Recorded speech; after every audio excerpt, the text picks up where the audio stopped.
Kia ora and welcome to the 2024 National Tertiary Basketball Championship at the Walter Nash Centre in Wellington. We start off our live stream action today at 9:45 a.m. We have a men's game, Victoria University of Wellington versus Lincoln University. Up at 11:30 we have a women's game, University of Canterbury versus the University of Auckland. At 1:15 another women's game, Lincoln University versus Victoria University of Wellington. At 3 p.m. we are back to the men's Pool B action, Massey University versus the University of Auckland.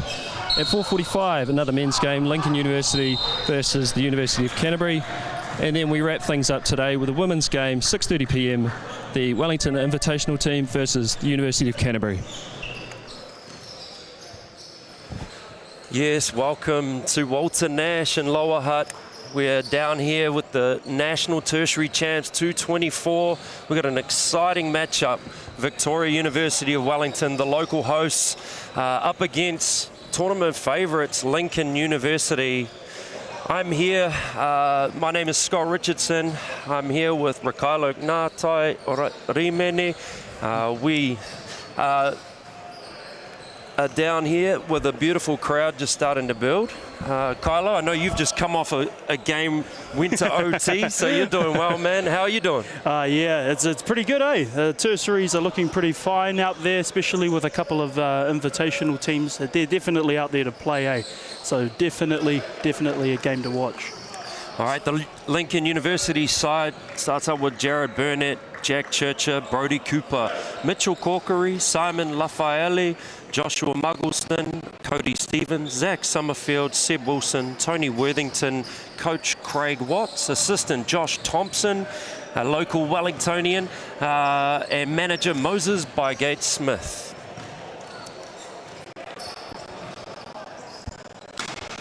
And we've got the Victoria University of Wellington here. We've got Max Cosgriff, we've got Thomas Hamilton, we've got Fergus Kisby, McLeod, Blake Glove, Joshua Lovely, Joshua McRae, Tiaki Ngaire, Raw Pitini, Alexander O'Donnell, Temaya Pihema, going to help me out here, Scott. Herschel Portiki Moses. Oh, wow, wait.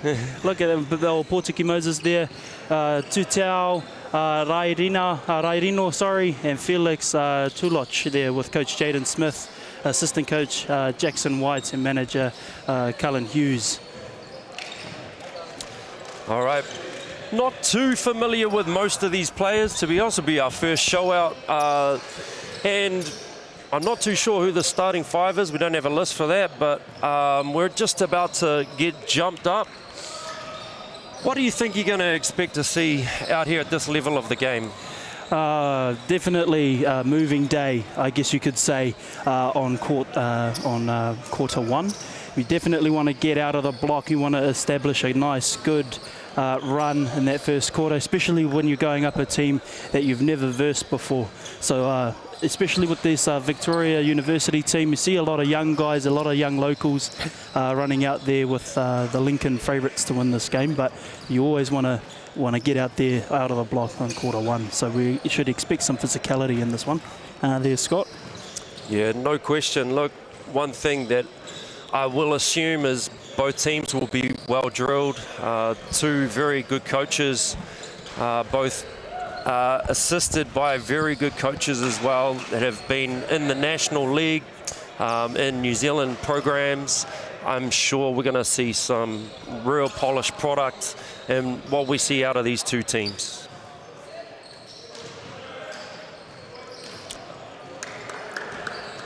Yeah, officials just seem to be squaring a few things away with the table officials. Of course, we give a big shout out to them. It seems to be Jasmine out there, Jasmine Dean and Elijah Mariko out there. And we're just about to get ready with the jump ball. And here we go. And it looks like it goes to Victoria University. Kick out to the corner, Felix Tulloch. Big three to start the match. Felix definitely getting warm in that nice wide paint area. Definitely something to be aware of. All right, little back screen action for Lincoln. Kick to the corner again. Nice attack middle, kick out, gets an extra, and a great take down the middle. Jared Burnett. Getting that basket there, coming back up the court there. Tiaki with the ball. A little side pick and roll action, gets middle, but a little hand in the cookie jar. We see Lincoln off to the races. Love seeing the game get pushed at this sort of pace. First foul in the game called by Elijah Mareko, a little reach. Herschel called for that one, number 15. We've got to make sure that we watch all of that type of quick reaches because it does seem to slow down the play, even though that might not be the case on the player's end. Lincoln restart, just working the ball around the perimeter. Oh, pull up, shoot. Obviously, this man has a hot hand. Jared Burnett now, all 5 points coming from him right now. Big shuffle down there, big block there. And the stare down over there by Seb Wilson. Big block to start. Ooh, that'll get the team riled up, won't you think, Scott? Holy hecker. Ooh, little baseline restart. We got 11 seconds on the shot clock. Herschel with a little pump fake, gets to the lane, goes up with the left. Got a call from the outside official. It looks like it's going to be on number 5 there. Yep, we've got number 5 there. Simon Lafayette. Few quick ones here from our officials out there. Keeping the game nice and steady. Three-pointer. Boom! Man, it's a hot start by both teams.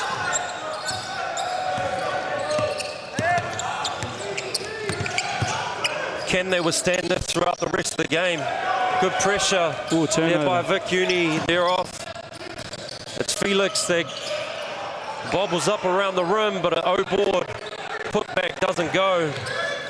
Now Lincoln get off into the front court with a lob. Close mix. He makes some room for himself inside. Does Simon Lafayette. It looks like he's going to get to the line and shoot 2. Felix called for the foul there. Looks like it's on the hand on the shot there.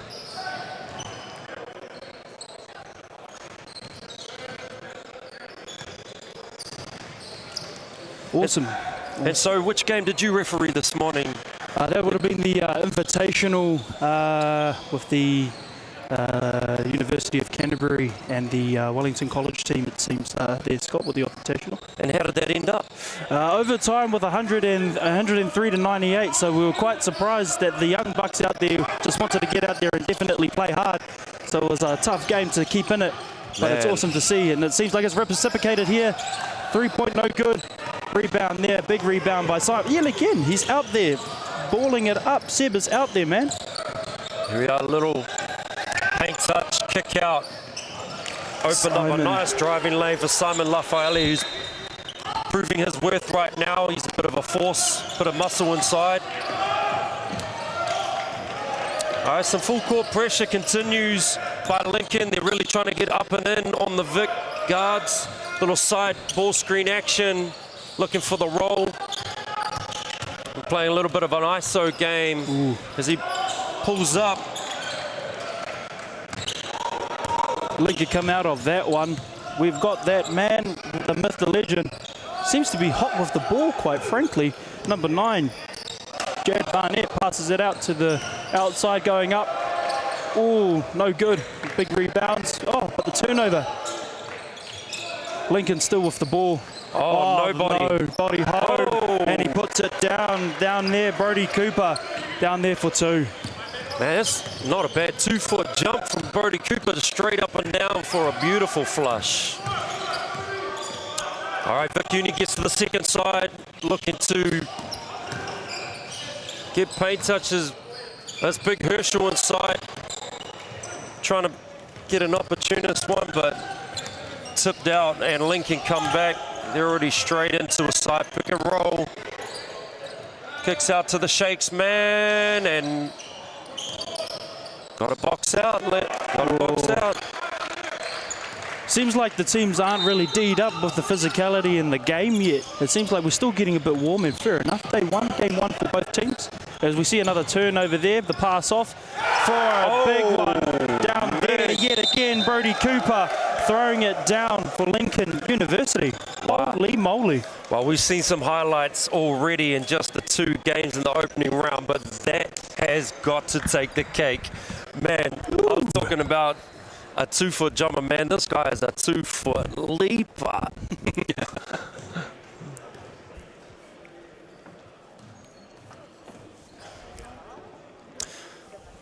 So the University Tertiary Sport New Zealand Games, established in 2015, and really focused on a new value and profile delivery of tertiary sport. I know that there's been a lot of efforts in behind the scenes to really lift this level of the game. It's obviously a very different story when you compare university sport in NZ to, say, that of the United States. Wouldn't it just be lovely one day that we have our university players playing on that same stage as that NCAA type hype? Because, hey, the athletes are out there, the coaches are out there. This is a great product of the game. I'd love to see this space grow.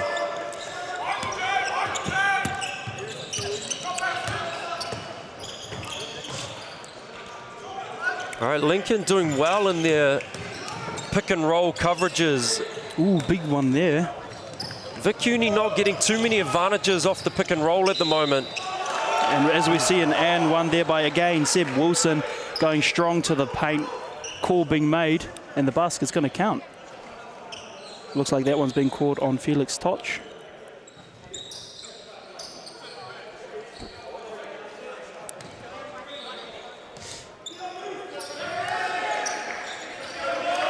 And it's no good, but it doesn't seem like anyone wants to get the rebound. Didn't realize it was a 1. He goes up, again, try to make another 2, and he does. Seb, yet again, hot off the mark, getting an and 1. Doesn't convert it, but he's going up for the rebound.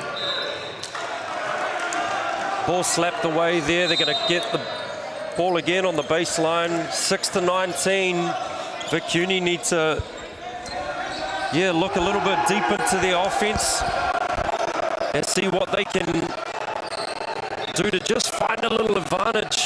There's a little catch and shoot option, gets his man in the air, but can't convert.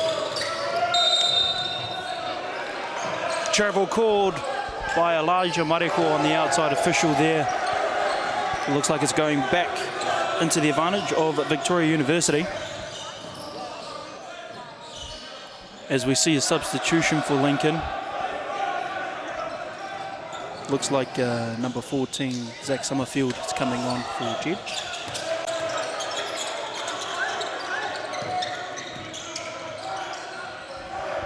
Yeah, Vic Uni really struggling under this pressure. Defense causes a little cough up, and a travel violation will go against Vic Uni. Lincoln with another chance to extend this lead. What would you say from a coach's point of view, Scott, is the biggest thing you want to focus on in the first quarter? Because it seems like we've got 2 very different play styles.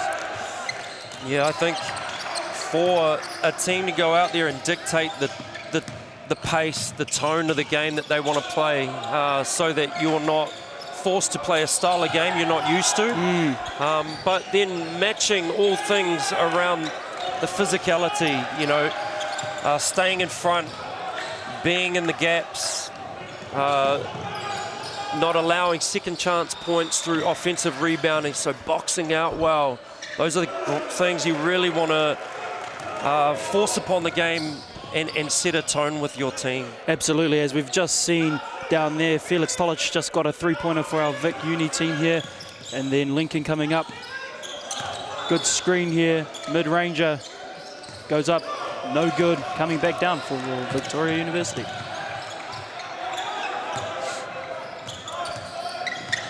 Thomas Hamilton kicks over to the second side. Felix gets his shot up again. Boom! Boy can shoot. Felix, actually a product straight out of Wellington College.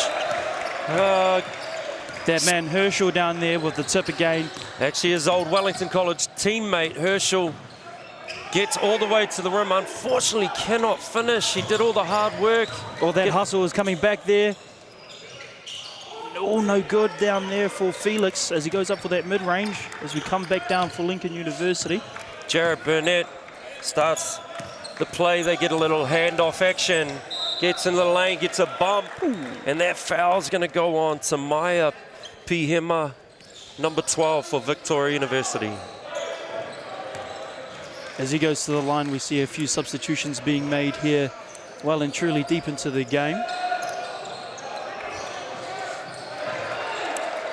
You got to really love the aggression that's shown here by the Lincoln players. When they get the ball, you know, they're thinking bucket, they're thinking front foot, getting downhill, really attacking the hip of the defender. And it's putting a lot of pressure on Victoria University right now. They're really forced to get into secondary defense rotations, and it's where Lincoln starts to have a little bit of fun with it. Game plan tending to come down.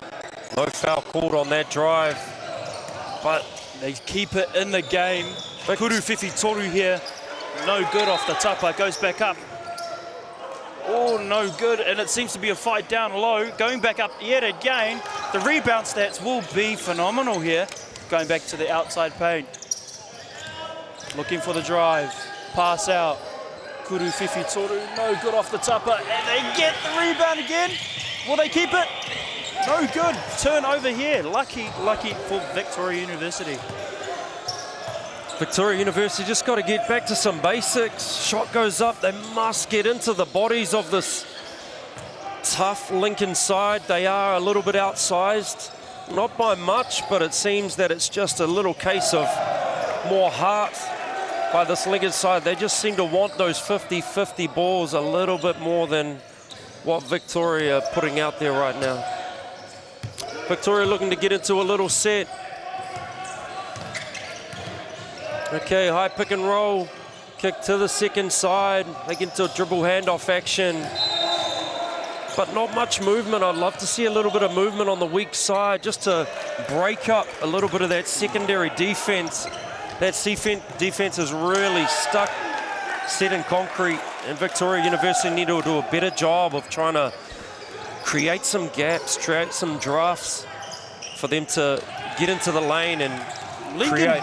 Definitely picking the bones apart from the team here. They're just finding that gap, finding the quick little pocket, and then just exploiting their chance. Seb Wilson with a huge dunk, man. He got the ball so far down his back, he gave it a little scratch before he went up and hammered it home. This is exciting basketball that we're seeing by the Lincoln athletes out here right now. Lincoln been called for a foul there on Zach Summerfield, number 14.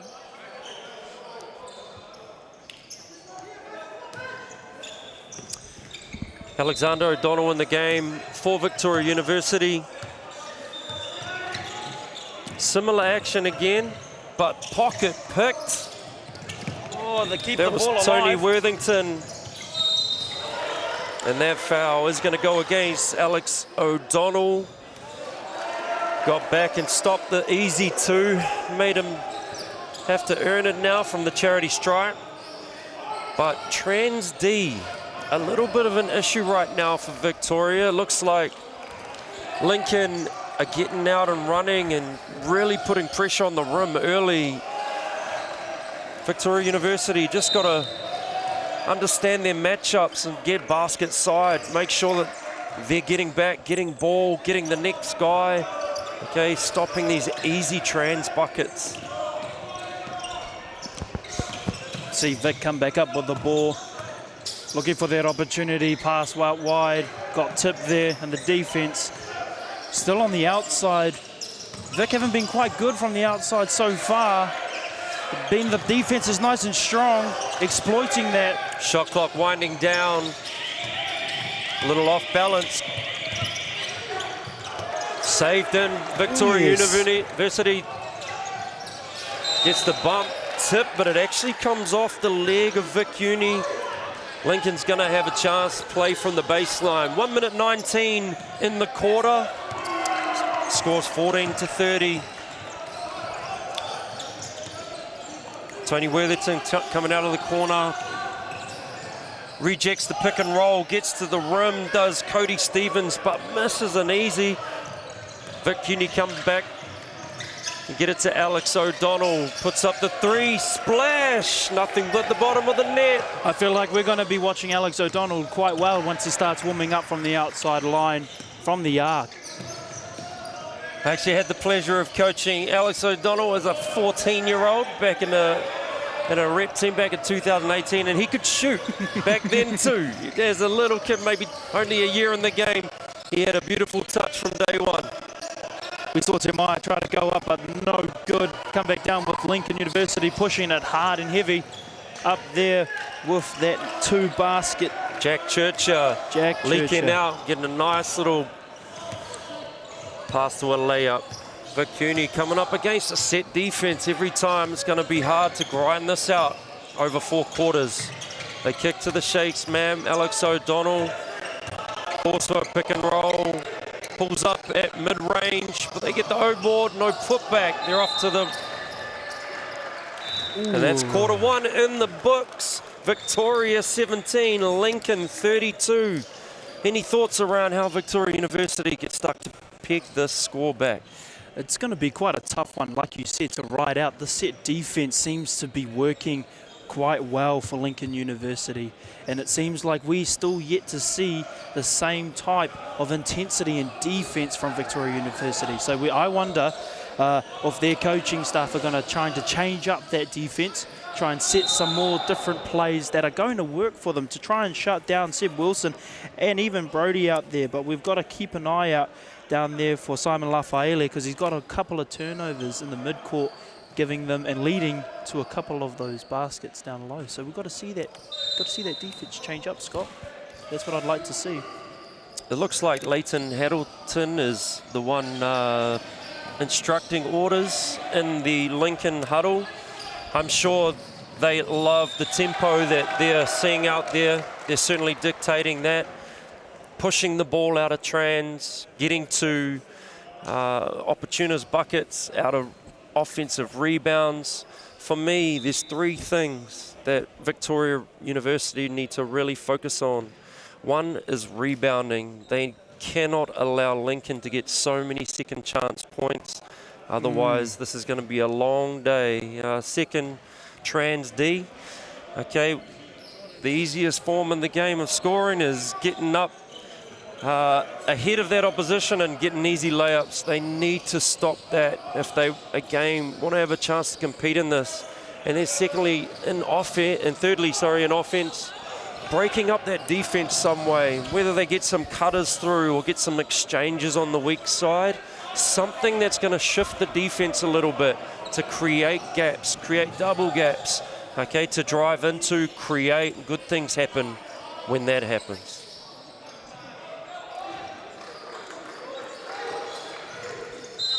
Lincoln University, just looking over at the Victoria huddle, they are puffed, they are huffed, and you can see Lincoln barely breaking a sweat. I mean, look at Lafaele here.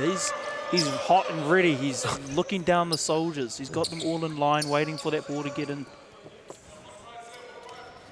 All right, second quarter just about to get underway.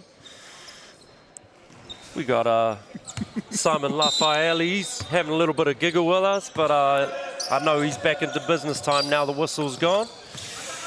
Okay, he gets a handoff. Oh, and absorbs some contact.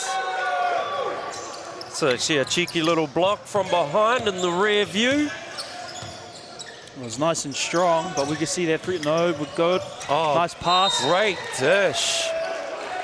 Was that Tiaki Nagaropatini? Beautiful dish to the roller. They earn 2 from the charity stripe. That pass didn't come at a better time. He was going up for the basket. The referee saw the play. Defender just wanted to stop that quick, easy 2.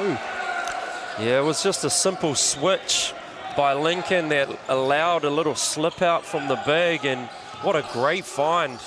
Some of the more positive offense that we've seen from Lincoln so far. Let's hope that that can continue. If we keep finding those quick pockets there, Scott, I think this might be a easier day in the office, you reckon, for Vic Uni?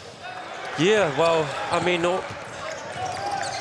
Down 20, what is it, sorry, down by 16,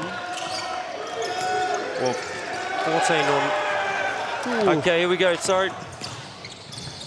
A stop and a really positive take, a little bit of English off the glass, as Alex O'Donnell doesn't get the roll, unfortunately. It's going to be Lincoln's restart at the baseline.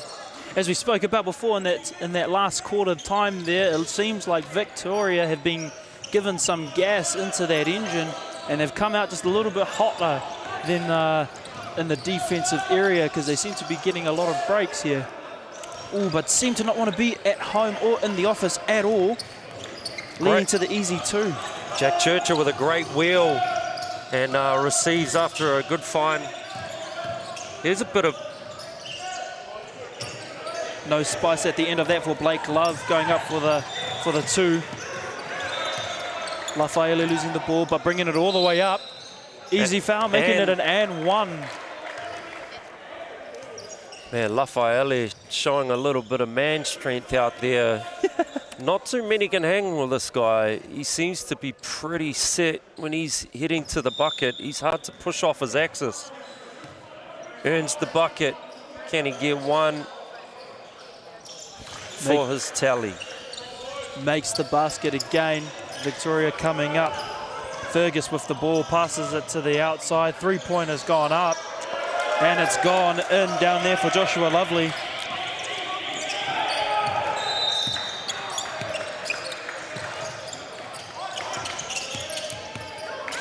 Defense strong from Victoria.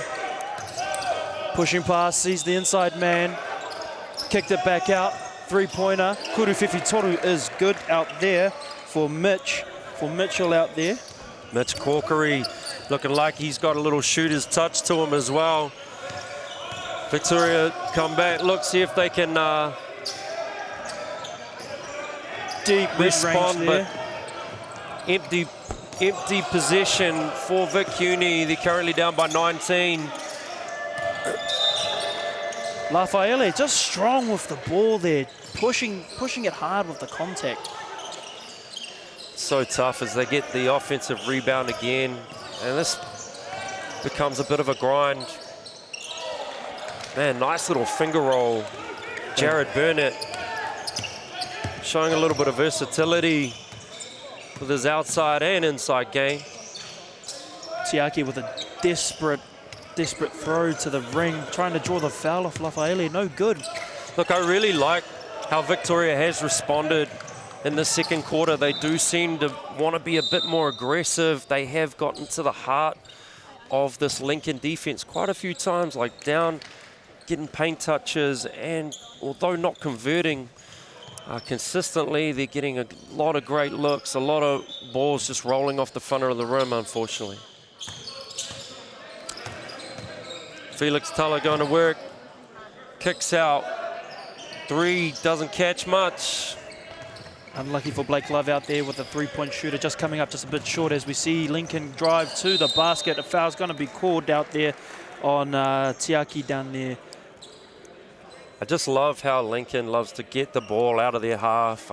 It's not often the ball sits in their backcourt for any longer than 2-3 seconds. They're already putting pressure on Vic Uni, making it a pretty tiring way to defend. It takes a team of athletes, and you can see it in the Rapid League where some of these players want to end up where they push, because time is actually against them, Scott. Although we see the pressure here, they've got that 10-minute quarter with them as we see a basketball for Lincoln University. A little bit of trapping defense here by Lincoln. And one thing I tell my players, do not drive, do not dribble to the sideline. Okay, I call that place the ghetto. You do not want to dribble to the ghetto, particularly when we're looking at a full court pressure defense like Lincoln is throwing up right now. Blake Love hitting the ground quite hard. No call from the referee down there on the baseline. Seems to be an out of bounds. Might have tripped over his own feet there. It's unlucky. Joshua Muggleston controls the ball for Lincoln, gets the handoff. Lafayette Goes to a little two-man game with the get action. Kick out, 3, good. Jared Burnett out there is still hot from the three-point arc. From that first quarter, he seems to be piping up just more and more here, where we see a turnover down here. Cody Stevens coughing it up, and it gives Lincoln another chance to get an easy 3-on-2. They capitalize on that. Full court pressure still on. Herschel gets to the lane, gets to 2 feet. Misses a little floater. Unlucky for Hirsch. Some really positive stuff. He's strong. Seems to be able to get into the lane. Love to see Herschel Portiki Moses just finish that, and I know you can, my son. Little screen away action. Catches on the top. Rejects the screen. Gets to the rim. Unlucky on the finish. Lincoln respond. Nothing just seems to want to fall for Victoria at the moment, even when they have the opportunity. As we see a kuru whiwhi toru out there from Jared Burnett. We come back down with Vic here. We're going to try to see that at least fall a basket. It just doesn't seem to want to fall their way in this game. Nice deflection there by Jared Burnett, doing it at both ends. You just see the anticipation, you know, based on the body position, okay, the chatter that's going on out there with these Lincoln players on defense. They are hunting for loose balls. Here it is again, just active hands. Man, he's got bounce. Brody Cooper. How many highlight plays has it come off of one guy in only 2 quarters? This is NBL type deal going on down here at Tertiaries. Man, he's one of the more exciting athletes I've seen so far. But yeah, what a powerful pair of legs he has. Gets well above the rim. It looks like he's looking down the thing when he flushes it. Victoria Union with a restart on the baseline. They've only got 6 seconds on the shot clock and counting. Unlucky foul there. Hands foul called by the outside official here. Going to be caught on the baseline. As we see substitution come in for Vic. Vic has got that 14-second reset on the shot clock. Hirsch out here on the three-point line trying to find. Tatayo gets to work, gets to the lane, surely a bump. Earns himself a couple of freebies. Well done. Definitely a lot of contact in there. I think on those drives, patience, getting to 2 feet, getting some off fakes, getting that very busy Canterbury defense up in the air. You know, you're going to help, you know, get them to bite on fakes, get them in the air, you'll find your space, but also get bumps, get to the line. Getting them to bite on the fakes, especially on the drive, Scott, it seems to be working in Victoria's favour to try and get those free picks from the line. As we see this one not fall for Vic, and it's going to go back to Lincoln on the rebound.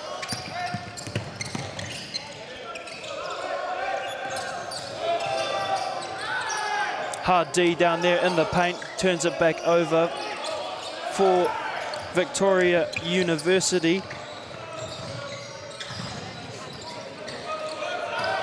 Unlucky there for the 2-point shot.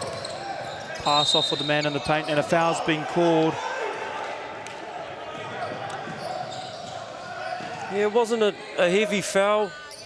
Lincoln getting away with one there, I feel. We'll get the ball back. They've got 19 on the shot clock. Restart, kick it to the second side.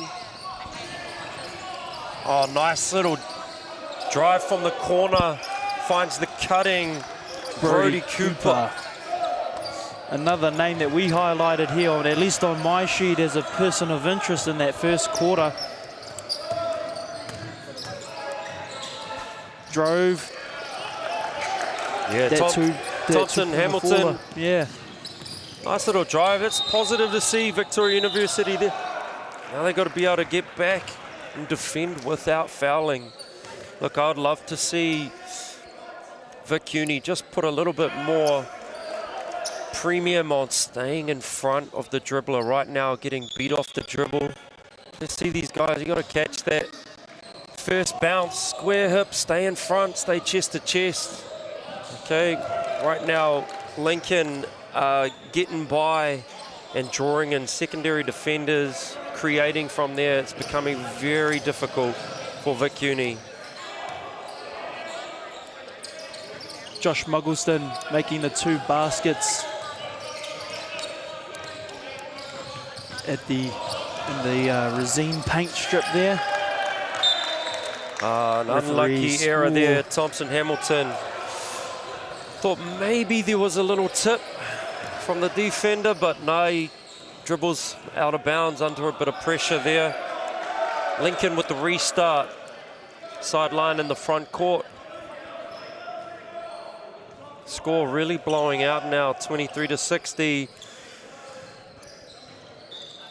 I think Victoria University need to start just maybe setting some new goals. What is it that they can do to try and limit Lincoln really drumming the score up? It's eliminating those small errors. They seem to be getting a lot of the fouls called on them that are falling only on one side, and it goes back in their favour. And if they just keep doing that, from a referee's point of view, that'll clear it up for them to make a couple of picks down there for the line, making a couple of extra 2s. As we see Herschel, beautiful spin move, gets to his left, got the touch off the backboard. Out of bounds called by the referee. Herschel just really putting the body on the limit and on the floor even at some cases to give his team the best advantage possible. It just makes me want to reach out and say, Ichia wawa karamba. The amount of effort from that young fella out there. I love it. So what was that? Ichia wawa karamba. Wawa karamba. Wawa karamba. Okay, man, there's a first for every day, and that was my first for today. I love it. Timeout called by Lincoln. They just obviously want to make a couple of adjustments. It is Leighton that seems to lead these huddles, although it was Craig Watts down as the head coach. Leighton Haddleton talking instruction for the next 3 minutes 11 of the second quarter. I would wonder what he wants to change. It seems like the plan is working, but then again, there have been a couple of situations where the turnovers fell into Victoria University's favour. So you might just want to clean up just a couple of things, but nothing too dramatic. Otherwise, that might end up falling for Victoria. Like they say, if it's not broke, don't fix it. Yeah, that's it. My instructions would be, keep going, do your thing. We are good.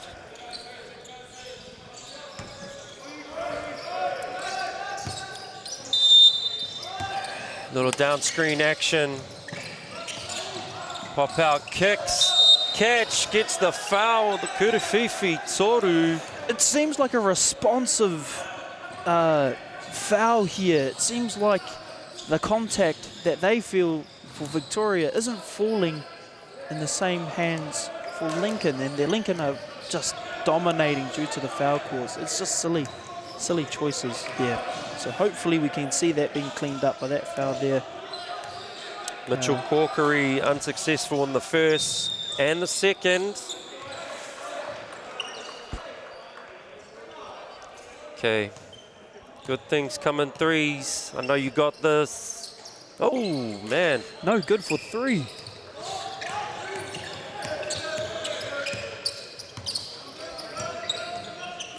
The benches are warming up to the amount of contact being received. Foul on the baseline called by Elijah Mareko. It'll be Vic Uni's restart.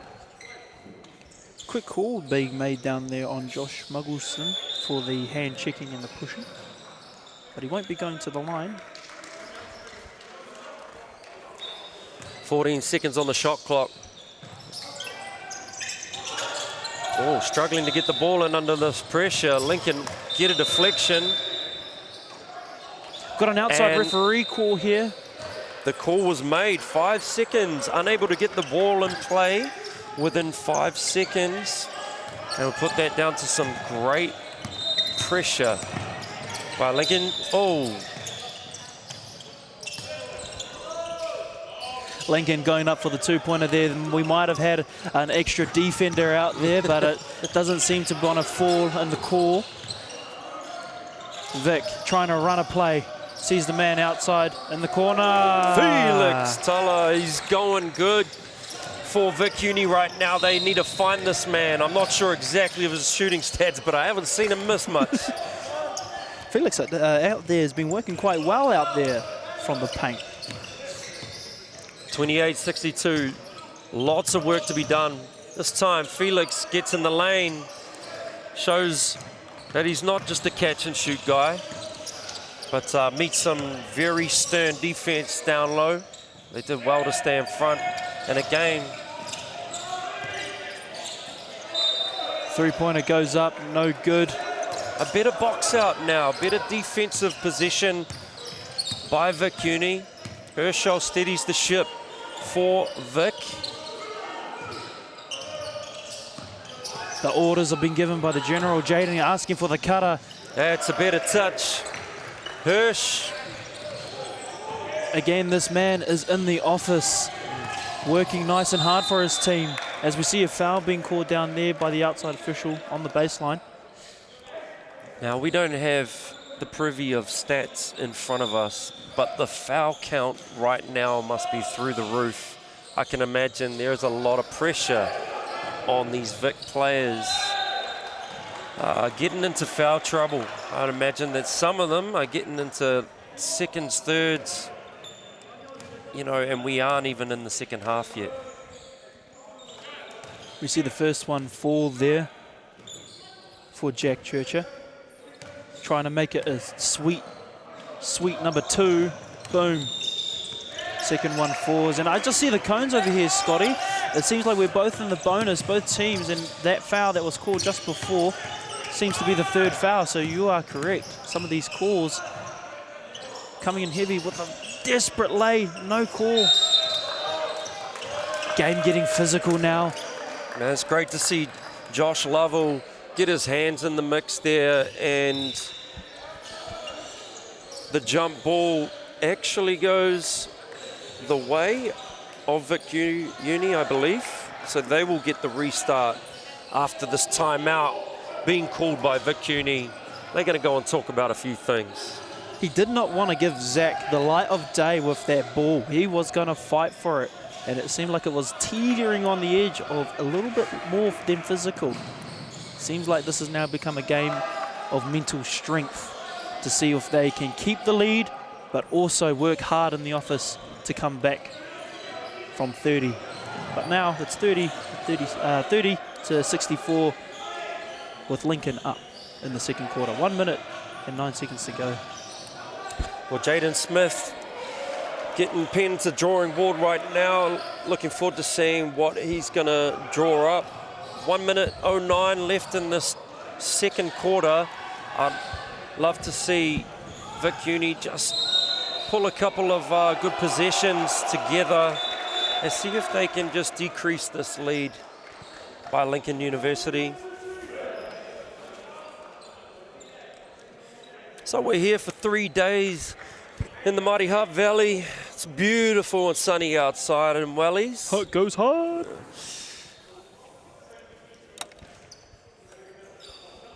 Two courts running throughout the 3 days. And I'm looking forward to catching some of the women's basketball on a little bit later today as well. Correct me if I'm wrong, Scott, but this would be the second tournament held this year here in the mighty Walter Nash. Is that correct? Or am I referring to 2023 where 17s was here? 17s was here last year. But it's quite nice to see that the capital are getting some competitions here with 18s just not too long ago actually. Out there at Akotangi Sports Centre, we got Kuruwhiwhi Toru here that has fallen. Ooh, down there for Felix. Yeah, man's got a hot hand right now. We just got to get him more shots. Let's try and find that number 2, green team. Okay. Let's see what they've got in store. Try and get Felix a bit of space. Lincoln move the ball.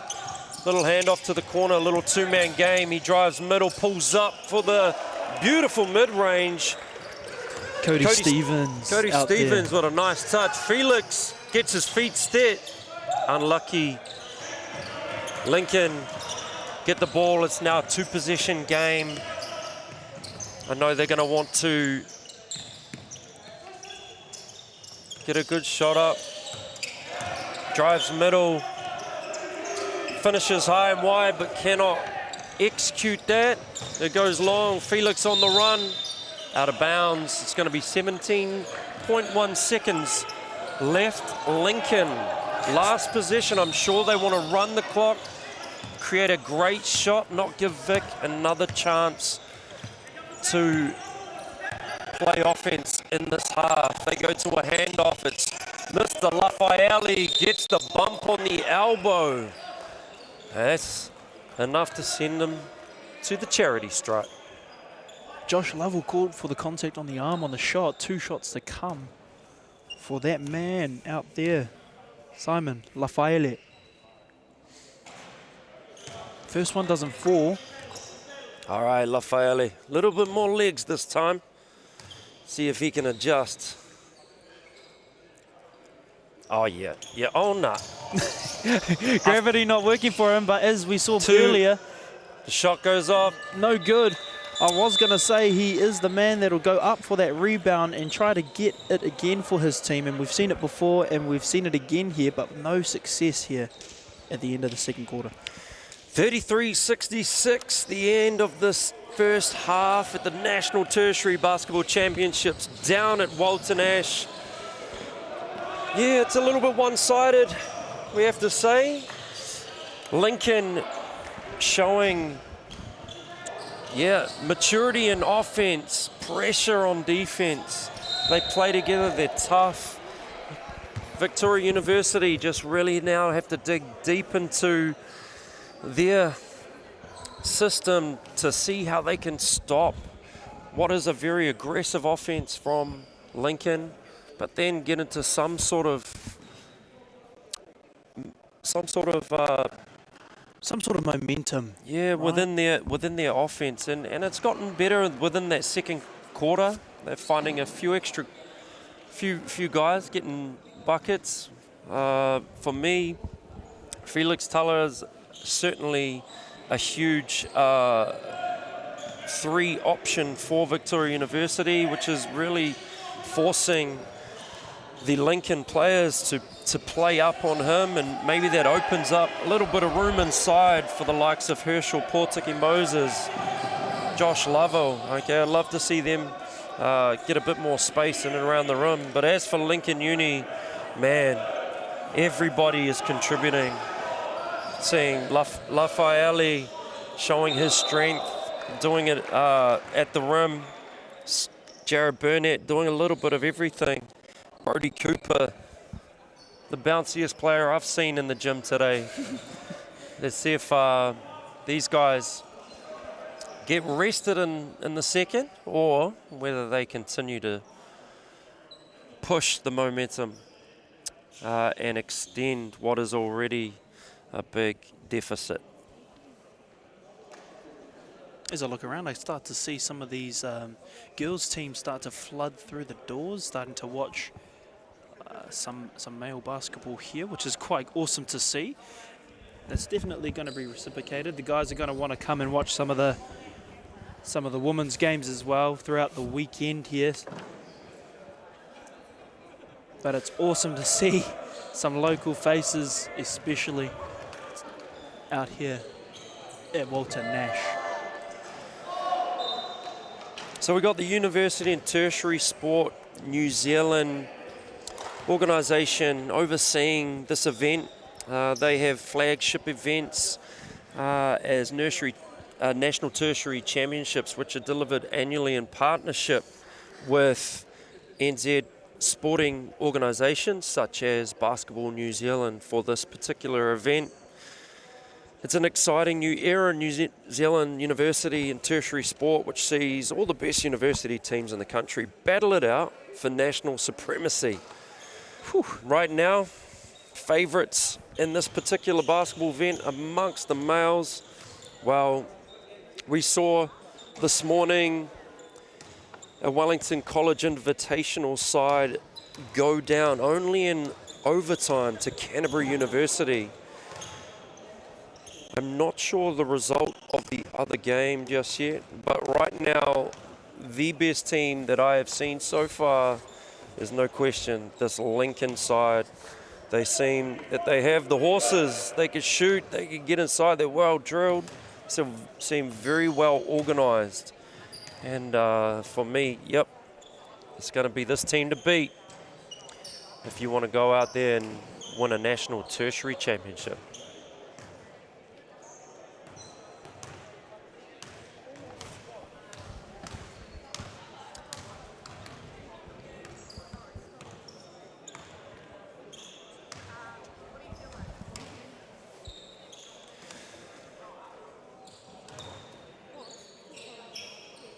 Amongst this National Tertiary Championship Series, it's made up of 8 championship sports, and basketball is the 7th event this year. It's just netball to come, which is going to be next weekend, and then the overall awards will be decided. After 6 events so far, in the Shield standings, sitting at number 1, we have University of Auckland with 47 points. University of Canterbury sitting right behind on 1 point, by 1 point with 46. University of Otago has 37. University of Waikato round off the top 4 with 35. Victoria University of Wellington, there it's 26. AUT are sitting at 6th place on 25 points. Lincoln University is 7th place with 14 points. So no doubt a strong finish in this championship will serve them well. And Massey University to round off the 8 at 13 points. The restart is with Lincoln. They get to a side pick and roll. They hit the roller. It is again Lafayette muscling up inside, doing enough to draw contact, get to the line, to shoot a couple. Defense definitely looking to work hard against the driving force, and they have clearly seen that it is Lafayette here, driving to the paint almost every single time to try to draw those hara, as we would say for Te Wiki o Te Reo Māori, my friend. Ka pai. If I was providing any instruction to defend Simon Lafayette, it would be don't let him catch the ball anywhere in and around the bucket. Just fully deny, even possibly front the man. Every time he catches, good things happen for them. With a bit of full court pressure, they're going to what looks like a 1-2-1-1. Cody Stevens with the steal and the putback again off of the inbound, off of Vic. Press break executed by Vic. They got a good look to the corner, but Fergus couldn't collect. Unlucky.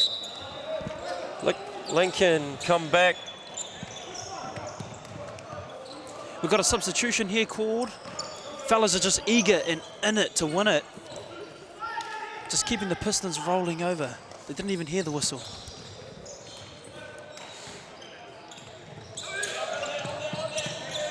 Lincoln bringing the ball up again in the good hands of Cody Stevens. Little handoff to the corner, gets action at the top. Burnett kicks out. No foul called there, and it's going to go in favour of Vic Uni. Just a little bit of contact, not enough for the referee to say, yep, let's ping that one. But they played hard right through the contact. As we see it come back in, straight into the hands of Tiaki. I really love what Lincoln is doing with their defense. pressuring full court at all times, but just on the odd occasion, throwing a little surprise trap in there out of what looks to be maybe a 1-2-2 or 1-2-1-1, but they're looking to trap sideline and often causing a bit of disruption.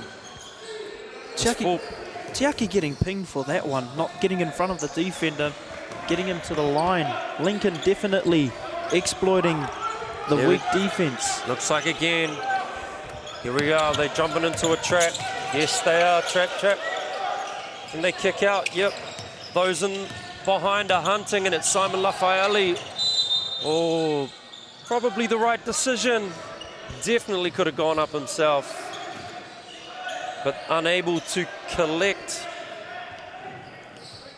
on that 3-on-1.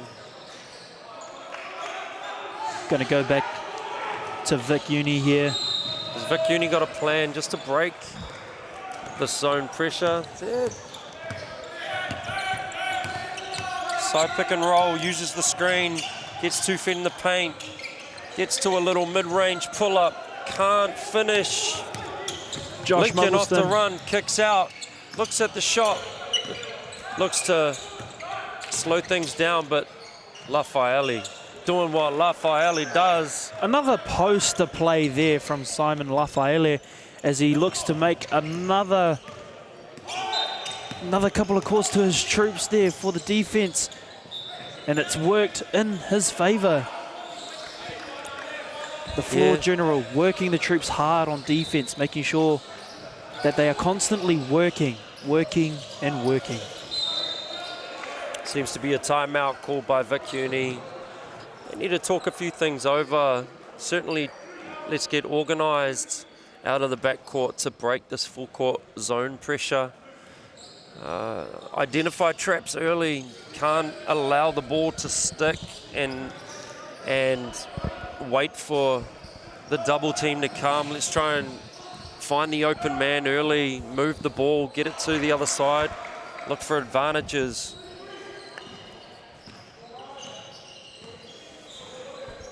We saw Lincoln use the extra man, as some people would say, Scott, and use that sideline to push them out of bounds. I've seen a couple of those being played in that first game, and it does work. It's just that court awareness, being aware of that secondary defender coming in to get you in that punch in that little square and then get you out of bounds.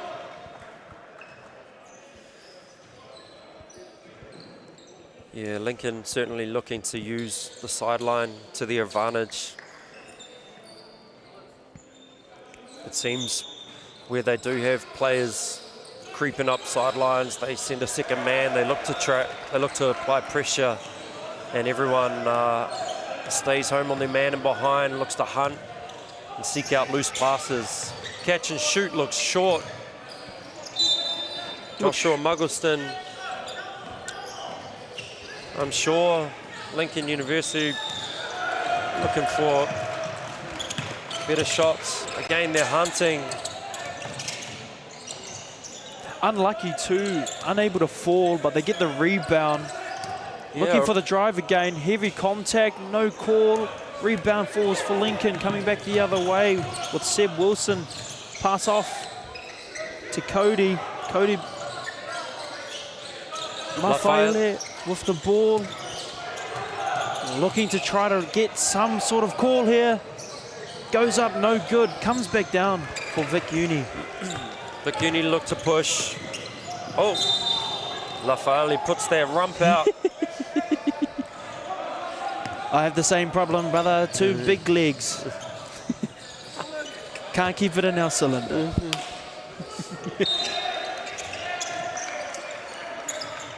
Restart there with Victoria University. Rejects the pick and roll, decides to use it. Screen beautiful. Oh, beautiful. Temaya Pihema out there with the pick, the roll, and the lay action. Vic Uni changing up their defense, going into a 2-3 zone. Catch and shoot. Best way to force a zone to rethink things, to shoot out of it. Unlucky in this case. Vic Uni get the ball out. Oh, who was that? Number 3. Tiaki. Tiaki with Ngare Ropitini. got a pretty left hand. Oh, he got up there to try and get that. Cody Tutau. Stevens clapping back. Something that Lincoln does very good. Victoria might get a little shining light, get a 3, but Lincoln are very quick to inbound and bounce back and get one back at them. As we see the referees call the rim interference, the basket is going to count for Timaya Pihema here as we see Lincoln come up with the ball.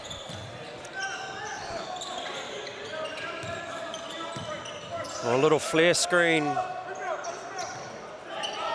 Doesn't fall for Cody Stevens. And this time it's Vic Uni off to the races. They get an easy 2, the easiest 2 of their morning so far, through the safe hands of Felix Tala.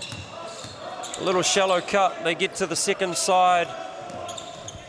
Little flare screen away this time. They're looking at, is it Joshua Muggleston gets the ball inside to Seb Wilson.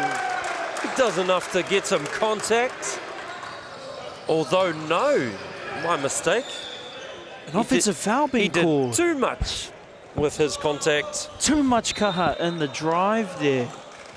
Official Elijah Mariko calling for an offensive foul on him. Going back in favour of Vic Uni, and it seems like not all is being lost. The game is still being played. There's still time on the clock, and Vic is still in it.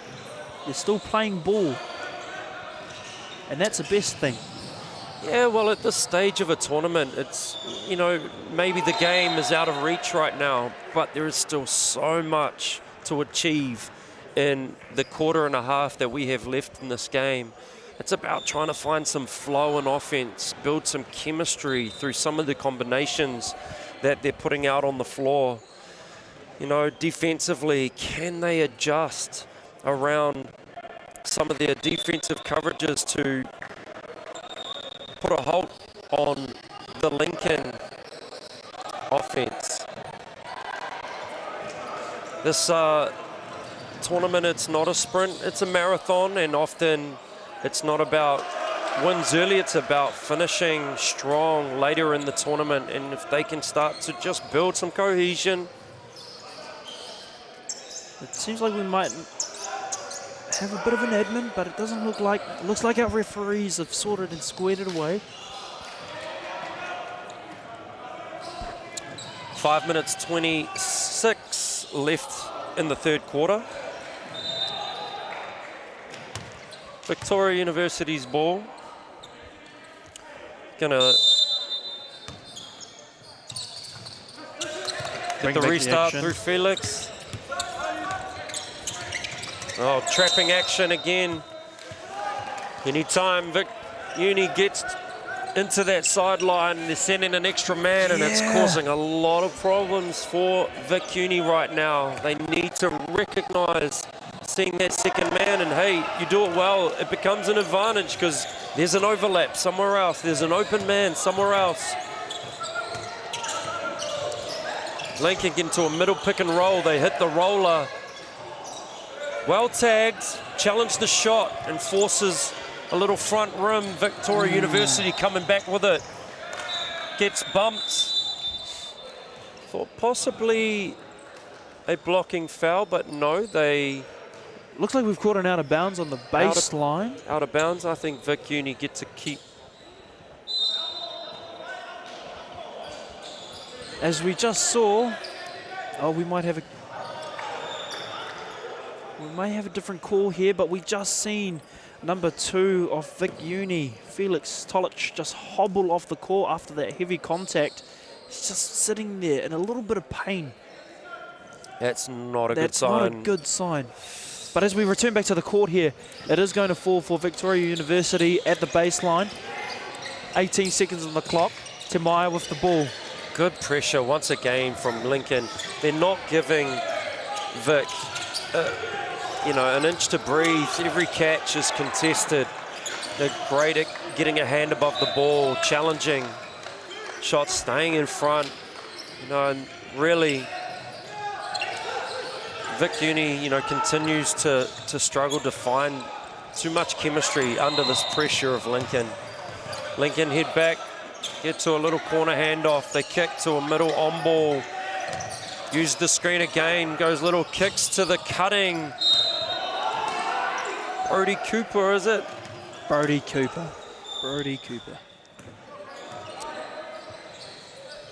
He will go to the line to shoot 2. We're now going for 3-and-1 fouls, 3-1.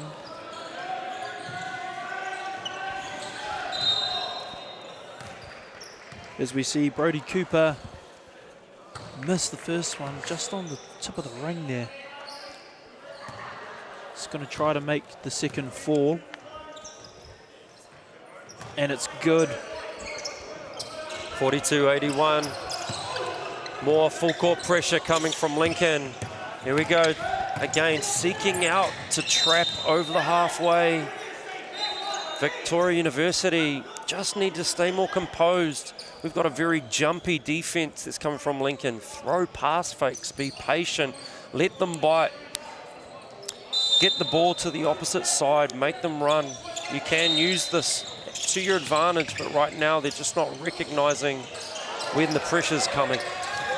Unlucky for that one not to fall for Tutau, but it looks like it's going to go back. A rare mistake from Lincoln, passing out of the backcourt with a flash of pressure that come from Vic Uni. That's really good to see. I'd like to see Vic Uni, to see if they can apply a little bit more of that. Ball with Alex, calls the side pick and roll, gets downhill, needs to kick to the second side. Well defended by Lincoln, handoff action. Shot clock starting to run down into single digits. Gets to their big. Tamaya Pihima cannot finish. They get the ball again. Blake Love out there with the rebound, passes it to Tamaya. Tamaya goes up with the quick 2, and it seems like we've got a second wind, maybe a bit of C4 in the, and Powerade has come into the veins for Vic Uni here. Just with a bit of energy and a bit of force, as we see a three-pointer out there, no good, and a rebound, and a foul's been called, and it's going to be on the baseline. That is a foul on Timaya Pihima. Yeah, reaching over the top with that rebound. Great position by the Lincoln rebounder. I wasn't sure who that was, but they will receive the ball on the baseline. A restart with 14 seconds on the shot clock. Little guard post-up action. Does enough to get the whistle of the referee. It's our man, Brody Cooper, getting to the line for 2.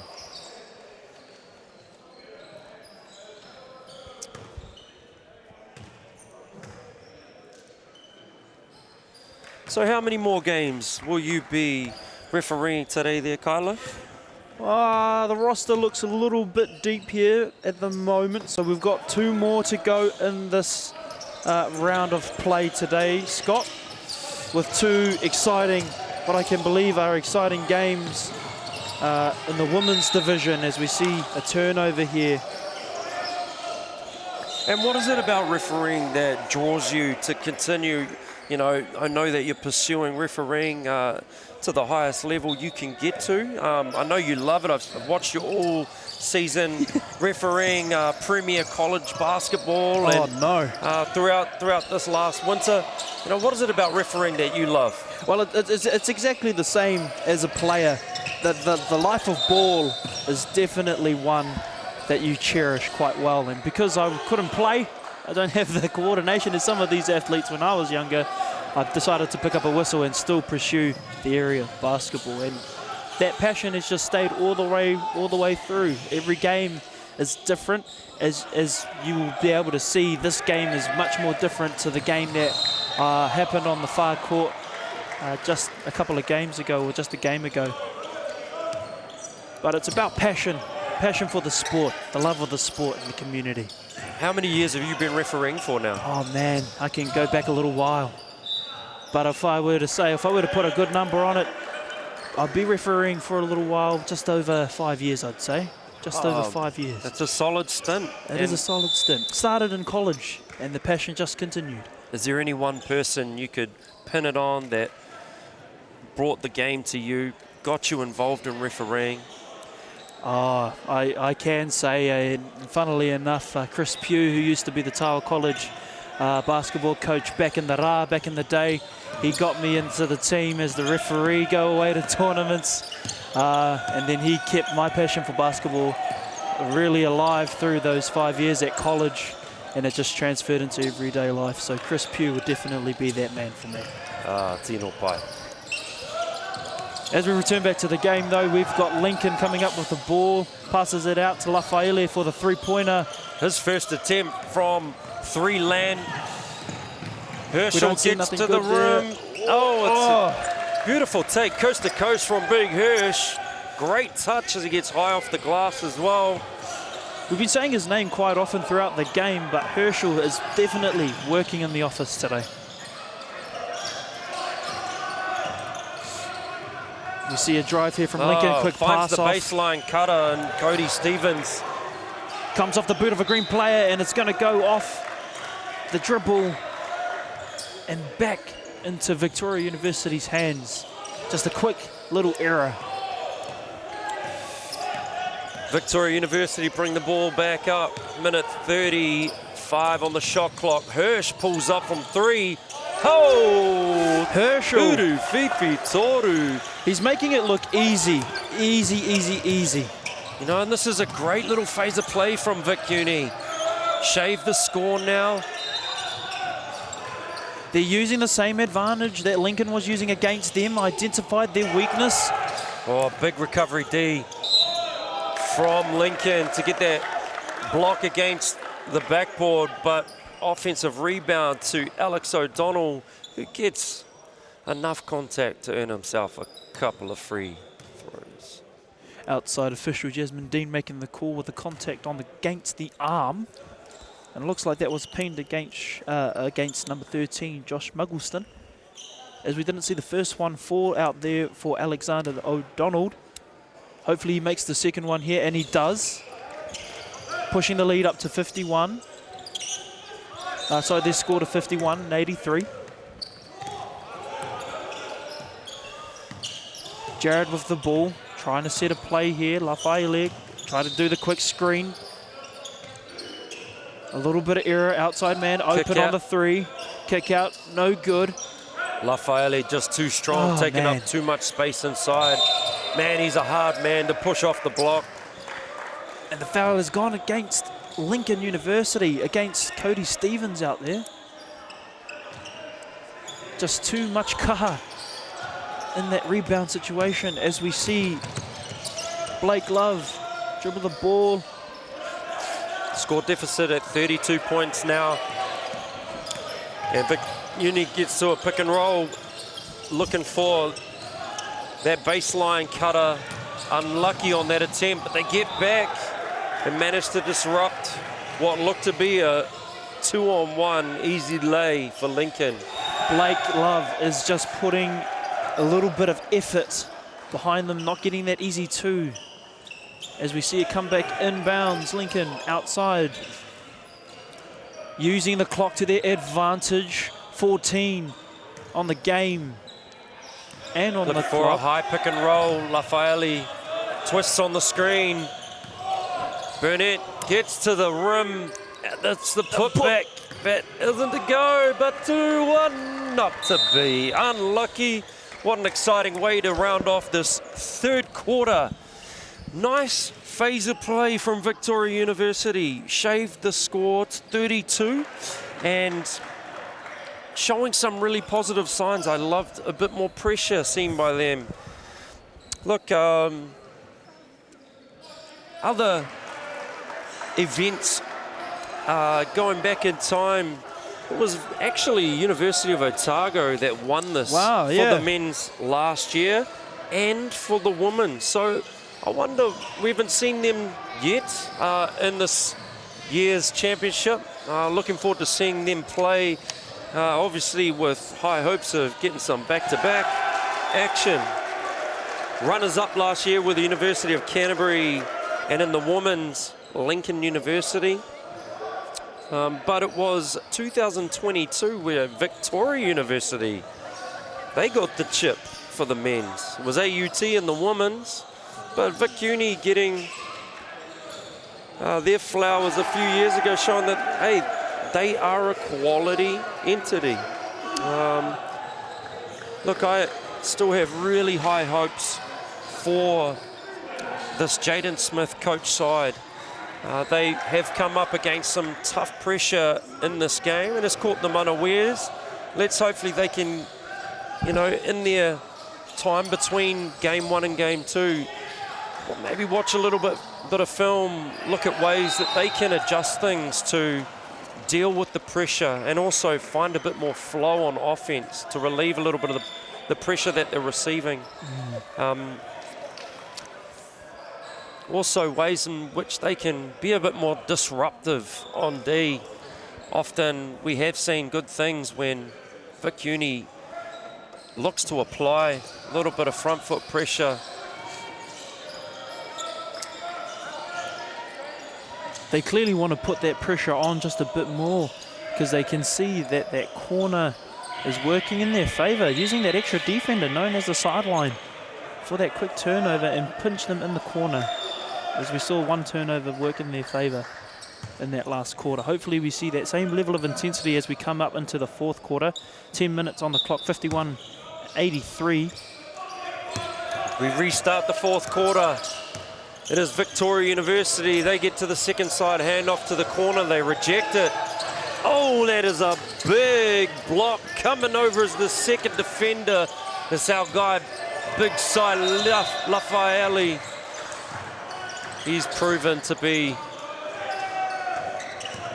And they've swatted it away and said, e kawe hoa ma, not on this one. They've said that on the same edge on the play after the post out. And it's Herschel with the kuru whiwhi toru making it the triple dubs out there for him. He's been quite hot out there. Well, he's hit his last 2-3, so hey, let's get that guy another catch. All right. A lot of physicality up there in the front court. Middle pick and roll using Simon, who hands off. No will, a late whistle on that one. And it looks like he was in the motion of shooting, so should get to the line. However, I'm often wrong, and am on this occasion. So we'll just call it a baseline restart. Baseline restart. Jackson White called for the foul there. And we're back into the action. Little dump down to Lafaeli. Okay. Quick pick there. Yeah, and he's trying to make the two, and he does down there. Herschel, I believe, again, working in the office, putting HR to work. Man, spirited O from Herschel also gets a hand in the cookie jar on the way back on D. Man. Jackson with a bit of defense down there. Jared Burnett, man, getting a lot of separation and just can't finish off the glass. Vic Uni coming back, getting to the second side. It's a pull-up, but that's way off.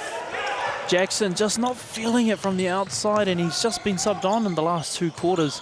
Definitely just feeling it, just a little bit of pressure. Good defense here. Quick first step, kicks out, finds the open man. Seems like Lincoln has come off the gas just a little bit, just to conserve their energy surplus. But as we see them come off the gas, it seems like we're putting it on down here in Vic Uni, with nearly a over half quarter, 2-pointer no good, coming back down in the hands of Lincoln University. It'll be Seb Wilson, gets into the middle of the lane, drops it off. Mitchell Corkery can't convert, but the whistle gets called, and he'll earn a couple of freebies. Jackson White just not feeling it, being subbed off. by Coach Jaden, as we see the first one not fall out there for Mitchell Corkery. Going to try to convert this last one to push it to 84. No good. Heavy contact here, but it goes back in Lincoln's favour. Big block out there again from Hirsch. Contact from behind just to stop the play. No easy ones here in my office, says Mitch. Says Mitchell down there. And he knows that he's got him a foul. Look, a real positive that Vic Uni can take from this sort of late part of the game is they are doing a much better job on the defensive boards than they started off with. Fewer second chance points or second chance opportunities coming for Lincoln. Little side pick and roll action. Rejects the screen and forces a loose pass, but they get it back. Herschel looking to get into some form of offense. Side pick and roll. They hit the roller in Josh Lovell, but desperate attempt at the three-point, but no good. And it falls back in Lincoln's favour. And we restart yet again. It's in the safe hands down there with Jared. Jared with the pass off, and he's driving nice and hard. No travel call, but he's made the two. Seb Wilson with a tough move there. Obviously got the ball tipped out of his hand, recollected and finishes. Tiaki uses his little pick and roll, kicks it to the top. They get a 45 cut handoff. And a big three. Alex O'Donnell finishes where he left off in the first quarter. Another familiar name off of Vic Uni as he's put on ice, and he's going up for the three. No good out there. Lafaele back again. It'll be Jared Burnett. Looks to compose things for the Lincoln offense. Gets middle. Well defended by big Josh Lovell. And Vic Uni, they head off and run. Putting a bit of pressure now on the Lincoln defense, which is great to see. Oh, catch and shoot. Quick release. There, I think they could have found something a little bit better in their package. They were definitely looking for a man to just do something with the ball. So he quickly made the decision to put that desperate shot up. Oh, as we see, no good, but second attempt's no good either. Tiaki gets the rebound, passes it to the guy in white, not the guy in green. Unlucky. Heavy foul against him though, being called. No easy buckets, he's saying. And he's going to the line for two. As we see a couple of key subs coming on for both teams. I mean, again, more positive stuff from Vic Uni. They've shaved this deficit ever so. Down by 26 at the moment. And although, yeah, the game is out of hand at this point, it would be a miracle to come back from this deficit, but it's just positive signs as they set their tone early in the tournament, build to come back and respond in game two with a bit of better play. Find a cutter. The left hand doesn't go for Tamaya Pihima, but they managed to convert. Joshua Lovell out there converting it for Vic Uni.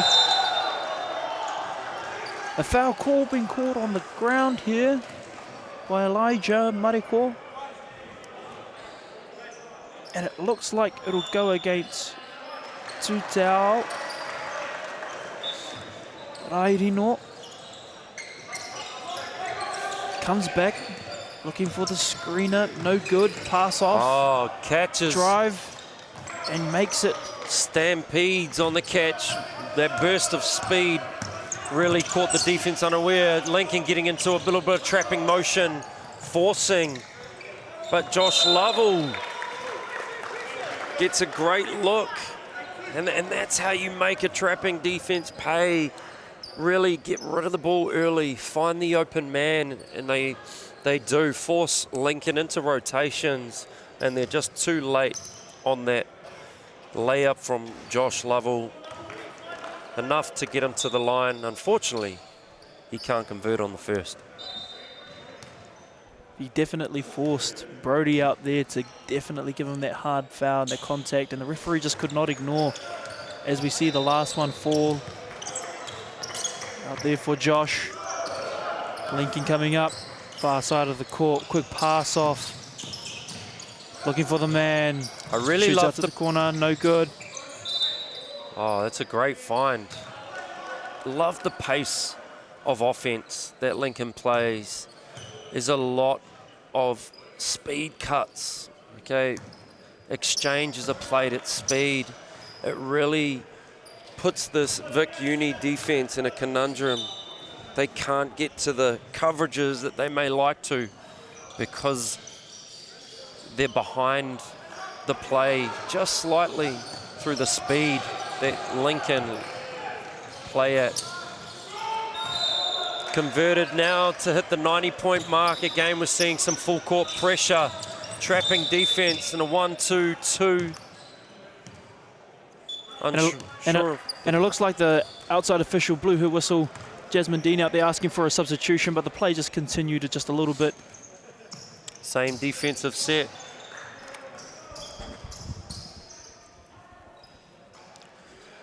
This is where Vic Uni, they need to recognise, possibly send a guy to the middle.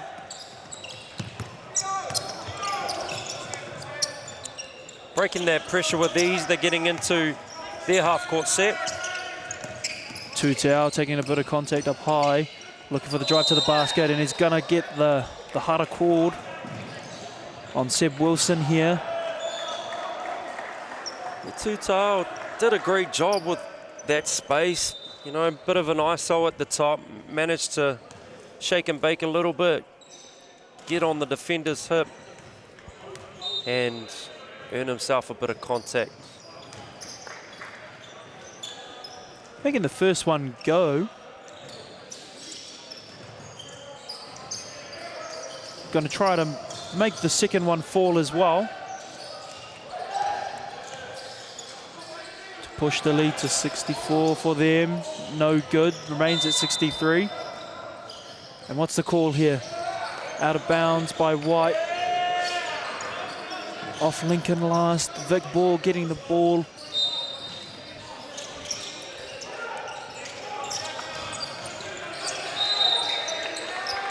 Passes out to the wide man for the three. No good. Comes back down the court in favour. Lincoln pushes. Sees the man under the key. Goes up. No good. Tries to get the rebound. Just foul off the fingertips. And it's fallen back into the green man's hands. Oh, and that is the downside of your big. Trying to go coast to coast. Oftenly a little loose with the handle. Ooh. As Cody Stevens comes back for Lincoln. Gets a nice little runner in the lane. They relieve a little bit of full court pressure now. Kick to the second side. Handoff option. Tutau gets into the lane. Pocket picked. And it's Lincoln off to the races. Oh, and they find the trailer. And Cody Stevens. Well played, Lincoln, looking to attack the gaps. And they force another turnover. Seb knowing he can keep the ball inbounds so that he can give his team a bit of fresh air to breathe. Looking to go up, but he's made the pass off, but it's going to be on the ground because he's passed it off. From the referee under the key. Looks like it's going to go against number 28, Josh Lovell. And we see a couple of subs come in, but it's going to be a reset of 24 with Lincoln ball coming out from the baseline.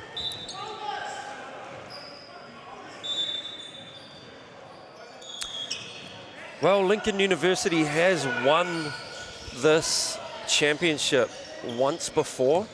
It was back in 2016. The commencement of this particular basketball championship for the tertiary institutions. Look, I know they have a team right now to certainly go all the way in 2024. They've been so close in years after, it seems, there, Scott. 2017 and 2018, Lincoln University in the men's division, placing second against Canterbury and Otago in respective 2017 and 2018. So they're definitely a caliber level team to play in here, proving that they are definitely a team to look out for this year, as we see a couple of errors being made under the key and an out of bounds call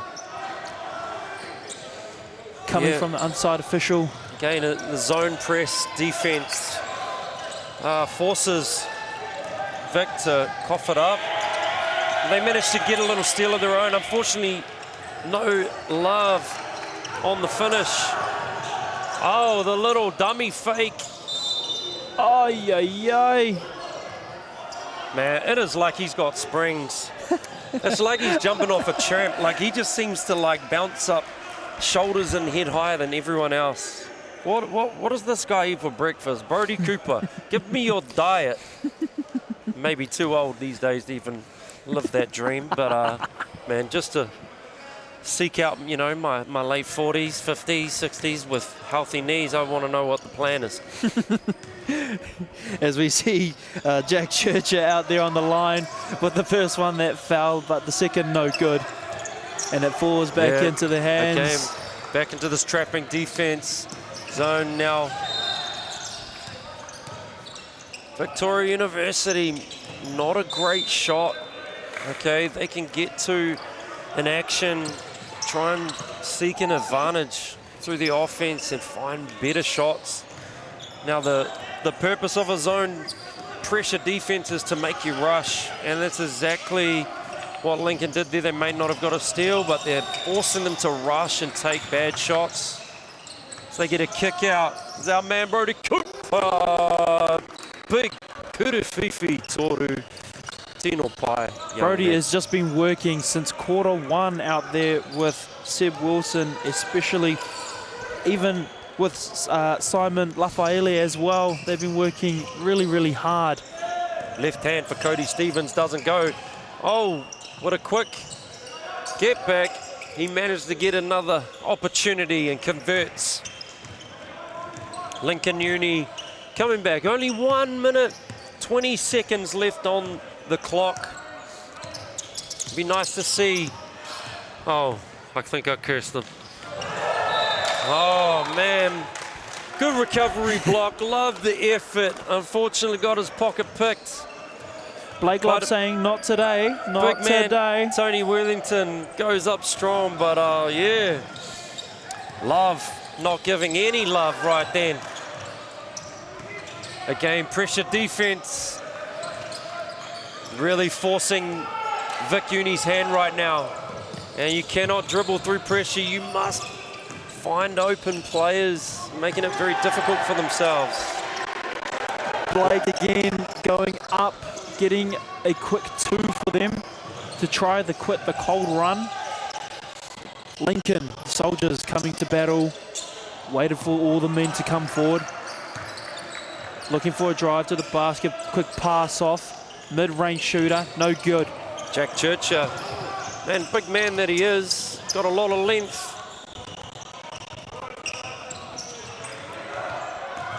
Now Lincoln using the clock to their advantage. They're just shy of the clock shot. They've got about 2 seconds. 2 second difference between the shot clock and game clock there. That's the one. They're going to use all of that time.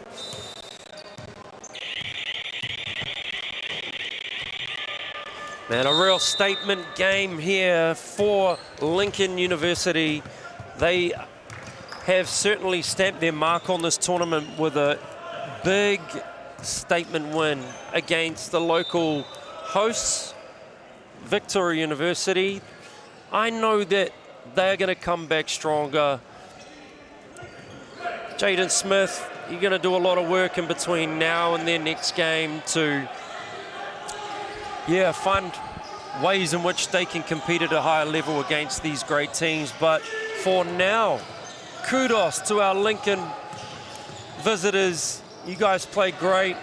Love the pressure defense. Love all the various offensive sets that we saw today. They have a combination of things that they go to in the half court and seem to execute really, really well through the likes of Simon Lafayette, Jared Burnett, man, Mitchell Corkery, Brody Cooper were some of the players that really stood out for me today.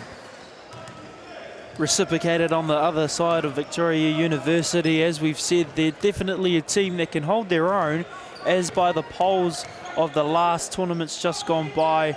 We definitely saw a lot of Felix Tolicha out there, as well as Tiaki Ngaya Ropitini, as well as Herschel Portiki Moses. They're definitely going to come back out in their next game, in game 2, and definitely work on those areas that they failed to kind of work in. All right, well, that's us. Thank you for joining us for this round 2 game at the National Tertiary Champs 224. We're going to jump into an ad break and be back with women's basketball when we come back. Belief, the emotion that stirs your body into motion. One small drop contains the power of the oceans. And yes, with all this chaos and commotion, you'd be forgiven for thinking, what's my personal motivation? The new normal's so abnormal that now normal's an abstraction. What happened to civilization? This world is a distraction. But still, belief will never fail to cause a chemical reaction, fizzing up your synapses with purpose and possibilities to put into practice. Yet those ones. And so you pause, breathe, and say, what do I want to do for me? The future me. The one who needs me to believe that I can make a difference unequivocally, in whichever way I deem.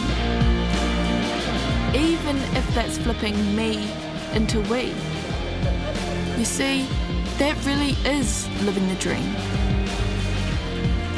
So yeah, it's a pretty simple plan. Believe you can.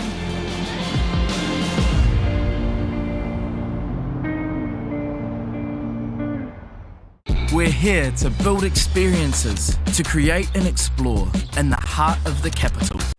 At the Herenga Waka, Victoria University of Wellington, living and learning are one, and the city is your campus. Ready, set, let's go!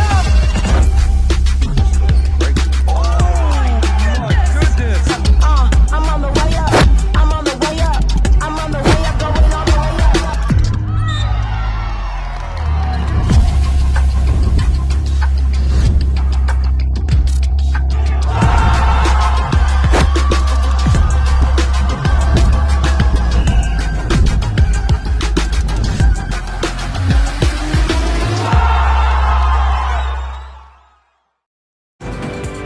Only one New Zealand university is ranked among the top 1% of universities in the world and in the top 40 universities under 50 years of age. Auckland University of Technology, New Zealand's leading modern university. Home to world-class academics, called on for their research expertise here and all over the world, making AUT the New Zealand leader in global research impact. Connected to an extraordinary range of organisations worldwide. Focused on a rapidly changing future where creativity, curiosity and collaboration will only become more vital. We inspire, nurture and find the greatness in every single one of our students. We are AUT, New Zealand's leading modern university.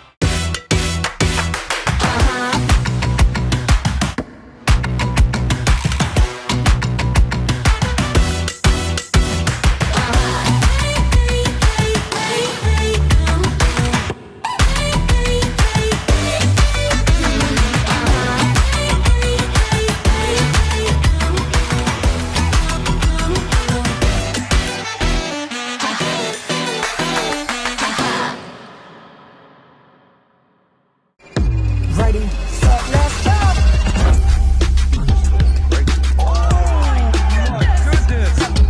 I'm on the way up, I'm on the way up, I'm on the way up, going all the way up.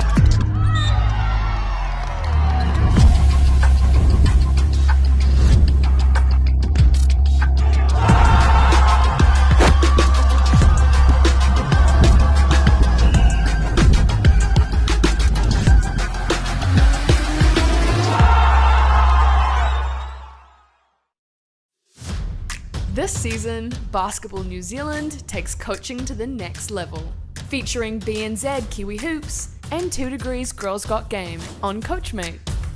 For coaches, discover engaging practices with ready-made plans featuring easy-to-follow games that kids will love. Or tap into your creative side and make your own sessions with our library of great activities that you can learn in under 90 seconds. And level up your coaching skills with lessons, tips, and official resources. Managing a team this year? Get your team in sync with improved team management features, like sharing training and game information. Create polls, see who's attending practice, and communicate directly with parents to arrange things like carpools. Or just share the fun with photo uploads and team chat. Saying yes to coaching has never been easier. Download the free app now and support the next wave of basketball lovers to have their best season yet with Basketball New Zealand on Coachmate. Kia ora whanau, Easy Batch here from the Tall Blacks. Can you guess where we're at today? Still don't know? Here's a little hint.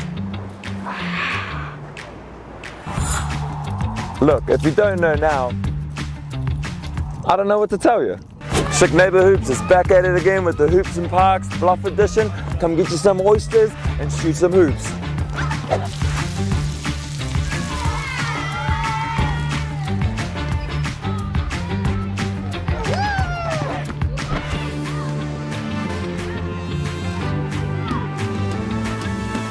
Kia ora, I'm Alan, work for Awaroa Whānau Services. We just got this main event on of opening up the new hoop here for the local kids. Just lights up their faces, eh?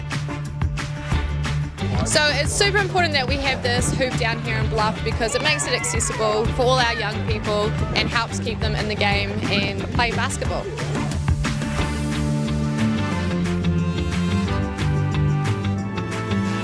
As you can see, we've got a wonderful hoop behind us. How do you think this is going to positively affect the community having this new hoop here? Probably for like people who just want to play basketball and like skate around or something like that. More people come down, get out of the house, and yeah. Wonderful. And there you have it. Coming in live from Bluff. This hoop means a lot to the Bluff community. Being a smaller drive away from where they usually have to travel to play, it means that all the local people can come up and put up some shots. So Hoops and Parks, our vision is to have a hoop in the heart of every community, and I think that's what we're doing here today down in Bluff. Thanks to the help with Chick and Neighbour Hoops, we're trying to make basketball more accessible, get into those more isolated communities, and a good example, yeah, today in Bluff.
Kia ora everyone. No mai hoki mai to the University and Tertiary Sport New Zealand basketball tournament for 2024. My name's Joshua Thompson and I'm here with Tokomanua Queens guard Alana Paiwai. How's it going? Hello everybody.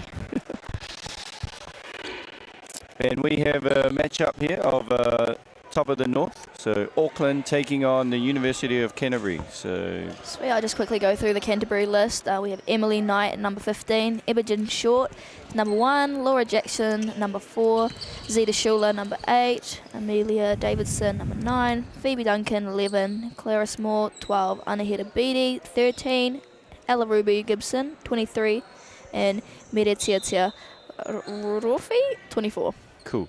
And for Auckland, we have Misaki Chen, Dai Tate, Pippa Manalos, Emma Ahing, Petra Sparks, Rena Matasini, Leila Alalehi, Dominic Stevens, Te Paia Mau, Natasha Ahing, and Audrey Potafona.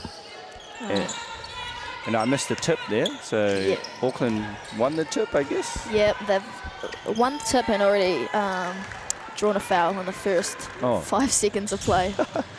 So there's that foul count. And steal with Dominic. Yes. Dominique, sorry. Long arms. Fresh off her under 23 3x3 World Cup in Mongolia. Yes. Nice pass there from Dominic Stevens. Yeah, she'll be one to watch. Yes, down low to Natasha Ahing for the two-pointer.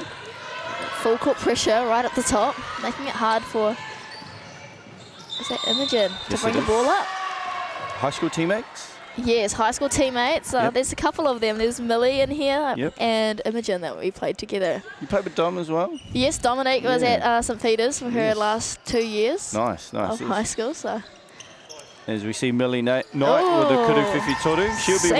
She'll be one to watch for the University of Canterbury. Played for the mainland Pole guy for the last 2 seasons. Oh, really? Nice. So she'll have some experience. A lot of height matchup between those two players, Dominique and Millie. Yeah, nice find there from Millie to number 8, and that is Matasini for the layup. As we see Millie Knight catching tough pass there. Offensive foul. Offensive. Yeah, interesting. I think there's a bit of a confusion. Yes. I think both refs were thinking of different kind of calls.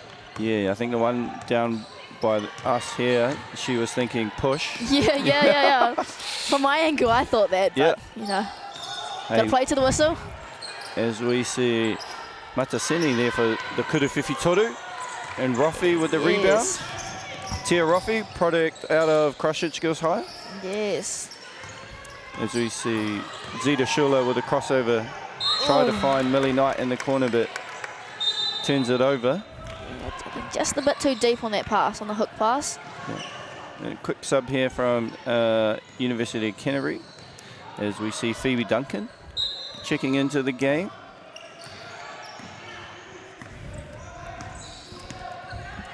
Good to see both teams are still in a man set. Yep.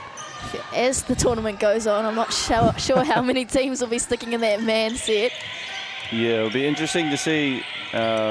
First day is always interesting. Feel out day. Yep. Bodies are a bit more fresh, so go a little bit harder. Yeah. As they go on, a bit more game fitness might kick in, or on the other side could be a bit of fatigue. What do we have here? I think we've got a bit of a switch on the bench. Yes, the Lincoln boys kind of dipped out a little bit too early, but now they're getting ready. Yep. A little bit of an argument on who's doing what over there. Yeah. It's always a fight to see who's on the foul count, eh? It's the easiest job.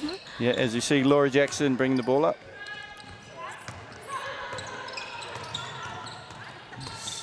Oh, nice little curl action there. Just a bit too low on that pass down to her ankles. Now Rihanna with the ball, she's actually, I've played with her before. She was in the New Zealand under-15 teams that went to Papua New Guinea. So she's got some international experience that she can bring to this team. And there, as we see Dominic Stevens with the left-hand finish, you know. She's a lefty. Don't be fooled, she is a lefty. Well, she didn't have to play through all the contact which she's been doing at the 3x3, so a little bit easier here in 5-on-5. Yeah, 100%. Nice spin move there by Natasha Ahing with the left-hand finish. Oh, it's full court pressure. Imogen's having a little bit of a hard time bringing it up under that pressure. Kind of like throwing it away a little bit too much. Yeah. And Auckland and just getting out and running. As we say that, we have a missed layup. Ooh. Almost got that one. Yeah. But I feel her pain, Imogen. And it's a hard job being a point guard. It is. It is. And everyone else wants to run down the other side of the court, so. So if you're coach Brooke Locke, what are you saying to your Auckland crew here? I'd just say keep up with that full court pressure. I think Canterbury's having a hard time adjusting to that. And they've probably got about 4 steals just from that full court pressure. Yeah. So I'd just say full court pressure and just settling on the offense. I think they're just rushing it a little bit and not actually using their height to their advantage in the key. And if you're Canterbury, what are you talking here with Coach Tom? Yeah, they probably need to put in a bit of a press breaker or a full court release just to help Imogen bring that ball up, because we know that they've got some firepower in that half court. They just can't get into a set. Yeah, as we saw Millie with that early kuruwhiwhi toru. Yes. And other than that, I don't think they've taken another shot. Yeah, well, we want to see more of that during this quarter. Yep. So as long as they can get it into that set, I think Canterbury will be dangerous. As we see the pressure being put on by Auckland. Yep, and I think the coach has done so. They've brought in another guard to help bring the ball up, and in doing so, draw the foul. Yes, that's number 5 there. Drew. Good English, Alana. Pippa Manalaus. Hey, you're a basketball player. Yeah. You know. I pride myself on some education. Thank you very much. As we see Imogen here at the top of the key, little back screen action for Phoebe Duncan. Little step through, and it'll roll. Tough finish there through the contact by Phoebe Duncan. And as we see there, Audrey Paetafuna kind of fell up it. Got up a little bit gingerly, running up and down the court. See, we have to monitor that moving forward. Oh, good little dish off in the key. Just couldn't convert those two. You see Laura Jackson bringing the ball up.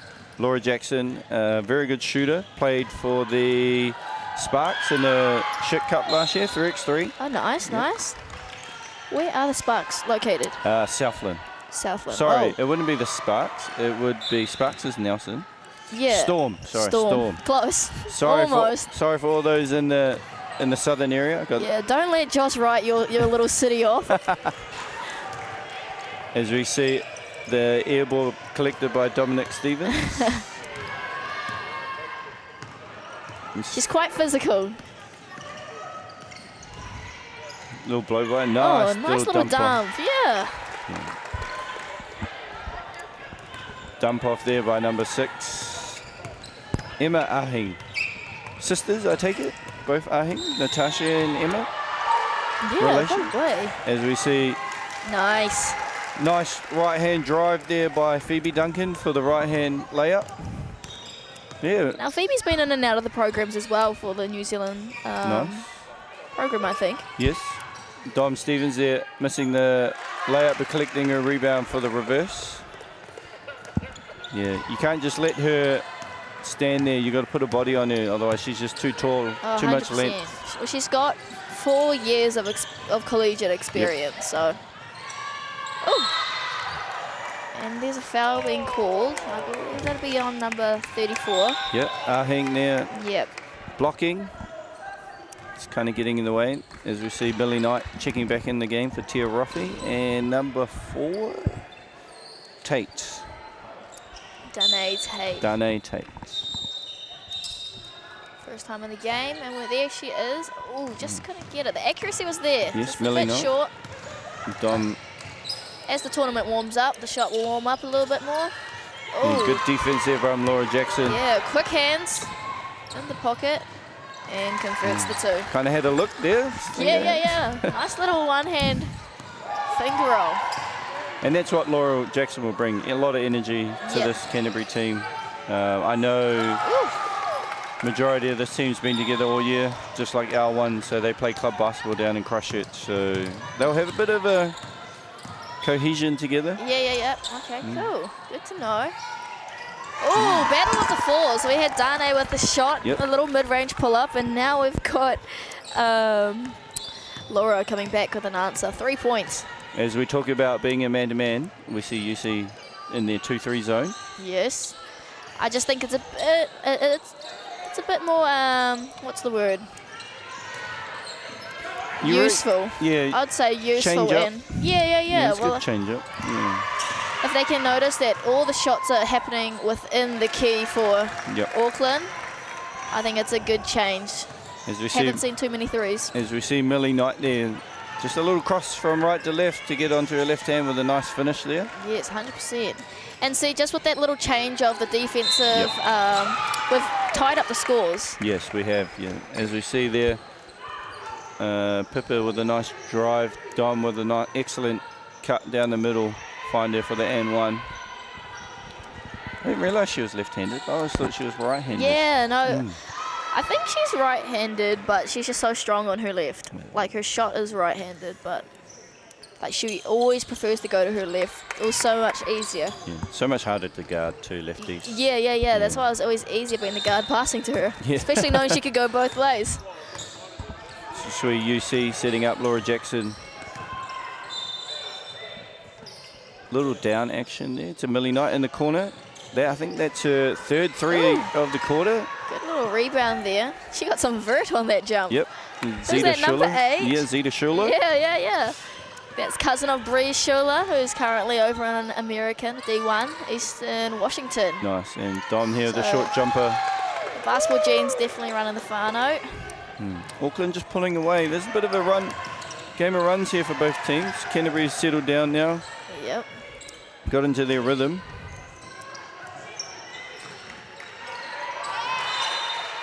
As we see short there, a little bit too long on the Kuruwhiwhi Toru. Ooh, good little stop.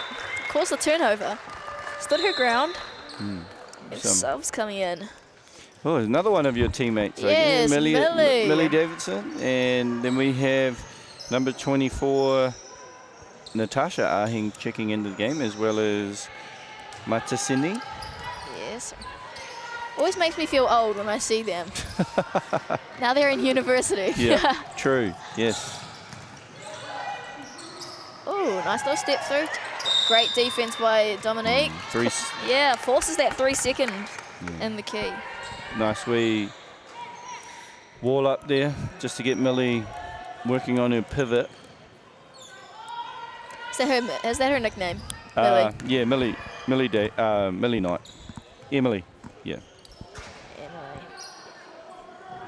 It's a bit like Amelia, right? Yeah. Yeah, you call her Millie. Yeah.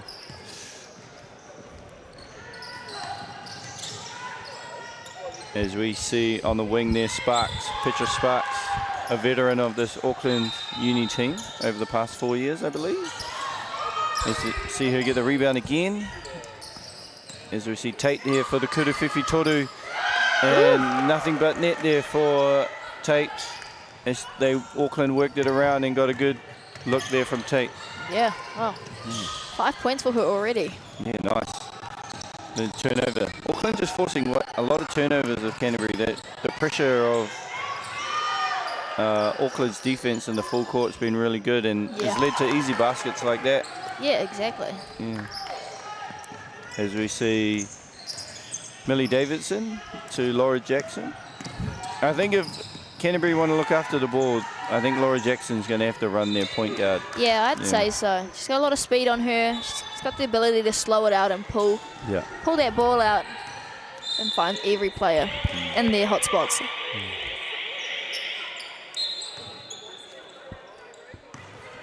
You know what? I'm thinking there's probably like 8 ex-St. Peter's College girls playing in this tournament this weekend. Tournament? Yep. Because we got 3 in this game right now. Yes, 3. And we've got... Who am I missing? We've got Tiana and Hannah. Lincoln. Hannah, yes. Yep, so that's 5. Yes. Yeah. Who else Well, are we would have missing? had Grace. Grace McGrew, yep. But she's injured. Yeah. That's all. Yeah, almost 8. 7 would have been. What about the other teams? Who else is in this tournament? Yeah, I have to have a look at those team lists. Yeah, Yeah. I'd have to say. So as we see a foul here drawn by Aheng, and she will go to the line for 2. What is our team foul count? All right, so now every foul from here is going to be a free throw. So we will see which team will recognise that for 54 seconds. Yeah. Who's going to attack that basket? As we see, I think she made the both. Yes, she did. And gets 2 to drop there from the free throw line. Natasha Aheng. As we see The handles on the guard. Yep. Millie Knight, sorry. There's Davidson there, number 9. Imogen for Kurawhiwhi Toru, just to the right.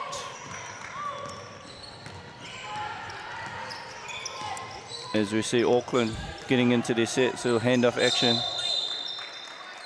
And there's that foul we were talking about. Yes. 2 shots, straight to that line. Straight to the line. So it's not smart there from Imogen Short, right? Knowing you're in the bonus, you don't really have to be that aggressive. I don't think the refs have picked up that it's refs 2 have shots. not picked up on that. Neither. No one on the court has picked that up. And that's wise. Yep. I don't think every player's aware of that, you know.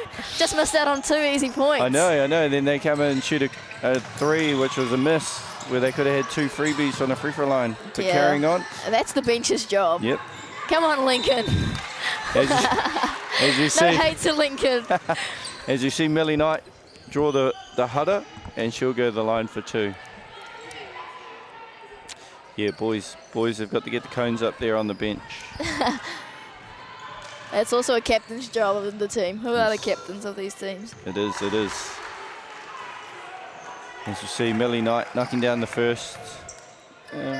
Millie Knight's had a good start, hit a 3, got to the line, got to the easy cup for the layup. So, you know, expect big things of her if Canterbury are in for a chance to, you know, compete in this game. 100%.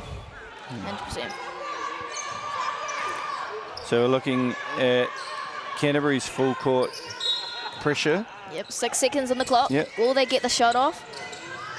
Oh, good pressure. Good turnover by Canterbury. Oh, and a game. Yep. Oh, and another one. another change of position. And that's the time. So 0 points scored in that last 6 seconds. Yeah. So, yeah, 26-17. Auckland with a really good start. Yes. Canterbury coming back, and then Auckland kind of owned the last 5 minutes of that first quarter. So, you know. Yeah, there's been different waves from both teams, but we'll expect to see an improvement in the next quarter. Yes, hopefully. sure. Hopefully everyone's warmed up by now. First quarter out of the way. If you're Coach Brooke for Auckland, you're feeling pretty good. 26 points is. Yeah, you can never be too comfortable. Yeah, you know, in a quarter of basketball, that is pretty high. Yeah, it is for a quarter. Yeah. For both teams, actually. That's a high-scoring first quarter. Yeah, it's 17. So both teams really getting a flow, I think, in their back end of that first quarter. So expect things to pick up. As we see Canterbury on the screen right now, they just need to shore up their turnovers. Too many turnovers in the open floor, which led to easy baskets for Auckland. So I think every time they actually get the ball into their half, into a set play, they're fine. They're scoring every time. Yeah. that's just the struggle of bringing it up. So For sure, for sure. let's see what the coach can bring out to help ease that pressure a little bit for those guards. Yeah, I know that when we get pressured, we use a bit of a, punch screens in the Yeah, open exactly. floor. Little gets action, give and go with the big, Yeah, just to release the pressure. Yeah, hard. I'm pretty sure you've been hit by a few punch screens over your years. Yes. In all those Waikato teams, how many teams did you play that you were not in the full? Millie Davis, about to inbound the ball, start us off. And Phoebe Duncan looking inside. So they got the ball in that half court, so it's going to be... Oh, it just rolls out. Yeah, nice move. Good rebound there from Ella Gibson. Bang. And good rebound there from Ella Gibson, which leads to a Kuta 52 by Millie Knight. Those are always the toughest ones to guard, right? The offensive rebound, the kick out into the three. It's just such a dagger. Like, you're doing so much hard defense, and then they get an offensive rebound and For sure. a rebound. Nice steal there from Interested. Phoebe. Yeah, Millie Davidson draws the foul. Looked like she may have travelled, but Yeah, I was thinking that, but hey, play to the whistle. yeah, for sure. We'll take that. If I'm in that position, I'm taking it. I'm shooting my free throw. Give me the ball. Give me the ball. Never mind that travel. Yes, as we see, Davidson missed the first. Didn't play for UC down in the Canterbury Club competition this year. Actually played for us, for Lincoln Uni. Wow. Where's the Lions? Where's the... Studying, obviously, at UC, but playing basketball for Lincoln, which I think her teammate did the same thing. Imogen? Imogen Short, Yeah, I think they're the best of friends, those two. Yeah, they were like tied at the hip. Yeah, 2 fees and a pod. Yeah. Good rebound there from Millie Knight, and great kick out to Imogen, who finds Ella Gibson with a short jumper and the miss. And tough rebound there. But you see they're getting the ball into their half, so they're scoring. Yes. Straight out the cup, they got 3 points, and then they had... Did they make 2 of those free throws? They did. Yeah, so that's 5 points straight off the cup. And 3 seconds there on Matasini. Yeah.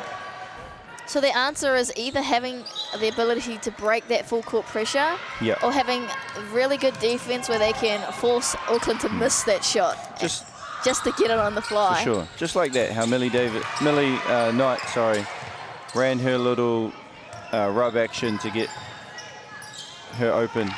Tough finish. Kind of just needs to play off 2 there. Off balance as Auckland get a run out, and that's Emma Aheng with the right-hand finish to extend Auckland's lead to 7. Up for the 3, just short. Oh, but Phoebe chases the ball. Yeah, great hustle there. Yeah, reset on the shot clock. 9 to go. 4, 3. Ooh, and a banker. I don't think she called that one, but we'll take it. Yep, bank is open on a Saturday. No, it's just Friday. Jeez. Mate. Friday. Hope my kids back at school don't listen to that. Yeah. They'll give you heaps about that one. They would, as we see Chen there with the miss. Kuta Whiwhitoru. There's that full court pressure again, just rattling Imi again, but Canterbury return the favour, get that ball back. As you see Ella Gibson with the steal, back to Millie Knight. Likes that little split jump stop, tries to step through. Oh, it just rolls out. The ball's still in play. Yes, Everyone it is. stopped playing. The score has reduced to a 5-point difference, which is a good thing for Canterbury. Yep. As you see Chen there driving that's into a tough both. call. Yeah. She didn't leave the floor. Stayed in her cylinder. Yeah. Number 11. Oh, they got Phoebe Duncan coming across. Yeah, I don't think that was on Millie. I was going to say. Fair call. As we see some subs coming in for Canterbury. Zita Schuler checks back in. Laura Jackson. And number 12. First time we're seeing number 12, Carla Small, I believe. Oh, there's Laura Jackson with the steal. Oh, hands in the basket. Ooh. kind of just throw it. Oh, I think she thought Phoebe Dunton was on the court. I was just thinking that. Good defense there from Ahing as we had the on ball. I think Imogen needs to shoot that one. She's forcing it into a double team there. Oh, good little netball plays there. yes. Petra Sparks with the offensive rebound. Can't get the finish though. Laura Jackson gets the tip out and she's down the floor with Dom Stevens on here. Nice little shifty move and finishes with the left. Is she lefty? No, she's right-handed. Oh, that's a great finish. Laura Jackson's been training with the Poakai this season. Nice. So, Is she a development player? She's a development player, so Beautiful. been doing well. So, And that's always good for the experience as well. oh, 100%. You see, The high like, caliber players, just being around them and training just automatically increases your IQ of the game. yeah. You guys are off to China soon. Yes, we're off to Exciting. China on Wednesday. Yeah. Should be good.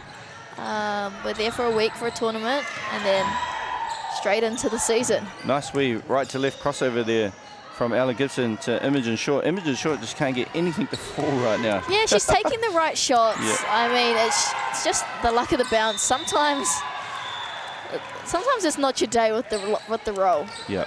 As we see Imogen. I'm sure she'll warm up. She's got good passes, sets her teammates up. I don't think she's had a sub yet, so No.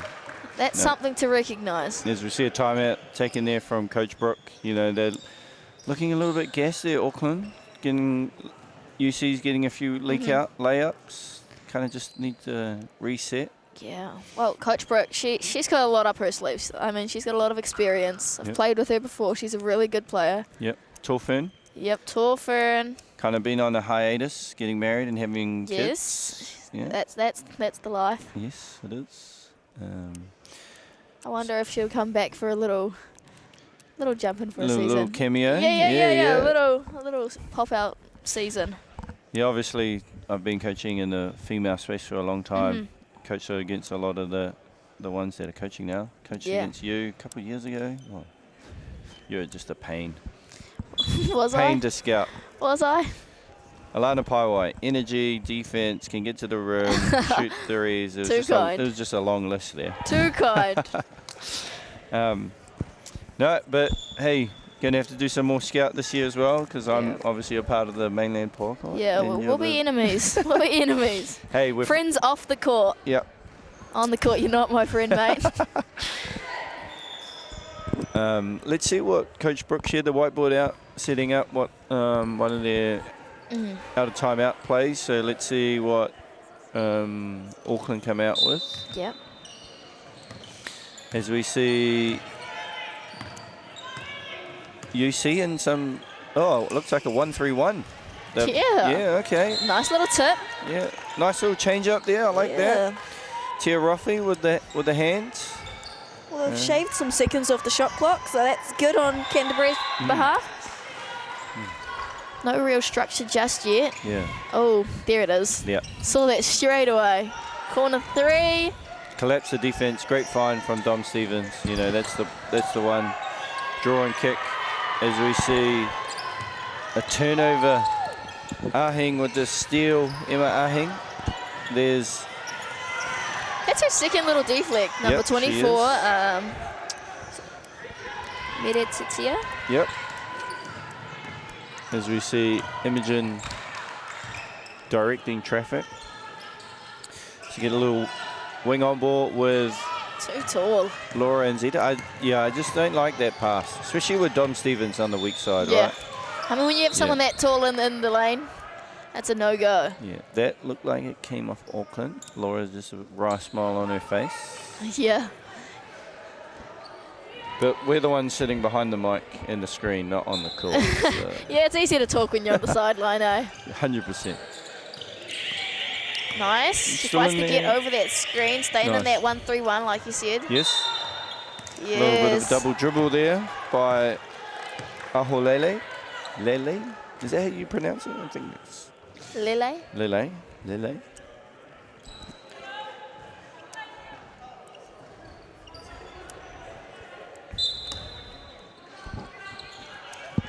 As we see Laura Jackson get open. Your handoff There's Dominic just screen. camping in that post. Yes, she is. Nice flare screen from Zita. Oh, just off the Off the forehead. Off the forehead, bit of a falcon. Yeah, she gave herself gave the ball a hungy. Yep, she did. Just a score update on the other court. If you're supporting Massey or AUT are up 44-13 over there. So just your score update.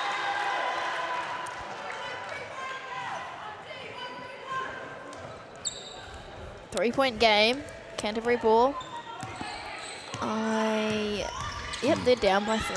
Yeah, as we see Imogen with a handoff action. They ran a nice flare screen for Laura Jackson. Oh, nice roll. Oh, there she is again. Dominic's just too tall. You got to have something up your sleeve for that one. She's got length. As you see, oh, nice touch pass there to Nice. Sparks. Here's the speed race. Quick legs versus long legs. Good kick out for Laura Jackson for the Kuruwhiwhi Toru. Good Tia Roffey rebound. with the Pass. Oh, I thought that would be a foul, but Good defense there by Petra Sparks as we see Dominic Stevenson playing point guard. what isn't she? She's everything. Kick out. Oh, nice little fake there. I believe that's Aheng, Emma Aheng, yeah. Ooh, jump ball. Good hustle. Ball will stay with Auckland. Got subs coming in. Rihanna Matasini. And number 34, Audrey. You're not going to try and pronounce that last one? Don't want to butcher it. Okay, fair enough. Aroha mai whānau, which Yeah. we're still learning. Yeah, I'm sorry, Fado.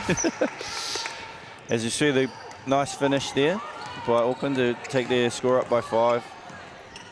Imogen with the handoff. They like that little flare screen action with Zita and Laura Jackson. She's getting open. When she catches fire, you can't let her just stand and deliver. Ooh. Great hustle. Good hustle. I think she could get that. Oh, yeah. Yeah, that's a fair call. Yep. Lots of hands and arms in the no-go zone. Mana Los. Piper? Pipper? Pipper or Piper? Piper. Piper.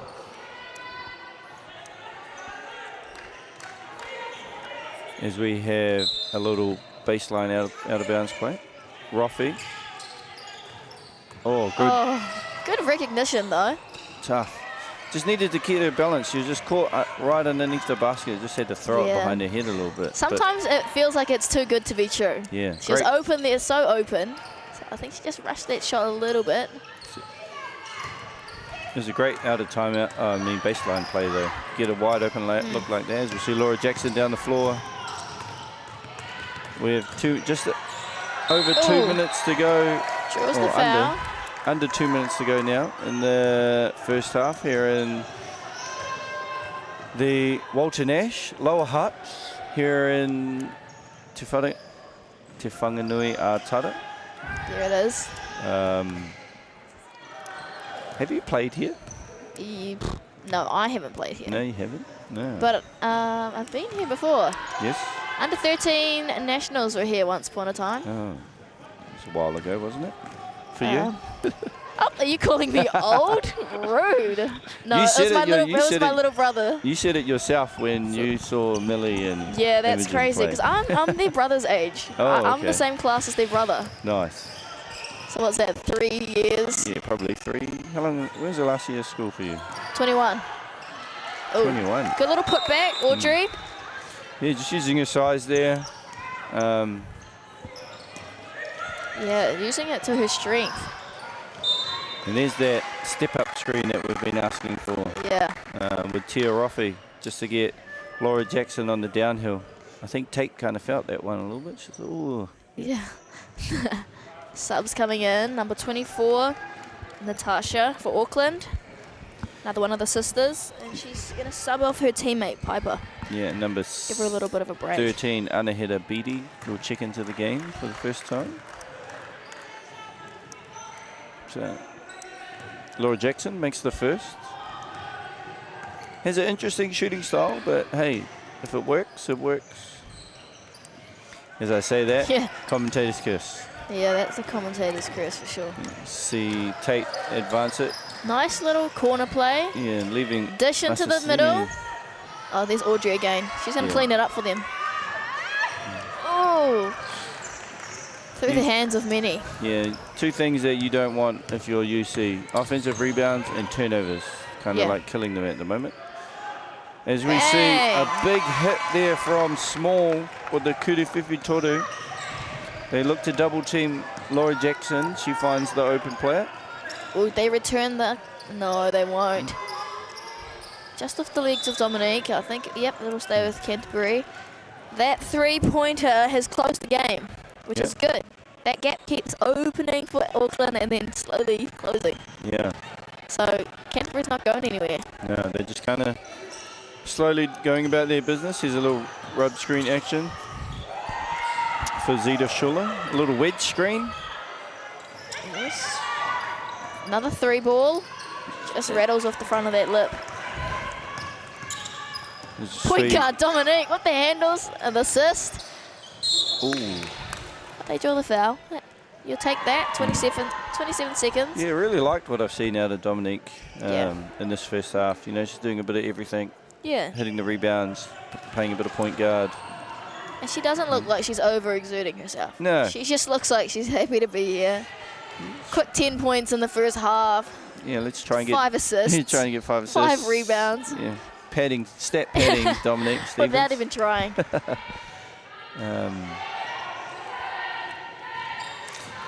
As Tate makes the second, makes a bit of a gesture to someone in the crowd. I hope that was family, not a support. As Auckland had a bit of a trap going, but Canterbury managed to beat the pressure as we get Laura Jackson downhill onto her left. Yeah. Nice screen there from Tia Roffey to get her free. I must say, I'm impressed with Natasha's defense, number 24 from Auckland. She's been able to really sit on defense.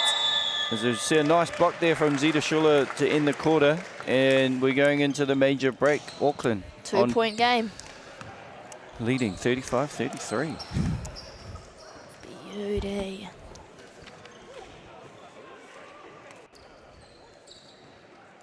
Oh, just thinking we're on a break, but hey, just some sponsor news and some information about the UTSNZ. Was established in 2015 to lead a return to quality, competitive inter-tertiary sport in New Zealand, and a drive to renew focus of value, profile and delivery of tertiary sports. And we do have a shield. I believe University of Canterbury were the winners last year. Yes, they were. And they took it away from Auckland, who'd won it 6 years in a row. Whoa. And just an update on our standings there. Speaking of Canterbury and Auckland, they are in a dogfight for the shield, with Auckland up 47 to 46. Is this women's or men's? No, it's overall. So you get overall total. Yeah. Between the 8 universities. So they compete for this big shield. And it goes really on all the other sports that you play. So I believe the last one on the list is next week. It is. And it will be the National Tertiary Netball Championships in Palmerston North on the 28th and 29th of September. That's kind of cool. All the sports contributing towards one. I can tell you this now, that we as a Lincoln University, we compete at 3x3, basketball and netball. Oh. And we don't do the others. Yeah, I'm not sure. I am biased to Waikato Uni. Yes. We beat them in the final for 3x3. How modest. I have to throw How that in modest. there. Come on now, you said Waikato. Yeah. But I believe Waikato went further in Australia. They did. 3-3. Yes. They got a third place. And we finished 5th. Yeah, up beat Waikato. Beat us in the quarterfinal. Yeah. So we got our lick back. Don't worry. You did. Hey, it's fine, you know.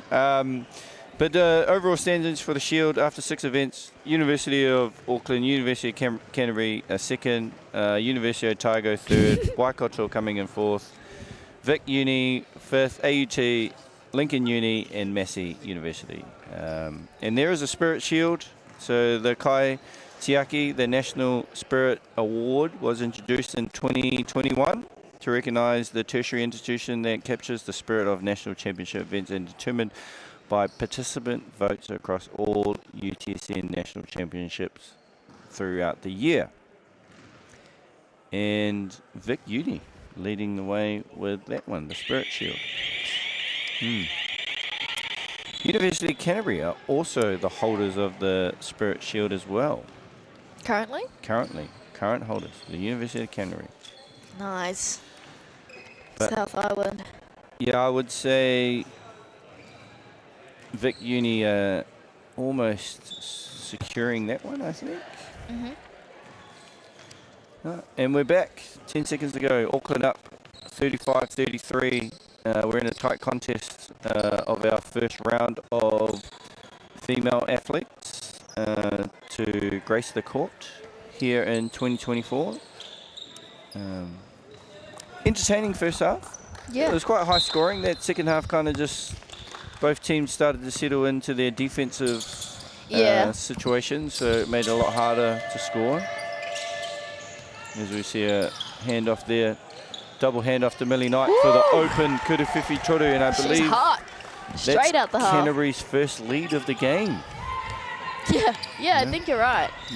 I think Canterbury have to give it up to their number 4. She's done a great job of keeping Canterbury in the game. Yeah, unlucky there from Audrey. Was kind of moved her hip into that screen.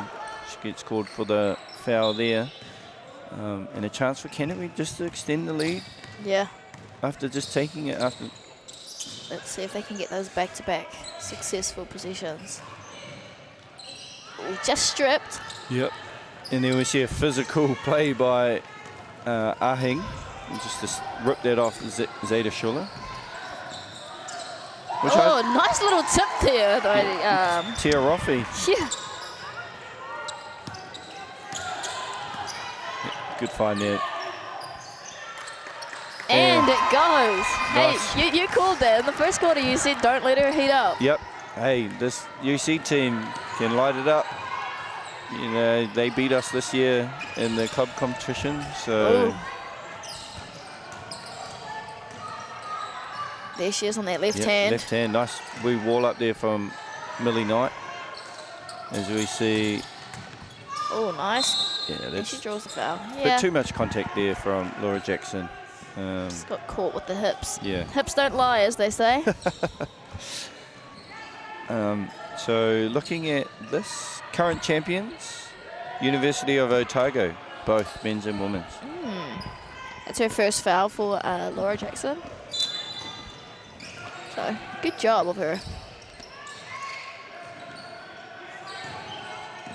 12 seconds on the shot clock. So you see a nice screen set there by Ahing to free Satini up for the jumper. She's got a nice little mid-range game. Yeah, she does. Gotta be careful. It's real fundamental. Yeah. Oh, nice wheel there from Tia Roffey. Just pops it into the little hole. Yeah, nice find. Nice find there from Millie Knight too. Drew the help defender and Tia with the wheel underneath the basket to get open. Oh, that was a good little penetration. Nice little I think she could have just put it back in. As we see Millie gather the rebound there off Dom Stevens. Oh, I think she got clipped on that. Yeah. Just baseline. And me with the ball on the hand. Oh.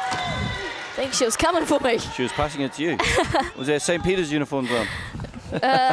No, sadly not. Yeah. Right idea. I don't think I'll fit it anymore. Right idea there. Like, had the wheel, just, you know, yeah. throw it a little bit too hard. Just thought she had a shooter out there in that position. Nice. Canterbury have got a lot of those little tips. Yeah, they've converted to a bit of a steal. A bit more physical. As I say that, Dom Stevens forces the turnover, and she's missing the left-hand She layup. won't like that one. Look at her laughing. Oh, bit of a crossover. Yeah, Saves it. Auckland are doing a good job of getting into the body and then just forcing them into. Oh, I'd say that was a double dribble. Yeah, Didn't reset off anybody. Oh, and the draw. Yep, she drew that foul from who? Did you see the numbers? I did miss that one. I think it was 24. Ahing. Okay. Yeah. Let's see what the foul count is.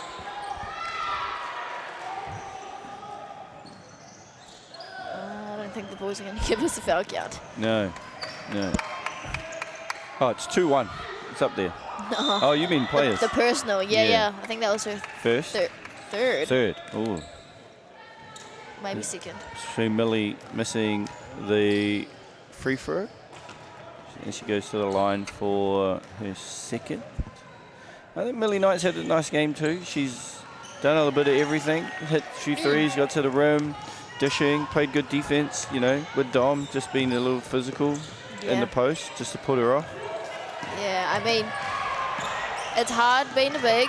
Yep. It's very heavily reliant on the guards getting you that ball in the right position. 100%. As you said, nice finish there to her left from Natasha Ahing. Good screen from Domi Stevens too to just free her up a little bit there. Yep. Oh, good. Just a bit short, but that's a great find. Right idea. Wide open.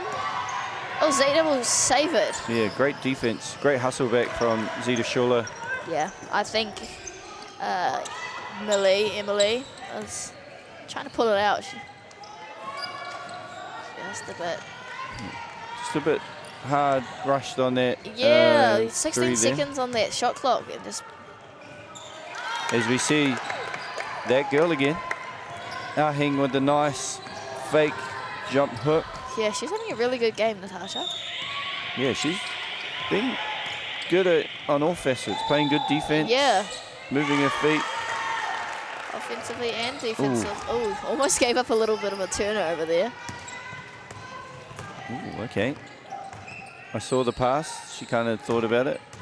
Backs her down, big man. Oh, good job by Emmy for keeping that ball alive. Yeah, good defense there. Yeah. On the bigger. I thought that'd be game over. I mean, the height difference. Nah, there's a bit of a dog in Emmy. Yes, there is. Oh, we've got an injury. I don't know. I don't know if you can do that. You can when you have possession, Oh. but you can't when it's the other person's ball. I don't know what's going on. Thinking it's a leg injury. Yeah, or could have. She's just holding her hamstring, I think. yeah. Maybe she's going for a stretch. We have to keep an eye on that. You know, she's been very good for Auckland. Yeah, they're going to need her throughout that tournament. Nice little horns action, give and go, but it was broken up by Phoebe Duncan. Got her hands in there, and there's Sparks. Picture Sparks with the drive. Yep. She's a hard Gizzy girl. Played with her in Gisborne. Nice. And just kind of didn't get it off in time there. Shot clock violation.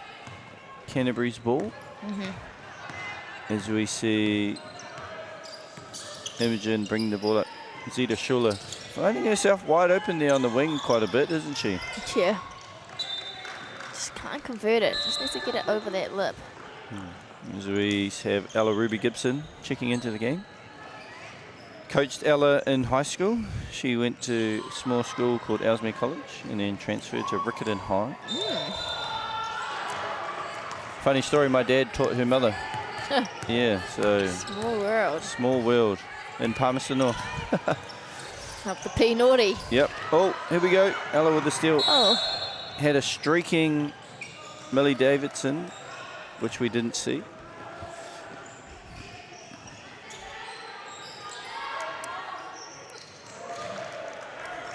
As we...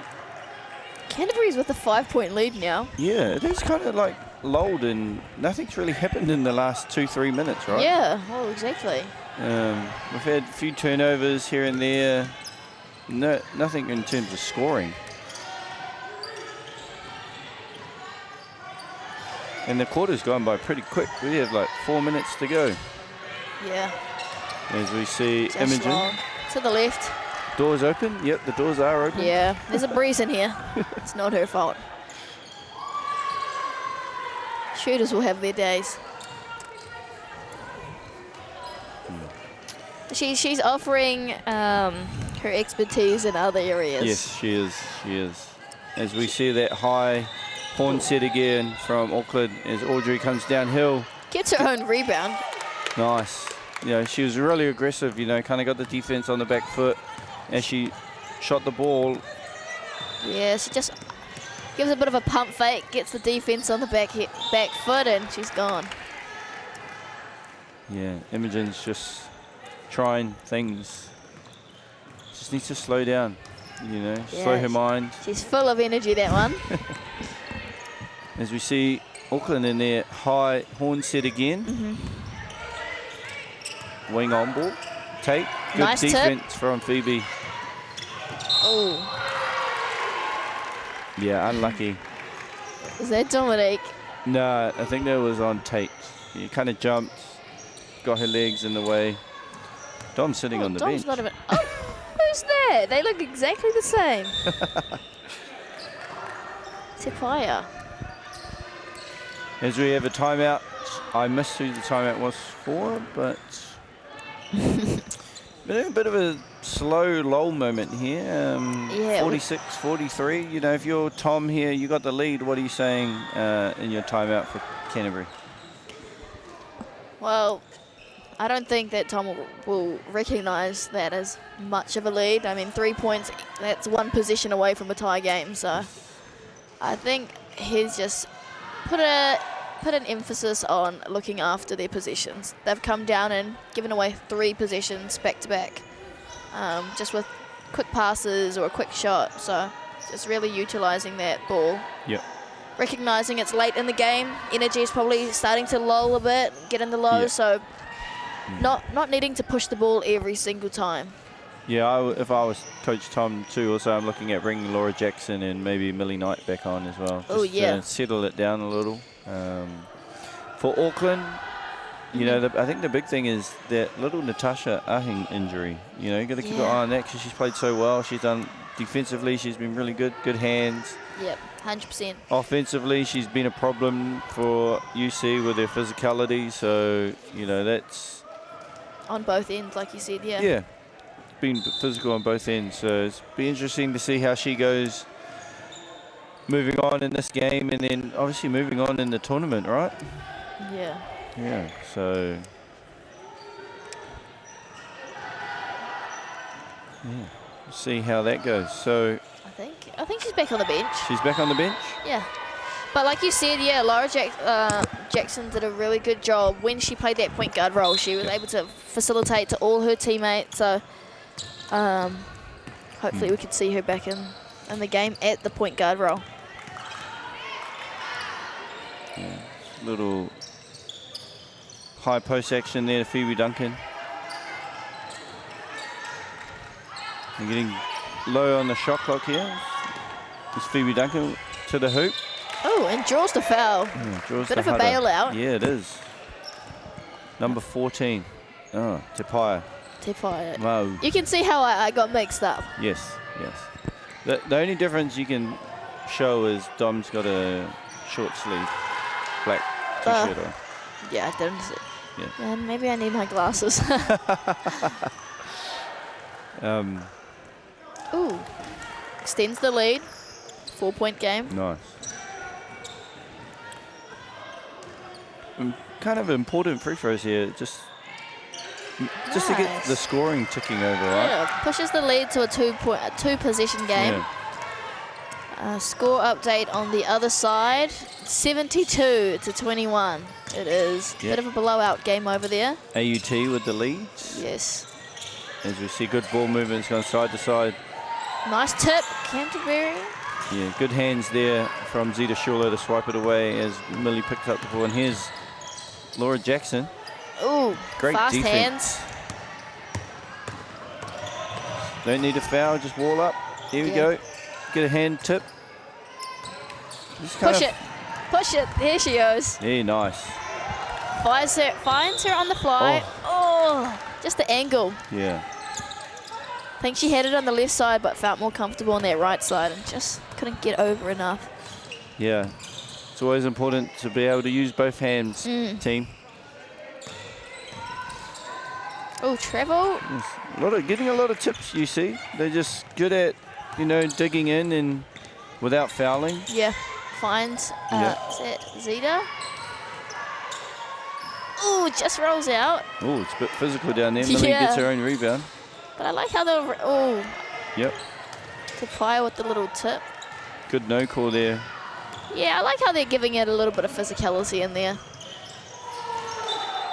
Good defense there from Laura Jackson. Kind of just using her body, getting her chest in front, and then. Are you that type of person? Take the chest hit with the swipe down on the hands? No, I'm not letting it get to that point. I'm swiping before we even get into the key. No, sometimes. But I try and take a dig at the ball before we get that deep in the key. Nice. Oh, Tia Roffey. Tia Roffey has quietly had a very good defensive game, I thought. Yeah, 100%. I agree with you. She's had probably 10 deflections that led to turnovers. 100%. Ooh, Millie Knight. Oh, being caught on them. Just a bit short there. I think she just got clipped a little bit there. Yeah, a little. When setting that screen, just got ragdolled out the way. Knee-to-knee clash there. Yeah, she's rubbing it a little bit in the corner. Yeah, just run it off, she'll be fine. That's the New Zealand mentality. As we see Ahing getting to the cup, missing the right-hand layup. She's quick, quite shifty. As we see Laura Jackson, Phoebe Duncan for the Kuruwhiwhi Toru. Just a little bit short. Yeah. It's good to see Natasha Ahing back out there. Oh, she got there really fast, Laura. No, there's Tia Roffey again getting another tip. Just point guard. Very disruptive. Millie with the point guard. Oh. Puts it up. And air ball, so. And we have a 48-43 lead. Canterbury just edging their way up, winning that quarter to take the lead. Now that last 5 minutes was just a little bit interesting, I think, from both teams. Yeah, not a lot of scoring. Yeah, I don't think our score moved. Yeah. 5-point game. Canterbury in the lead. So this is the defining moments, the last quarter. Yeah, as we see there, Millie Knight just sending orders out to the girls about being just relaxed, chill, solid defense. Yeah, 100%. I think in that last minute, they had 3 possessions where they just came down, jacked up a 3. I mean, they weren't really set, didn't have their usual rebounders under the hoop, so I think that must be what Millie's talking about, just relaxing, waiting for them to get under there. Yeah. Yeah, I thought they've done a great job at penetrating, getting to the hoop every now and then. Just missed a few layups. I think Phoebe Duncan missed a layup. Zeta Schuler's missed one there. Auckland just had to get back to what they were doing in the first half. You know, they were really good at pressure defense, being physical, forcing turnovers, getting little leak outs and runs. So I think it's hard to attain for 40 minutes. So for sure. like I called at the start of the game, I mean, we'll see if they can bring that back out, that full court tenacity. Yeah, and I believe our next game on the live stream is Lincoln University taking on Vic Uni. So should be a good game. Should be a good game. Lincoln, obviously, a bit of a powerhouse over the years. Yeah, I was just going to say that. Now, who are the names that we should be looking out for? For Lincoln, we're Kate Herman. Obviously, she was with Dommy Stevens at the 3x3 World Cup, under 23 World Cup. A couple of your ex-teammates, Hana Lacey Dameka. Yep, she's a shooter. Got to watch out for that one. Yeah. Under 20 MVP for Nationals as well. Yes, I saw that. Yeah. And 3-on-3 MVP, yeah, yes. 3x3 MVP. Oh, great defense. Tip! Phoebe Duncan. I think Dominic's laughing. She's like, how did the short person block me? Yeah. But anything's possible. And Imogen finally makes a nice little jumper. Oh, great defense there. Canterbury in a little bit of a... Small with the pressure. ball. Yeah. Oh, just a tip. Can she get that? Yep. Yep, she'll save it. Just need to relax here. Yeah, smart from Imogen. Just letting the defense settle just to get into their offensive piece. Tough. Good rebound there from Dommy. As we see her on her non-preferred dribbling hand, I might ask, on the right. No, she loves her right-hand dribble. She just loves her left-hand finish. She's too good at it. Both sides, actually. I think once she gets you in that little seal, it's game over. Yes, yes. You never want to let her get to that point. As we see, oh, that's who else is in here. Who? Elsie Gilbert. Elise Gilbert. Elise, who's she playing for? Playing Otago? for Otago. Yes. Otago? I thought Otago they pulled Uni. out. Oh, that's the boys. Boys. Boys. Oh, okay. Yes, Elise Gilbert. Yes, Elise is here. Yeah, shout out to Elise Gilbert. She was in Shout out my to Elise. junior Torfburns team. Yes, yes. How did you guys go there? 5th. 5th at Yeah. the Asia Cup? Asia Cup. Oh, that's not too bad. We missed out on one spot, lost Yeah, to Korea, so it was pretty tough. But no, good learnings. Yep.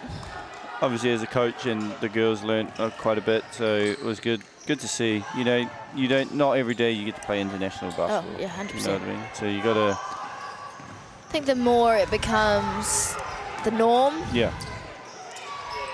we'll just grow over the year. Oh, nice. little hizzy, little shimmy. She's likes that little fake right to Yeah. her left hand. Tia Roffey. Tia Roffey for UC has been an unsung hero for them. Tips, Yeah. rebounds, you know, she's sick, Yeah, good I'm screens. quite impressed. Oh. Great cut there from Small.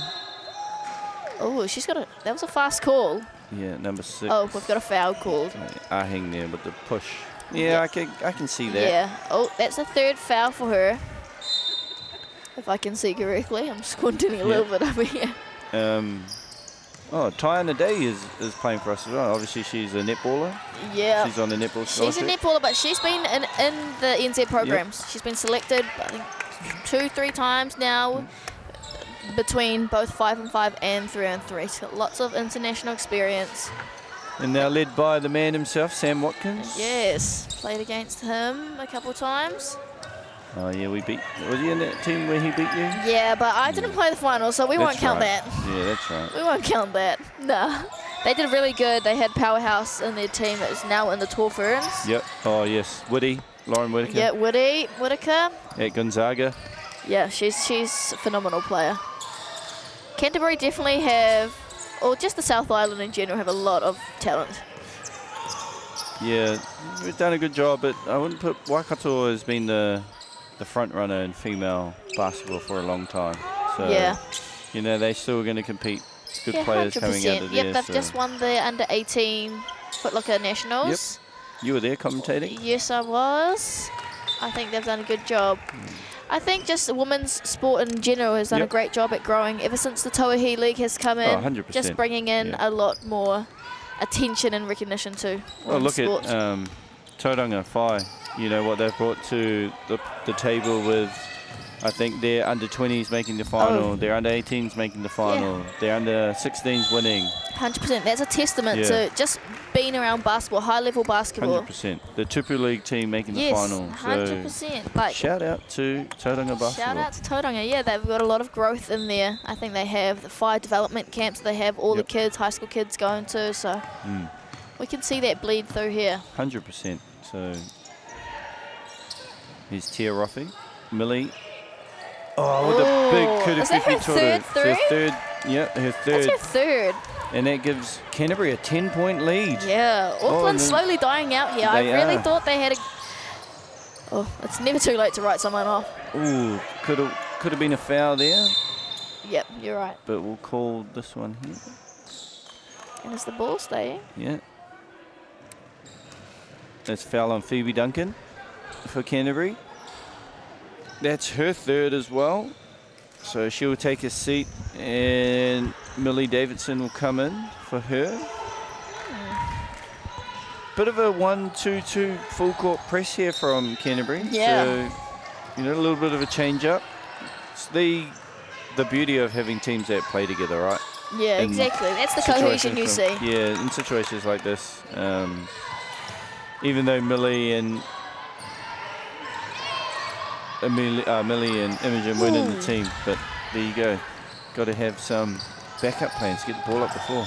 Auckland have done a great job at forcing Canterbury into those turnovers, but haven't really punished them. Yeah. Yeah. As we see, Coach Tom, I think he'll be drawing up a play to break the press. Thoughts now? We've been talking about it the whole game. Yeah. We'll see. I think I think with them having well, not anymore. It's not 10-point buffer. Yeah, 8, I believe. 8-point buffer. I think he'll just be focusing on keeping those positions in for their team. I think Canterbury have been running a lot of plays. Yep. Auckland have just been playing. Bit of one-on-one. What's in front of them, I think, and that now coming into those biting moments, they need to focus on having a bit of structure just to keep those possessions. They can't keep relying on drawing fouls or full court pressure because, Yeah, for sure. Especially with 6 minutes to go, right? And the game is still not out of reach for Auckland, but they really need to kind of buckle down on their offensive set and run something, get good looks. They've forced a few passes the last couple of minutes, so you know, we will see what happens. Yeah, we can only guess what's going to happen. Obviously, the two biggest universities in the country, University of Auckland and University of Canterbury. Really? Yeah, in a dogfight for the shield. So yeah, true. When you're the biggest universities, you kind of like always dominate those. Yeah, I think you have a lot of selection. You got a lot of people to choose from. Yes. I didn't realise they're the biggest. Yep. How many universities do we have in New Zealand? We have 8, I believe. 8 universities. 8 universities. Wow. And how many at this tournament? 7. So the one, I think the girls, Waikato's not here for the girls. Yes. And Otago men aren't here. Yes, I think Waikato, all their players are at 3-on-3 over in Japan. I think Carly Ohia is there. Ooh. Yeah, I think she thought it was the blue lines. Yep. That is the confusing thing about Maya. Yes, Maya. Tangiahu. Oh, Laura Jackson there. That's some full court pressure. Oh. Geez, Tia Roffey trying to climb on top of him. I was going to say, she got some height on that jump. As we see, Aheng there. Yeah, she'll go left. Oh, she's back. Draws the Hada. They need her. Instantly makes a difference for her team.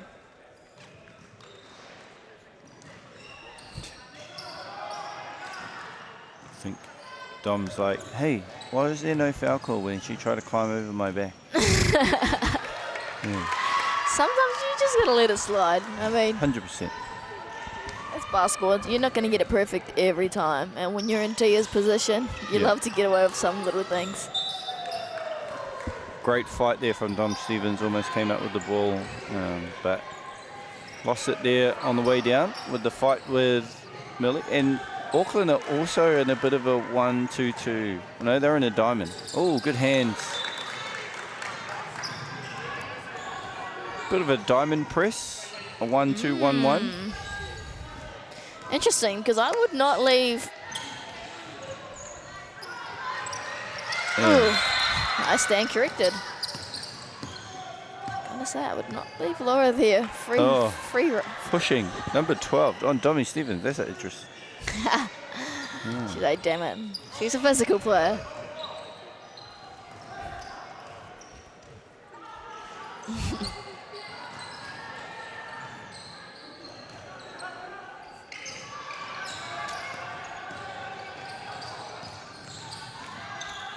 As we see Laura Jackson coming off a Tia Roffey screen. Turns the corner.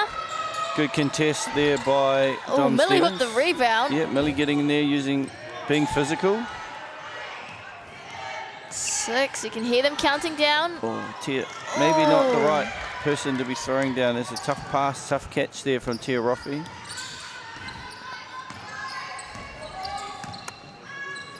As we see a little high post catch from Dommy. She's going to go to work. Let's see her on her left hand. Yeah, nice left hand hook. I called it. Yeah. She's so dominant. Way to keep her balance too, right? Yeah, I mean, why fix something that's broken? That's not broken. Oh. You don't really need that. Like, Canterbury just rushing now. Yeah, 4 minutes is a lot of time. There's Dominique.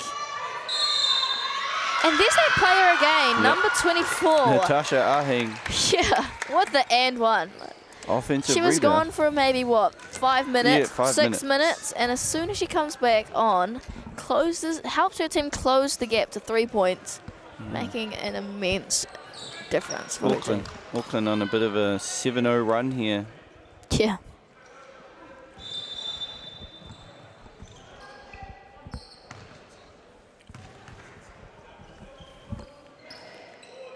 Make it. And 8. she'll get the bounce, closing it to a 2-point game. Anyone's game at this point. Pressure here, Auckland. Oh, there Another she is turnover. again. Just Will she convert? She will. Tying the game. She's got to throw it back to Millie. She's too busy dribbling the ball. Oh! And she slides in an attempt to save it. Just doesn't get there in time. But as you say, that's Canterbury. They need to... What's going on over there? Yeah. Is that a timeout? No, they're just checking. Because she's off the court. That should be a technical, but... No, it's a ref timeout. Oh, ref timeout. Yeah. Oh, they did call the timeout, I was going to say. Kind of don't know what happened there. It's kind of just stopped and... 4 minutes, a lot of time. It is. So many possessions. Tie ball game. But Canterbury's going to have to dedicate somebody just to shut down number 24, Natasha. Like, she's 100%. having an amazing game. Yeah, she's been the effective one. little Oh, baby. look. She's like, Mum. I'm sick of this. Get me out of here. I believe that's Brooke's baby. Oh, cute. In the pram there. Always around the basketball at that point. We are looking at a 53-53 game here. Auckland, Canterbury. Coming out in the last 4 minutes. Auckland on a 10-0 run. In the last 3 minutes, I believe. And Canterbury just reeling a little bit. Too many turnovers. Yeah, I don't think they fully understood the advantage they had with that 8-point, 10-point lead. Yeah.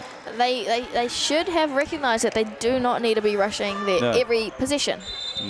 It's kind of just got to use the full 24. Yeah, just kind of just throwing the ball away to random people. Where I think when you're like practiced enough time, played together, you can throw those and like someone will be there. Yeah. This one is I'm throwing it there, but no one's there. Yeah. Yeah, anticipating you can't do that in those, and especially in these crucial times. Last quarter, this could be the decider of who goes out as 1 and who goes out as 2. Yeah, I really think he needs to put Laura in that point guard spot to make those decisions. Yeah, and saying that Imogen's played well. There she is again. Yeah, she has played very well. I'll just say that Laura has a lot of experience, a lot more experience in those type of situations where it's high pressure, bit more physicality. There she is there, being disruptive. Yeah. Blowing up that on-ball screen.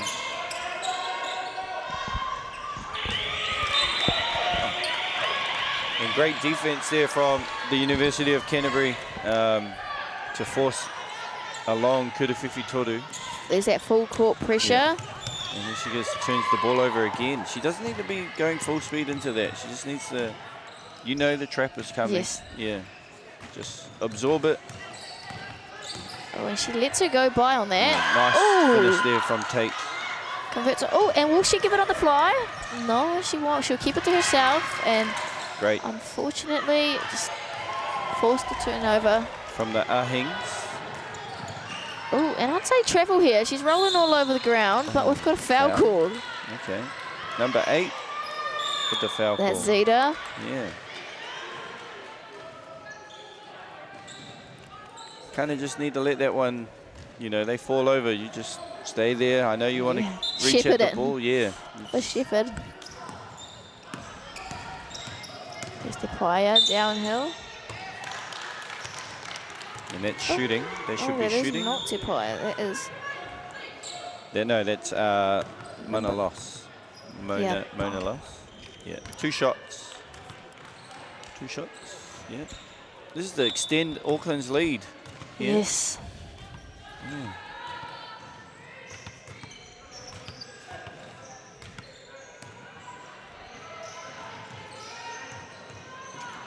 down the stretch.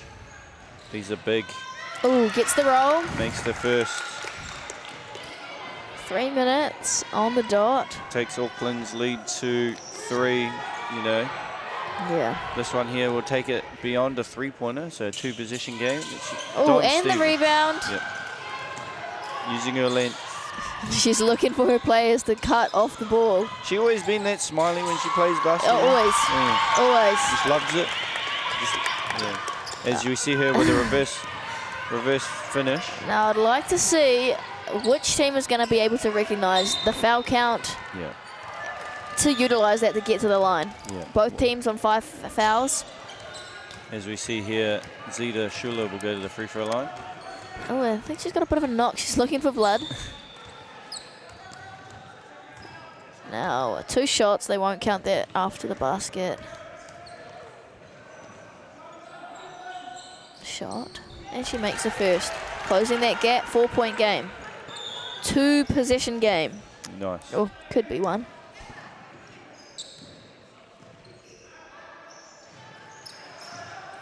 Oh, nice. Closes that gap.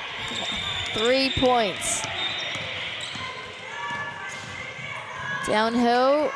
Just misses it with that offhand. Yeah, no. It doesn't really need that shot. Yeah, well, I saw Natasha. She's saying slow it down. She's signaling for her team to use the whole possession.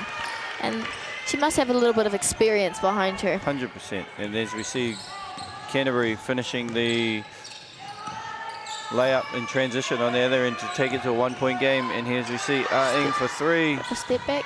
Ooh. And Auckland's bailing out Canterbury a little bit, giving them more position, ball time than they need. It's like that both teams want to play from behind. Yeah. They play better under pressure, I assume. A little bit more urgency as we see there, Laura Jackson. So bringing going the ball. downhill, and she gets to 2 to go. Nice there from Ella Gibson. Taking the lead. That's another change of leadership between the 2 teams. It is, yeah. So Auckland down by 1. Let's see what they can do with it. Yeah. Moving screen. Canterbury will take this and run. Yeah, kind of just saw her hook her arm in there, and easy one for the ref to call when they're holding. Yeah. Yeah. Sometimes you can get away with that, but just you got to be able to recognise where the refs are standing. 100%. Yeah.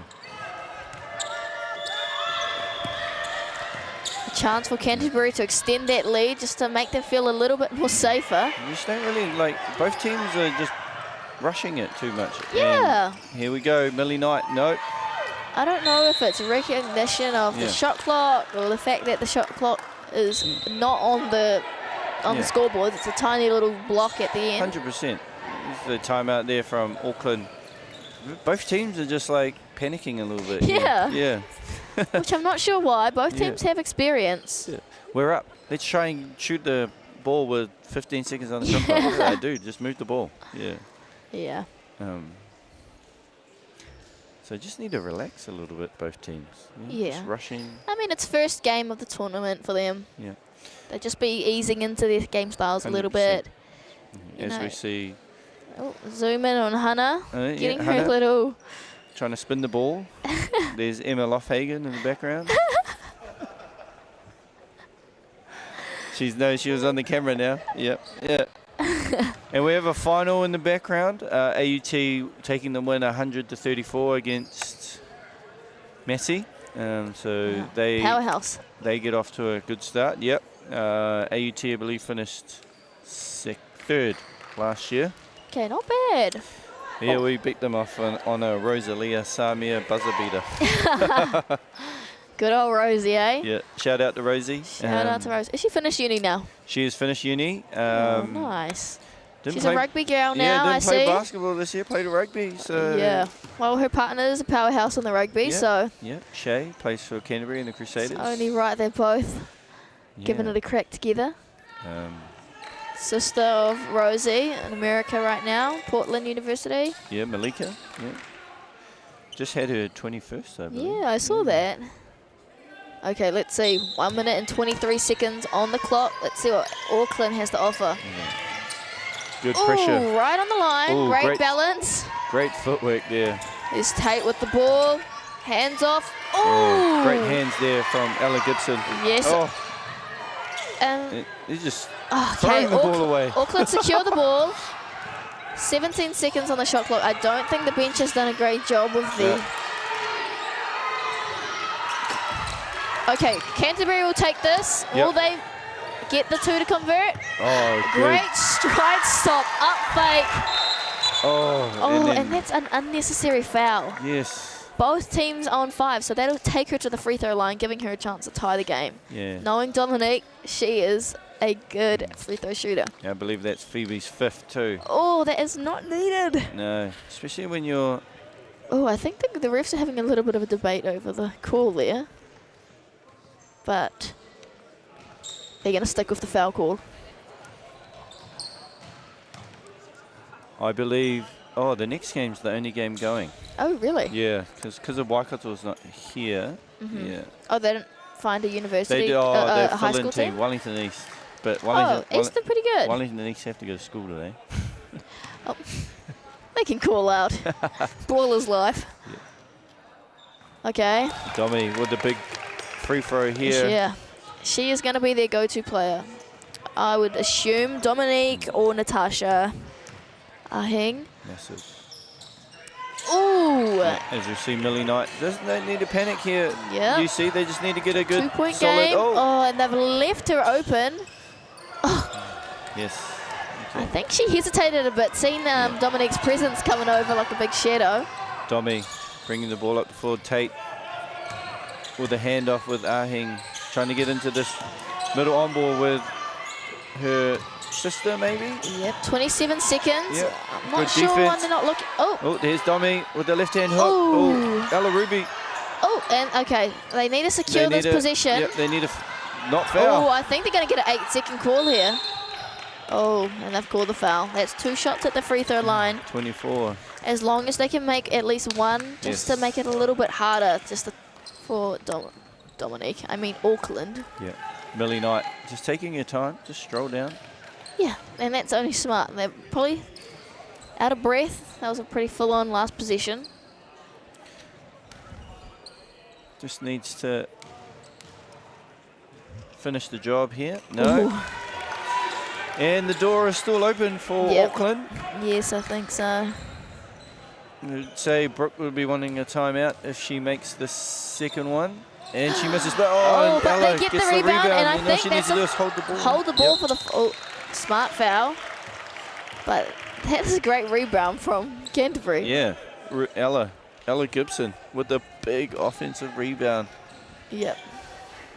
That's much needed just to close this game out. Coach colours those ones, those offensive rebounds after free throws. Ooh, second chance.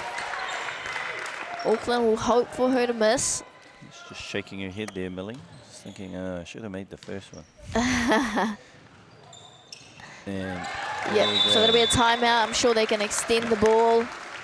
Look for a 3-point play, do you think?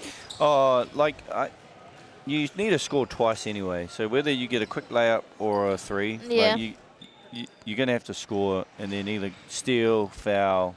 Yeah, it puts them in a hard position, knowing there's 100%. only 8 seconds. Yeah, if I'm looking, I'm probably trying to get a quick 3. Yeah. Just to put pressure on the free throw shooter. Yeah, exactly. Or even the chance of getting fouled and getting that and one, Yeah. just to tie the game. Yeah, if I'm Canterbury, I'm switching everything, and I'm just, if they make it, they make it. It's high hands, contest. Yeah, exactly. Yeah. You don't want to put your team in that situation. Yeah, 100%. Smart. But there have been crazier things. Oh, yeah. There have been. I'm sure you can't write any team off. No, I'm sure you've been part of some crazy situations, endings. Oh, yes, and I was not in the winning team. I remember when I was year 9. Back when every weekly basketball was competitive. Yes. Yeah, interesting. Overtime, Layla, hits a deep 3 to take the win. Yeah, here we go. So let's see if we can get any of that from Auckland.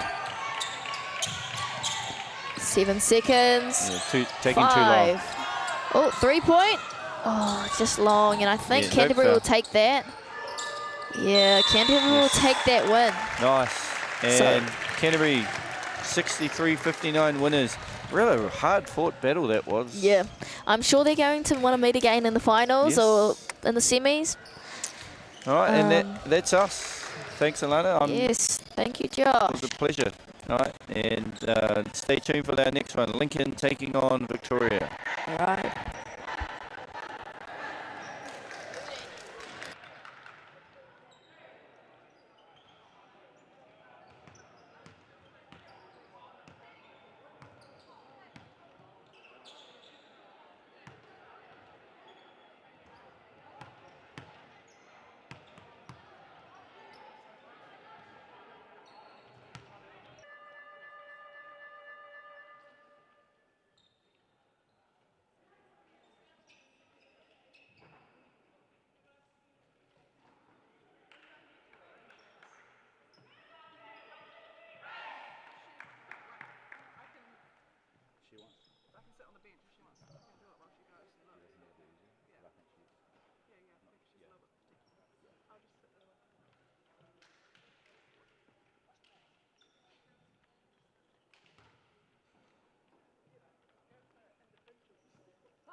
Kia ora mai anō e te iwi. Welcome back to Te Whanganui-a-Tara here in Hutt Valley, here at Walter Nash. We are coming to you with Canterbury and Auckland. Lincoln University here with the ball. How do you think the matchups show up today? Matchup's looking pretty good at the moment. Both teams have a bit of height. Yeah, a bit of height going on. We've got a couple of key players here from Lincoln, as we see number 5. Hana in there with a foul called from the baseline official, Britta Young.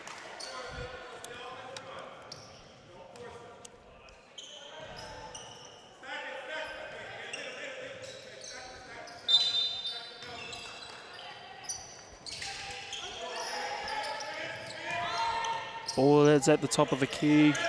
Sorry, at the top of the 3-point, looking for a drive. Heaps of contact in it. Hana comes down for a rebound. We apologise here, we don't have the correct teams here, but we are going with Lincoln University versus Victoria University of Wellington. Victoria University got the rebound coming in, trying to set their play, set the defence. Lincoln is. Bit of contact here. Going for the drive. Outside official called for the travel. And it's going to be a long time on the court for the girls if they don't pick up on these small issues early, as we see Lincoln coming up with the ball. Hana with the ball, top of the line. Quick pass off 3. Kuruwhiwhi Toru, no good. Comes up a bit short. We're going down the court again.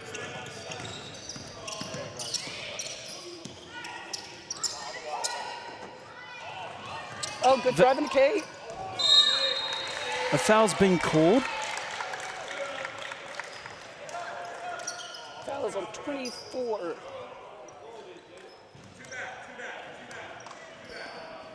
We might see some discipline issues coming early, just in the form of these fouls being called. The girls probably just working off the nerves. First game of the day, the second round of female games being played, with the last round just coming off with a win. There'll always be teething problems in the first couple of rounds, especially as everyone gets to know each other and settles in. Hana getting a bit of contact up high, tries to throw the ball, desperate attempt, but it's going to be green ball turned over at the baseline.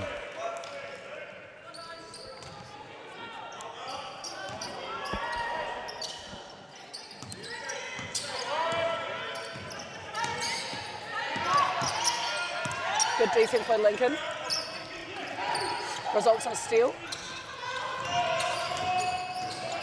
Hannah with a hard drive to the basket, can't make it. Goes back down the other way. I don't have your names or your numbers here, ladies, so unfortunately I won't be able to commentate directly to you. Kuriwhiwhi Toru from wide, no good. Rebound for Lincoln. Just a bit of an error. Goes back up for the quick one. Took a bit of contact but absorbed it like SpongeBob, and he's going back up again. And no avail. Going back the other way. Looking for the outside man. Three-pointer goes up, no good. Rebound. No, they're going to let it go out.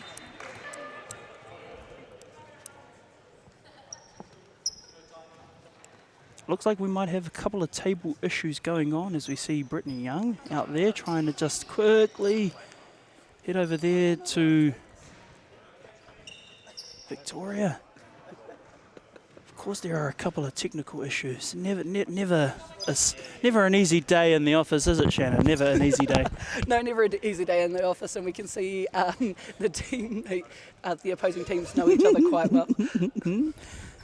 It's almost like they've got the referees to commentate, just like how they got friends playing in the game. I actually don't know who appointed us to this job, but we'll do our best as the game goes on. Hey, but we come back with Victoria University just with a wide pass, and it just goes back out to Lincoln. We see the boys from Victoria just behind me to my left, supporting the girls, toe talk with the girls. That's awesome to see. Bit of contact down low, goes back outside for the Kuriwhiwhi Toru attempt, and it's good. And the scores are now changing, one up. Lincoln University with a set play here, set defense. And Victoria University with just another error.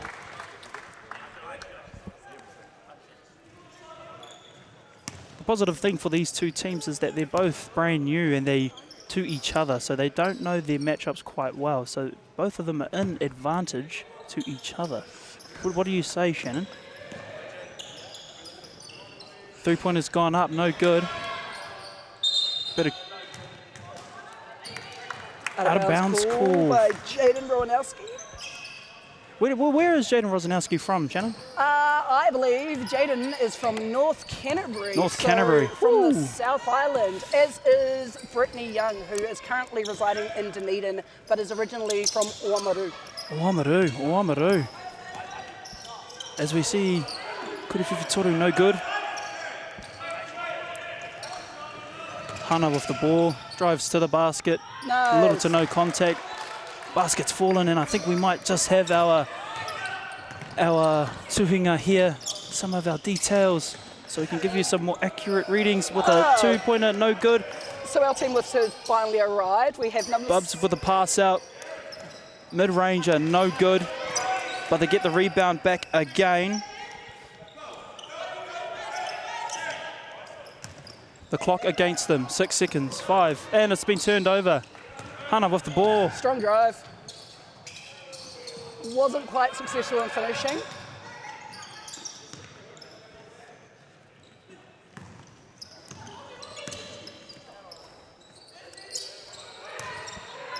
Deep in the key, a bit of contact, no good for the two attempt there.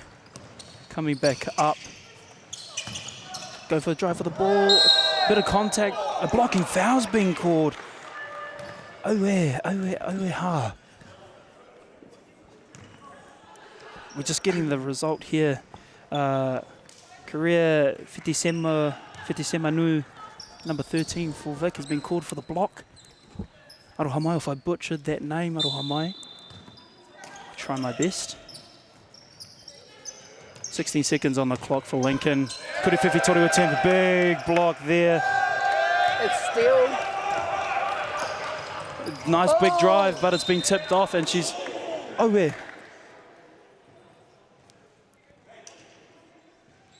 But the attempt for the two-pointer down low, it was a good defense it was definitely a Giant Slayer badge there applied to make her lose the ball. And obviously tried to gain position, but ended up tripping up a little bit. So we're going to try and get a sub going here as Jaden Rosanowski gets another player down.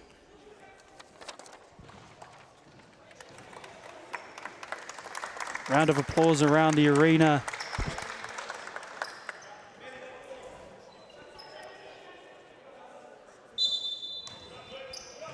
Just as we see Tiana Day come off with that little bit of contact on the head there. No good for that two-pointer attempt there. Bit of contact, loses the ball a bit. Ryan with the pass out.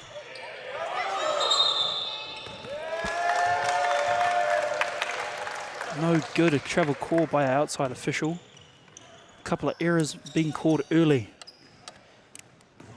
We need these errors to be called early to keep control of the game. Would you not think? I think so too, you know. We want to make sure that they're playing as legal as possible. That's kind of the aim here. Although we do see a basket fall there. By number 6, I believe, for Victoria. We don't have a number 6 here. Doesn't look like. No. It's quite. Again, apologies. Our team list is not up to date. A bit of technical issues. Where we see a quick pass off to 13, but the big block there. She's gone to ground. She's trying to go back up again, and a foul's been called. So she's going to go to the line in the strip for 2.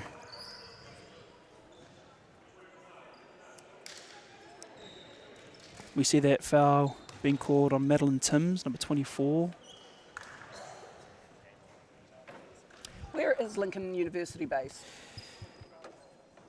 Good partai. Good partai. Very good.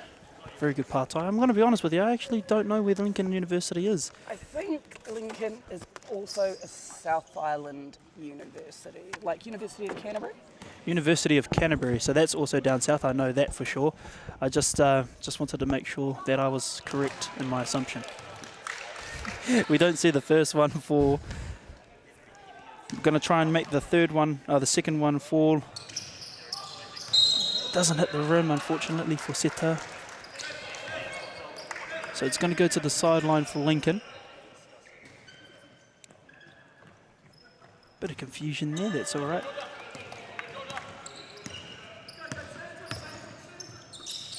Madison with the ball, passes it off, looking for the open man with the switch, quick pick. It's been called for a foul, unfortunately.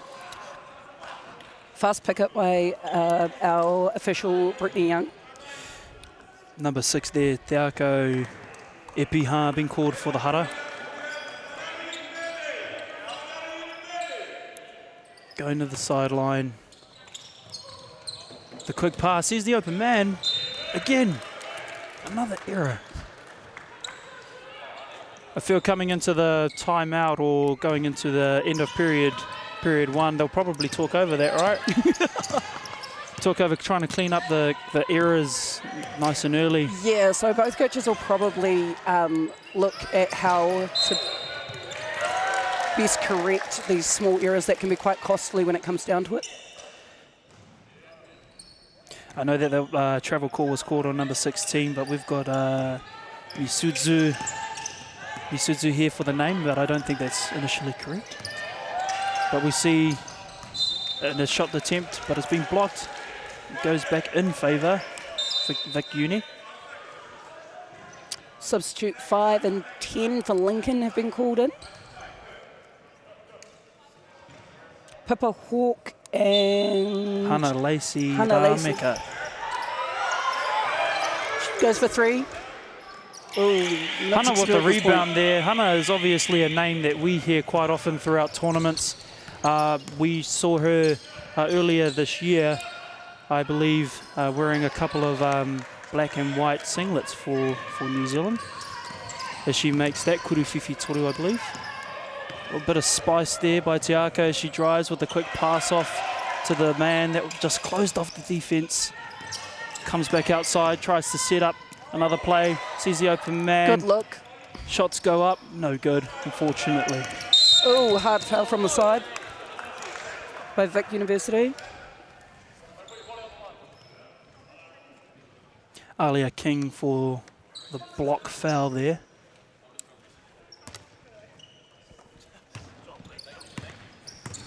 The boys out here supporting the girls all the way through. Vic Uni is in here in force. As we see the rebound, Tiako dribbling up the ball. As someone that's been around basketball for a little while, what would you say is the thing that you would look for the most in your team, especially if it's a women's team going into a game? You would have to clarify your question a little bit more. Do you mean as an official watching the team, or as a coach? What would you say is the most important thing for you? Oh, well, the most important thing about going into a team is teamwork. You can't get anywhere without teamwork. Teamwork. Yeah. And what would be your most important concept going into a game if you were a coach? Well, if I was a coach, I'd just look for those. The defense is probably where I would like my players to shine the most. You're just as good offensively as you are defensively. If you can't play defense as well as you can Girls putting their body on the line to hustle for the ball. See the defense there. No fire exactly drives. my kōrero. Unsuccessful in that last basket. Hannah trying her best to get under the basket for the easy two. Just doesn't seem to fall at the mo. We have subs coming in. Madison Cunningham comes in for Vic Uni. Tiako now with the ball. Goes wide for the Kuruwhiwhi Toru, no good. Madison passes it all the way up to Kate Herman. Strong Kate drive. Receives the M1. 18 white, Kate Herman. Shooting one on the line. Making the nice, strong play to the basket. Making it look easy. Virtually making it look easy. They do have some good drivers as they pick up the ball, which is a bit hard for the defense to do anything about when in the key.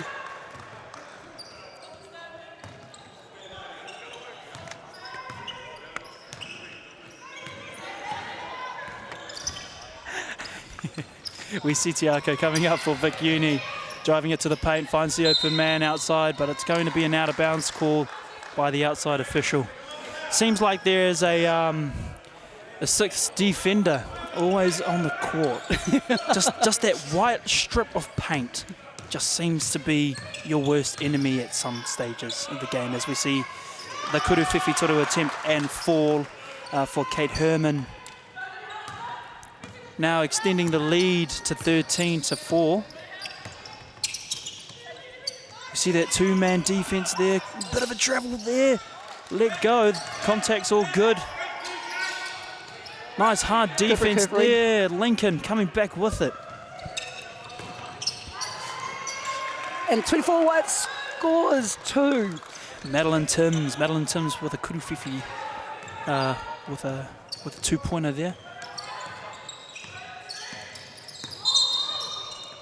Oh, yeah. An offensive call called by Jaden Ronowski. An offensive block. An offensive block seems to be on a number 11, Georgia Sherman. It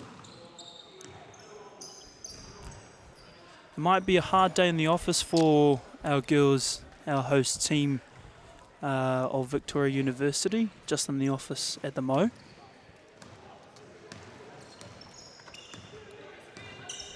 Just a couple of errors that they would want to clean up on.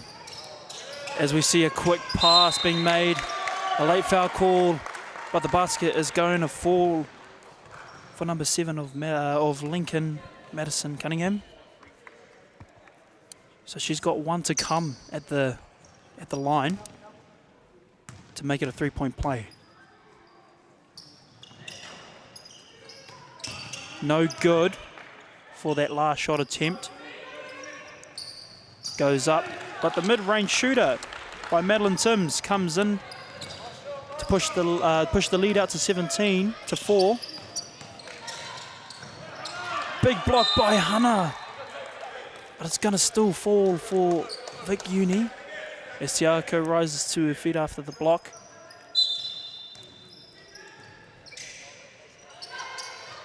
Looks for the open man. Foot violation being called by the lead official. So it's going to go back to Vic Uni. Bit of contact taken, but nothing too Strong harsh. drive by Baloo. Good receive by number 7, Clock Green. is against them. Going to go back up. Oh, tries to draw No the foul. call No there, call. but the ball is still And she does alive. it again. The Kuriwhiwhi Toru attempt went up, but the clock went to 0 as we head to the break between quarters 1 and 2. 17-4, Lincoln up as we go into the second quarter.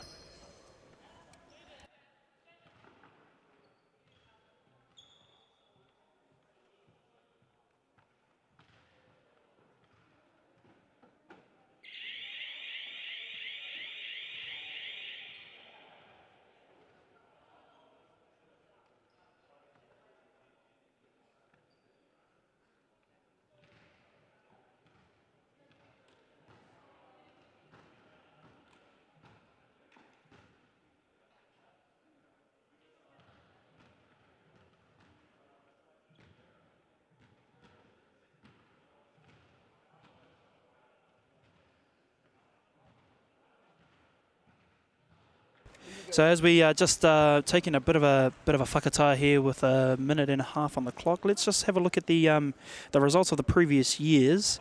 Just take a step back in time to 2019 in the men's champions of Otago University of Otago, with their female counterpart champions, University of Auckland back in 2019, with the runners-up in the men's being University of Canterbury, and for the women's AUT. So these are definitely teams to definitely have a look out for. And as we fast forward a little bit more, we've got we're looking forward into 2022.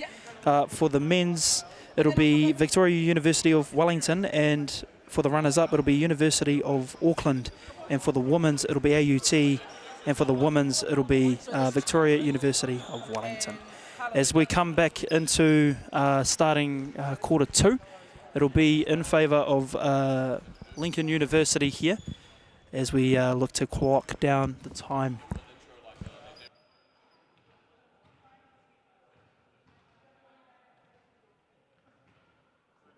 Alrighty, it looks like I've got a substitution to my friend, but I'd like to introduce my co-commentator here, Alex. Alex, nice to meet you. Yeah, good to meet you too. I heard that you've just played a game just before, a bit of an intense game. Yeah. Talk us through it. It's a bit of a rough start. We gave up quite a lot of transition baskets, I think.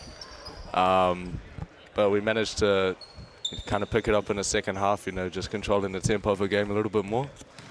So I think the key for us going into our next game is we got to start out the same way we played the second half of our last game. Absolutely. I mean, I did commentate that game and I did sit through it, and there were a lot of positives coming out of the game. I mean, not the result anyone wants, obviously, to come out with the W or the L. You prefer the W. But moving into your next game, what do you think is going to be the biggest thing going into the next one? Well, I know Dub C likes to play a fast game. Both defensively and offensively, like to extend their pressure full court man-to-man on makes and misses. And then, yeah, anytime we put a shot up, we just got to make sure that we keep track of the guys leaking out, because they usually only send, I think, about 3 rebounders, and they'll send 2 guys straight out in transition. So we just got to be aware of that, I think. That's right. As we return back to the court, though, we've got a travel call out there by our baseline official, Brittany Young. That's just disallowed the basket, and Lincoln's coming back up with the ball. Tell us from a player's point of view, what is the biggest thing that you would be looking for on the court as a player? As a man that I know you put up some three-point shooters like we just saw there with the Kuriwhiwhi Toru. What is the biggest thing that you're looking for? Are you looking to get open? Are you looking to make a play? What are you in particularly looking for? I think, at least for me, the most important thing is to kind of bring the high intensity on the defensive end, and then when it gets to offense, you know, it just allows me to play a bit more free. So if I'm kind of worrying about being in the right spots or maybe holding back a little bit to do the right thing, then I often make poor decisions on both ends of the court. So just laying it all out there in the defensive end, being really loud, high intensity, and then kind of the rest of my game works off of that, I'd say, yeah. Alex, just some wise words there. As we speak on it, the strong defense from Hana has just led to her getting a bit of a kuruwhiwhi toru action as we lead into a timeout by Vic Uni. Now, I know that Mr. Clark out there will be hammering down on a couple of plays just to analyse what the girls can and can't do and try and fix what they can't. What do you reckon is the big thing for them? Being a Vic Vela, yeah. What do you reckon Mr. Clark's out there looking to change their game plan? I think offensively, if Vic can work on their spacing a little bit more, that'd be good, because most of the times I think that there's been any form of penetration into the keyhole with the ball. There's been about 3 or 4 players also inside the three-point line. So it's always great to have some cutters, but you also want some of the others out there to space the court, so then you got options from that. Exactly what I was thinking, really. I just didn't know how to voice it. Lincoln are leading, obviously, 27-5. They are showing a bit of effort out there, just a little bit more, leading the game, controlling the game and the pace, just to set the tone nice and early.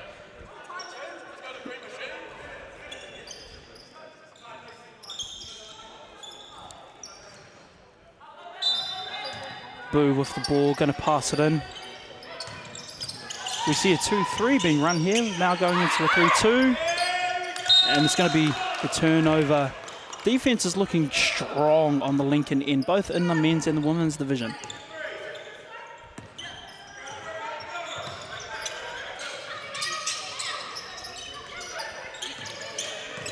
High key drive, passes to Hana, finds Hana, passes it out.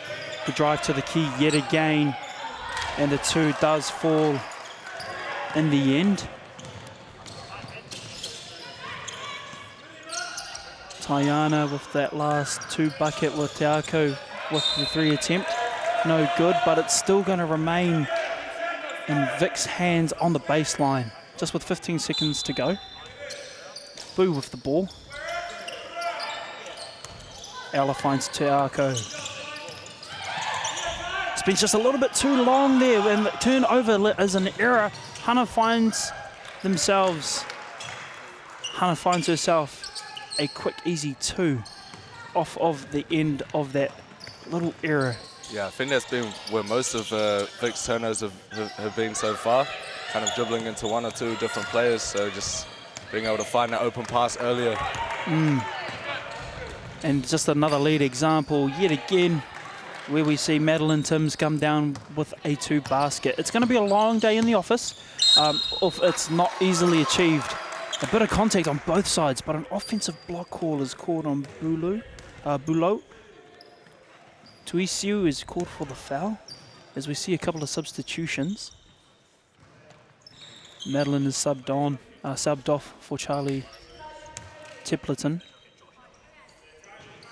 And it looks like Madison is being subbed off for Kate Herman.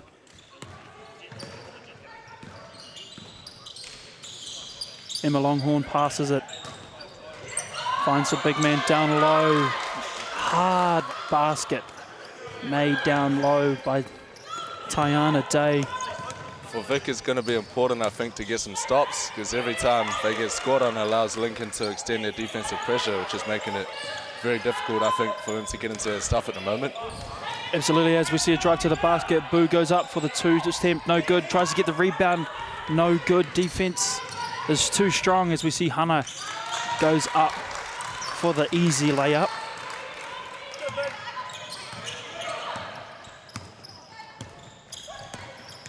Quenzing with the ball high, looking for the open man, finds Boo, but no avail. 6:21 on the game clock. Lincoln leading 37-5.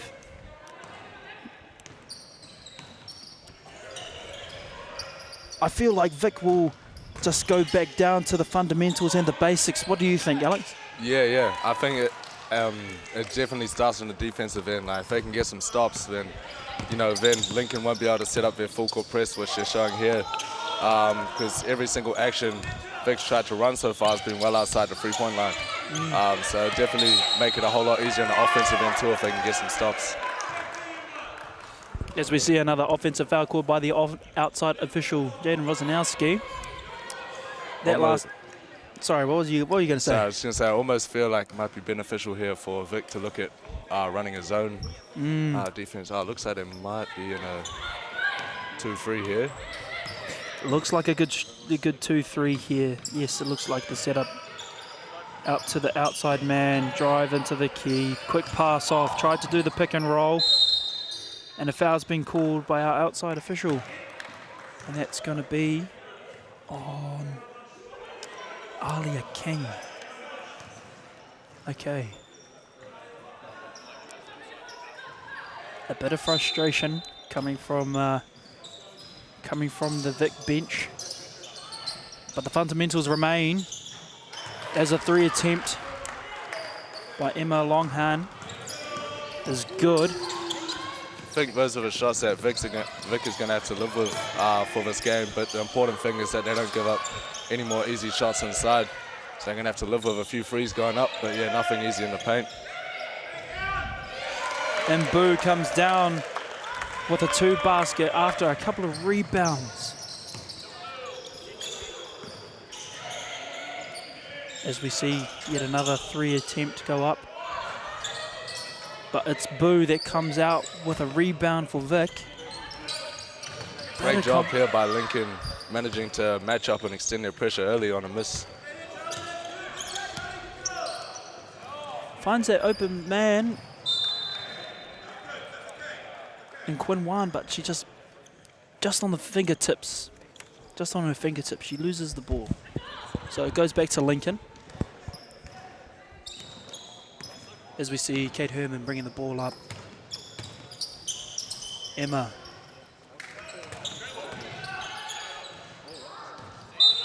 Pass out wide, but we see what they're doing, finding that man, drawing the player in off the zone.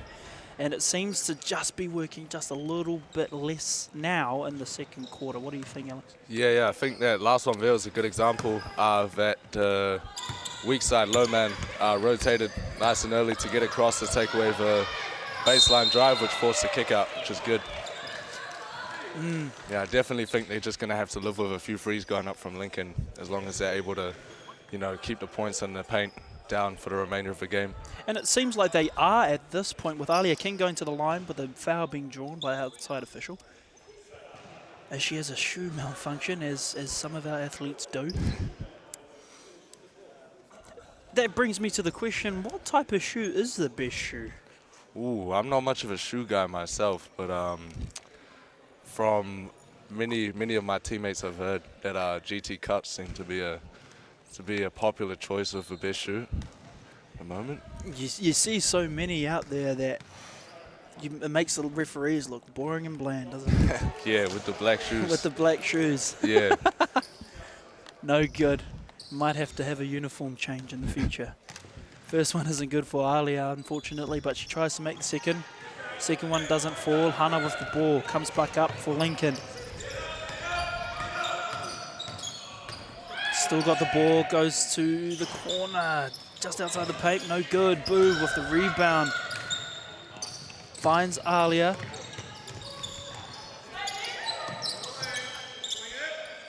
Set up for the man. Georgia passes it to Boo, finds the outside man. Carr tries to go up, but blocked on the ball. As we see Kate Herman coming back up for Lincoln. Tiana passed it all the way outside. Hannah with a rebound, but no good. But the easy board and lay off of the mistake from Kate Herman. She has been working quite hard in the office. Yeah, and possessions like that, kill you as a coach when you have a miscommunication, no one knows who they're matching up with, and then you just give up an open rebound. Yeah, that's better. seems like another communication error here. From a coaching point of view, I would turn to my team to the fundamentals. Yeah. Just making, when we have the lane open, taking the lane and then getting the person open. Just for the easy shots. And sometimes all you need is just to get to the free throw line a few times, and then you can start to control the tempo of the game a little bit more. Yeah, it seems like Lincoln did that early, but we see Kari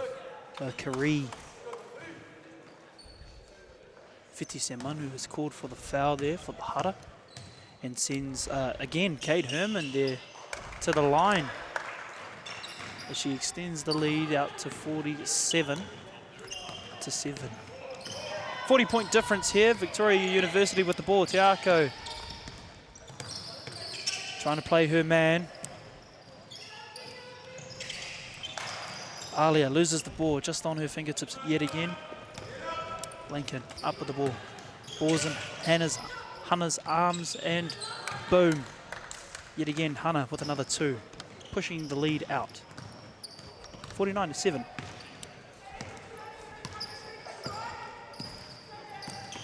Vic looking to return back to try to end the cold sprout. I think Vic needs to do a better job here of clearing the space after running an action. Anytime at the moment that a screen's being used or a handoff, person given the handoff is kind of just standing there, which is clogging the space a little bit. So if they can just manage to clear the space a bit more, then it'll allow some of those dribble drives to happen. And that would be the result of the easy turnovers, would you say, Alex? Yeah, I'd say that would probably be the main cause at the moment. Boo again with the rebound. The pass off, a lot of contact, no call. Kate finds Hannah on the outside by the paint.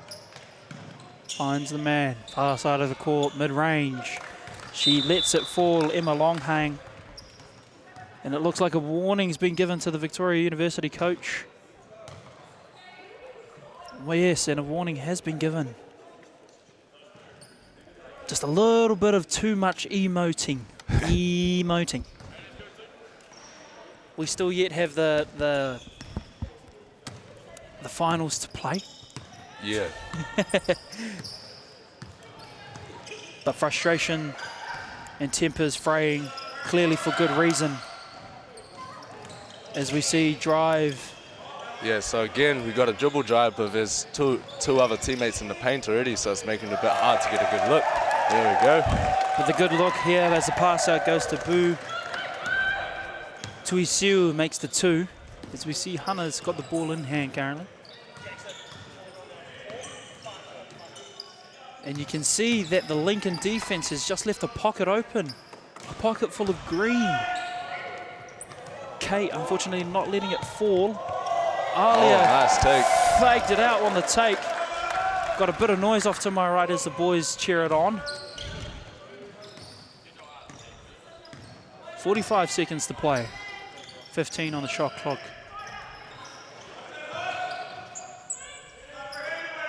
Hannah with the ball. Time against them, 7 seconds and counting. Playing hard defense, but the open look. Hannah lets it fall. There's the shot clock. But we've now got 25 seconds. About a second difference in shot clock and game clock. Wildly throws it up in an attempt for the basket and draw the foul, but no good as Lincoln comes back up. Running a little bit of guerrilla ball here, it seems, but they find themselves, Hannah steadying the ship with a Kurewhiwhi Toru attempt and no good.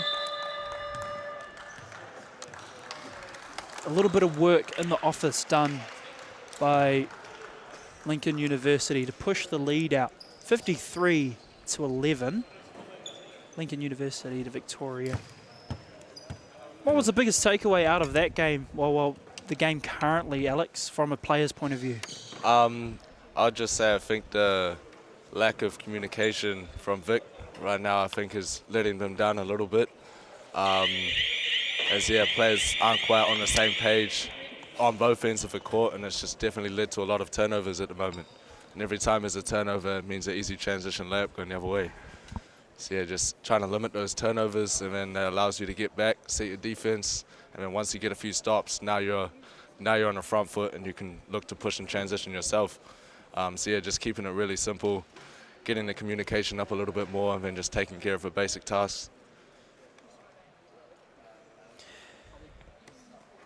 It's a big thing there, as we went on about it for a little bit, or at least I did, the fundamentals, right? As we see your team starts to rock out. Yeah. Are you getting caught, are you? I'm not sure. I'm trying to see with them now. That's all good, but we will turn our attention back here to the National Tertiaries Basketball Championships. The UTSNZ, the University and Tertiary Sports New Zealand, was established in 2015 to lead and return to quality competitive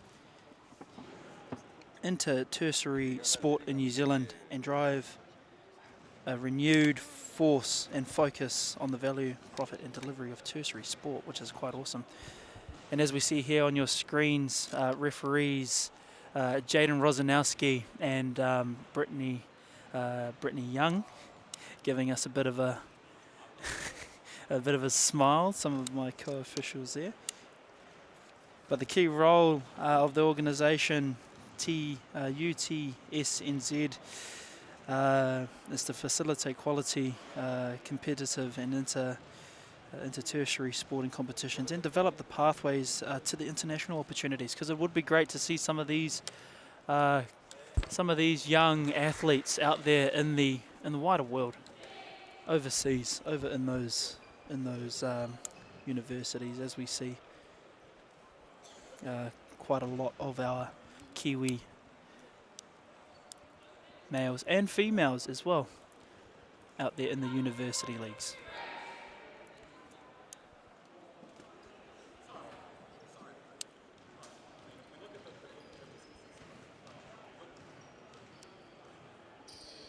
National Tertiary Championship Series is made up of 8 different sports here. Rowing being one of them, badminton being the other. 3x3 basketball that was held earlier this year in Christchurch was number 4. Volleyball in Porirua not too long ago in July. Futsal Ultimate, Tertiary's Ultimate is now we've returned to the basketball, the 5-on-5 business. So it is made up of a couple of different sports, and they all add up into Shield standings and Spirit standings. So the current Shield and Spirit standings after the last 6 events for the Shields with 47 points, and in first place we've got the University of Auckland, and just a point behind them in second place University of Canterbury, and just behind them in 37, sitting comfortably in third, University of Otago. Following them is University of Waikato, 35. Number 5, Victoria University of Wellington, 26 points there. AUT in 6th with 25 points, and with 14. Lincoln University sitting in the 7th, and taking out the 8th is Massey University sitting with 13. And if we turn our standings over to the Spirit standings after the last 6 events, Victoria University of Wellington sits ahead of everyone else in the comfortable spot number 1 at 38 points. Number 2, sitting in 2 standing, University of Otago with 32 points, and AUT sitting in 3rd, just a point behind them at 31. So first, second and third in the 30s, and in the low 30s and high 30s. Sitting in 4th, University of Canterbury, 26 points. Sitting in 5th, University of Auckland, 26 as well. So they're a bit more equal than 4th and 5th. 6th, Massey University, 23 points, sorry. In 7th, University of Waikato, 21 points in total after the last 6, and sitting with 8 points in 8th place, Lincoln University, in the Spirit standings after the last 6 events. As we turn our attention back over to the court, we've given the thumbs up to our GJ Gardiner Holmes referees to start the quarter off, with Vic having the ball. double man there, but they find 13 down low. Basket attempt no good for Kare. But a kuriwhiwhi toru is good, I believe, by Alia. Three-pointer was good there, coming back up. Lincoln with the ball. Hana, drive to the basket, bit of contact taken. Turns around, puts it up. Lets the basket fall there. Ryan Dale passes it off.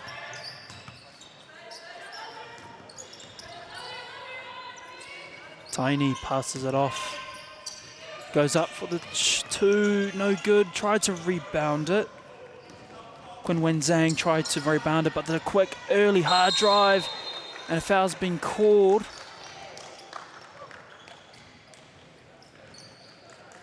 A lot of contact there, but she's definitely going to the line. Maddie is going to the line for two.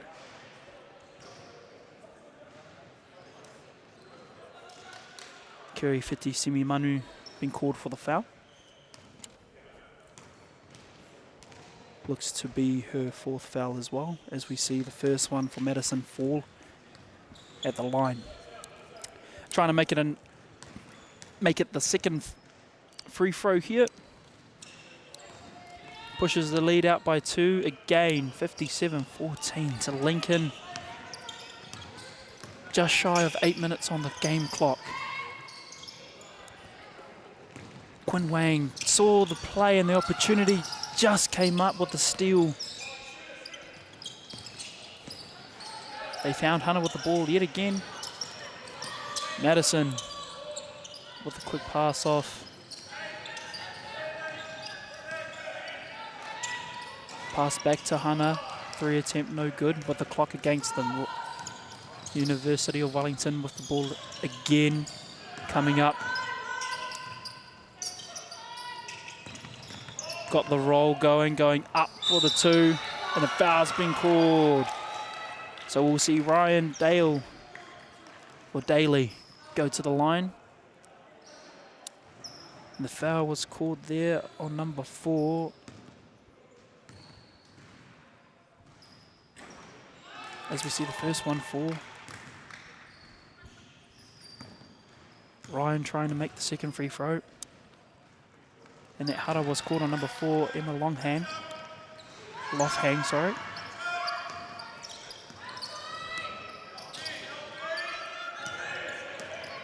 They found Hannah yet again. She's just working the office. Just coming up just a bit short. Kun Wang finding the opportunity again. Found the open man on the three-point line. Alia no good with a 3 attempt. Madison coming up with a big rebound here. Drive, looked at the open man. Hannah with a bit of a push there. Referee says carry on. 3 attempt, no good. Quinn Wang with the ball, bringing it up. Passes away to Ryan. Ryan with a bit of a drive, no good. Tiny to Ryan. Hui Wang.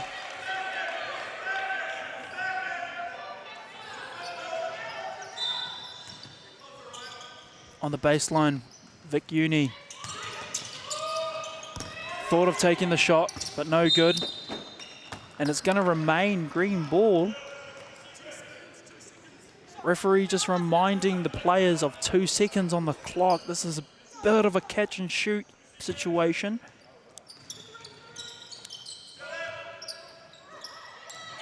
And there's the shot clock. Quinn Wen just could not get it up in time. So it's been turned over. Lincoln with the ball.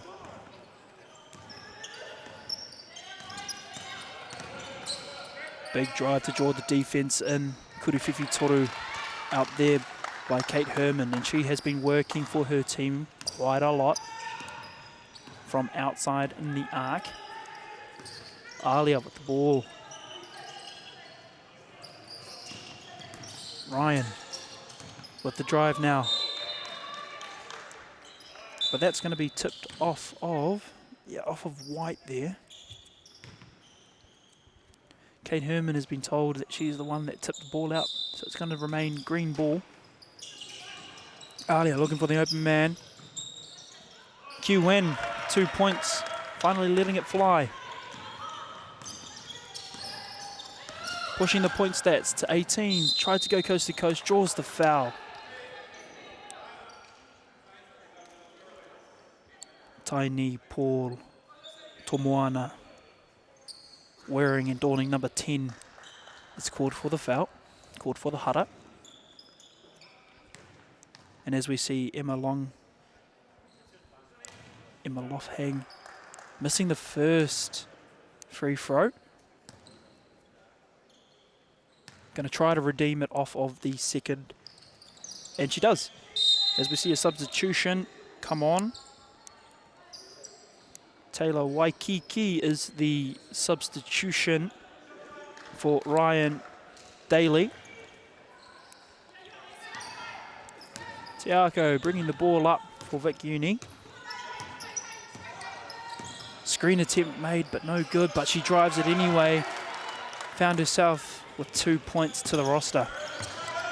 Bringing her total score to 20 as we see a three-pointer go up, but no good. Rebound being made again with a three-point shot attempt off of the ring. Hustle, hustle, hustle. That's all I've got to say on that. But she goes up for the drive to the paint. Defense is set and good. The throw to Tiako, just a little bit short.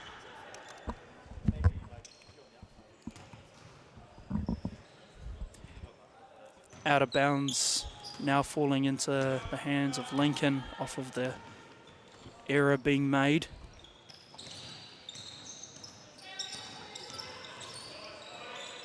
Oh, the pass off, still in the key, but the shot goes straight out of bounds. The defense was strong and set by Taini, by Tomoana. D again. Frustration and tempers fray on the Vic Uni bench as they get the turnover. The pass, the clean pass to find Tiako out there by Taylor Waikiki.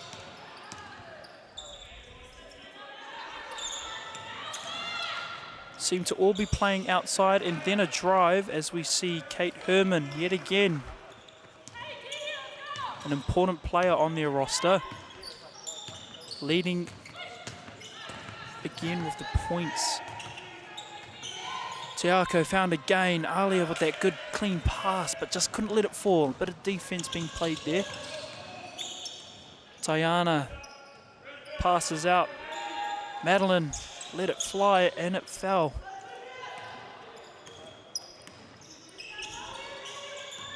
It seems like Vic have found a little bit of a rhythm there for a little while. As Tiako finds a three. Hustle still played after that. Still tried to fight for the rebound.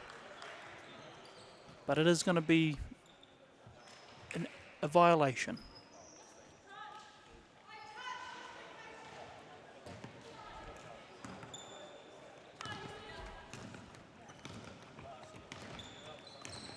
Emma with a clean drive, finds the pass off though. Holy wrecker.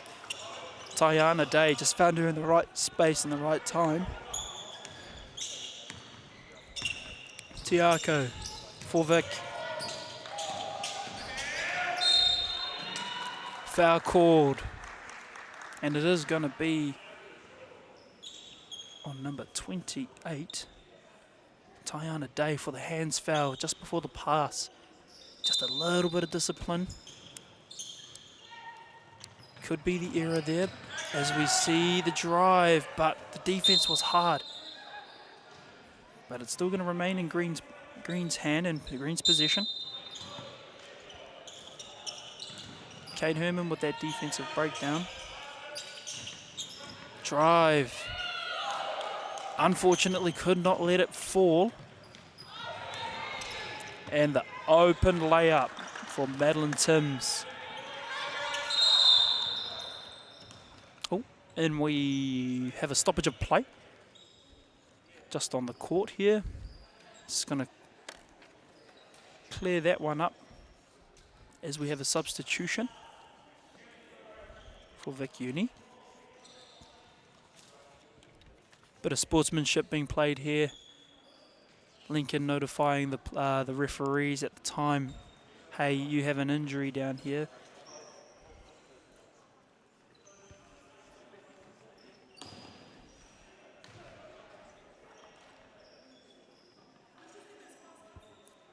As we have a stoppage of play, the UTS-NZ National Tertiary Championship Series, flagship events, the National Tertiary Championships are almost delivered annually in partnership with NZNSO, which is the New Zealand National Sporting Organisation, or the NSOS. We are grateful that they're helping us bring tertiary sports to the forefront, especially in the area of basketball, as we saw that shot not fall. And we have Emma here playing hard for her team on the way up. Madeline Timms looking for the man. Charlie losing the ball, but tries to fix her error. Madeline being a team player. Madeline, no good, but the rebound is being made. And it's gonna stay. Pippa Hawk down there with the hustle, down low. Still letting it stay in there. Oh, in their hands, in their position. We just thought that there was a substitution there.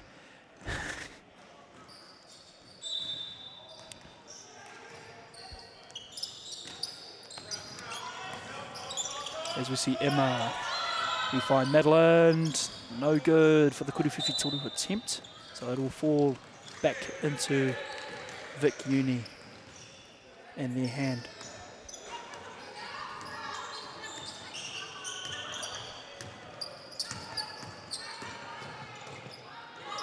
Pass off down low, a bit of contact taken. But no good, rebounds for Lincoln. Sideline as well as the defender Tyler trying to push her onto the outside line. Oh, the reach over the top. And it's going to be a jump ball call. And it's going to fall.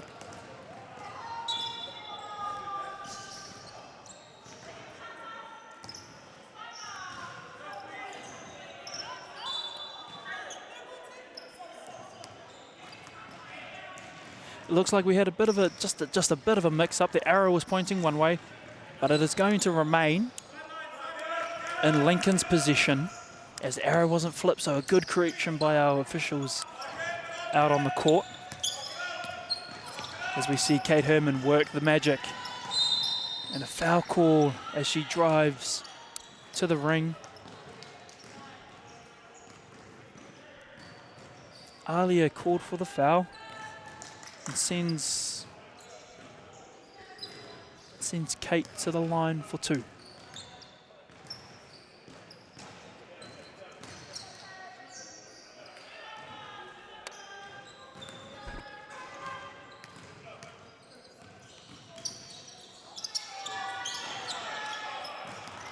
No good on the second attempt. But Taylor tried to work the magic.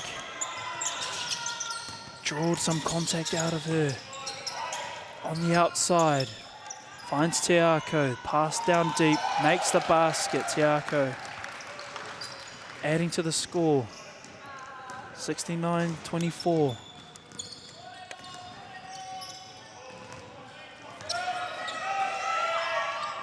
Three-point attempt, no good, but goes back up. Does Tiana Day. Strong down deep, using the size to her advantage as we see Tiako bringing the ball up for Victoria. Oh, no good on the attempt, but the putback by Ryan Daly. It's worked her magic, proving to why she should be out there on the court. Ball's back in Hannah's hands, and it's been passed right back to her, and it's an easy 2 for her.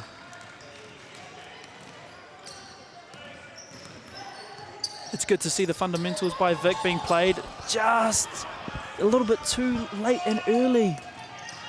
As we see Hannah go up, a bit of contact taken, but no avail. Put back to strong by Tiana Day.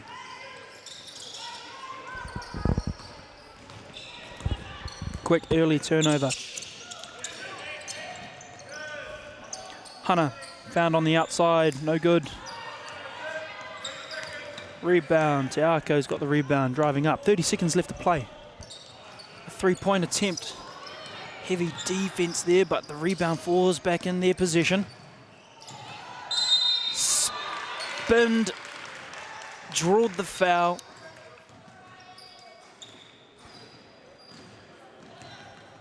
Foul will be... I have Kate Herman here, but I could be wrong. As we see Ryan make the first basket.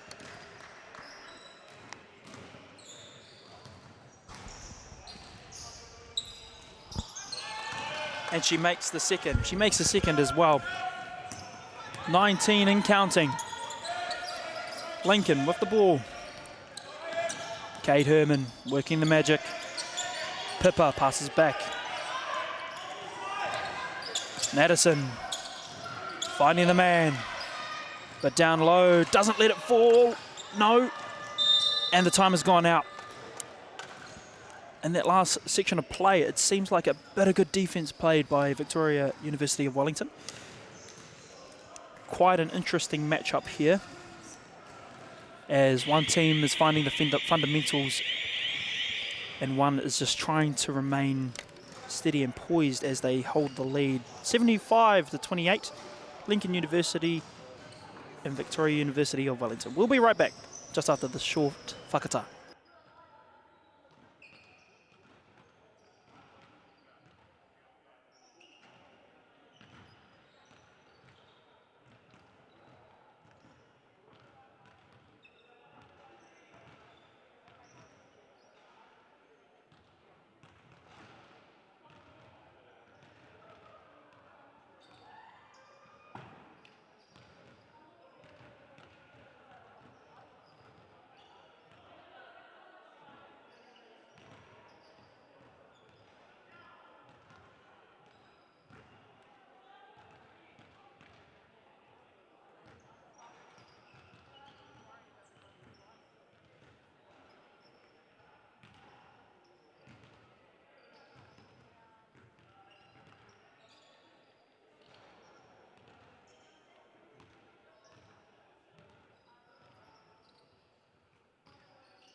As we come back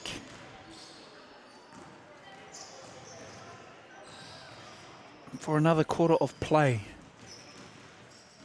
75-28. Lincoln leads this game. Held it early in the standing, set the tone early, set the benchmark of how they want to play the game, and they've manipulated how Victoria University should play. As we see Victoria University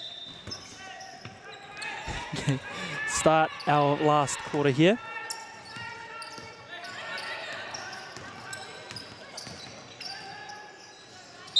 As we see a lot of contact from the drive here.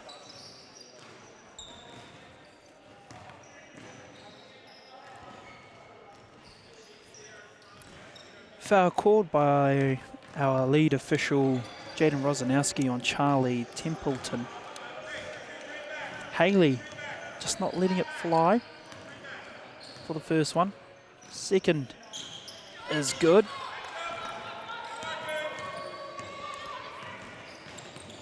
Ryan, As we see Hannah coming back up with the ball.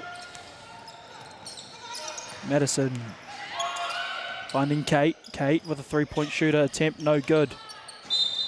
Out of bounds called. Tiana Day just standing on the 6th defender on the court.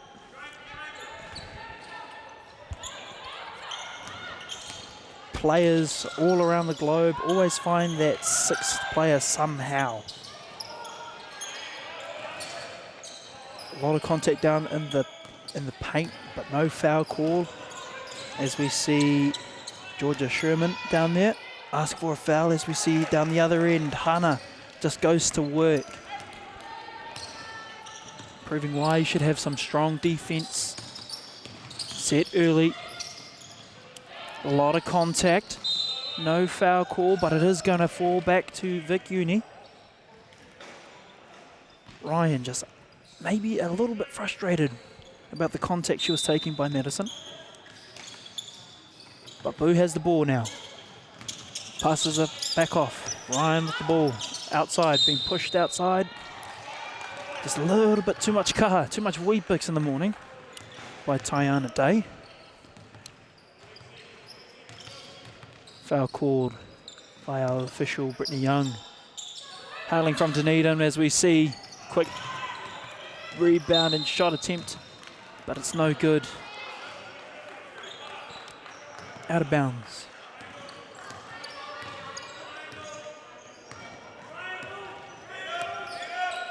Asking for the triangle to be played. Defense by Boo, strong here. The contact, the physicality. Not gonna let the game just go just because they're winning.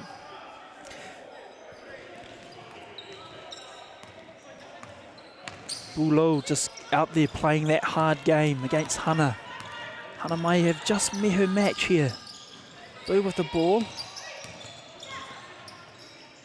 Pass off to Georgia. No good outside on the three-point line.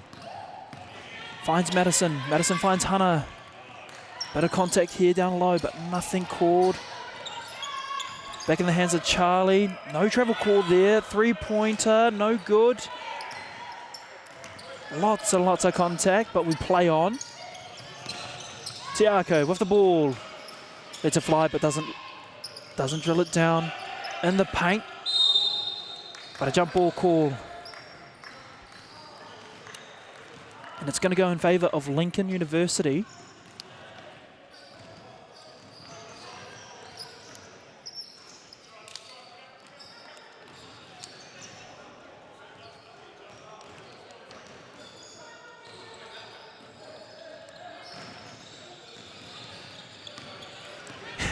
A bit of to and fro by Eric Clark and Brittany Young.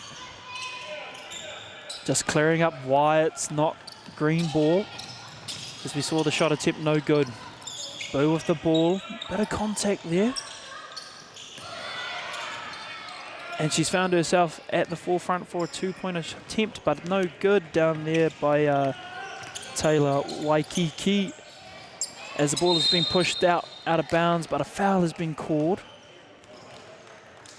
And it looks like Kate Herman will go to the line.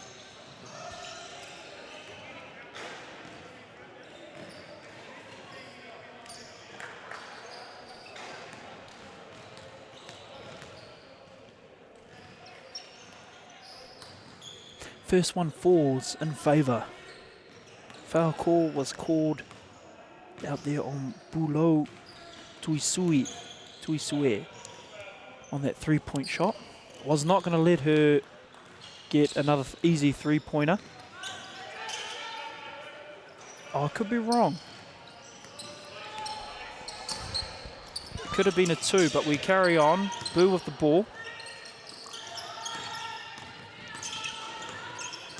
Wen looking for the man. Playing hard on the key. High hands. Good defense. Lincoln comes up with the ball. Kate with the handoff to the successful three-pointer by Madeline Timms. Another hard-working member in the office for Lincoln.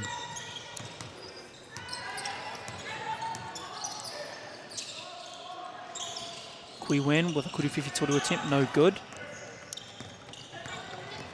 Tayana Day with the ball, brings it up, finds herself steady at the 3-point line. To no avail. Kui Wen with the ball. After the rebound. Boo, operating her troops. Setting the orders. Found the screen. Got the pick. And again. Madeline to the drive. Not successful. Too many defensive players there. Lets it fly for the 3-point attempt. Kate did, but it just to no avail again. Another big rebound, another point opportunity here. But a big block. And it's going to go in favour of Lincoln. That is a big block by Madison Cunningham to stop the play in its tracks like a freight train to a brick wall. Lincoln with the ball coming up. Tayana. Hannah to Madeline. No. Madison tries to go up for the shot there, but just to no avail.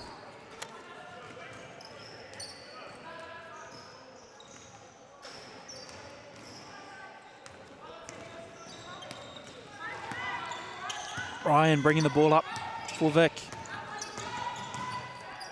Still could go coast to coast, and she does.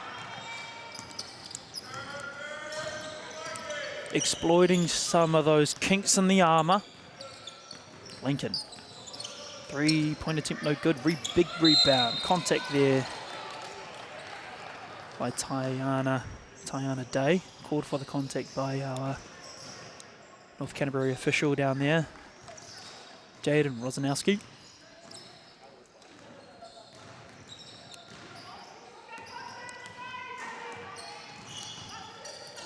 As we see Ryan with the handoff to Kari. To Carr. Carr goes up, no good.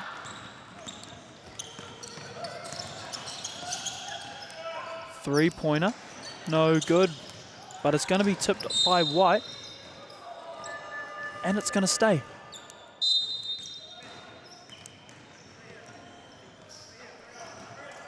And it looks like a timeout's been called by Lincoln University. So it'll be Lincoln's ball on the sideline coming in after the timeout. Lincoln leading this one, 82-31. 4:49 on the game clock. They do have to be careful though. Lincoln are in foul trouble with 4 fouls to 1. One foul only being called and pinged on Victoria University. So they do need to be careful here. They could give Victoria a bit of a bump if they're not careful.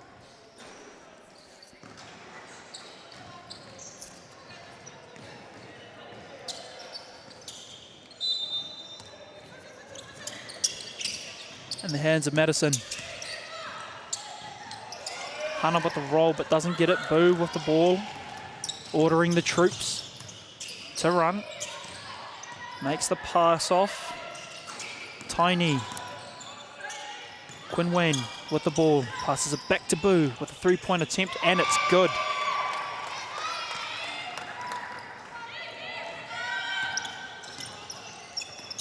Lincoln looking to answer. Hannah with the ball now. Finds Madeline. Could not let that one fall. No answer to the call. 3-point attempt again. No good. Big rebound by Madeline.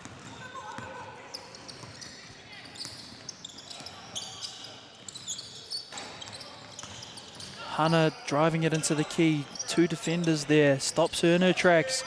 The drive to the basket. But the rebound off her own miss. And there's a foul being called on the pass out. Tayana Day.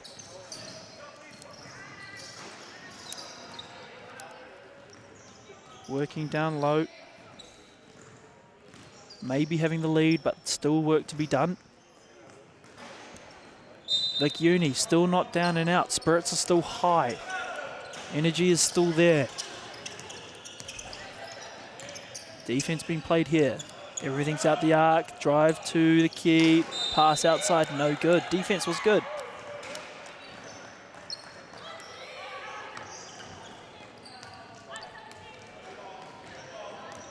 Emma just quickly rising off of the baseline.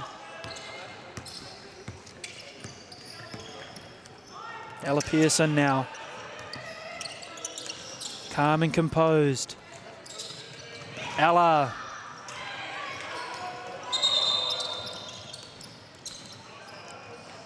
Ella Pearson taking just a little bit of contact there. Not enough for our officials to say that that was ping for a foul.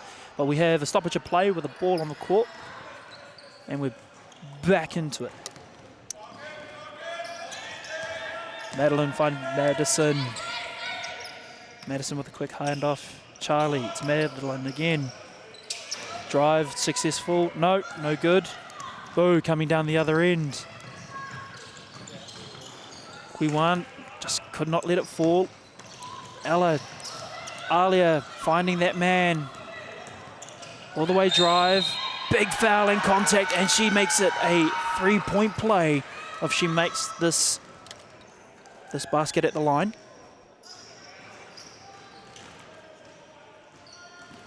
Foul was called on number 4, Emma Lofhang. As we see the replay there, a lot of contact there to make it a 3-point play. No good. May have given her commentator's curse. As we're all familiar with in basketball, we tend to say things and they don't seem to fall. We see a drive there. Madison with the drive. Nice and strong. All the way through. Alia with the ball now. Boo. 3-pointer attempt, no good. Big rebounds, trying to go back up again. No good there by Tiny. Paul Tomoana, as we see if a shot attempt, no good. And we go back down the other end yet again, and Boo telling them that the work is still yet to be done. There's still 2 minutes left in this quarter. Telling the troops that it's not time to pick up the berets just yet. Quiwan, good defense. Deep 2 there, could not fall for Madeline Sims. So we see Boo pass to Alia, bringing that up for Vic Uni. A drive to the basket. Alia, unfortunately no good, got the pick. And a drive to the basket with a quick 2. Charlie Templeton makes her basket.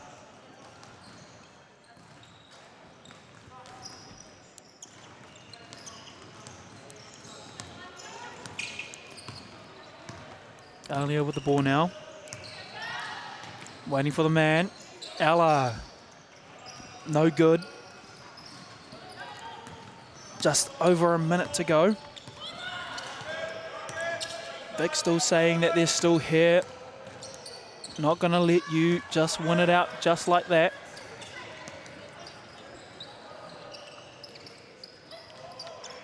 As we see another 3-point attempt, no good. Big rebounds there.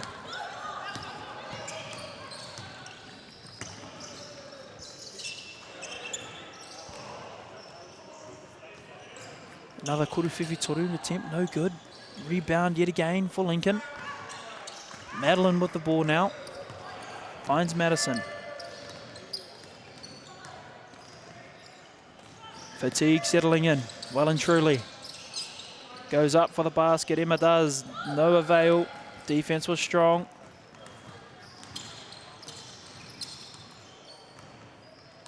Clock in their favour. Victoria here has the opportunity to run some sort of play.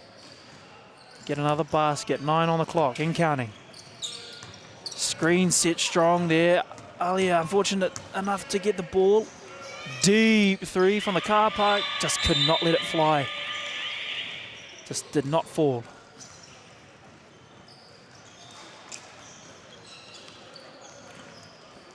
And at the end of that quarter,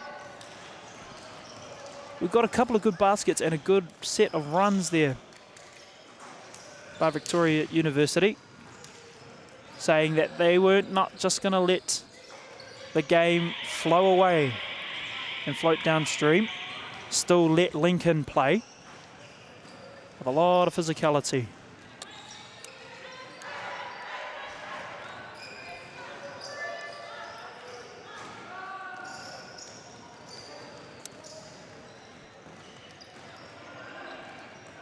As girls shake hands, we'll bid fair adieu for the third round of day one here at the Tertiary Championships here in Walter Nash. We'll come back to you with another game, another exciting game of basketball to come. Don't go too far away. Ready, set, let's go!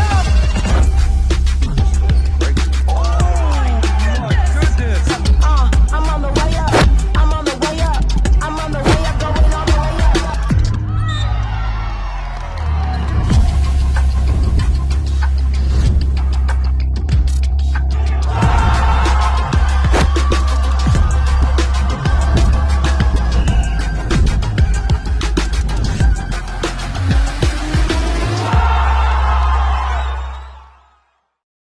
We're here to find our futures in the city of influence and opportunity, to make discoveries and create change. At Te Heranga Waka, Victoria University of Wellington, your next steps are on your doorstep.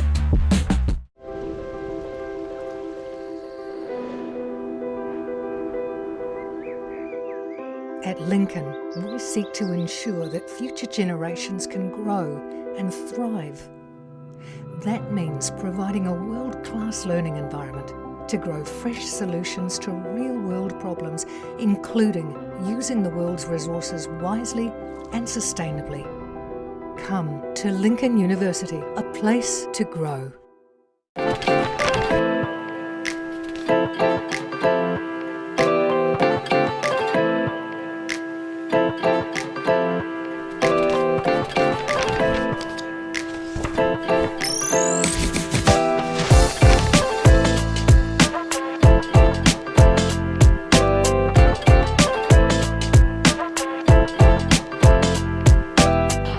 Tino pai e nei ringi mo tō tātai kura nā te mea ka haere ki raro me te ki runga mō ngā pepe me ngā tuakana o tō tātai kura. I he pai e nei ringi mo tō tātai kura nā te mea ki te prakati i mata i te poitu kohu me te tai atu mea. He tino pai tēnei ki tō tātai kura nā te mea he mā tātau tēnei o te mautere.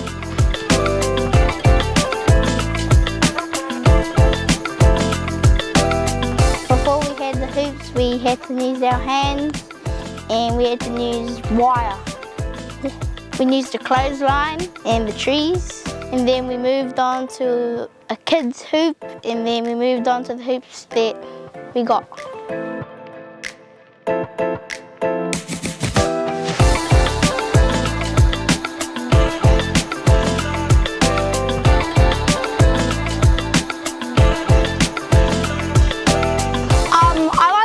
At school because they're better than the old ones, and we use them a lot more. It's cleaner, sleeker design, and from the swish of the basketball hitting it to just making a basket in general and the connections that it can help you make with people.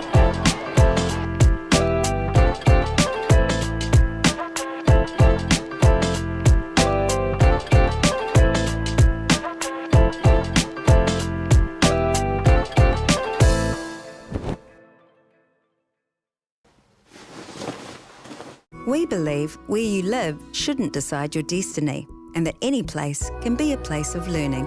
So much of modern life has a handy home delivery option. Why not your education? Maybe you'll start your degree in the same space you share with your whānau, or from that corner of the spare room that catches the most sun. Start your new what at the place where where can be anywhere, online or on campus. Massey, New Zealand's leading online university. Apply now at massey.ac.nz.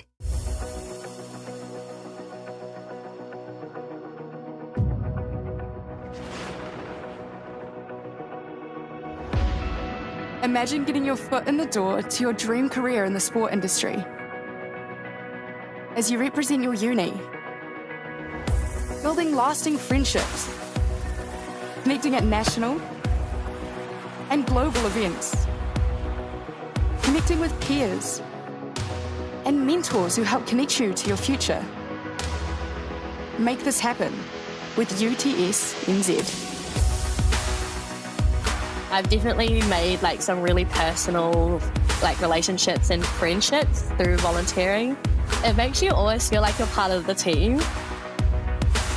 In the sporting industry, it's so hard to gain connections, but volunteering through University and Tertiary Sport New Zealand, you're sitting at a table with people with over 20 years experience. I learned through hands-on experience in my marketing internship, skills that I could apply into the internship that I got at Foodstuffs. If you're ready to connect your skills, goals and experiences, join our team! Join our team. Join our team. Because you can build your confidence. It can take you from an application form to the other side of the world. Click the link in the description to connect with UTS NZ.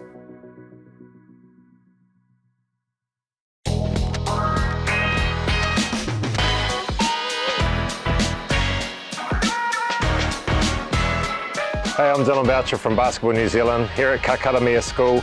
Just having some great fun with the kids here with our Hoops and Schools programs. Your school can be one of these schools having the fun with our Tall Blacks and Tall Ferns and local NBL and Tauihi teams. Nothing but fun going on out here, prizes given away, kids making shots, laughter, fun, that's what it's all about. Over the past 2 years alone, we've managed to install nearly 50 hoops across 25 Taranaki schools in the region. Not only are we providing opportunities for tamariki and rangatahi to participate, we're also proving the sustainability of the program itself as we continue to grow momentum right across the motu. Hoops and Schools continues to deliver amazing opportunities for kids all over New Zealand, giving them access to basketball no matter where they are. We're really grateful for having the Hoops and Schools program in Taranaki. We are bursting at the seams in terms of facilities. We have something like 100 plus primary and intermediate school teams. Providing these hoops to the kids fitted in with the whole growth of the game. I know that having these hoops in the schools will just support the whole program and see the future growth of the game.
Kia ora, ladies and gentlemen. Welcome back here into Walter Nash, Hart Valley, for what will be Massey University against Auckland University. Here we have a pretty big team against another big team being played here. Our officials outside there ready to get Cade Young and Logan Campbell. I'm recalling Ngātai Rimini, and to my right, the legendary Miles. Miles, how are we going?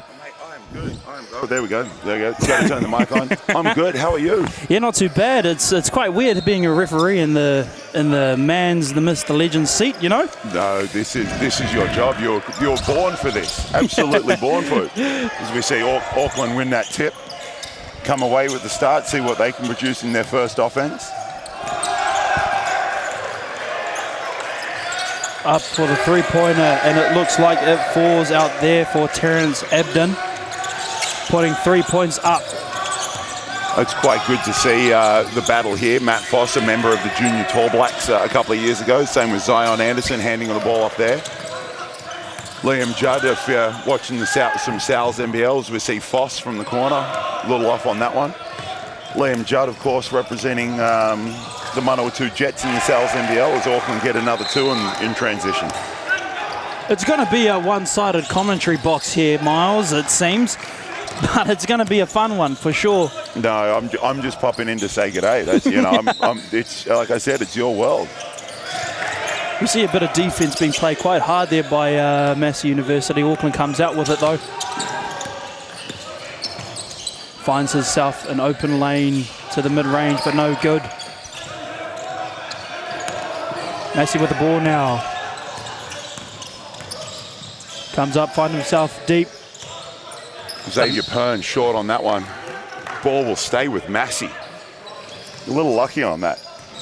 A little off-balance shot, I'm not saying, you know. The axis aren't quite calibrated just yet. The ship still needs to be steadied. Well, it's still day one. Well, you know, some of these guys travelled in. I was talking to Josh Thompson, the Lincoln coach. He mentioned that their flight was delayed by a couple of hours out of Christchurch last night due to weather. So it was a later evening than they wanted. So some tired bodies coming in from all around the country here. Seems to be a familiar theme around the country for most teams, though, as they come into Wellington. The windy Wellington. City. There you go. The iconic windy city, as we see a Kuruwhiwhi Toru attempt, no good. Auckland coming up with a big rebound. It looks to me like Massey just need that one offense to settle. And once they're settled, everything will start to flow. I mean, they've got some great players there, as I mentioned before. Zion Anderson and Matt Foss, part of the Junior Tall Black group. As we see Auckland with another offensive rebound. Great over-the-head pass. And there's that first bucket we were talking about there, Matt Foss. Letting it go. Got his team up on the board to quit that cold run. Auckland looking to respond, but no good. Good defense there by Massey. Abden off balance there as we see Zion Anderson pull the trigger. And it's great to see some of our Sal's NBL. Zion Anderson, of course, with Matt Lacey and Defied this season. Working there. Xavier Pern and Liam Judd with the Manawatu Jets. A lot of familiar faces out on the court all the way around. There are indeed. And it's funny watching some of these guys as juniors and sort of seeing them now in their growing up bodies at university. It's good to see them still playing. I was only going to just ask you that question of how do you reckon they look now in comparison? Because I'm pretty sure you've had a finger in the pie of their growth on the court. Yeah, it's really cool to be here and see some of the guys and catch up with some guys. It's been quite an adventure. You know, throughout my course of time, I did about 8 years with the New Zealand junior program, and you know the success of some of those guys is absolutely fantastic. I remember Sam Meninga coming to one of our first junior Tall Blacks camps and seeing him now as a breaker. You know, the growth he's made is absolutely fantastic. Max Darling was part of that program. Matt Foss and Zion Anderson, as I mentioned earlier, were part of a junior Tall Black group that I was with as well. Unfortunately, COVID ruined their party a little bit. As it's done for a lot of things, eh? But no, it's just fantastic to see these guys still involved with the game and playing at a high level. Auckland looking to get back on the board, but it's going to stay in their position off of that tip by that familiar face, Zion Anderson, representing the white jersey. You can see there Zion just getting after it on the defensive end of the floor. Really enjoyed working with him and coaching him. He's a defensive-minded guy, works his absolute tail off, and he's just a pleasure to be around. Also fluent in French. Oh, wow. There you go. Bonjour, Frenchie. Yeah. Croissant. Yeah. Auckland still looking to answer. So we see a good drive. And the pick is good.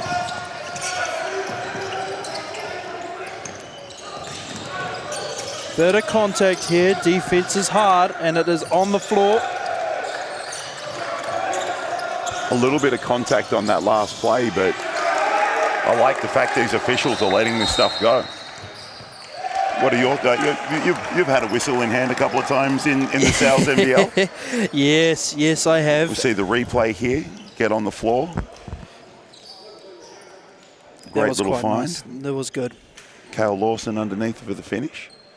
I mean, how did you find your time in Sal's NBL this season? It is quite the experience, to be honest, Miles. You've got to understand that players want to get out there and play and hustle. So you've got to see the line that you want to ride. You know, you want to make sure that you're riding that line, whether call it or if there's a really big impact, just let them play on. They want to play. There you go. We've got Auckland's team list. Coach Morgan Maskell up there. A number of names that have been in and around some great programs, junior and high school programs now representing University of Auckland.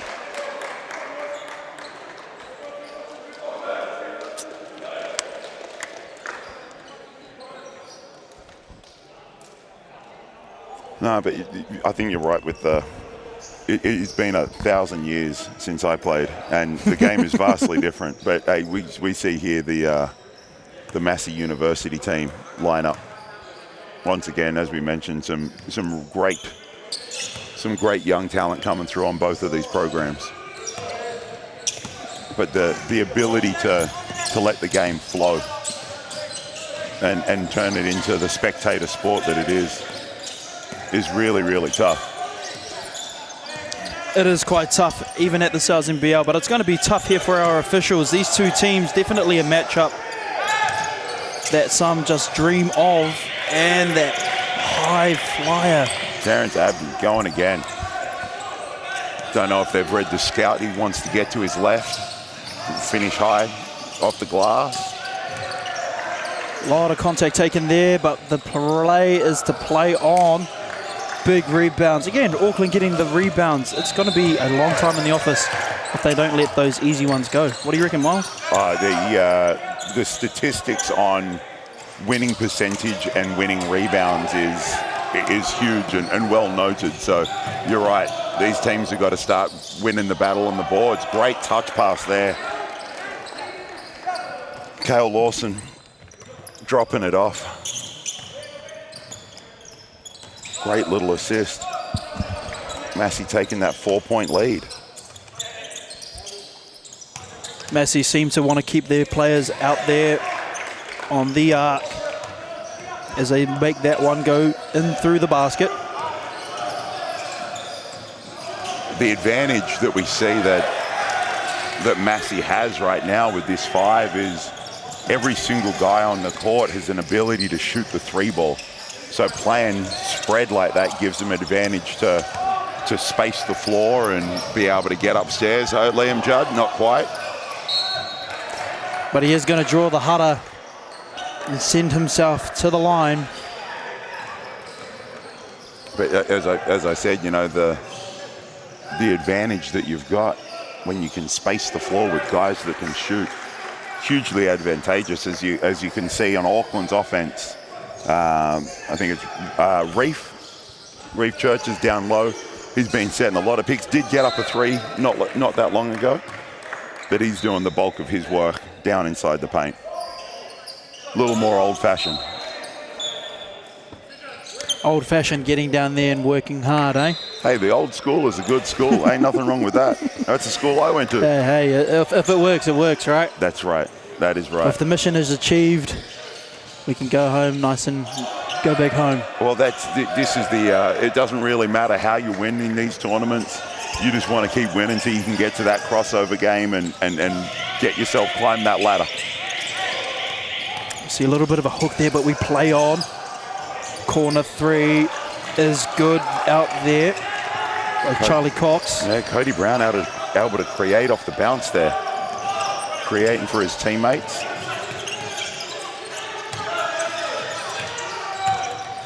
Massey looking to reply. Defense is strong and it is set. Finds that window. No good, but goes back up with a rebound. And he lets it fly. Soft touch on the firm rim there. Gets that one to fall. Takes the lead back out to 3 for Massey.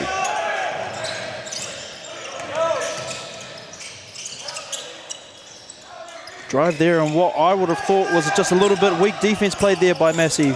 3 men there in the key. It was indeed. They had 3 or 4 opportunities there. Auckland had 3 or 4 opportunities on the offensive glass.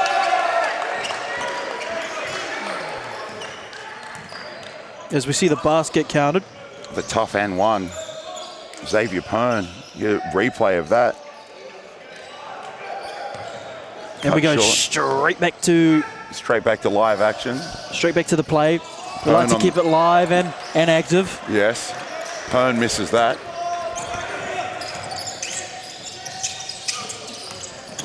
Drawed the defender out.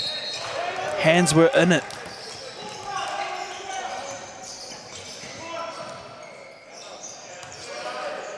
Foul called, Xavier Pern. A great drive there. Unfortunate, Theo Brothers getting to the line, but unfortunate Foss falling for the little up fake, giving up a driving lane, and help defense is forced to foul. I've always wondered, how do you not fall for the quick attempts like that so you can go back up? Oh, so I'm so slow that the fake doesn't work. That's the way you do it. You just don't. You just got to be like Matt's so fast. The way he plays. So if you're that slow, it won't work. That's my answer. This is a terrible response. Terrible response. But you've answered the question. But it really is. It's one of those things that, you know, you can play great defense, and with some of the talents offensively of guys, as we see Massey move the ball to an uncontested 3. Foss coming up with the rebound there.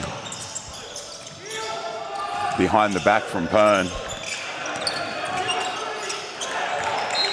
Foss throws that one away. A little bit of an error made in judgment. But you look at you know, some of the offensive talents of guys coming through right from high school as the invitational team here at the moment is Wellington College. Got to watch them play. A couple of weeks ago at the regional tournament, they qualified for the secondary schools tournament coming up. There's Auckland, Theo Brothers with another great fake. Foul called by the referee down low. That's a couple of great looks that Theo Brothers has got just by putting that little fake and putting the ball on the floor. But as I was saying, the offensive talents of so many kids coming through at a number of different levels. There's just brilliant offense that no matter how good your defense is, sometimes the shot's going to go.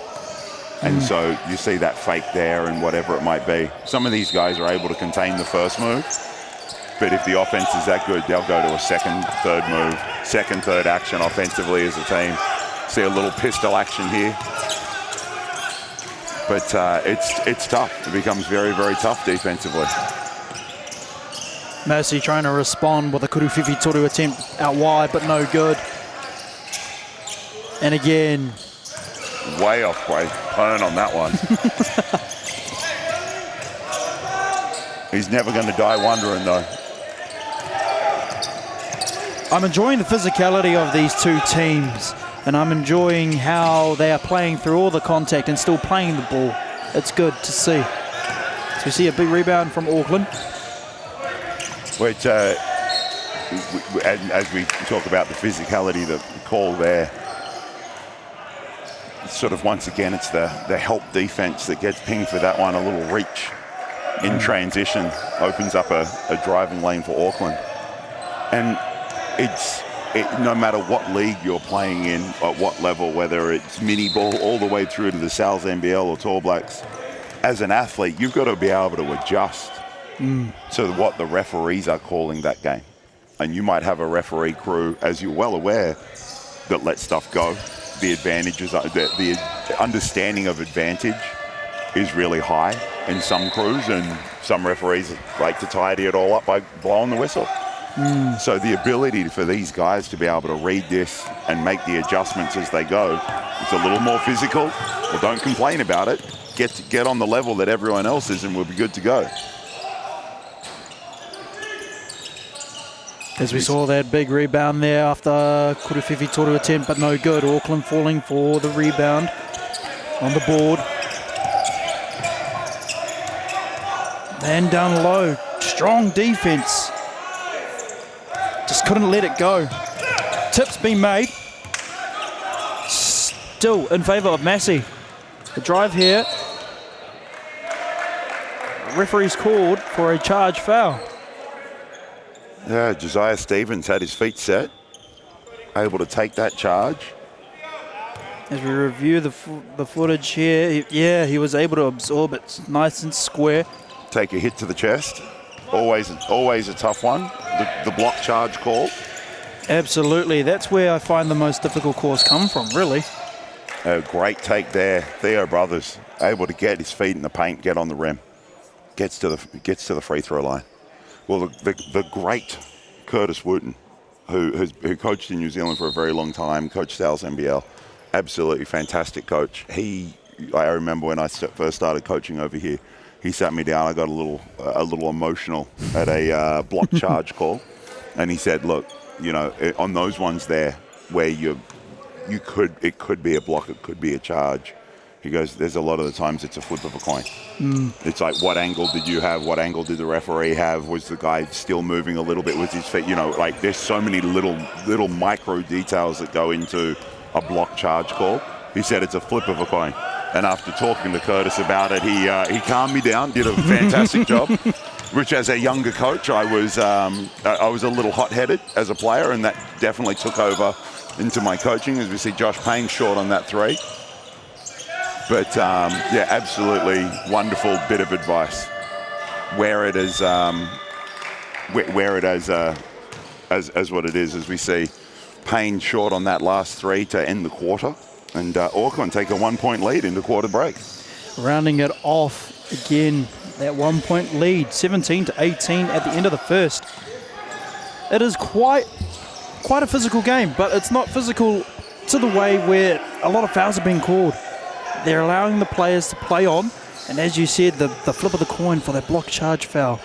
He absorbed the contact, but again, it's the tough one, and I think that was a great call. But down there earlier with that charge call, but you've been with whistle in hand. You've been in a number of basketball games when you can see that they're bloody close, and sometimes what you see from a sideline as a coach or feel as a player, and what the referee sees, and every angle's different. Every set of eyes will interpret things slightly differently. But no, it's great. We wouldn't be able to have the game with the guys in grey running around. I couldn't agree with you more. This is your job. This is your job.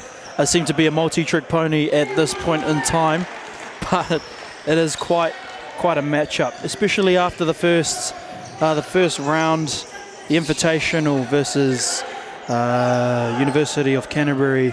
They sent them into overtime, letting them know that they're not just going to roll over and let them die easy or win easy. The invitational team here, as I mentioned, is Wellington College. And Glenn, great tall black, amazing career here in New Zealand, GD. You know, they've been able to enter this team, and what a great preparation. They're defending high school champions, and what a great preparation for their program as they lead into high school nationals coming up in Palmerston North in a couple of weeks. And, you know, they lost to Napier, and what Aiden and Kirsten Daly are doing up in Napier at the moment. Napier won the double in Zone 3. You know, Clifton Bush, shout out to my guy, Cliffy Bush. But Clifton Bush winning with Napier girls. Yes. Aiden Daly and Kirsten Daly winning with Napier boys. They got something special going on over here. But the Wellington College team, absolutely fantastic to see them here competing and getting ready. They're just a court behind it. You can see us in the live stream there in the background in the yellow, competing against Vic. I believe that's Vic Uni, coached by Jaden Smith. That's right, on the money. And the emphasis was made earlier, having a chat with Jaden, that it's good to see the invitationals come in just in the Wellington area, especially the Wellington team as they lead into secondaries, not within a fortnight now, as we see a quick, easy bucket there. Josh Payne, great little find on a backdoor cut.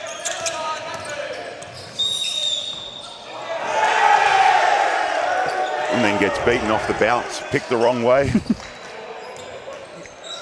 Does some great at one end, and we see the replay there. Cruz able to shake and bake his way to the rim and the free throw line.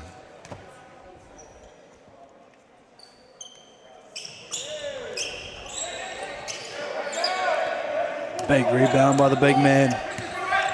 Massey with the ball.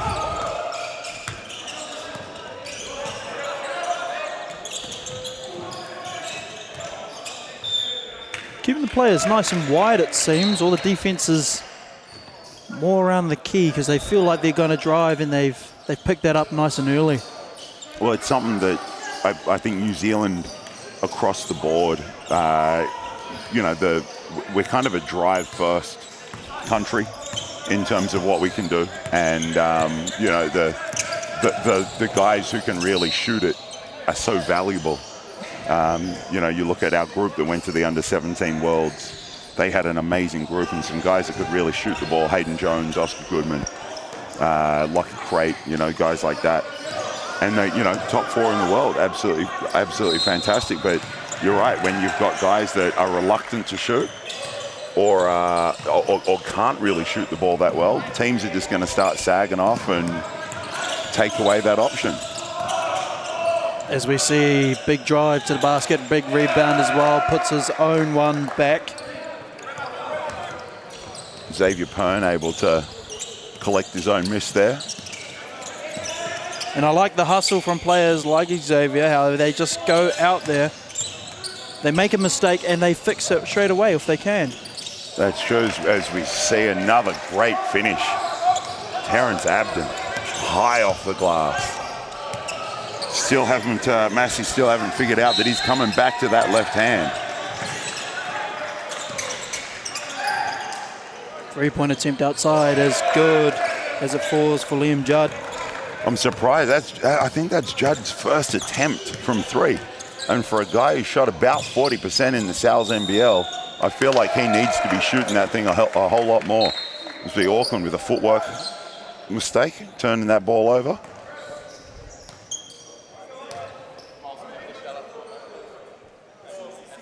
Shout out to Zave Pern just walked past and said, "Can you give Mum a shout out? Hey Mum, how you doing?" We see Zave handle the ball there, hand off with Liam Judd. Long on that one, but great hustle by Massey, able to collect that one again.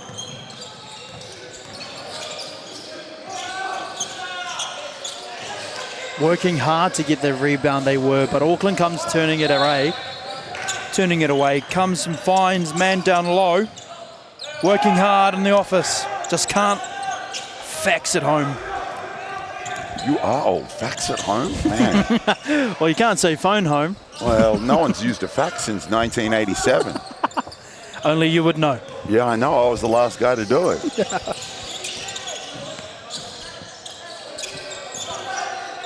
Contested 3.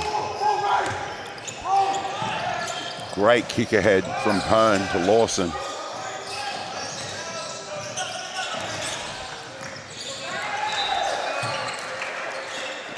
Pern with his feet set long on that one. Seems a bit frustrated off of that one as he runs past us or just jogs backwards. Falls back into the defensive line.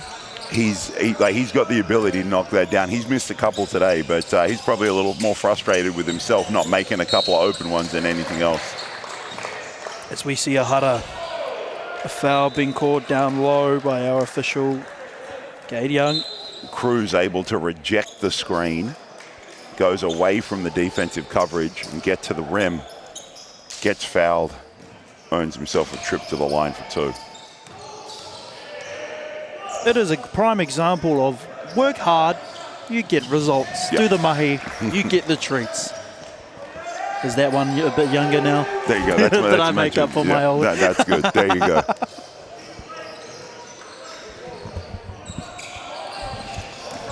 Knocks both down, ties the ball game back up. Cruz tying at 24-24 all. David with the ball, finds man outside. Liam Judd 2 of 2 on the afternoon. Get that man the ball more. Well, if he keeps firing away as he is going to be a threat the entire game. Auckland with the screen. Finds a man outside. And again with the drive. Rebound made, but a big block. Great offensive rebound. Even better defensive play. Lawson able to knock that one loose. Stays on the ground, didn't really fall for that fake. Referees discussing whether or not this is going to be a shot clock violation. I believe that hit the rim, and we got the benefit of the replay. I believe that hit the rim, so it should be yes, so that's going to be it should be. Oh, did that? I thought that scraped on the rim. Quite tough. This is a tough call. I am glad I am not making the decision. And as I mentioned, we got the ability to watch that replay, watch it a couple of times there. And it seems we I got saw another. the net move, but I think that was a hand rather than anything else. Auckland have the ball. Cruz has got it in the corner being guarded by Judd. There was that fake. Didn't fall for it. Bond comes up with the offensive rebound.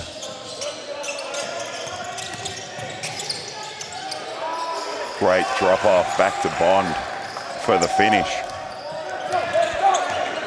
Quite a lot of bodies down low. You can see a lot of people were trying to analyse what player they were going to turn to, who they were marking.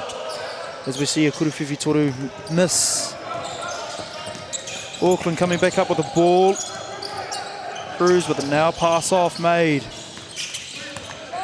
Pick, better contact. Referee says, Ekal. But it is going to stay in Auckland's hands. And this is, I try not to go out on the refereeing limb too much, but I really like that situation because there was some contact on the on-ball coverage, and Auckland lost the ball, but it could have been a foul to Massey. But let's just let's get the game playing short as we see Bond finish again on the inside. Hey, cool. No, the ball probably came off Auckland on that play, but it could have been a foul. So let's give the ball back to Auckland and keep the game flowing. I really like that as a decision. As we see a foul from Cade Young. Looks like it's going to be put on Terrence Ebden.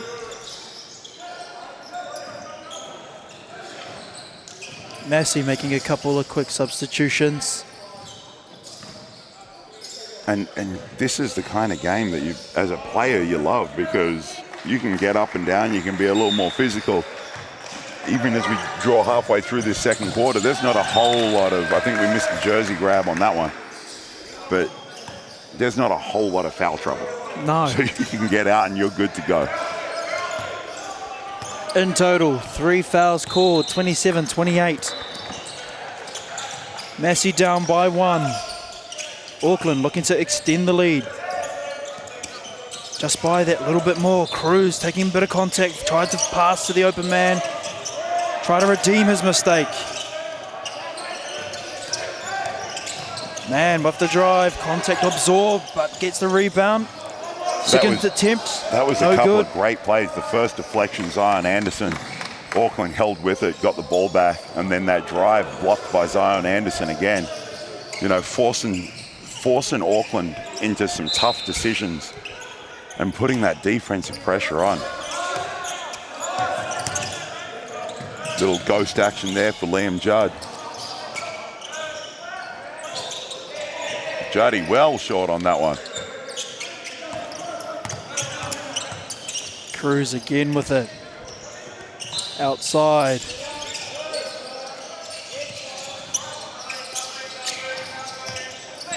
Back with it. The offensive foul screens were made. He knows it too. Just stuck the hip out just a little bit too much. I do like that from Ezra Bond. Yep, I'll wear that one.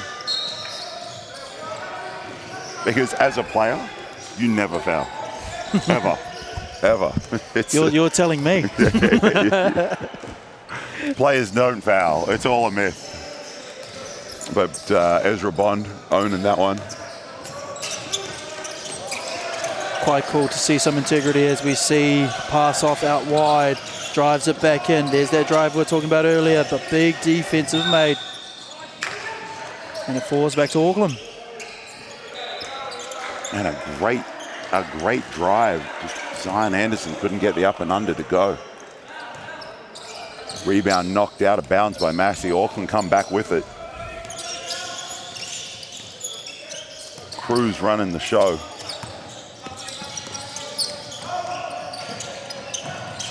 A big drive coming, but it looks like it's going to come off of the white arm. Yeah, it will come off.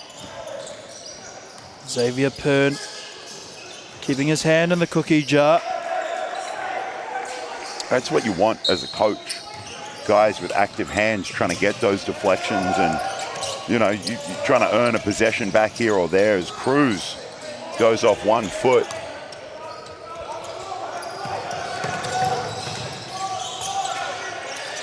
Right there, driving into all that traffic. Anderson, corner 3.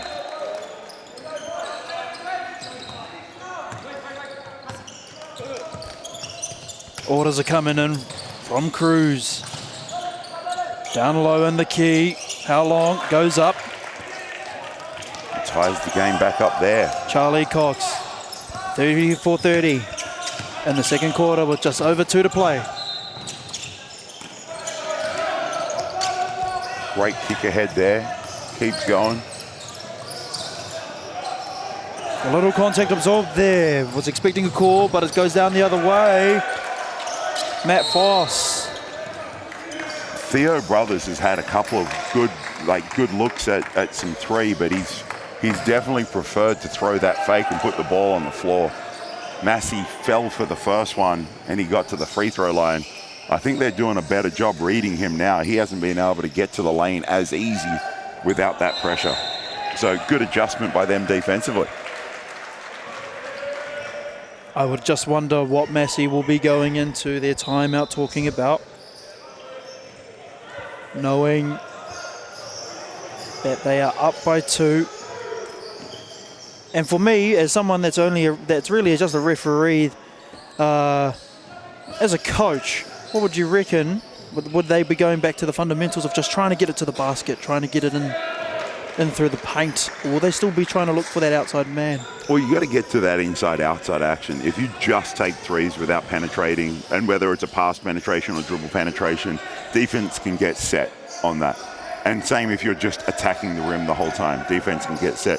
I think one of the biggest things, they've been great defensively with some active hands. You know, couple of minutes to 2.5 minutes to play in the second quarter, it's been a defensive game. You know, there's not a whole big score here. We're both, both really close. One of the things that they probably need to tidy up is their defensive rebounding. They've given up a few too many offensive rebounds and given Auckland a couple of second bites at it. And then you look at their Auckland's ability to penetrate. You know, on the flip side, Auckland have got to keep getting their feet in the paint, and they haven't really had a number of guys willing to shoot the three. You know, they've taken a couple. You know, Coach Maskell is probably in the Auckland huddle going, "Hey, we've generated an open look. Take it. Take that one. Let it fly." As we come out of the timeout, Auckland with it, looking to take back their lead. A bit of contact absorbed, and he lets it go. The hara has been called. Cody Brown able to get that there, reject that on ball, as we saw Cruz do a little earlier on, and I think we've even had Terrence Abden do the same thing. And so Massey need to tidy up that on-ball defense. And if they're looking to switch or blitz, trap, whatever their defense is, force that ball handler to use the screen where the defense, whatever it's engineered to do, so everyone's ready. Finley Martin falling for the foul. Getting a hara called on him, sending Massey to the sideline. With the drive now, Zion Anderson. Looks to be called for an offensive foul here by the outside official, Cade Young. A little bit of a chicken wing. Nothing bad about a chicken wang. To the high on ball, that's a better coverage right there. Forced to use the screen. Better defense initially. Got beaten on a long closeout. Gives Auckland back the lead by 2. Reef Churches using the size advantage down low and up high on the screen, leading to that contested 3. Look to take the shot, drives in to draw the foul, and there's a foul now called on the opposite side. Theo Brothers again, trying to get that fake and put the ball on the floor. He probably had enough space to shoot that 3. Theo really choosing and picking the game wisely, understanding that there is now a foul count, but of 1 difference. Trying to use everything to their advantage. Jovanovic walks the length of the floor. Can't knock down the first.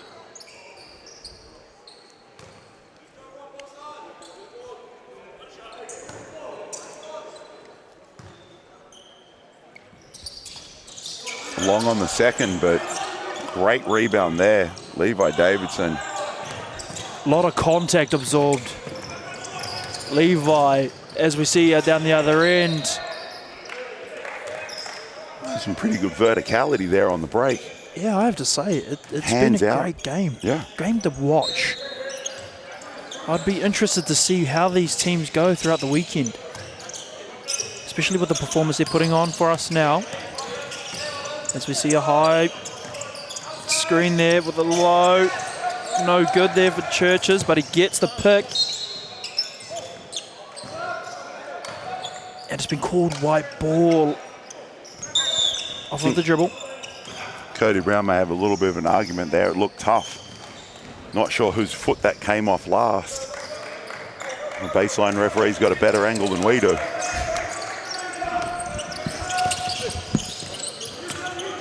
As we see the man, Zion Anderson, passes it out. Oh, a bit of a fumble there by the defense. Tries to come back, make up for it. Vanovic misses the first. Working hard down there. A lot of contact up high. Liam Judd. Here's some of the Auckland bench calling out for 3 seconds. But that unfortunately doesn't apply once a shot is taken. It's probably one of the most underrated bits of knowledge for a basketball player. you can't get called for 3 seconds when the shot is taken. That 3 seconds reset. And Massey had about 3 or 4 shots there in the space of about 5 seconds. So you're never getting called for 3 seconds. The focus was all on where they were standing and not how they're going to get the ball back. Yes. Trying to get the easy call. But the referee's on top of the money. Massey with the ball up high. Cut across the baseline. Foul's called and one. Huge play. Zion coming here Anderson. to the end of the second quarter. What a play. Tough finish on the reverse. I mean, you can only see 3.8 on the clock now, but it was like if you were watching it in the 3rd minute. Yes. The intensity just playing all the way through.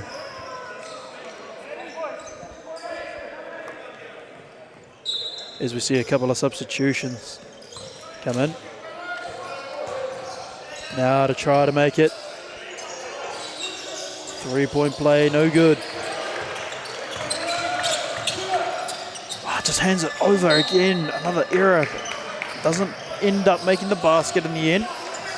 But that'll do it for the first half of this game here at the 2024 Tertiary Nationals. Massey leading 36-34 to Auckland. Don't go away for too long, e te iwi. We will be back after this short whakatā. Hang around.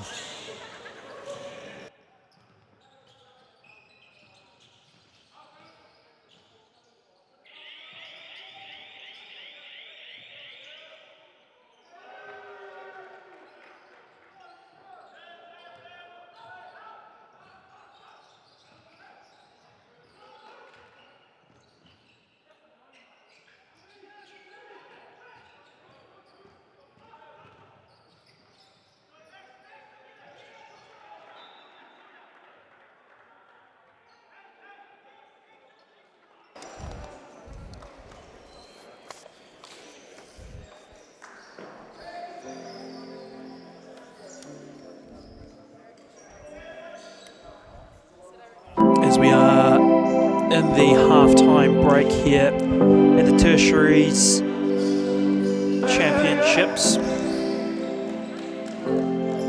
we like to just pay a little bit of a tribute here, give the time of day to the UTSNZ, University and Tertiary Sports New Zealand. That was actually established in 2015 and to lead a return to quality, competitive inter-tertiary sports here in New Zealand. And it was just to drive a renewed focus on the value and profit and delivery of the tertiary sport, because we, as a small country, as many of us know, we don't really get the exposure as we do see in the United States and elsewhere. So it is awesome to see UTSNZ here giving us some of this great basketball.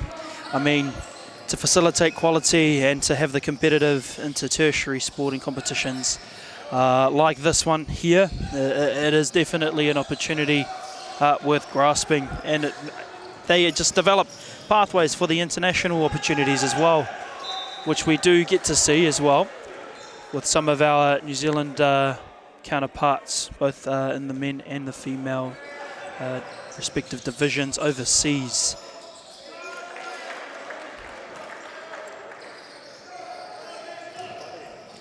I mean, they provide the skills and the skill development opportunities for the students through its voluntary program. You know, the team UTSNZ provides those opportunities, not just for the students on the court as well, but also opportunities for the students off the court. So it's not like it's just you need to play and be able to dribble that ball and play against some of the best in the tertiary division, but it's also what happens off the court as well. And I mean, you can go over to the UTSNZ pages on social media, on Facebook and Instagram, just to go chuck them a little quick follow and just follow along on the sporting journey.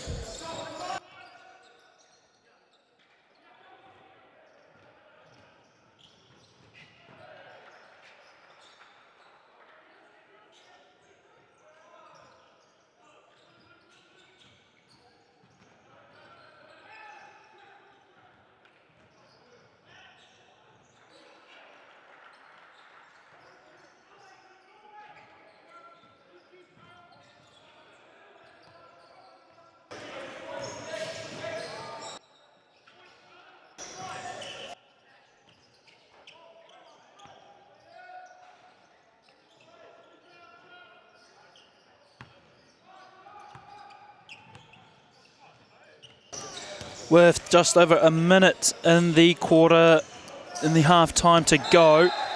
Let's just quickly look over the Tertiary Championship Series, which is the flagship events which are in the National Tertiary Championships delivered annually in the partnership with the NSOs, or the New Zealand National Sporting Organisations.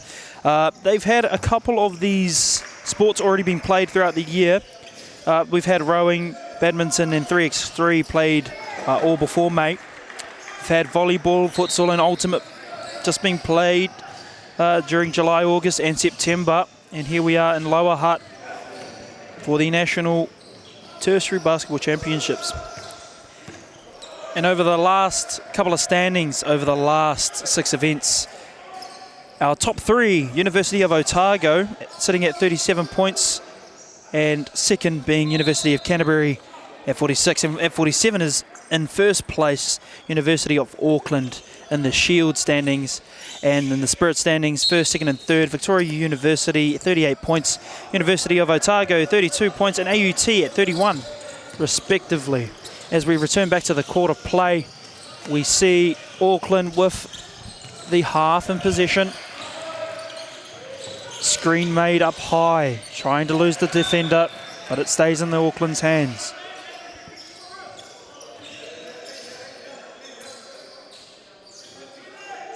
And as we spoke about earlier, the defense from both teams have been physical, but just teetering on the edge of a call, not requiring a call, but allowing the boys to get up and play. As we see there, the basket being made.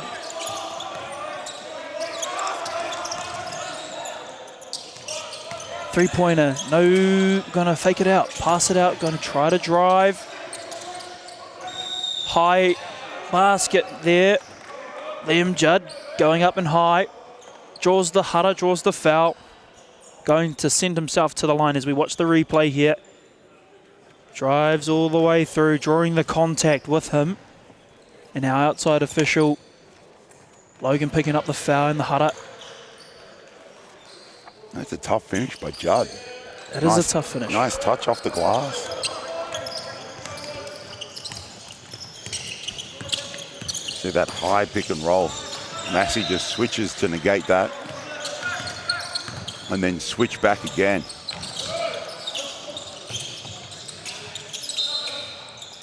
Out wide, doesn't seem to fall. Massey falls back into Liam's hands. Forward, looking forward. Still trying to find their momentum here, but it's turned over. Auckland coming back, Cruz leading it. Outside, nice and wide. Cruz in hand. Makes the basket, makes it look quite easy. Great playing off 2 feet with a little bit of patience and poise. As we see Charlie Cox there just get the hand in the cookie jar. Cruz lose it just a little bit there, nearly turning it over. Back-to-back buckets. But Churches cuts it back to 1. No, sorry, 3. My math isn't good. Let's have a look at that play earlier down low. And just how good it looks. It looks, to me, quite buttery smooth. Well, it's one of the things that when you're trying to teach kids as they come through, playing off 2 feet in the paint gives you a great base, good balance, and you can play with a little bit of patience, and you could see the patience there, coming to a jump stop, able to pivot off either foot. You know, and it's just a great little jump stop, simple, fake, step through on that pivot, and the ability to play with that patience, that poise. And you know, there's kids that get rushed because they're always trying to get off 1 foot, which is a little bit quicker. But some great work there by Cruz in the lane. Just referring back to the fundamentals of what I believe someone would have taught them a long time ago, I'm assuming. And then just trying to rep that and get better and better and better.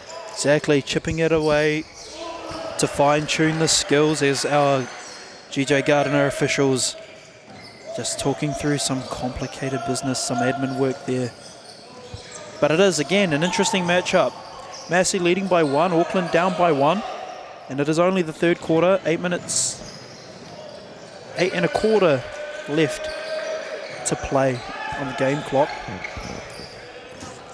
As we have both officials, we see there the Auckland bench without their coach, Morgan Maskell, who's at the score table.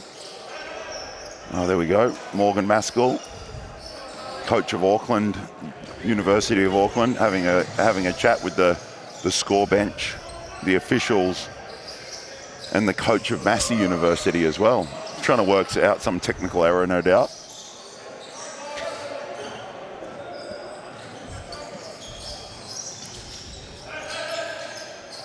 It seems like frustrations are starting to fray.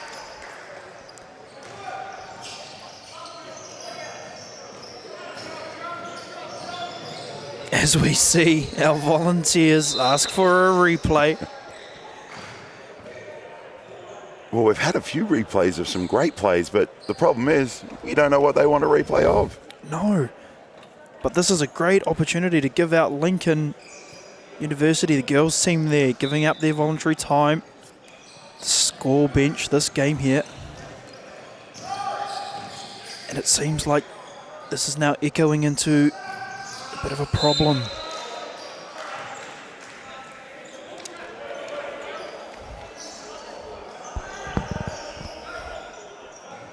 The boys on the Massey bench look quite relaxed.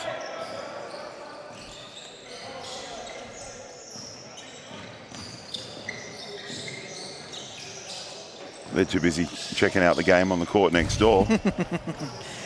Not too many concerns for them. I think Coach Maskell, Morgan Maskell's the one with the little bit of attention to detail. As we see a score change there, Massey is now down 1.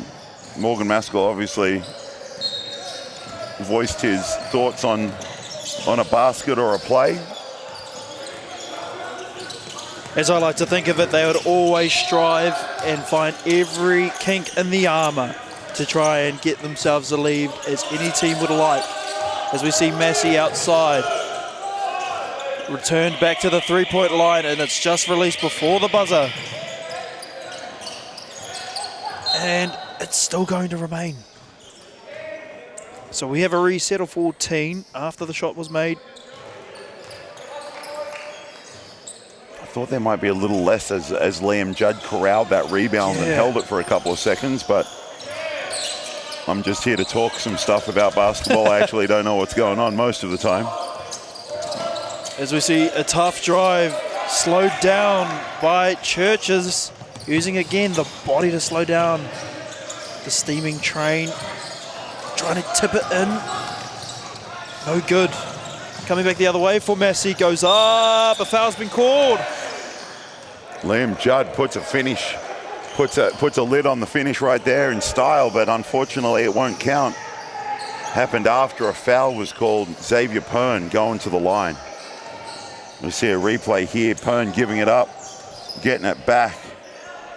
Acrobatic, and Judd on the tip dunk finish.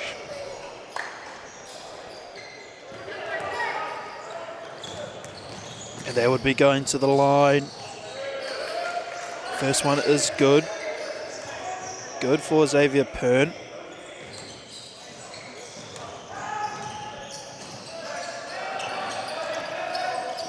He has tied up the score at 40-40. Keeps it interesting. Great defense by Foss by not doing anything, just getting out of the way and throwing Brown off kilter. As we see Xavier Pern get hard on the rim again, able to draw another foul.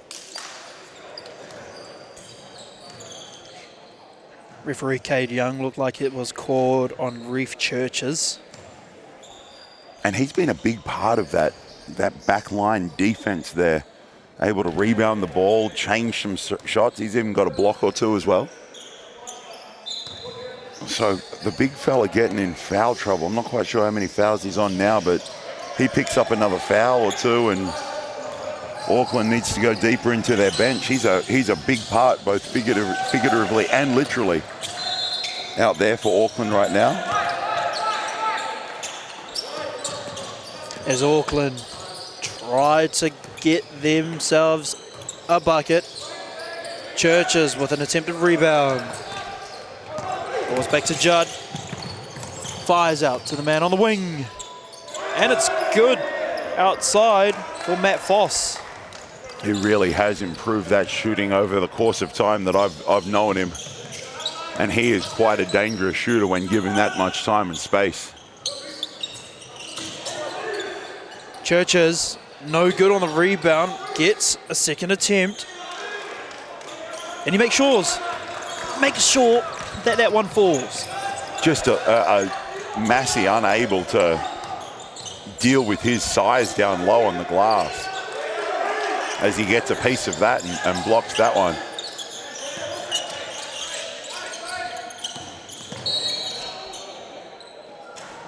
The matchup between Churches and Lawson.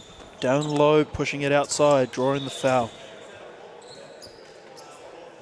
And there are some great matchups in this game. Very entertaining battle between, as he said, between Lawson and Churches. Between Cruz and Foss.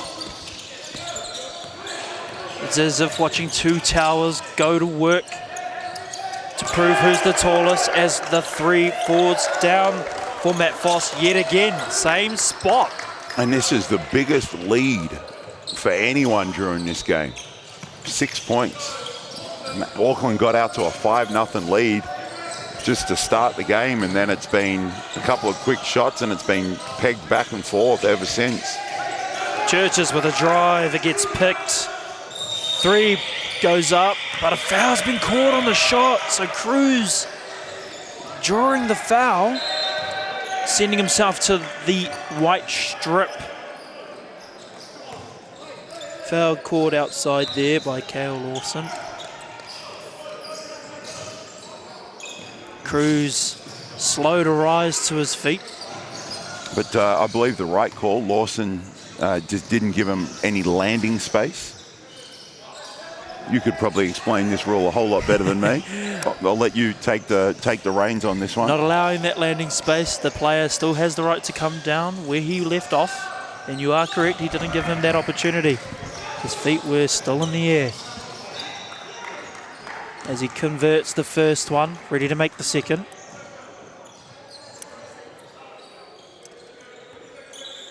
And I had the pleasure of actually making that my first call in my first ever Manawatu Jets game in the Rapid League. And I tell you, it is much more difficult than you think. So can you remember who was shooting the ball? I actually don't. There you go. Can you remember who called the foul? I hope it was me. No. Who'd you call the foul on? That's another good question. That's a great, but you know that it was that. I know exactly what quarter. Did they make the three? Was it a 4-point play? They did. It was a there you go. It was a 4-point play opportunity, but they did not convert. As we see one of the ones down the far end not convert with Massey back up on their other side. On the other side, a big drive goes up, no good. Big rebounds by Auckland. Auckland successful. Coming back down. Auckland a little longer on the bench there. A couple of extra bodies as we see Matt Jury in the game. Another long defender. Can't get that one to go. Seems just by the height of the players now on court, they want to try to stop them outside, just as that is a pure and a good reason why. Foss's third three of the quarter. Within, I think, 3 minutes. That is a 3 a minute, if I am mistaken. Auckland will definitely need to do something about that as Jury gets his own offensive rebound and puts that back in. Seeing Matt work down there just gives you an indication that you need to be working just as hard. Oh, working hard is a skill. And yes. It's a skill that not everybody has. But it's an unbelievable thing to see across the board. Different age groups and everyone developing at different ages and stages, as we see Judd pin that one off the glass, but it already hit the backboard. That one will count. We're going to have a quick look at that one. It did have a little bit of an opportunity to go in. So this one, again, one of those 50-50 coin flip calls. Judd called for the goaltend. Basket will count. Cuts the lead back to 3.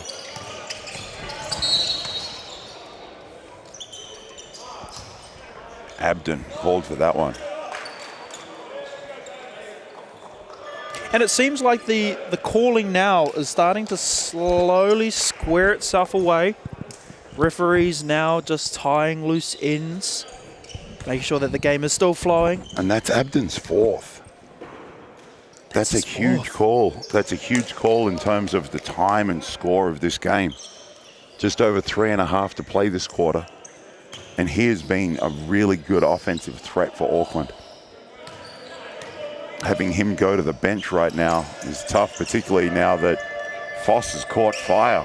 3 threes on the quarter. His 4th one for the game, I believe.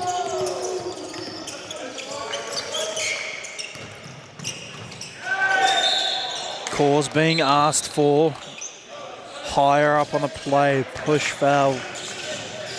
No good.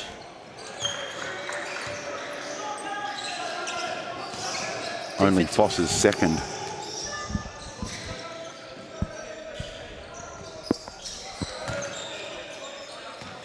Auckland have got to be careful here. They are up in 5 fouls in total now.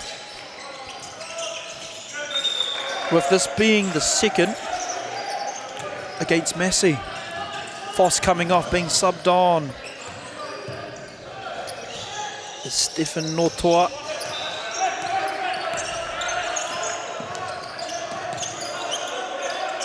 Liam Judd tosses away. Pern with it. Looks for a drive opportunity. Met with contact. Good defense. A quick pass off. And he makes it. Notoa. Xavier Pern not trying to create with a mismatch on Churches.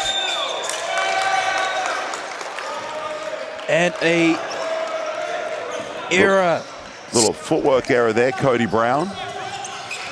A little bit of a shuffle. Seen and called by the outside official.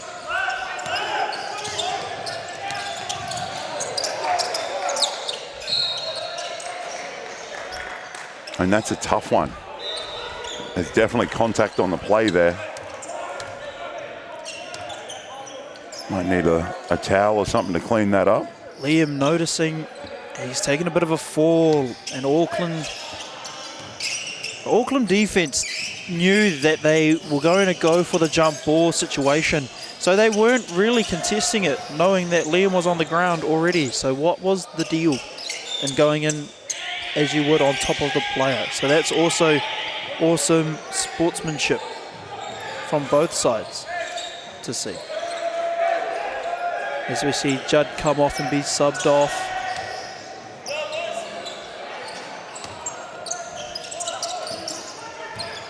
See what Massey's got here on this offensive possession.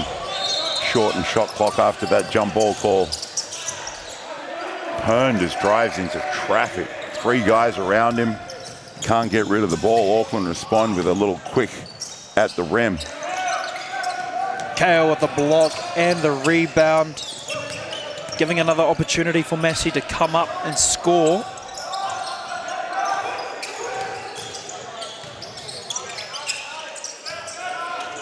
Plays on the outside. Looking for a chance to drive in. But it's been turned over. And that's back-to-back possessions. Xavier Pern trying to create off the bounce, get his feet in the paint, but that swarming defense from Auckland able to shut down some options. 2 turnovers in a row for Massey University. Xavier Pern visually frustrated there, voicing his opinion. Still has not stopped. A drive hard by Cruz. Big rebounds. Lawson passes it away for a 3-point opportunity. And it comes off of the hands of Blue. Trying to point in the opposite direction, trying to draw some deception out of the referee.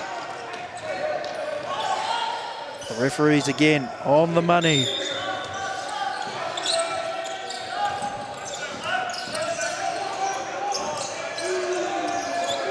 Just a settling three-point shot from Lawson. Stretches that lead out to 9.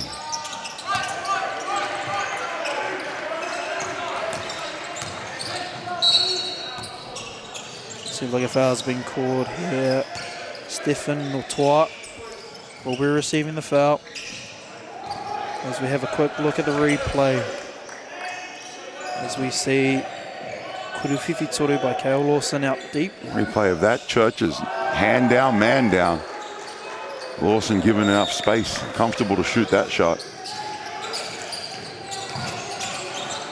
58-49, we look for Kuruwhiwhi Toru attempt, and Churches replies back from the big man. Yet again, the two towers battling it out. Over Levi Davidson. Heavy contact on the drive, but they make the basket. Zion Anderson for 2. And it's just that ability as we see another 3-ball go for Auckland, back to back there. Theo Brothers. Yeah. But it's just that ability for both teams really to apply scoreboard pressure as we see. Deflection there, it should be good, you should pick up. Lawson's not aware of it. And Theo Brothers just fumbles that right out of bounds. Unlucky play. Maybe it was the popcorn at halftime. Or maybe the long admin break that we've taken so they can go up by 1. But they are now down by 5, looking for another opportunity, but it looks like a foul's been called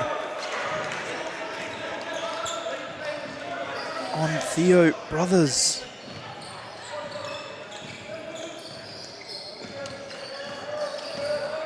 In foul trouble now.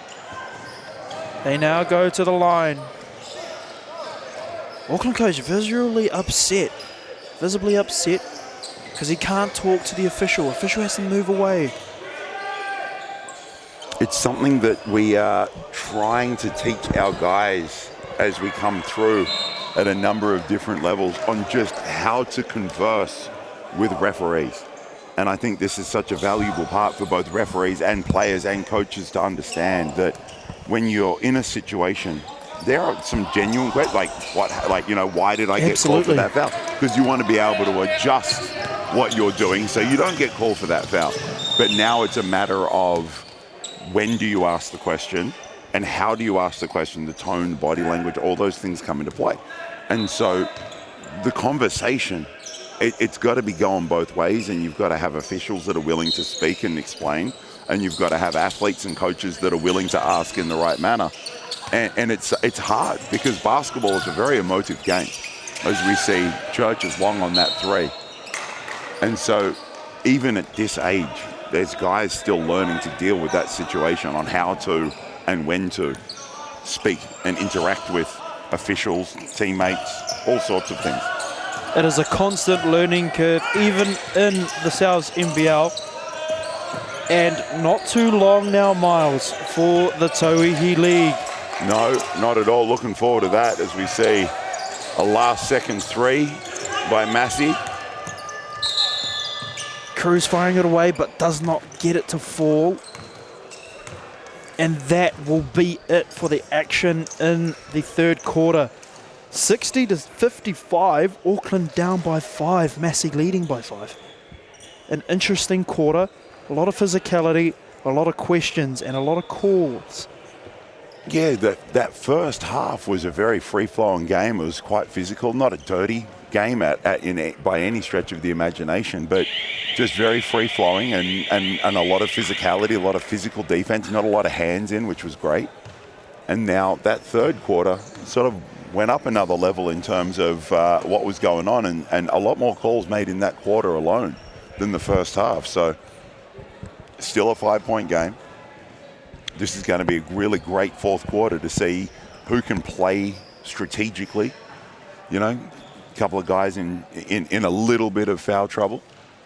See who can do what with who they've got and what's going on. I'd like to see Massey try and generate some more threes for Matt Foss. He shot the ball well in that third quarter. And then Auckland University just trying to figure out how to take advantage of their size down low, as we see. The boss. Yes. And not Bruce Springsteen. No, sorry, is that another old one for me? That's an old one, but I'll take that. That's a good one. That's a good one. The boss, Dylan Voucher. Former teammate of mine in the in certain aspects and adversary in many others. But it's all in the joys of sport. Oh, yeah. On court. A great competitor and an absolutely fantastic winner at every level that he played. Dylan Boucher, and now doing fantastic things with Basketball New Zealand. So great to have him involved. Awesome to see the boss come and just show face and be present in what is quite a talented level of game here across all games so far on day one. I'm a little old school in that defensive-minded mentality. And I'm loving this game. Nice and a defensive battle. Absolutely, as we go to Auckland with the control at half, going into the fourth quarter. They're going to look to try and make a couple of baskets here. Nice and early as we see Cruz with the ball, passing it nice and wide with the Kuruwhiwhi Toru attempt, no good. Falling back for Massey. Coming back down again, that drive to the key, not successful, but a Hara is going to be gored. And it looks like it's going to fall on Finley Martin. And he sends Zion Anderson to the line as we have a little bit of a slippage under the basket. As all athletes would know, they would be falling on the floor, leaving their mark. As the first one doesn't fall, and I seem to go quiet on the free throws now, trying not to give the commentary's curse. As that one falls, proves my point exactly. Auckland coming back up with it. Back in the firm hands of Cruz, tries to fake it out again. Big man goes up, just couldn't let it fall. Massey trying to look after it, after the rebound. A foul being called. Matt Durree caught in the back court just for the positioning of the body. Not allowing the player to get around, but also getting the foul called on him. As we try to reset the timer, 24 seconds on the clock. Foul occurred in the back court. So we see Judd in hand, ball in hand. Trying to add some spice to the sauce. Goes up for the Kuruwhiwhi Toru. Does not all fall, but it stays in their hands. Pern, no good. Big rebounds from Ezra Bond, and it goes up. And an and one. And one for Finley Martin. As we look at the replay, just the turning of the body there. Just the turning of the body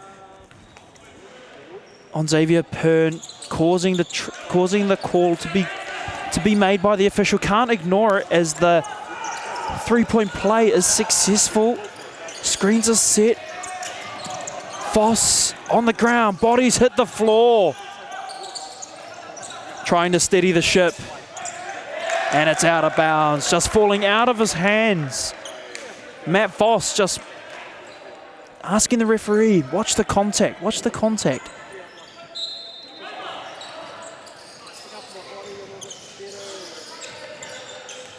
As we come back into it, Cruz with the ball, finds Brown. Brown gets pickpocketed, and then the pickpockets just go each way.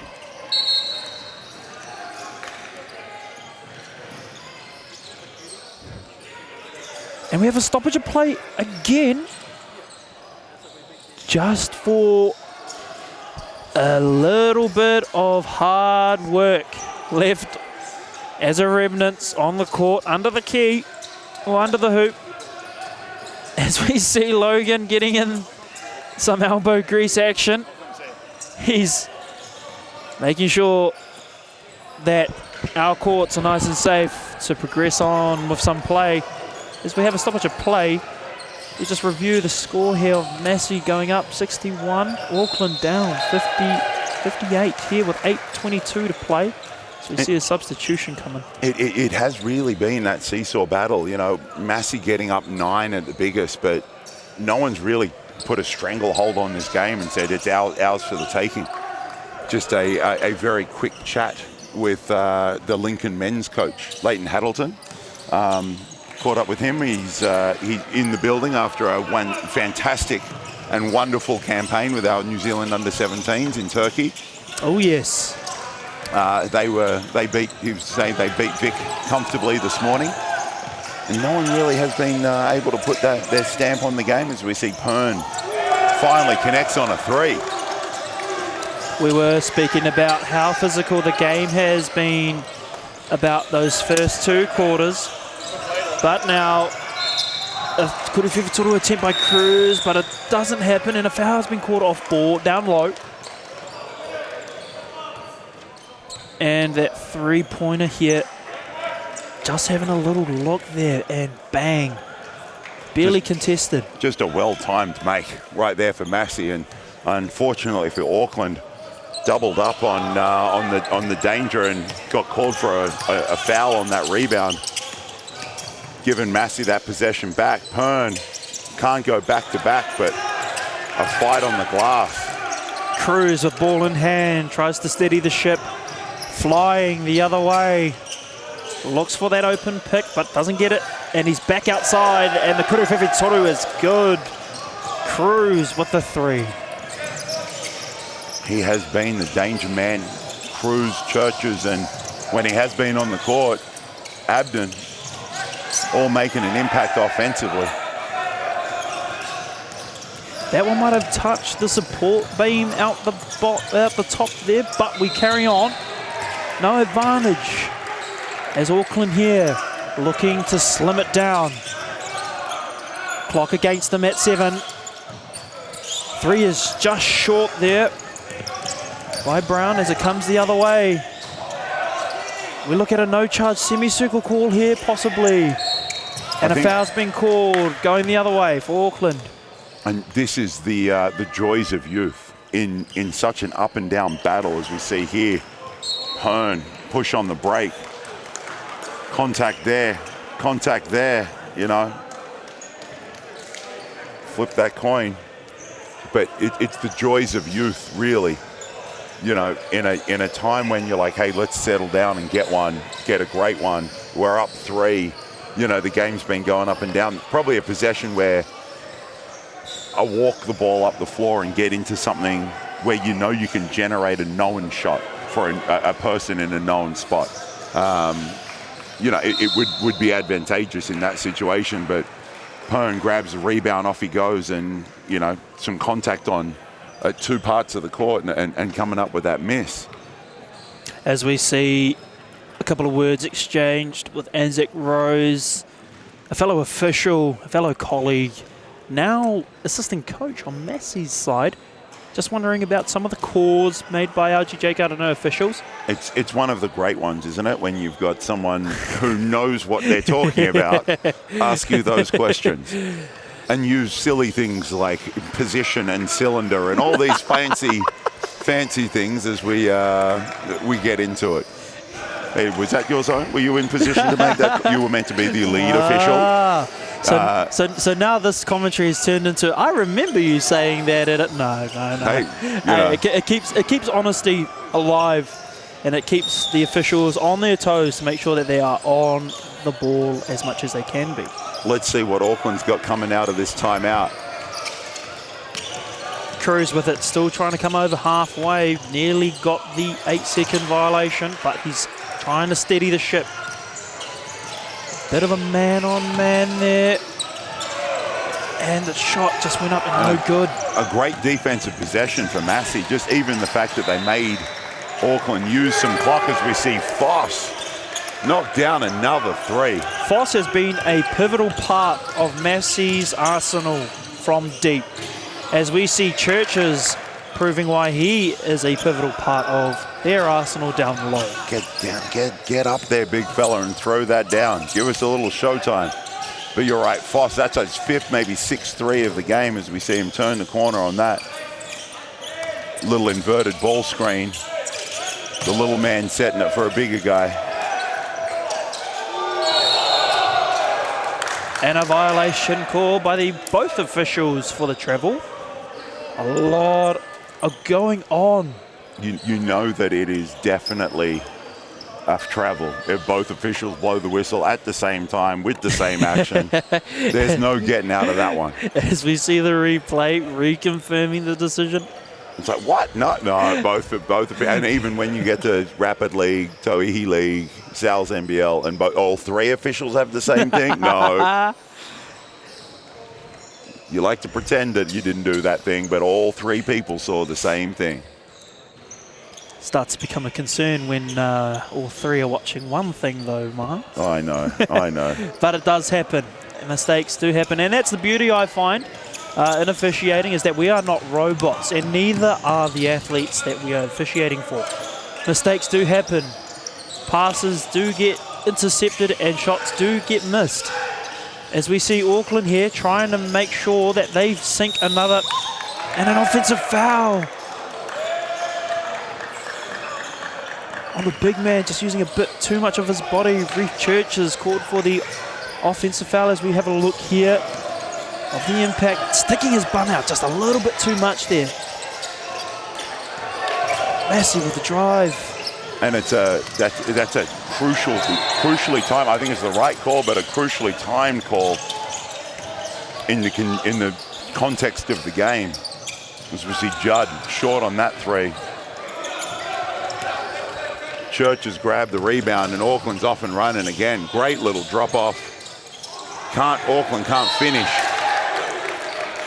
And a foul called by... Sorry, go on. Cut you off there. By Cade Young. And Ezra Bond should get 2 here on that extra attempt on the offensive rebound. If I'm not mistaken, this will be the first time I've seen Ezra to the line. I could be wrong. Normally I am. Hitting it on the bullseye, no good on the first. Little to the right. He can adjust that, knock this one down, cut it to a 3-point game. And he does. Bringing the lead ever so slightly inwards. And there's been times where both teams, as we see a little pick and pop, both teams have been guilty of it, where they've gone from playing fast to just being rushed. And you can see some of the decisions the athletes have made, some of the shots they've taken, all sorts of things are just gone from fast to rushed. And it's a tough one. It must be a tough ride to ride, really. Making sure that it is of pace, nice and high, but also not getting to a point where we are rushing our players to make those small mistakes that lead to even bigger consequences down the opposite end. As the Morgan Maskell is asking for a time off the shot clock, saying that the ball was never touched the rim. It doesn't matter as Foss comes up with an offensive rebound, smallest man on the court. But an offensive foul called on Xavier Pern. Just the drive with the shoulder. Using it like an industrial drill to get through that brick wall, but the contact was absorbed. And the foul was called. Auckland coming back the other way. Again, trying to slim down the lead Massey gained in that third quarter, the crucial quarter. contact absorbed, but no call made. And it's staying in their position. And Lawson coming up with that block, but then just rolling off the baseline. Hopefully just cramp and nothing too serious. We did see him earlier in the game go up against the wall to try and stretch this leg out. And it seems to have just crept back in. Right at what we would call moving time in the game, where things are starting to fall in place. Well, his teammate has come onto the court and coach, so he will have to be subbed out under FIBA rules. Oh, he definitely is going over to the bench to take a seat as we head to the baseline for it to remain in Auckland's possession with 10 seconds on the clock to run the quick play. Ooh. Hopefully Lawson can get that sorted out and get back into the game. He's been a big part of Massey University's day so far, both offensively and defensively. We see Pern come up with the rebound, order the troops to draw the foul. And if on that the drive. is that Abden, that could be his day done. This might be... That is 5.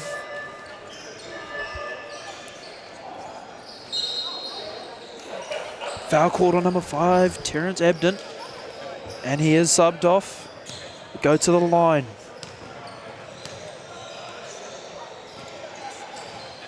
See to confirm that it wasn't in vain. Pern extends that lead to 4, and in this sort of game with 3:45 to go, every point is absolutely valuable. Takes that lead to 5. Makes it a 2-possession ball game. Game sitting at 69-64. Massey to Auckland. Auckland down. Massey up. Cruz with the ball in tow. Cannot get it to go off into the basket.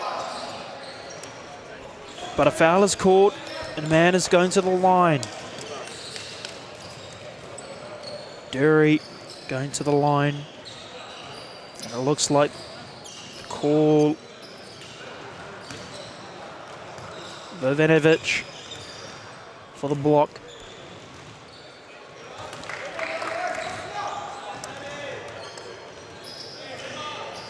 First free throw good. Cuts that lead to 4. Makes it now to 3. And at this point in the game, as a coach, Miles, what would your game plan be if you're up and your opponent is slowly gaining back that, momentum? Massey needs to take, like, this is a good take there. Unfortunately got blocked, but the time is on your side right now when you're up. So you've got to be able to use time wisely and create great shots and known shots for people in their favorite areas. You know, trying to get Foss that 3, trying to get Liam Judd on rips and drives, things like that. So that's a really simple one. Zion Anderson blocks that here. And, you know, Massey can take their time. Auckland need to hurry things up a little bit and try and chip away with every single defensive possession. They're going to have to. 2:30 and counting to play in the final quarter. 69-66, looking to extend that lead. Massey goes up. No good. The bodies hit the floor. We run the other way. Auckland is called for a travel. Euro step the referee all the way to a traveling call. I was going to say, referring back to the replay, and I was going to say maybe keep the Euro in Europe. Yeah, no, that was a tough one.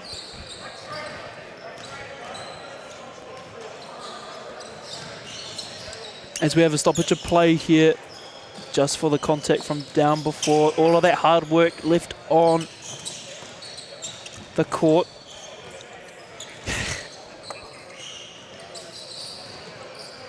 But no, the in a 3-point ball game, with a couple of minutes to go, Massey can afford to be patient and try and generate a great look towards the end of the shot clock. Auckland need to try and come up with that stop. As you said, time is on Massey's side. So to see whether or not they take a different approach, different to what we've seen so far, a fast approach, which has been working in their favour so far, as proven. Like that there. Matt Jury knocking over Matt Foss, but helping him up right away. Nothing in that call, just I think that's a small, fast man getting knocked over by a larger, not quite as fast man. As he converts the first one. And at this point, Miles, I would think that we would have some floor boys, just like in the Sales NBL, doing the job for the officials. You like jump from the mic to the floor. You said before you're a man of many talents. I'm going to have to add floor boy as we see the last one go down. And a timeout is being called. Interesting use of a timeout here. I believe that was Massey's timeout. It's an interesting time to call one. They've just knocked down 2 free throws, had a bit of a settler there, and this will give Auckland a chance to Morgan Maskell to draw something up and get something definitive on offense. It's all a game of strategy, as I like to call it in the book, with a famous title. It is The Art of War. That's a big book. That is a big book, and I'm still going through it. Would you believe I started it before Sales? There you go. So as we peek over the Auckland huddle and see one of the Sal's NBL veterans and all-time hard men, Auntie Aaron Bailey-Knoll, representing New Zealand in our 3x3 as well, studying to be a teacher. I was about to say, what are you doing on the court? Are you back in university? He is indeed. That answers the question. Yep, studying to be a teacher and at Waikato. Absolutely wonderful man and a great competitor, and it's amazing watching him play basketball and then watching him coach children. It's a different human. A different human altogether. Just putting on the poor tie for different things. Oh yeah, he is a hell of a competitor and tough, and we'll get after everything. But you watch him coach kids, he's kind and caring. It's an amazing difference. As we see, Churches take advantage of that size. Scores 2 inside, cuts the lead to 3. Again, a strong little pistol action to start the play there for Massey. And Foss able to get that kick out. Xavier Pern has taken some good ones. Hasn't knocked too many down, but a big one right there at that moment to put the Massey University up 6. 74-68. 5 fouls on each side, trying to keep it clean as possible. Auckland desperately trying to find a little bit of motion at the ring. This is the one that Massey can really slow down right now.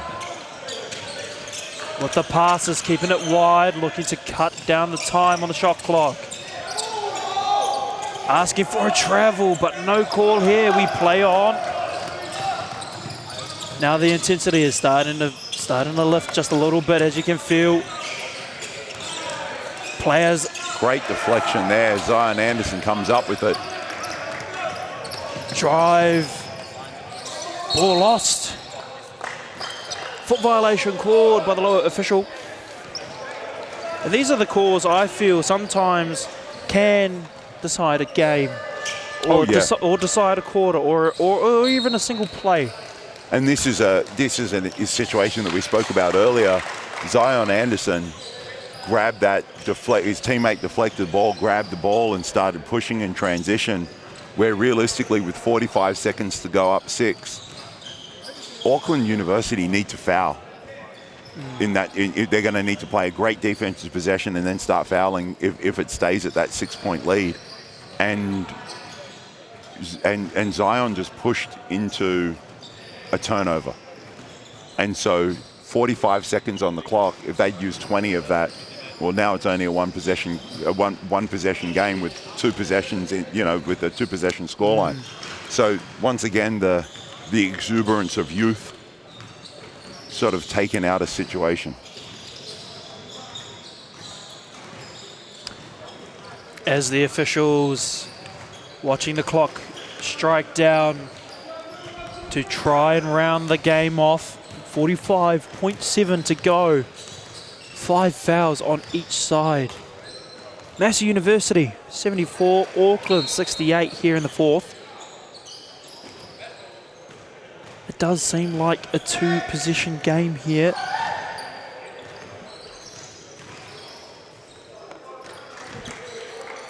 Now referees asking whether or not Auckland are going to advance it, so 14 gets put up on the shot clock. Auckland specifically asking it there. Clearly want to run an in particular play to try and narrow that lead down. Liam Judd just measuring out some distance there. Steals an under. Massey give up an offensive rebound. Cruz can't let it sink, but it goes into the hands of Massey University. And Foss trying to slow it down with all these passes out wide.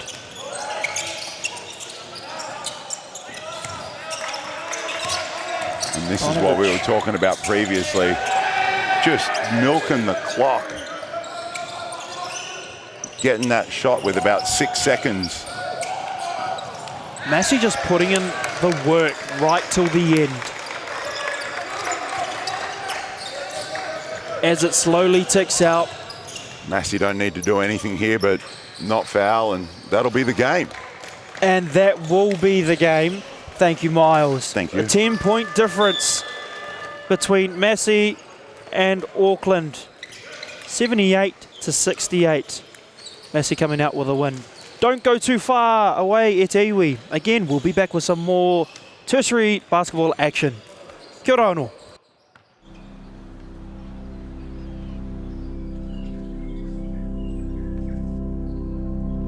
This is a big moment for the University of Otago.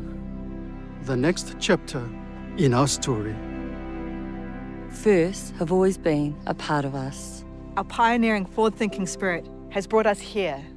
I te ao kohatu, ki te ao hurihuri. It founded the first university in New Zealand. The first medical school. The first to teach law. With world-class spaces. And world-leading initiatives. I te tai timu, ki te tai pari.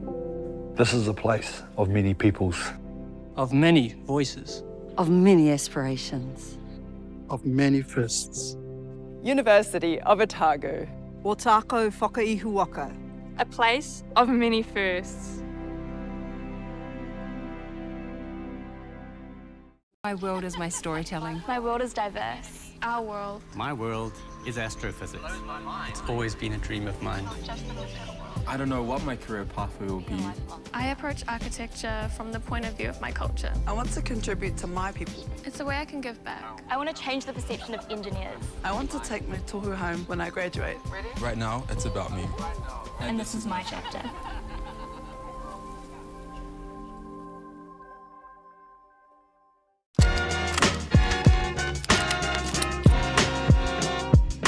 Just want to welcome everyone here today, all you beautiful Whanganui people.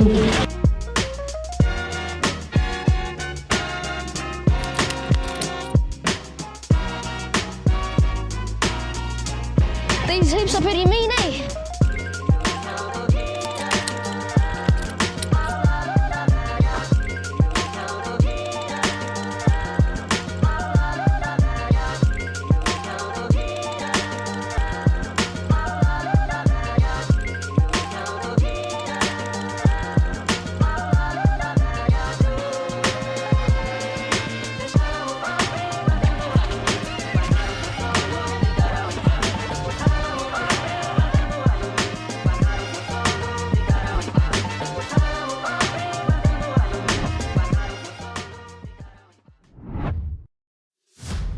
This season, Basketball New Zealand takes coaching to the next level, featuring BNZ Kiwi Hoops and 2 Degrees Girls Got Game on Coachmate.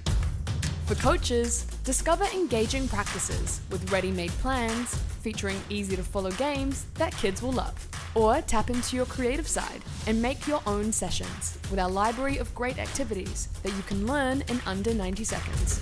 And level up your coaching skills with lessons, tips, and official resources. Managing a team this year? Get your team in sync with improved team management features, like sharing training and game information. Create polls, see who's attending practice, and communicate directly with parents to arrange things like carpools. Or just share the fun with photo uploads and team chat. Saying yes to coaching has never been easier. Download the free app now and support the next wave of basketball lovers to have their best season yet with Basketball New Zealand on Coachmate. This is the University of Waikato, where every day people are making a positive change. Where research helps tackle global challenges and elite athletes can compete at the top of their game. A place where people are given the tools to protect their whenua for future generations. Where talent is nurtured and excellence is celebrated. It's a place where industry, innovation and education converge, and where moments are shared with loved ones. It's a place where teaching and learning has no borders, and people of all races and cultures work together as one. Our people, our future. Positive change starts here.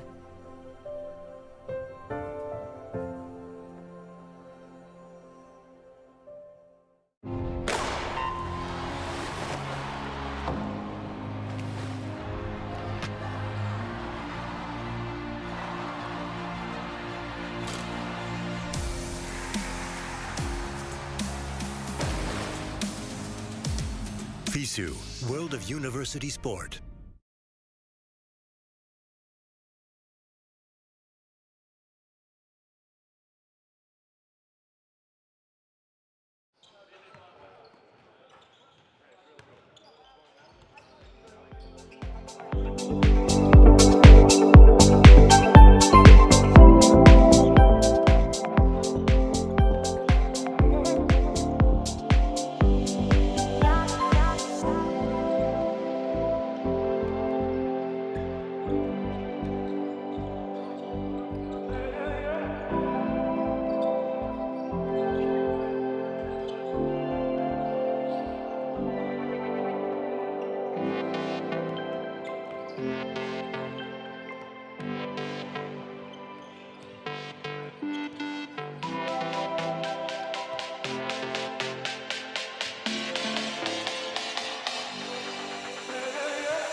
G'day and welcome to the UTSC. UTSNZ. Cheers. Welcome to the Basketball Champs, boys. We got a good game today between Lincoln and Canterbury. Looking to be a fierce contest. Yeah, both have already played a game today. Canterbury played the invitational team, which is Wellington College. They won in overtime, and I think Lincoln had a game against Vic, and they beat them. So should be a good matchup. Yeah, a lot of competition here, a lot of talent. It's good to see people representing their universities and putting it all out on the floor. Yeah. I must say, in the seat I have Matt Foss, and you're with me, Anzac. Yeah, this is my first time on the call. Anzac's first time as well. Both very new to this, Mate, I've done it before, don't you worry. That's right. When was the last time you did it? Oh, it's been a couple of years, so I'm a bit rusty, but yeah.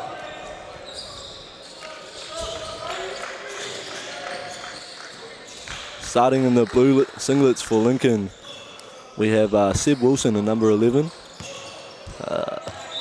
13 is Joshua Muggleston. Right. 5 is number of Simon Lafale. Here we go, Lincoln bringing the ball up. Nice little pin down action going on. Josh Muggleston, former JTB. Bit of a deadly shooter, but gets stripped in that point. Nice little stop for Canterbury to start the game. Here we have Aiden Tong inbounding the ball. Just came back from overseas representing the New Zealand team in the under-23 3x3 World Cup. Also a member of the Canterbury Rams training squad. Got on the court a bit this year, I believe. Yeah, no, he did pretty well. We have Jack Exeter, heads to corner 3.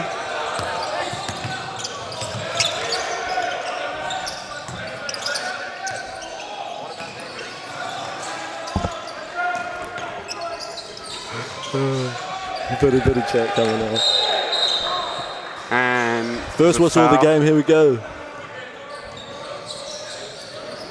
On the whistles today, we got Elijah Muddycore. And when this moves out the way, we got Joe Morrill. Keeping it good, keeping it fair and even with the whistle. Love to see it.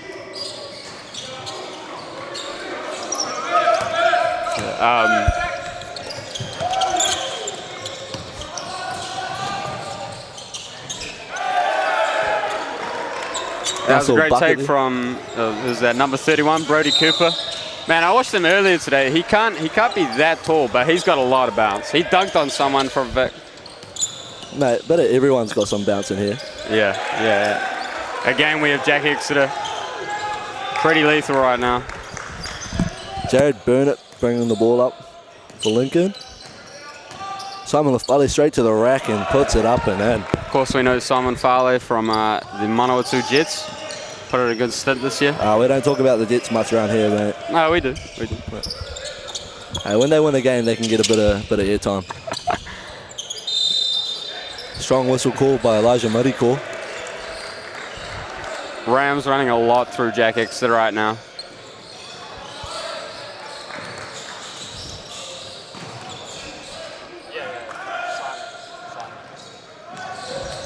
That foul was on the man himself, Simon Lafale.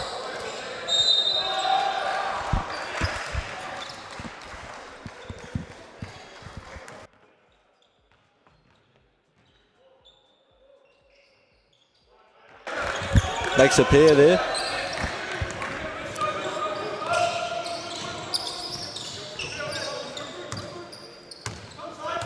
Number 9, Jared Burnett. I believe he did a spell in Australia this year. Really? Yeah, with NBL 1? NBL 1, I assume.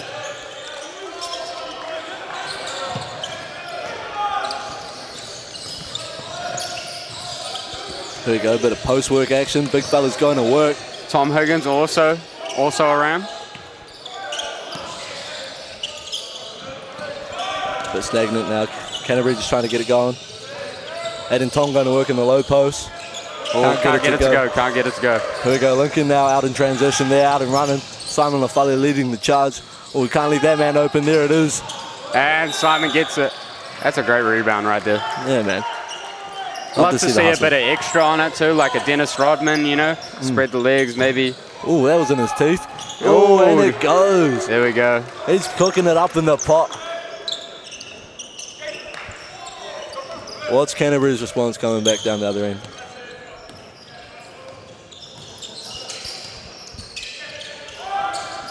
Jacob Banks cooking with the ball at the moment. Dishes it off to Aiden Tong. Rare 3 from Aiden Tong.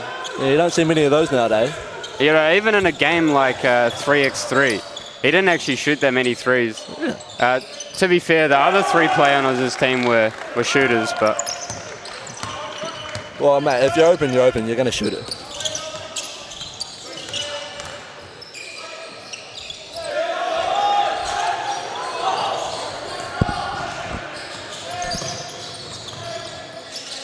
Jared Burnett thinks about it once, thinks about it twice, and it's gone in. Sends it home. Beautiful.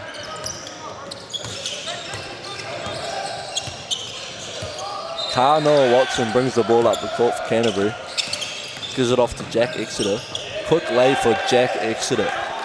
Here you go, he's hustling back for defense too. Gets a bit of a hand from his mate. That Noah Watson is a big feature in Canterbury's 3x3 team. Ooh. They won it this year. They also actually won they won our comp, right, the tertiary comp. And if you win that, you go to Oz and play. Go to Worlds, right, yeah. And they won it. I think it's like an Oceania championship or something like that. Yeah, maybe Asia championship. Nice little replay there on the screen of that. Heavy, heavy contact. Mate might have to... Nice strong start here from both teams, trading buckets back and forth.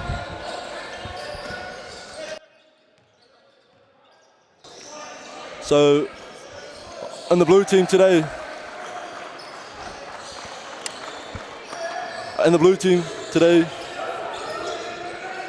Okay, here we have University of Canterbury. We have Jacob Banks, Aidan Byer, William Blight, Jonty Bond, Jack Exeter, Tom Higgins, Taylor Matthews, Sam Starr, Aiden Tong, Noah Watson with Coach Sam Riley and manager Josiah Lee.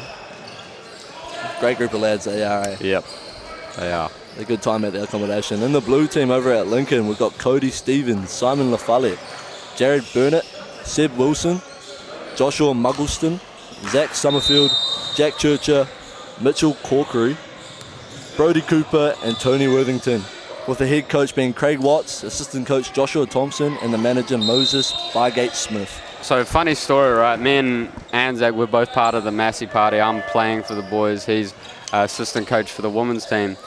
We have 4 universities staying where we're staying. Yeah, no, it's good. It's going to be a lot of bragging rights, I'd say, come tomorrow night. Yeah, I believe so. Jack Exeter gets up for the steal. See, I'm not a fan of, you don't jump to find a pass, you jump to make a pass. And I don't think he knew where he was going to pass before he jumped there. Yeah, mate, he's got to pull himself together a bit more to help his team out. Big name in the New Zealand 3x3 scene just walked in. Campbell Scott from Manawatu. Fielding's finest is in the house. We have 3 out of 4 in the house right now. We're missing Josh Cook. Zach, of course, over there playing for AUT. They're playing for Waikato right now. Cheeky score update. We're halfway through the first quarter for them. It's 9-5. AUT is up. Back to this game. We had a free throw. Bit of a press here from Lincoln.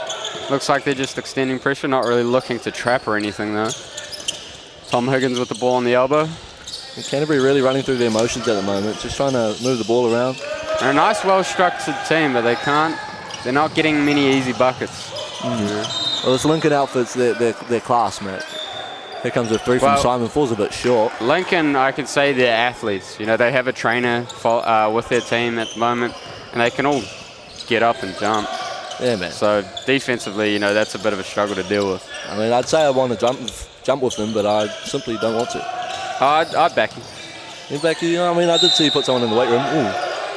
Bully ball by Aiden Tong. Seen a lot of that at 3x3. Referee rushing to the contact to make sure nothing further happens. Oh, here we go. We got a camera on them. Jet star Liam Judd. And yarning away. Jets point guard also, Campbell Scott. Catching up, old mates. It's always good to see your fellow teammates wandering around the country. Yeah, I wonder if they know. They do not know. Here they are again. David chilling in the right with the beanie on. He's looking fly. Yeah, we have Aiden at the line. Missed the first.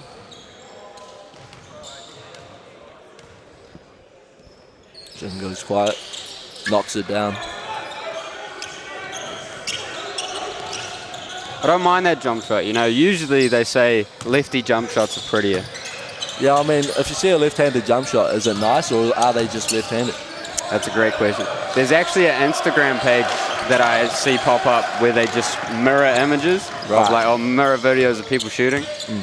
Like they did James Harden and flipped it to right-handed, and it's still kind of looked the same. But argy-bargy going on by 32, Lincoln. No call from the ref. Here we go, Aiden Tong with the pick. They're going under the screen. Aggressive drive to the rim. Gets nothing out of it. Out of bounds, going the other way. Again, I think Jack Exeter trying to find things in the air. There's one man who could do that. That was Derek Rose. Don't get me started about Derek Rose, man. I might cry. Here we go now.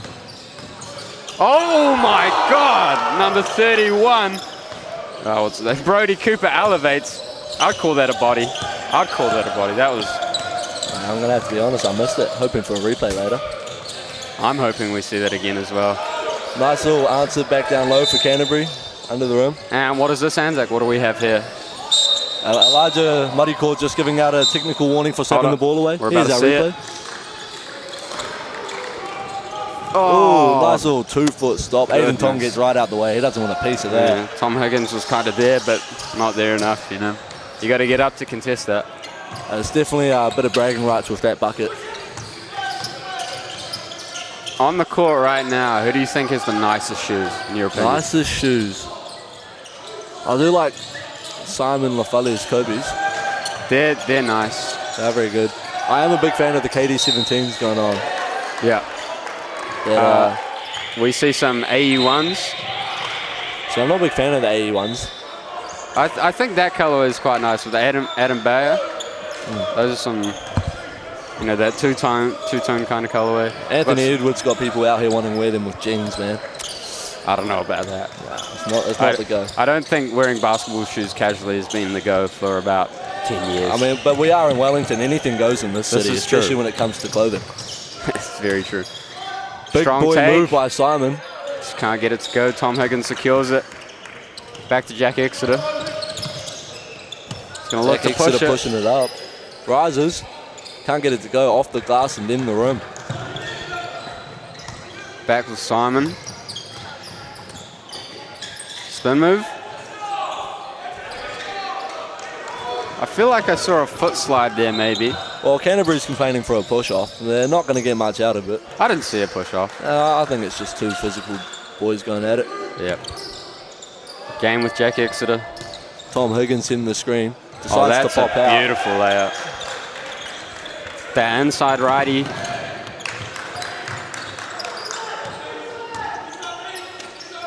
Aiden Tong on the ball. Sam Stark chasing around the screen, cops his shoulder to the chin. That was 90s-esque, that jumper. Hung a little bit off the bank. Bit of Clyde Drexler Yeah. shades of that. I can see that. Although I'm not old enough to watch Clyde Drexler, I only play with him on 2K. Tom Higgins to the rack, puts it off the glass and puts it in. Strong take.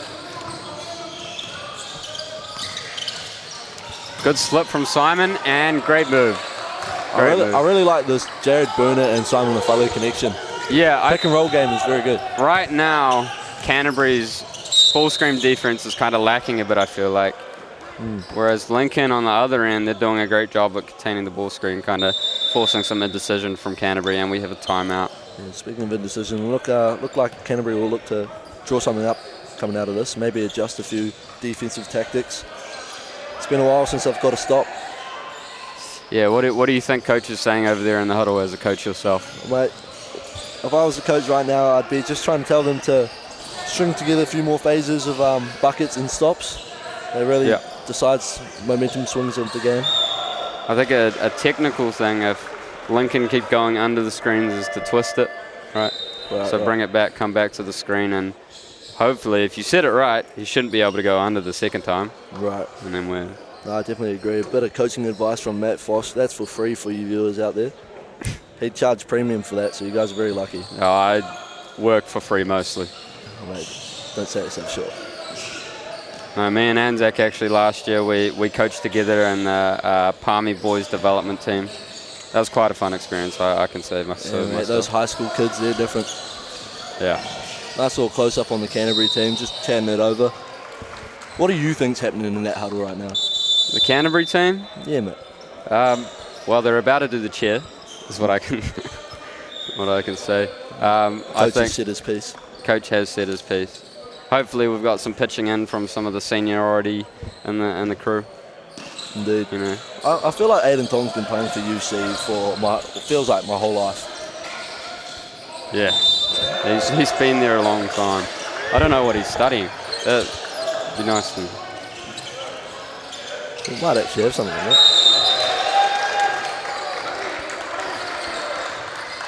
We've got a whistle here.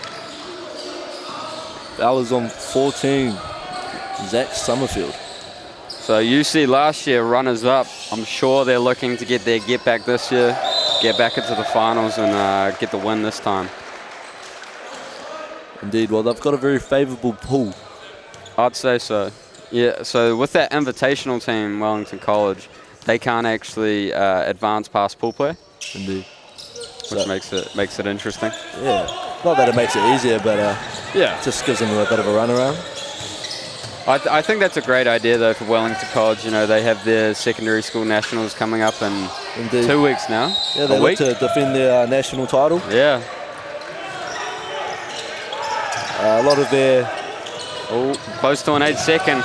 Great pressure from Lincoln to force the turnover. Of the ball. And great pass. Oh, my God. Jack Exeter advancing it again. Jack Exeter's played a lot of heavy minutes this game. I wonder if we'll see him get arrested. Some players can just do that. Some players have that motive to them. And we get a 3 from Adam Wire. I think it's pronounced Bayer, maybe? Could be. Actually, might well be. And are we going to get out of bounds here? Oh, got a few sideline referees. We get a thumbs up from the ref. He said it's good. I think the UC coach wants a flag to stick it up, let him know that it's out of bounds. I wonder what our Massey boys on the bench think over there. They had a pretty good view. Aiden Tong pushing it in transition. I would not want to get in front of that. Oh, good, strong finish. Takes it over 2 people with a man in the corner. Aiden Tong said, just give me the ball and let me work, boys. You guys stay back on defense. Oh, some good pressure here. And they're coming through. Here we see a nice little Aiden Tong bucket here in transition. Look at him go. All his mates just saying, go at it, boy. Can't quite see the finish there, but you saw the rest.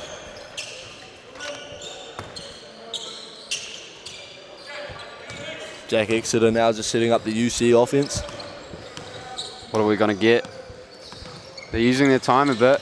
We got 8 seconds. Here he goes, makes his move. Oh, yeah. Lots of contact. He's not very happy he gave him the ball back. I believe we're in the bonus. I believe that's 2 shots. Should be. Indeed it is. Should be 2 shots. And it 2 is. shots at the line for Jack Exeter. This could put them in a good position to go into the quarter. Up 1. Indeed. Zach Summerfield just complaining to the ref about a possible flop. I don't think the ref's buying it.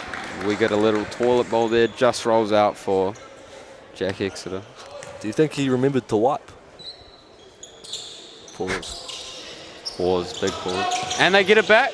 Chucks it up. And he gets some more points before the quarter ends. Tactical player. He'll say he did that on purpose. I think he did. Quarter time break here. We've got a good game going on. Canterbury's up by 1 point, 25-24. Really brought it back towards the back end of that quarter. I have a feeling it should be 26 to Canterbury. 24-23. Mate, we got the mics on. We don't got the scoreboard in front of us. Yeah, I won't. We'll let them over there do the job. We'll let our Massey counterparts do the job. Let's hope that those university students know how to count. You'd hope so. You'd hope so.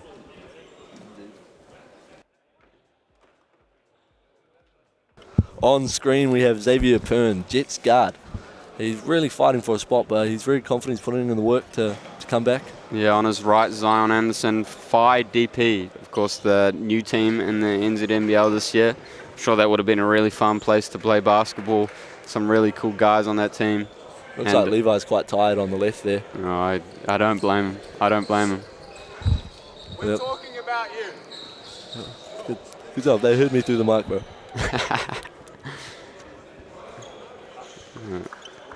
He doesn't know that he's on camera right now. He might. Notice how the referee's having a good chat here. They're talking about what they've seen during the game, and they're trying to make some adjustments to help this game either flow better or correct what these players are doing to make the game a bit more fair. And that's some good insight there. I think that's crucial as refs. You know, you got to have each other's back, and you got to be constantly discussing and telling what you're seeing, how you're going to manage the game. And I think they've done a pretty good job so far. No, not many complaints from either team. Just the standard travels that everyone wants, you know. Yeah. But as the old saying goes, fair call, play on. And we have a stoppage. Oh, because we put 10 seconds on the clock instead of 10 minutes. I'm not sure those boys over there can count. Maybe. Just a score check for our game on court 2 at the moment. It is 10-16 to AUT. Just at the start of the second quarter. Back to this game now, though. Pops out of the post. Gives it back to Jack Exeter. Cody Alexander sets a screen but rolls. And great defensive position by Lincoln, forcing the shot clock violation. I'm not sure that was a full... Oh, that was pretty close to it. I mean, 18 seconds went off the game clock. Well, fortunately, these things happen. They can be frustrating as players. It is basketball at the end of the day. Simon, good spin move. And he gets himself at the line. Here's a little replay here. Can't quite get it to go, but he definitely chucks it up. Lets him know he's shooting the ball. And just the slap down there from that's Cody Alexander of UC. Yeah, he needs to be a bit more disciplined on that if he wants to stay in the game. Fouls will definitely put you on the bench. They will. I've experienced it this tournament already. Usually I'm not a big fouler, but this tournament's been a bit of a doozy. Just haven't been able to keep your hands to yourself, have you? No. There we go. Simon lines it up, puts it down. UC taking the ball out, going the other way now. Jack Exeter still in the game. Aiden Tong's still in the game, I believe. Yeah, I don't think Aiden Tong really likes the comfort of the bench. I think Charnel Watson hasn't been subbed either. I'm not 100% sure, but playing some heavy minutes here. Another three from Aiden Tong. Cody Stevens runs away with the ball. And one. He's hyped, all right. You can't tell, but he's very hyped. Got to be one of the most hypest players in basketball, you know. Whole bench gets up. I love a good scream in my ear. And one. Yeah. Really hypes me up. You know, if you fall down to the ground or your teammates come around, pick you up. There's nothing more fulfilling. And he gets the free throw, completes the three-point play. That's the extra. You need every point you can in a tight contest like this.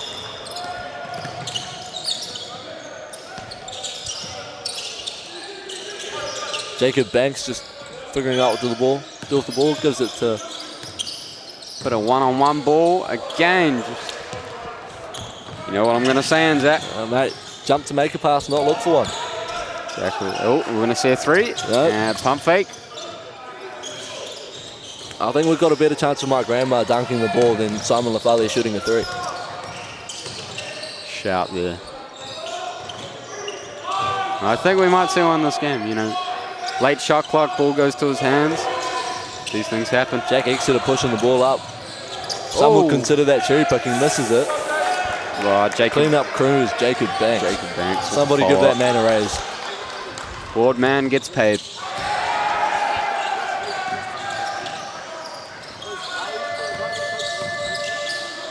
That's a good three.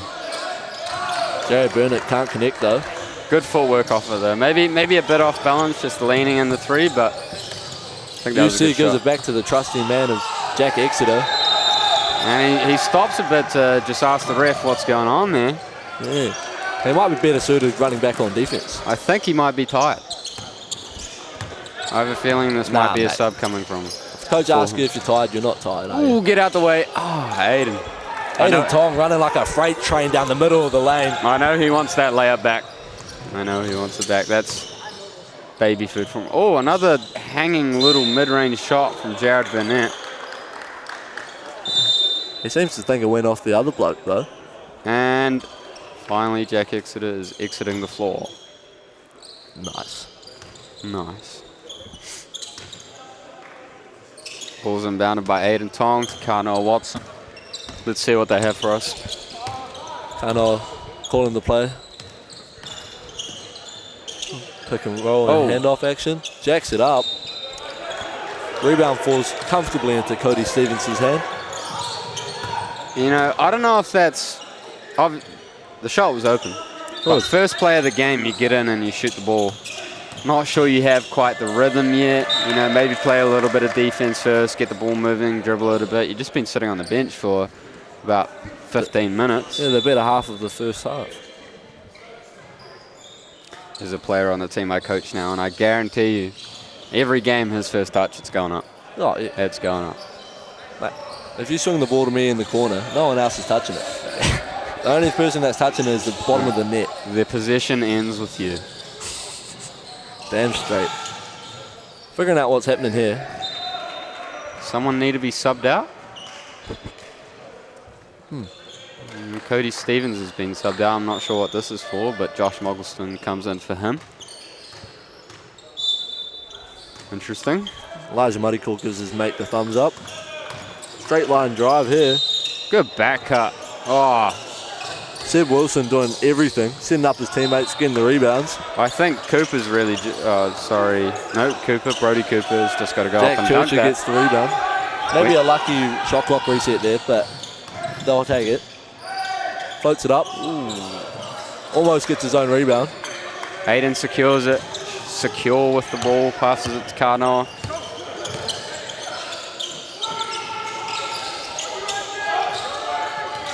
Jack Churcher just playing a bit of hard defense, but puts it against the backboard. He says, hell no.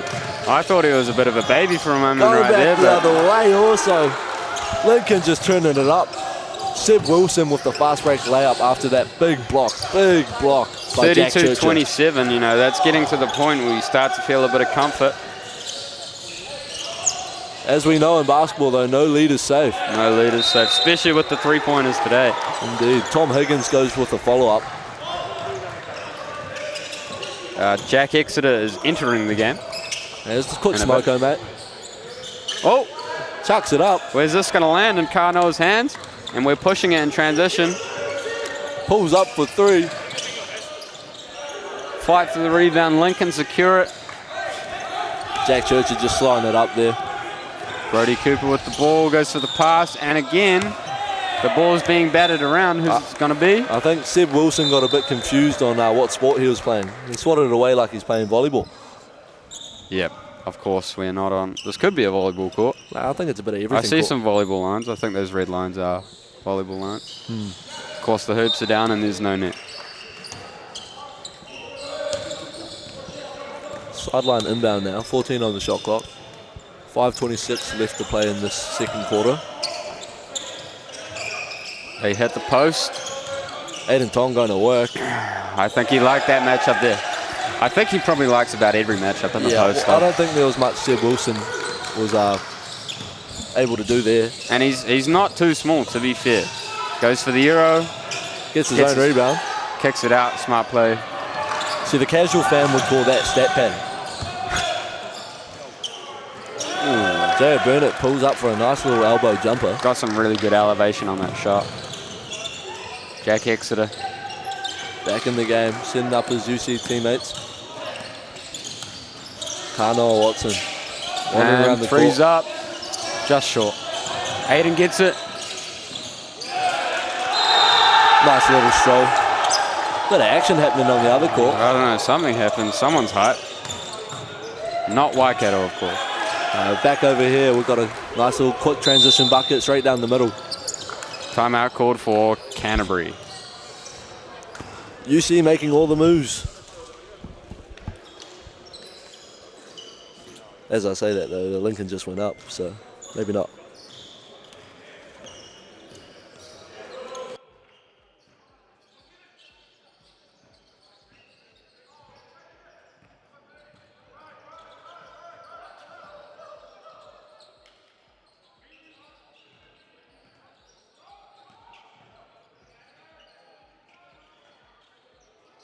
Over here we have, we have two legends of the game. Dylan Boucher, CEO of Basketball New Zealand, sitting next to Miles Pearce, coach, currently director of sport at Scots College, but he's been in many roles in the junior tall black system. Miles, well known for giving back to the younger hoopers in the community of Manawatu, often visiting schools with his various staff members. You love to see it. I actually know someone who works for him. Oh, do you? What's his name? Matt Foss. Oh, that's myself. I work for his True Hoops business, go around to schools, coach a little bit of camps here and there in the summer and the holiday break. So if you're ever in Palmy, if you live in Palmy and you have kids that want to play basketball, make sure you come along to a summer camp. Mate, let's be real. No one wants to willingly go to Palmerston North. It's only an hour and a half drive from here. Yeah. Good with the motorway now, of course.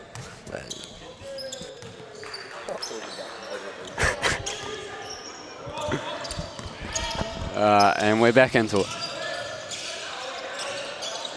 UC playing a lot through the post right now.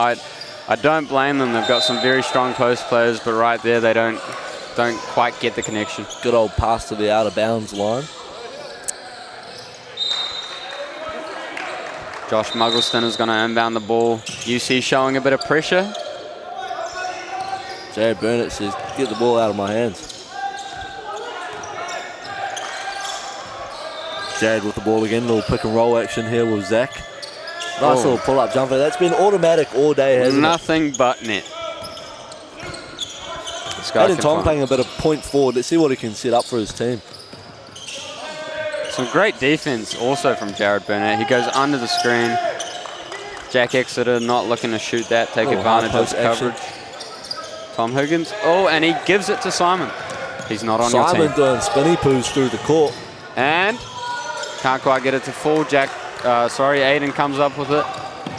We're going to see, again, Aiden coming downhill. That man, as you said, freight train. Get out of his way. Get out of his way or get run under.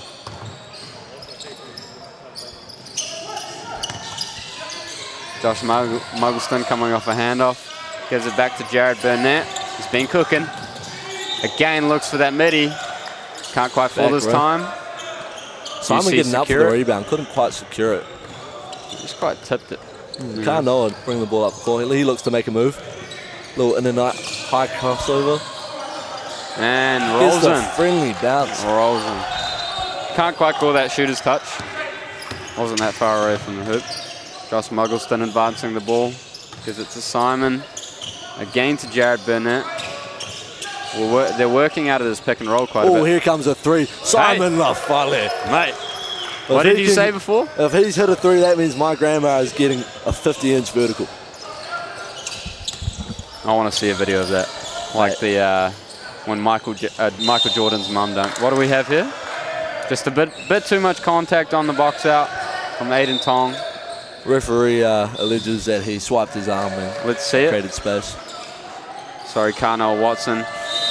Maybe selling it a bit from Zach Summerfield, but I think that's valid right there. I think that's valid. Yeah, I think he'd have a good shot at a Hollywood roll. Just checking the floor to see that it's all good to play basketball. I tell you, our game just before, we spent probably about 5 minutes checking if the floor was clean and ready to play. There was bodies going everywhere. I fell on the floor quite a few times. I'm quite sweaty. Oh, that's my favourite thing about basketball. I love to see players putting it all out on the line for their teammates, for their club, whether or not that's their university. Here we get a close-up view of those Kobe's. I'm not that big of a sneakerhead, so I can't tell you which ones they are, but I can tell you they look bloody nice. And the KD 17s as well. Quite similar to the 10s. Some form of 10s. Very, very famous upon a certain demographic. In Australia.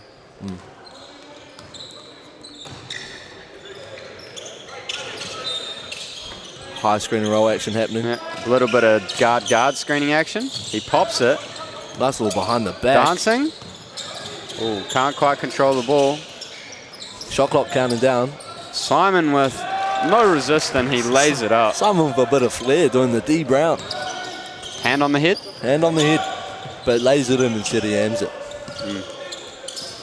I'd like to see him yam now. I think he could. Kanoa, bang. Kanoa says, screw your yams, give me this 3-ball. Canterbury just keeping that 3-point margin steady. You know, let's hope that they go on a run and can... Correction, Lincoln is up by 3. As in Canterbury are keeping it close. Right. Yeah. Let's see if they look to make another dent in this lead. Back to Jack Exeter. He's got 2 screens. He picks the left one. And he goes for the 3. That would have been nice. Could have tied the game up. Transition opportunity, Jared Burnett. Easy layup. Aiden Tong stunts at him. Some good transition basketball there, to be fair. Jack Exeter really pushing the pace. Ooh, I'm not sure what he went for. Maybe a behind the back pass. Yeah, very lucky he didn't get a foul after he lost the ball. Bit of confusion down in the low post. I think that's a bit of a frustration foul he almost got. 1-on-2 and takes it strong, Jack Exeter. Bread and butter, mate. Bread and butter. Brett's just stopping the game. Maybe the ball. I think it's the ball. Check out this quick transition bucket by Jack Exeter. Gets the steal and he's off to the races. Little 1-2 slow down step. Like to see some defense from Simon there. Maybe go for a LeBron-esque pin. Mate, he might need 2 cans of Blue V and a mince and cheese pie to get up for that. Maybe a trampoline under him. I think he could do it. Maybe he's just a bit tired, you know. And their second game today. And there's a tip on the shot by Adam Bayer. Great defense, Adam. What do you think of my pronunciation that time? Bit better? I'm pretty sure he cracked it. Jack Exeter hitting Aiden. Aiden Tong going to work. Gives it back out. And there's a tip. It's a tip. Yep. Brest got it correct. Again, they've been great this game, I feel like. Yeah, they've been very good. Shot clock's winding down, though. Only 12 seconds left. The ball will be inbounded in the front court. You know, neither team are really... Out. Aiden Tong gets it, though. Loses it. Maybe should have shot that one, Adam. And... quite lucky there. 4 seconds left on the shot clock now. I just touched the ball. Mate, how do you feel? Great. I mean, you were quite hot with the ball earlier. Let's see this replay. Oh. You were quite hot with the ball. 5 threes, I believe. Appreciate that. That was a fun game. Quick pull-up 3, cashes in. What a shot, just like how they drew it up. 2 seconds on the clock. Pulls it. Gets it off. Up fake. Deadlock, 45-45. This is going to be an interesting second half. Mate, it doesn't get any closer than this. Let's see this replay. And just pulls up. Bang. No doubt in his mind. He was definitely shooting a 3. Great contest here at halftime. I'll see you in a couple minutes.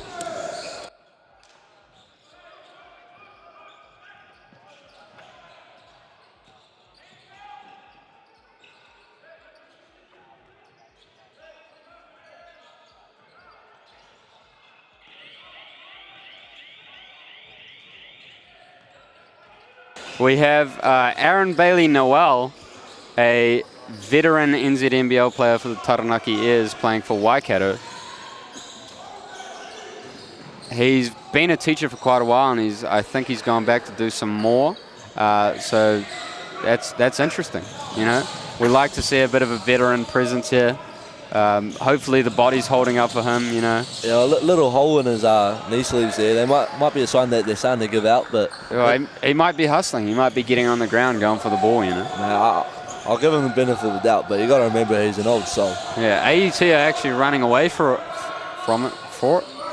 Oh, God. They're running away from Waikato. There we go, there we go. They don't want any touch of 41-15, just about the end of the second quarter.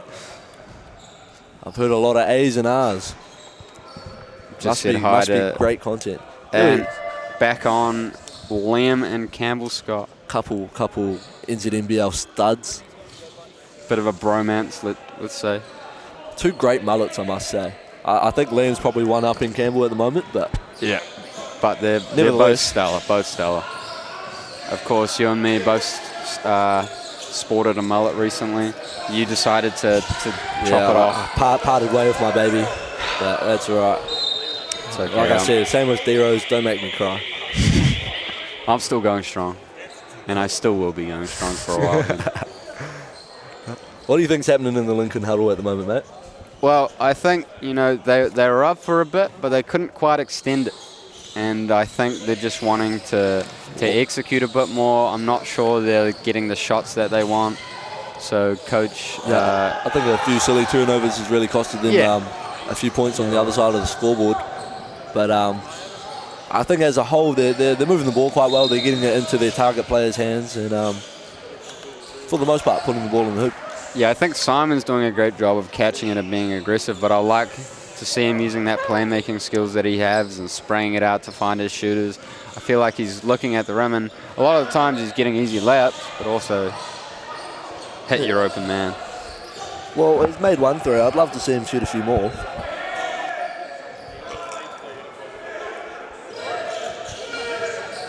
I think Canterbury are, you know, just wanting to do more of what they're already doing. Turn Lincoln's turnovers into points down the other end. Defense wins championships, mate, and you've got to get stops to score the ball. There you go. Teams like Detroit, those old Detroit teams, not a great amount of offense there, but nice little shot of our referees here, just chilling out. Taking a bit of a break, much needed break, of course. Stressful job. Get the water in there. They're keeping up with these players, and these players, they're bloody quick, I tell you.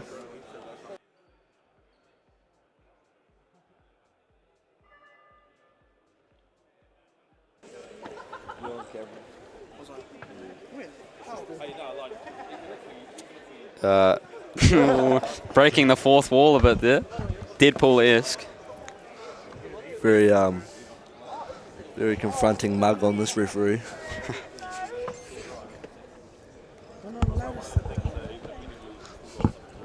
It's all love at the end of the day, Elijah. You know, 5 minutes is a lot of time for halftime. As a coach myself, I find it hard sometimes to fill that. Here we get a shot of the Massey women's team. A lot of hustlers in that team, and a lot of raw talent. Yeah, up top we have our glorious coach, Jason Pern, next to Kale.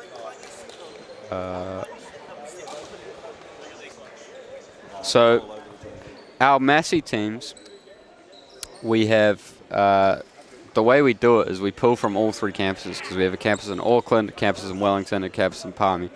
So a lot of the time we're meeting the day before and then playing, you know, meeting each other, saying hello, maybe hopping on the court for an hour, hour and a half, and then playing some basketball.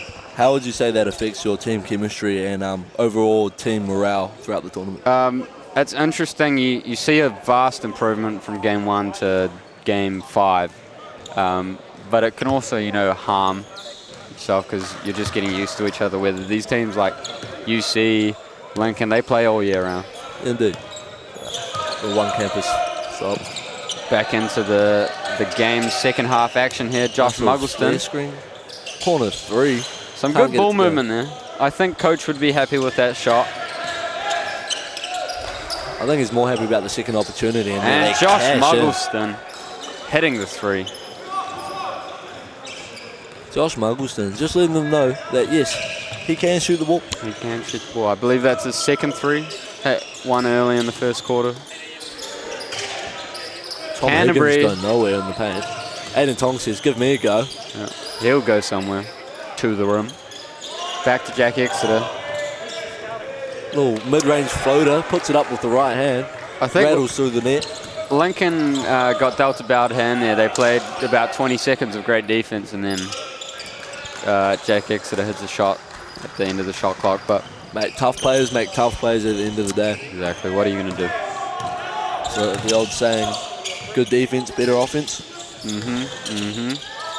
Speaking of better offense, here it comes from Jack Exeter. That's a pretty looking shot. Telling them to step up and respect the jumper. They keep going under that screen. He's finally made the adjustment and said, I'm just going to shoot that. UC falling into a 2-3 zone here. Disrupts Lincoln a little bit. Ref puts up the thumbs up to let them know that there was a tip. They're getting a bit confused what to do in this 2-3 zone. Are we seeing this? Yeah, 2-3. Oh, can't quite get it to go, Seb Wilson. Seb Wilson, just give me another go. Some ball movement here. Oh, just hangs. Can't quite get it. Goes for the second attempt. Brody Cooper really showed some airtime in that. Unfortunately, he couldn't convert. It's that springiness too to jump and then come up and get it before everyone else. That's impressive. He tried to use his athleticism again, but got the whistle instead. Let's see it. Let's see it. Here it is. Aiden gets the rebound. He just kind of comes over the top. Fair call. Great eyes by the ref. Lincoln huddling up. Canterbury's taken the lead for what might be the first time in the game. Bar the first quarter. Bar the first quarter. A loud, powerful dap given out from What do we Miles think of Beers. that moustache? Mate. Yeah. It's all right. Not bad. No, I like it. I like it. And he gets the roll on the second one. It's not quite a Liam Judd moustache, but no. Definitely does the trick. Keeps the top lip warm. I'd like to see Aiden Tong with a mullet. The right idea there from Lincoln, you know, get it to the high post, look for that high-low action, but can't quite get it to connect. Jack Exeter bringing the ball up the right side of the court for his UC team. Ball screen. He's going to take it downhill and... Tom Higgins set a solid screen there. Maybe could have helped him out in the aftermath. Jack Exeter just running back. Lincoln playing some 5-on-4. Handy that they're in the 2-3 zone to help out. Jack Exeter gets up for the contest in the end. He's off to the races. High arcing shot there from Josh Muggleston. I'd say that's a... Maybe Higgins could have gone up for that. Back out to Aiden Tong for Trusty. 3. And he holds hits the it. release. Timeout. There we go, yeah. Pull the Sally, Lamb. Pull the Sally.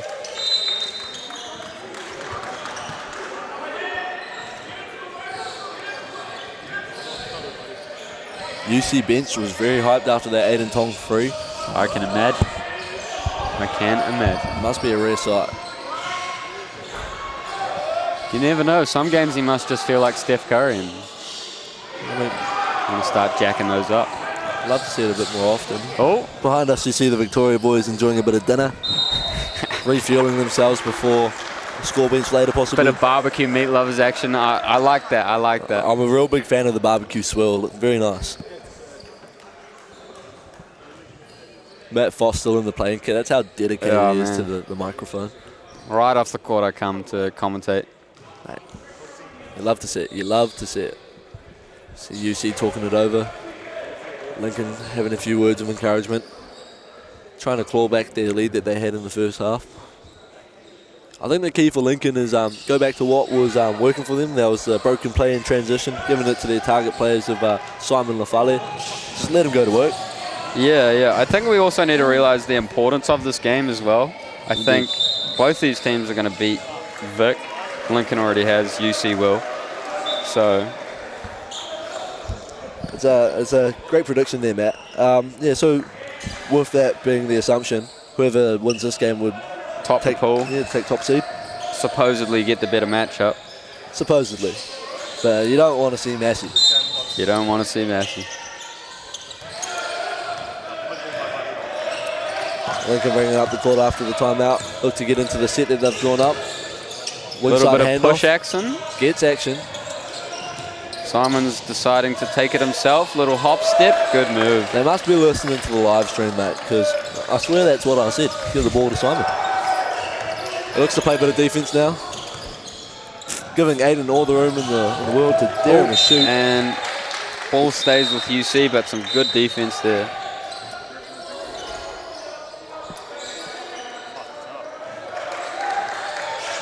Tom Higgins goes to take a seat to maybe close out the quarter on the bench.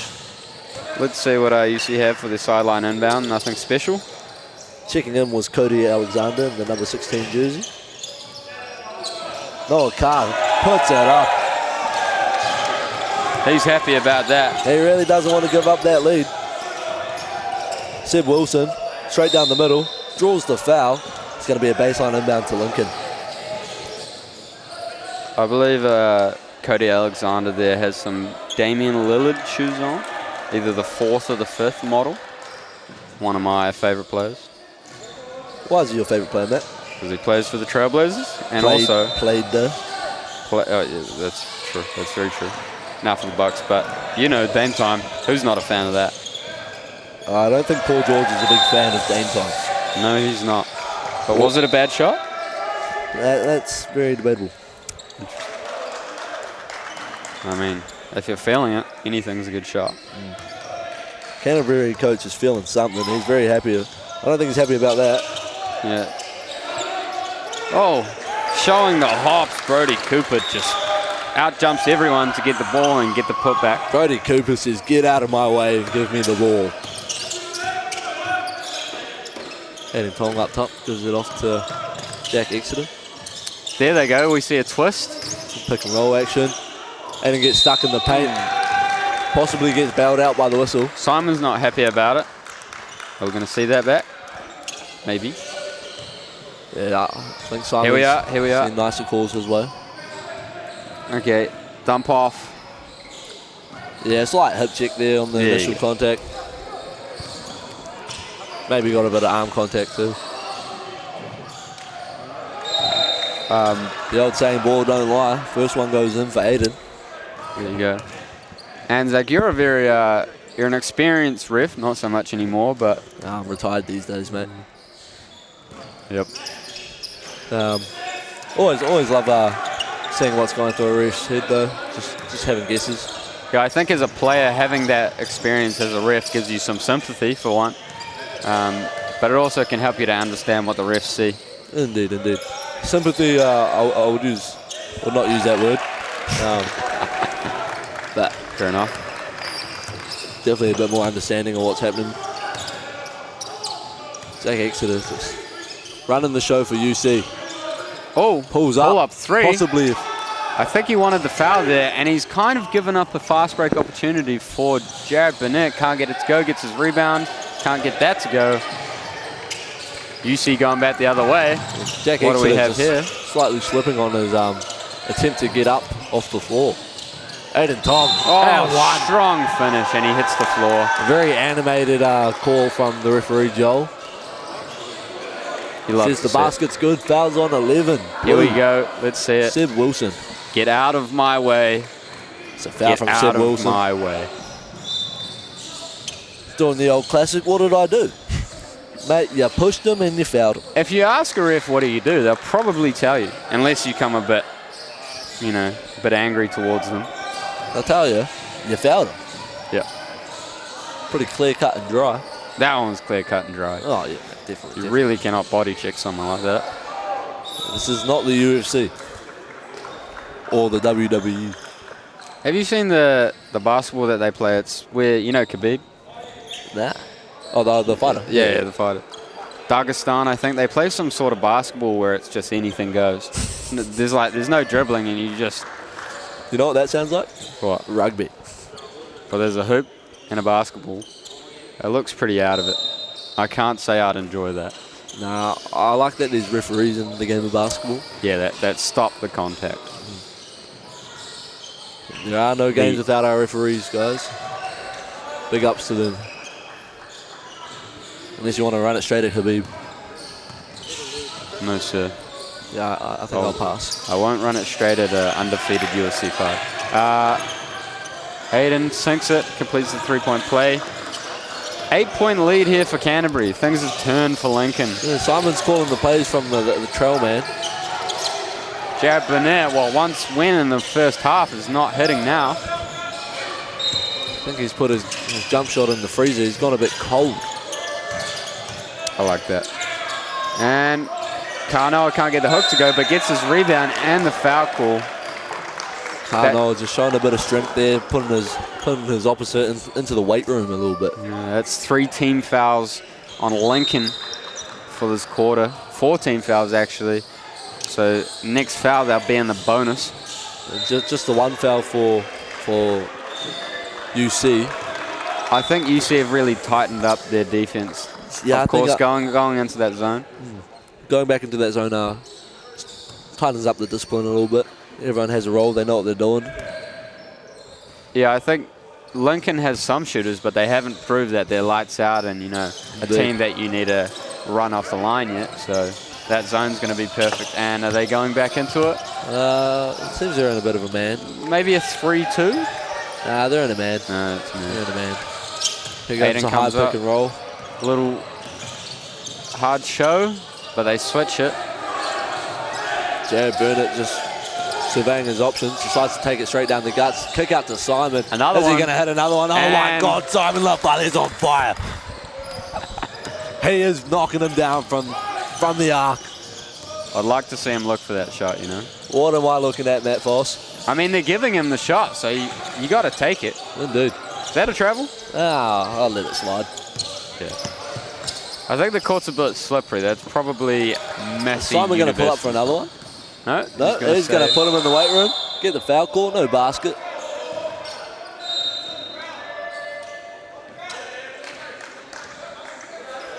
Simon thinks the basket He should wants count. the basket. Ref caught it far before he went for that second attempt, so the basket will not. But they're having a discussion. What do you think there? Well, I probably wouldn't count it. Fair enough. And Foul count considered. Just put them on the baseline. Make them earn their baskets, Fair Nothing's free around here. Canterbury substitute Taylor Matthews back into the game. Let's see if he can make a difference. Jack Burnett quickly gives it up to Simon Lafale at the top of the key. Is he looking to shoot that? I don't know. Brody Cooper. Athletic take.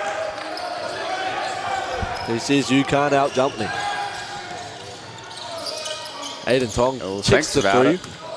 And he just goes, no, I'm going to move you out the way. Yep. Little He hook. sticks to what he knows best. Fair enough.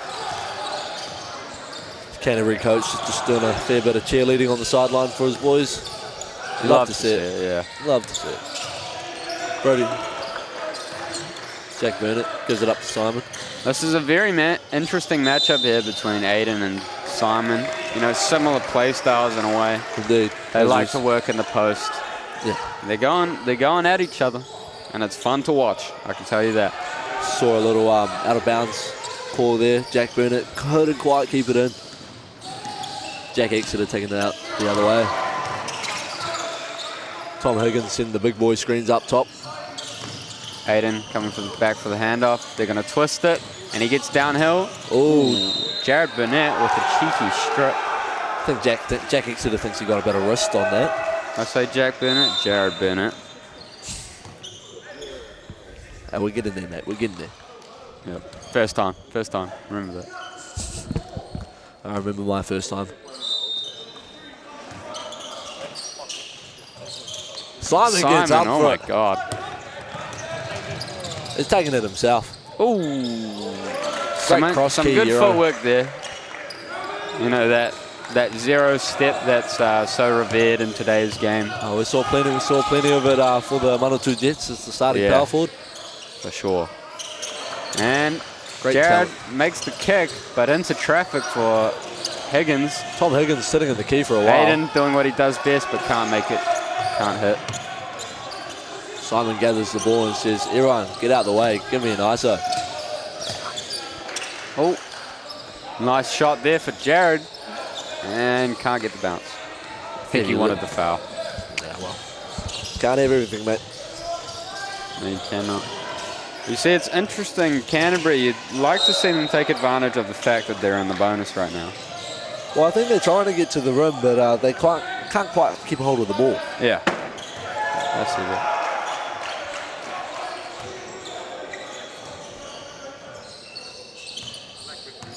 Jared bringing up the ball. What are we going to see here? Gives it to Simon. Looks like a little set play here. Similar to a push action. Brody Cooper, he'll take that. He'll line it up. Couldn't quite get his hands on the seams as it goes back rim. Hate those misses, you know. Yeah, back rim. It's straight, but it's just can't calculate Too the power. much right. mana. Tom Higgins going to work in the mid post. I think if that's Joel and Beatty would have sailed the rip through. Aiden Tong, another three. They're not happy he missed that one. It was a good look, and it almost went in. Goes it back to the trusty hands of Simon Lafale. What are we doing here? Oh, good hesitation move. Nice little 2-foot jump stop. That is a coach. Fundamental basketball right there. You love to see it. Higgins bringing up the ball, again some point forward action for the Canterbury. 2-foot jump stop, man. Just puts a smile on my face. Jack Exeter. Jared Burnett's doing some great work on him. Going under the screen even. Oh! He says, don't you try that again. That elevation on the jumper, you don't see a lot of that nowadays, you know? Very close to being out of bounds there. Oh. Block from Taylor Matthews. He is making a difference, but Jared Burnett connects. Jared Burnett says, eat this 3-ball. Coming down to the last 40 seconds of the third quarter. Very exciting finish to this one. Big fourth coming up. Yep. Jack Exeter, free lane to the rim. Uncontested. Who is guarding that man? The answer is nobody.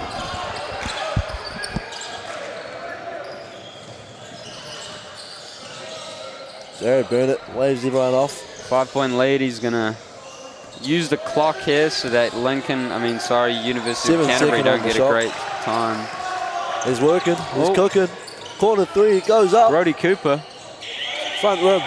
You see, Tom pushing it in transition. Turns it over. Great assist there. Way to find your man. Is he going to hit? Cooper. Ooh.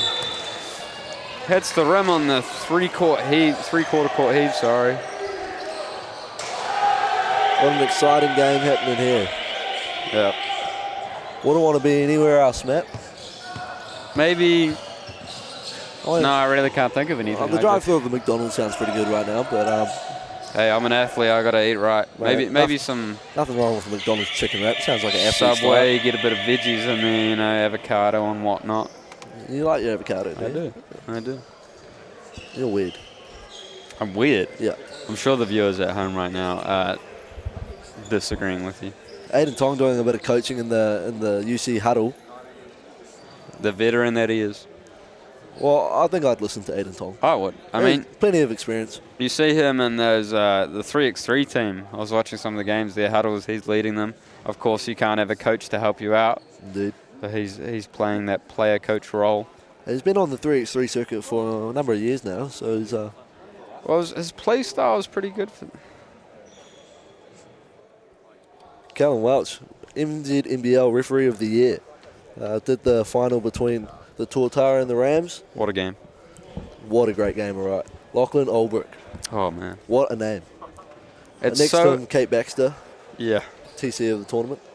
Doing a great job organising everybody.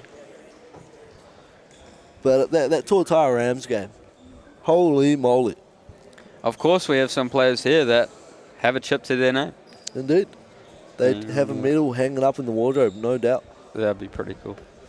Yeah, Lockie Olbrich, man, he couldn't be stopped. Him and Taylor Britt, they make a great combination.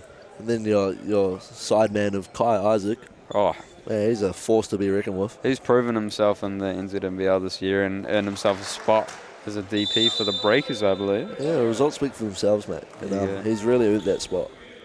Of course, another Ram, Tama Isaac, his younger brother, showing some success. Yeah, doing some tours with the Junior Tall Blacks over in Jordan. They are brothers, right? I believe so. Same last name, at least. They look pretty similar. Yeah, no, I'm pretty sure they're brothers. But yeah, he made the All-Star 5 for the Under-18 Asia Cup? World Cup? Asia Cup. With Kai Isaac also making the All-Star 5 for the Rapid League. There you go. Very successful basketball family. Yeah, very talented family. We're about to kick back into the action with Sam Stark making an entrance. Rare minutes for Sam Stark. Jack Exeter needs a bit of a break. Yeah. Let's see what Sam He can does. contribute to the game. Getting the play moving. Off to Aiden Tong for a little handoff. What do we Bit got? of a push action for Sam Stark. Getting downhill. Oh. 2-foot jump stop, And puts he it in. finishes it. Maybe a foul there, I don't know. Power play from That's Sam a strong Stark. finish. They're in the 2-3 zone again. Jared Burnett Hustling thinks about over. the shot. What do we got here? Oh, Simon fakes the handoff. Dubs it off. Draymond Green special. Ball movement. Time's running down though. UC doing a great job of guarding the ball. Ooh. Almost. Excellent rotation from UC. Securing the rebound is Tom Higgins. You love to see it. You love to see it. Noel Carr now. Gives it off to Tom. Ball ends up back in Noel's hand. Comes off the arm ball. Aiden on the pop. Spin Is he move going to back let to it Aiden. fly? He is. And it goes in. Ooh, it nice does little not left go hand. in. And then out. Disappointed with that one. I can imagine. Lincoln taking it back the other way. Cody Stevens going to work on the low block. Up fake, off the glass, doesn't go. Maybe disappointed with that one. Needed a bit more to the right. Aiden calling out the play, letting everyone know. Questionable defense there from Sam trying to Lincoln sell guard. it a bit there. Him Can't quite get the and foul. his mate need to go to some acting lessons, I think. Aiden just loses it. Lincoln go the other way in transition. Pass fake, Seb Wilson up and under. Can't get that to go. Brody Cooper though there for the putback. Clean up crew. Give that man a mop and he'll wipe the glass. Board man gets paid. Noel Carr sussing out the offense. Carr Noel. Oh, my bad. Easy one to mix up. And good cross stream from Sam Start to Aiden Tong in the post. He's not going to miss many of those. What a man, Aiden Tong. Tom Higgins securing that low post. Simon playing around on the perimeter. Moving it around. Oh, and Good he... little cut. Can't quite get it to go. Stellar defense from Aiden. Staying in his cylinder, hands straight up. You love to see it. You love to see it. Yeah, I think if that's the first quarter, Brody's dunking that. But yeah, legs are a bit sore after playing the first game earlier today. Yep. And then in the fourth quarter of another close game. Great defense. And we're on the ground. Back UC way. Brody putting his body on the line. We will have a shot clock reset. Let's get some feet there maybe. There's a little replay. Look at the hustle. Some good defense there, just clearly out of bounds. Unfortunately rolls out. I think he probably would have gotten the ball to Simon if he didn't. Interesting on the other court. The game's gotten slightly closer. Still a bit of a blowout. AUT 62, Waikato 39 in the fourth quarter. 8 minutes left for that game over there.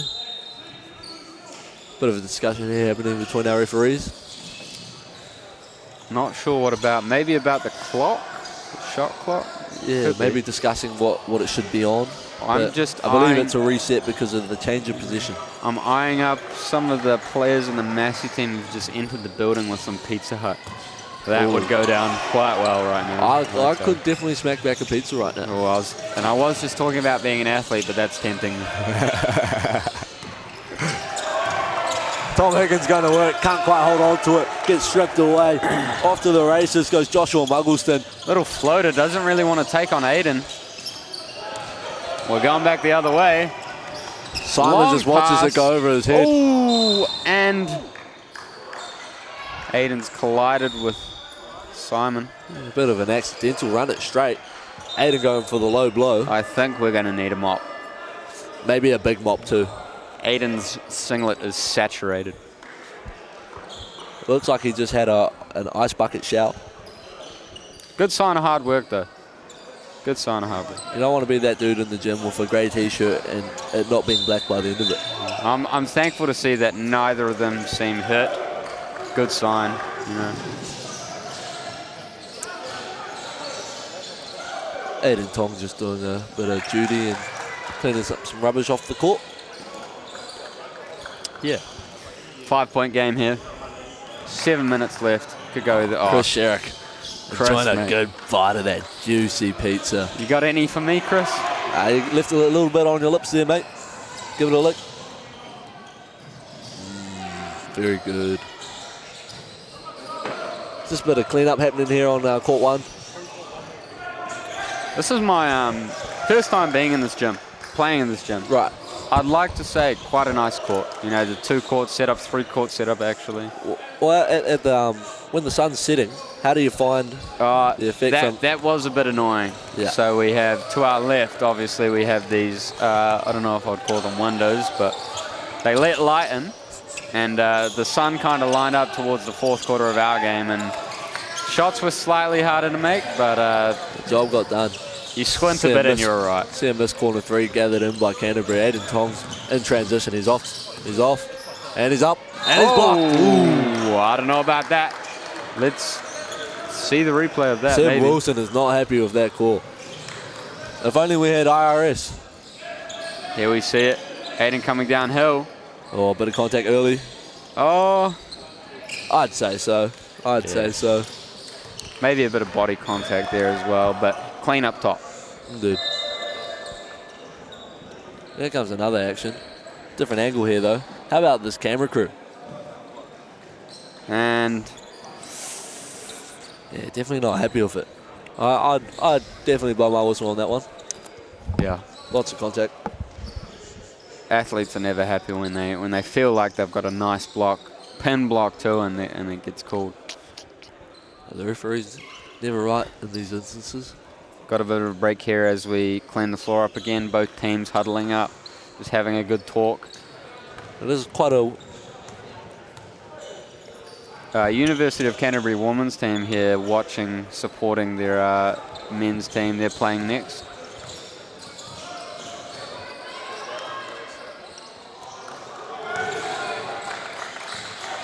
That'll be up next on the show court, so you can stick around and watch that.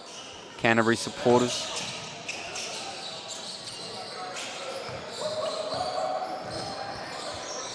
Can he hit these free throws, push it out? That's pure class. True signs of a professional. Yep. Got to be able to make free throws.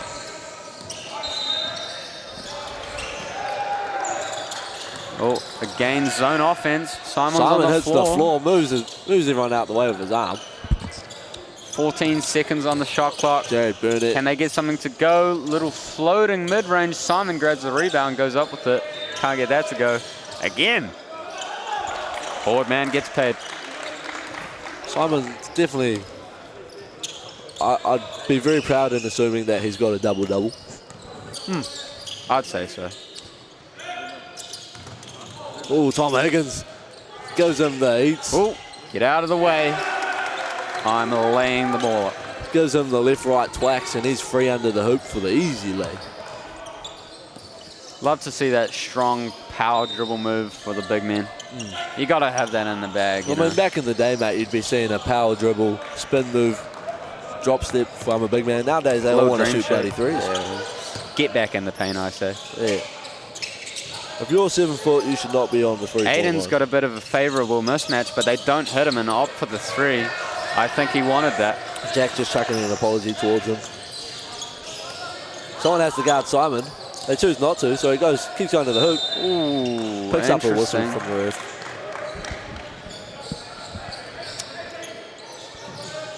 That foul on Aiden Tong, number 24. Sam Stark getting back in the game. I believe there's a timeout call. Yeah, well, Sam's just going to have to wait with his timeout. 5:26 left in the game. 6-point game. Anyone's game at the moment. 6 points is nothing in basketball. Lincoln get hot from 3 and it's dangerous.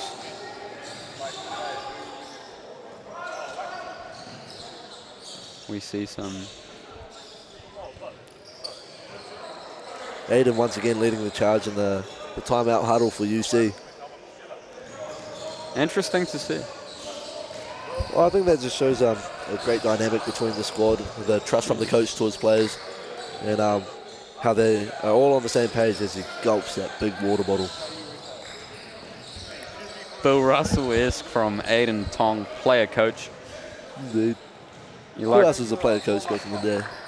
I think Jerry West do it maybe? I know he coached. I don't know if that overlapped. I feel like Larry Bird did one game. I thought.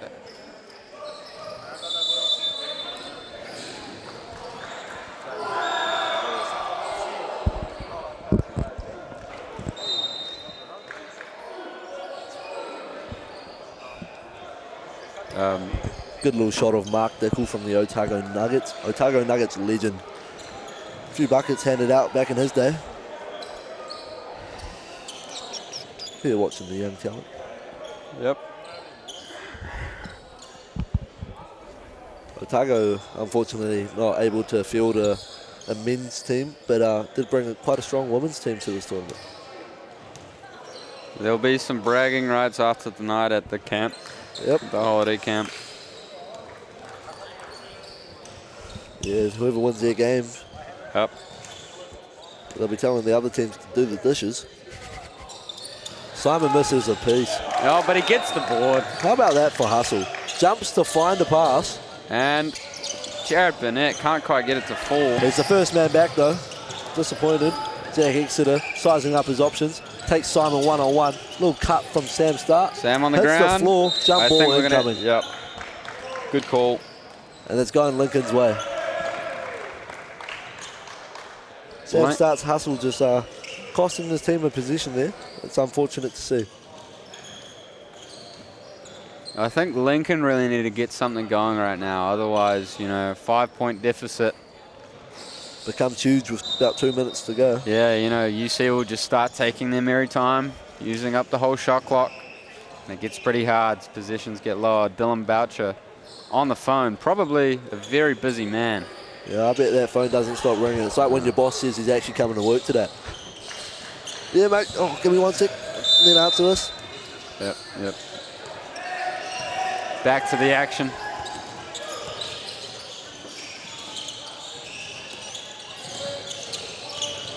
Jared Burnett. Nice find on the other side of the key. Oh, can't get it to go. Can't quite get it.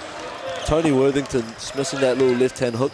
I don't know if he's right-handed or left-handed, but that could be a weak hand. Tony Worthington. Good find by Sam Stark.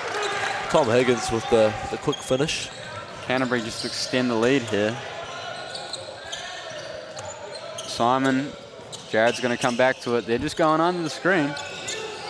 Okay, Ooh, maybe changed his pivot foot there. Jared Burnett keeps going. Good find. Oh, he's going up with his left hand again. I have a feeling he is a lefty. Well, I think he's just very comfortable with the left, old Tony. Showing his class as a player.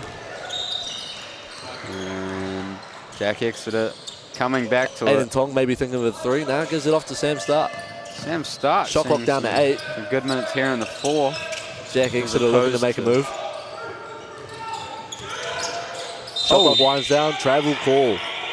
Interesting. Great call there by the ref. I agree.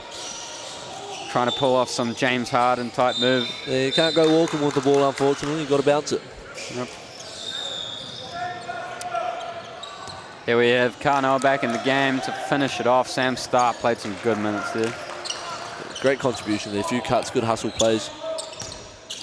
Simon gives it off to Jared. And they're going to twist the screen again. Oh, a little high crossover maybe. High in and out. Oh, Simon tries it. Well short. Somebody closed the door. Nothing but nothing. Good efforts though. We'd rather him shoot that than not shoot that, right? Yeah, to be fair. You got to start putting the threes up this point of the game with the deficit. Especially a player of his caliber. This is really reps for him, isn't it? Yeah. In-game reps. In-game reps. Of course, Lincoln, quite a prestigious basketball university, often having exchanges overseas. Yeah, winning the World Championship Invitational, I believe. Interesting. Back when they had Pei Momosia as their starting point guard. Yeah, often they get a bit of extra talent for those games. Indeed. A few recruits that you didn't know studied at Lincoln, but that's right. Yep. Tom Higgins will take it. Ooh, bit long. That would have been hurtful for Lincoln. Jared's going down the road now. What are we going to get out of his neighbour? They need something quick. Down 7. Simon wants to take travel. Call. Oh, and Simon has also a few choice words for the ref. Interesting, he didn't blow his whistle there and add another call to that. But I don't know. So if that was Xavier Pern, he'd definitely get a tick. Yeah, that's definitely a travel there. Unfortunately, we couldn't get Simon's choice English on the replay. I think that's good for the family watching at home. Yeah. Tom Higgins going to work on the Jack mid post. Exeter wants it. He doesn't get it. Now he gets does. it. And he'll Best believe shoot that's it. gone up. Oh. Dare I say, call that a dagger. Still plenty of time to play. They That give does the not ball help back. that. 10-point deficit. Jack Exeter looking to make something work for this UC team. They keep their lead. Canterbury taking Step their back time. right. Oh, he's feeling it. Ooh, he And the got very lucky celebration there. to boot. I believe his toe was on the line, but we'll let it slide. I'm not sure I'd call that a great shot, but it went in. Jared Burnett trying to find something of his own, and again they give it back to Canterbury. Tom Higgins doesn't realize that he's been passed to. Lincoln kind of crumbling under this defensive pressure from UC. Scoreboard pressure does not help. We'll see if they can string together a good defensive one. Very physical so far. Aiden Tong playing in the mid-range. You know, I think Keeper gives it up to Jack Exeter. Oh He my tries God, it again, he takes same another spot. one. Back rim. Heat check. Heat check. Simon goes down with a little niggle there. Maybe a cramp? Possibly. High-performance athletes playing big minutes. I think Canterbury's experience is showing in this last quarter, you know, just... Tony Worthington, though, trying to do his best to bring this game back with a good lay. Kanoa linking, extending some pressure. They need those turnovers to get some buckets on the other end. Early foul. Well, they've got a few to burn if they want to make it to the bonus and play the foul game. Timeout called. Lincoln. What's the chat here? What's the chat here? Well, I think the chat is, you know, it is in the last 2 minutes, so you'd be able to advance the ball. I'm personally advancing the ball, drawing up a quick corner three play possibly. Yep. And if that goes in, we play the foul game. Yep. We're running the long game from there.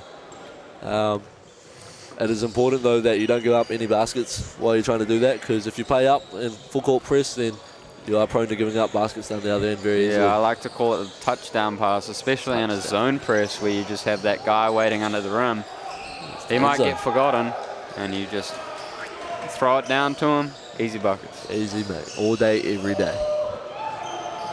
The shot coming out of the timeout will really decide if UC is going to run away with it. I agree. Again, another update. We are just about finished the Waikato AET game. 81-47 currently. 45 seconds left in the fourth quarter. Let's see what Dobson can pull up on the other side of the court.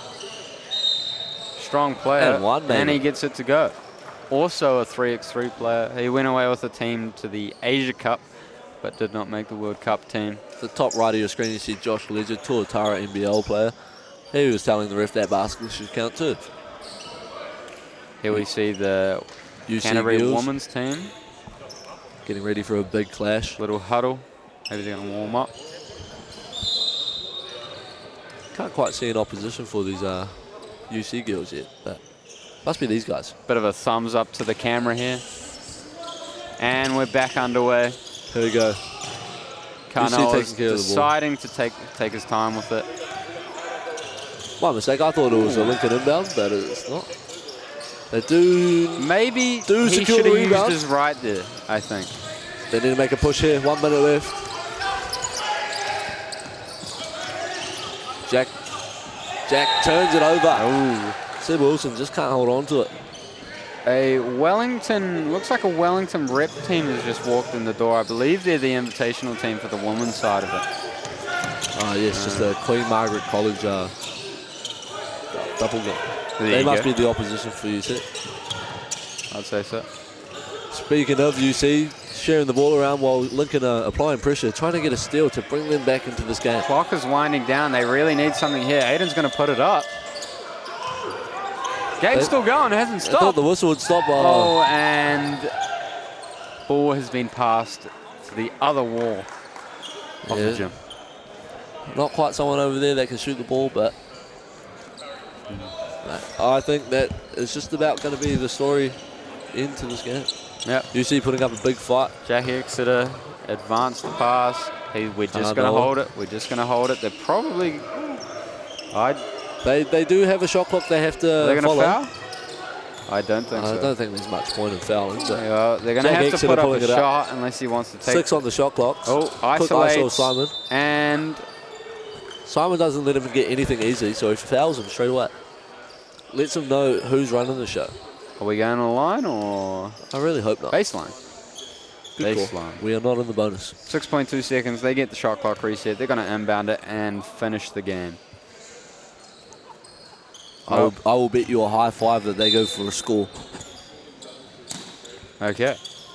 Oh, Kanoa tried some cheeky pass it off the opposition, but doesn't get it to go, and that's the end of the game. There you have it, folks. Canterbury pulling away with this tightly contested game over Lincoln.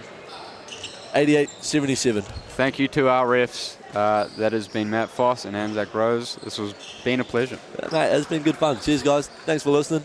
Have a good one. See you later.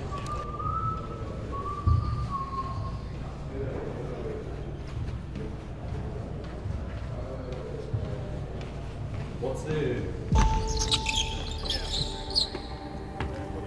A quick turnaround today. Get through this walkthrough of 5-0. Shoot.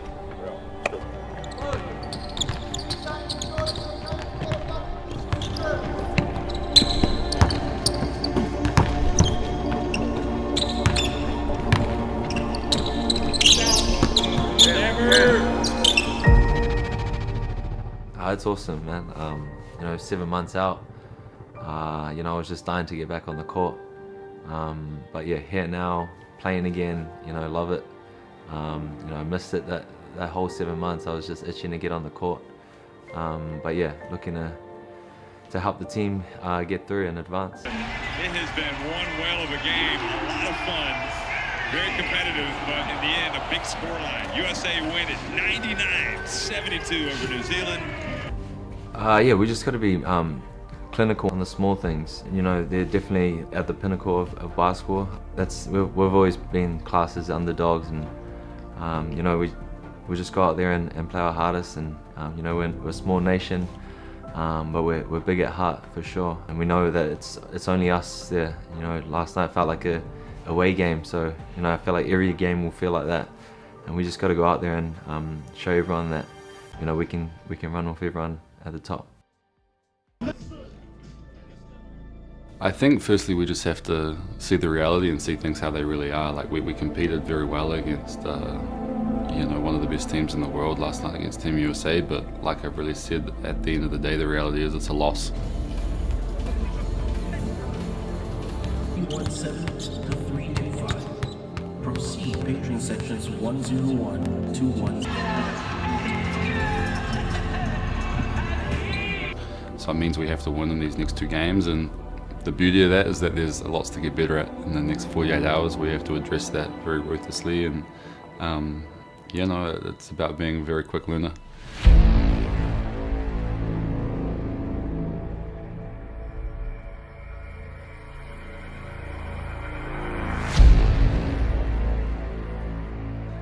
The pressure side of things, it's easy when you just kind of really get consumed in the process, you know what I mean? You kind of put your, I don't know what the word is, the blinkers on, you know what I mean? And just look forward.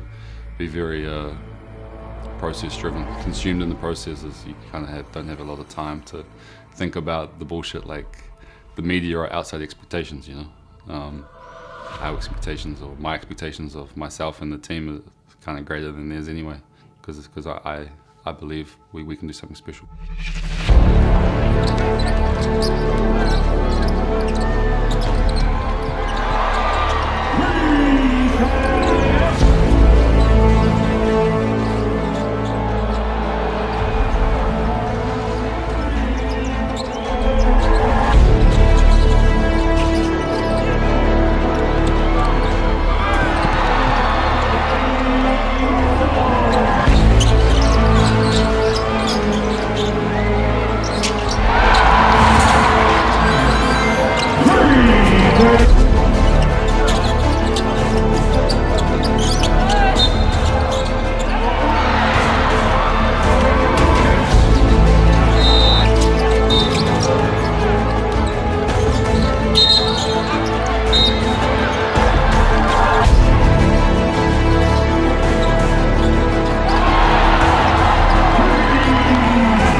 great win, guys. Keeps us in the hunt. There's no risk game unless we've got this and we've got this. Great job, proud of you.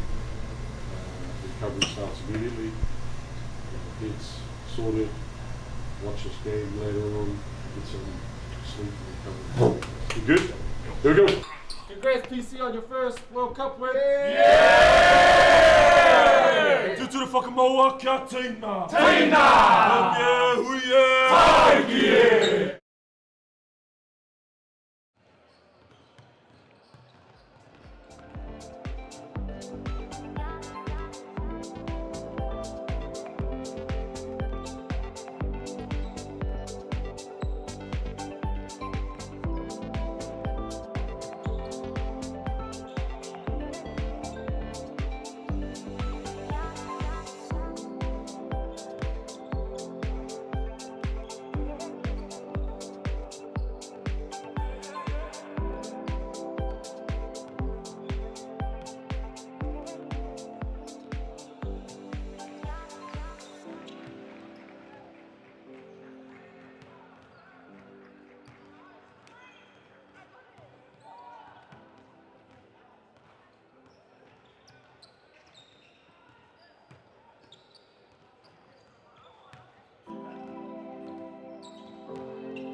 haere mai, and welcome to Walter Nash in the sunny Lower Hutt.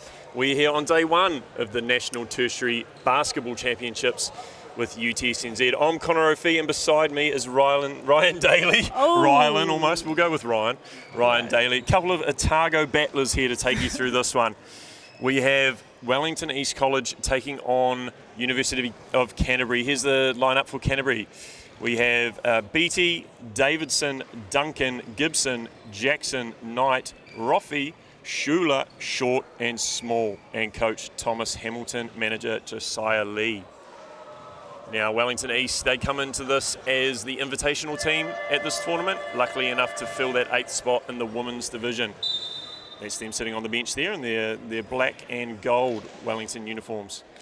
Their lineup is Young, Yi, Leota, Rena Hughes, Campbell, Rareri, Lester, McLean, Vaua Sua, Rangi, Tafara, Schmidt, Oamata, Suafa. Coach is Tofali, I believe, or assistant coach, and I'm not sure the head coach. Sorry, gang. What are we looking for in this one, Ryan? Anything you're looking out for? Yeah, I think this will be really interesting. It'll be a great game to see how these girls match up against, some players that are a bit older than them. And great prep for these girls because they've got their nationals, their secondary school nationals, in about 2 weeks in Palmerston. So just to see how they match up against physicality and experience. Absolutely. There's the tip, won by Canterbury. Canterbury playing earlier today against Auckland, winning 63-59. Comes up short there from Canterbury. Emily Knight with 19 points and Laura Jackson with 12 in that one. East get into their set in the top. Swing it around, hand off. Dribble, pass, into the corner, open man, doesn't decide to go with it. Back to the top. We're going to have a shot coming up here. Here's the three. It's deep. Great D board there from Canterbury. Yeah. Moving around the ball really great. Schuler with a great D board there. Now with Canterbury, Knight coming into the paint, swinging it to Jackson, who drives. Great left hand, easy two there, yeah. Ryan. Nah, that was great. There might have been a bit of miscommunication there on the defense, but getting some dust out. Absolutely. I love what you mentioned around this team, and we saw Wellington College do it in the men's side, getting a little bit of, should we say, well, you said rust, but they're getting to play an age group older. Yeah. And being able to see what they got before nationals. Obviously, Premierships does that too. Great shot. Canterbury now. Was that a miss from? Yeah, just a bit of a deep three there, but great shot. Super fast release. Knight drives, hands it off. Good find. Into the corner, back up to Knight. She's a sharp shooter, but this one's going to come up short, unfortunately.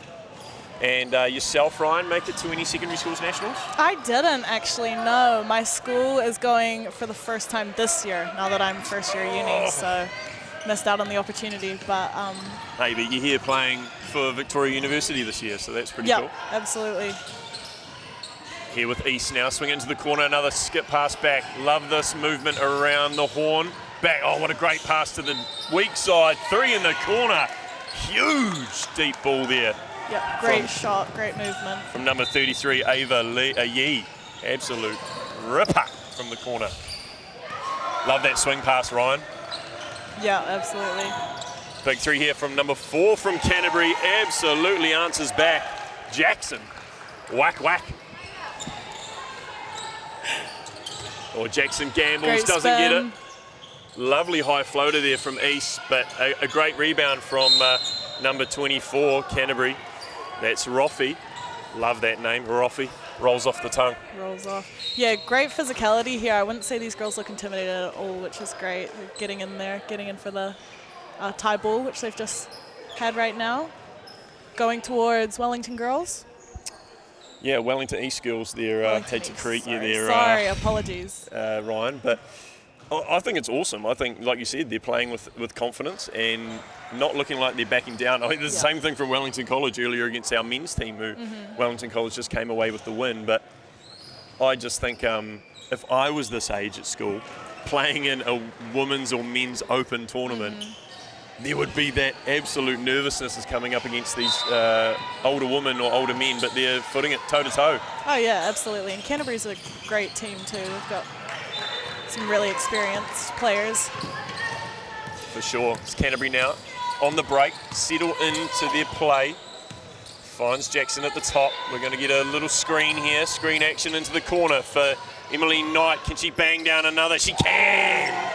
We're cooking in Walton Nash. Great shot, great kick out there to the open three. Loving these cross-court passes. Drive and dish all day.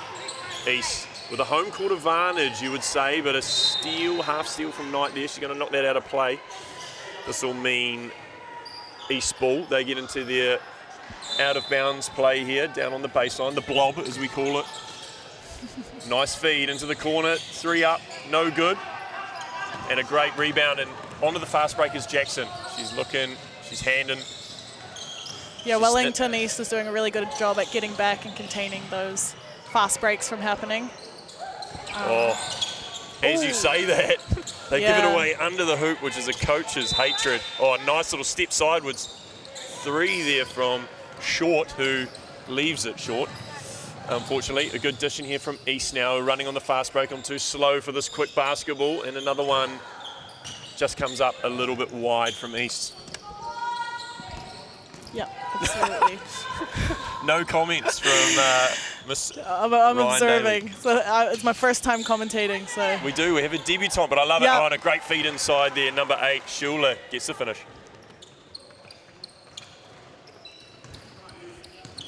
East now on the hunt. Swing it across.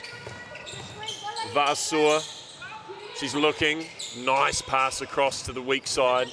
Driving is Schmidt. Just comes up hard off the iron, and that doesn't go. Little one-on-one basketball there, Ryan. Don't hate it.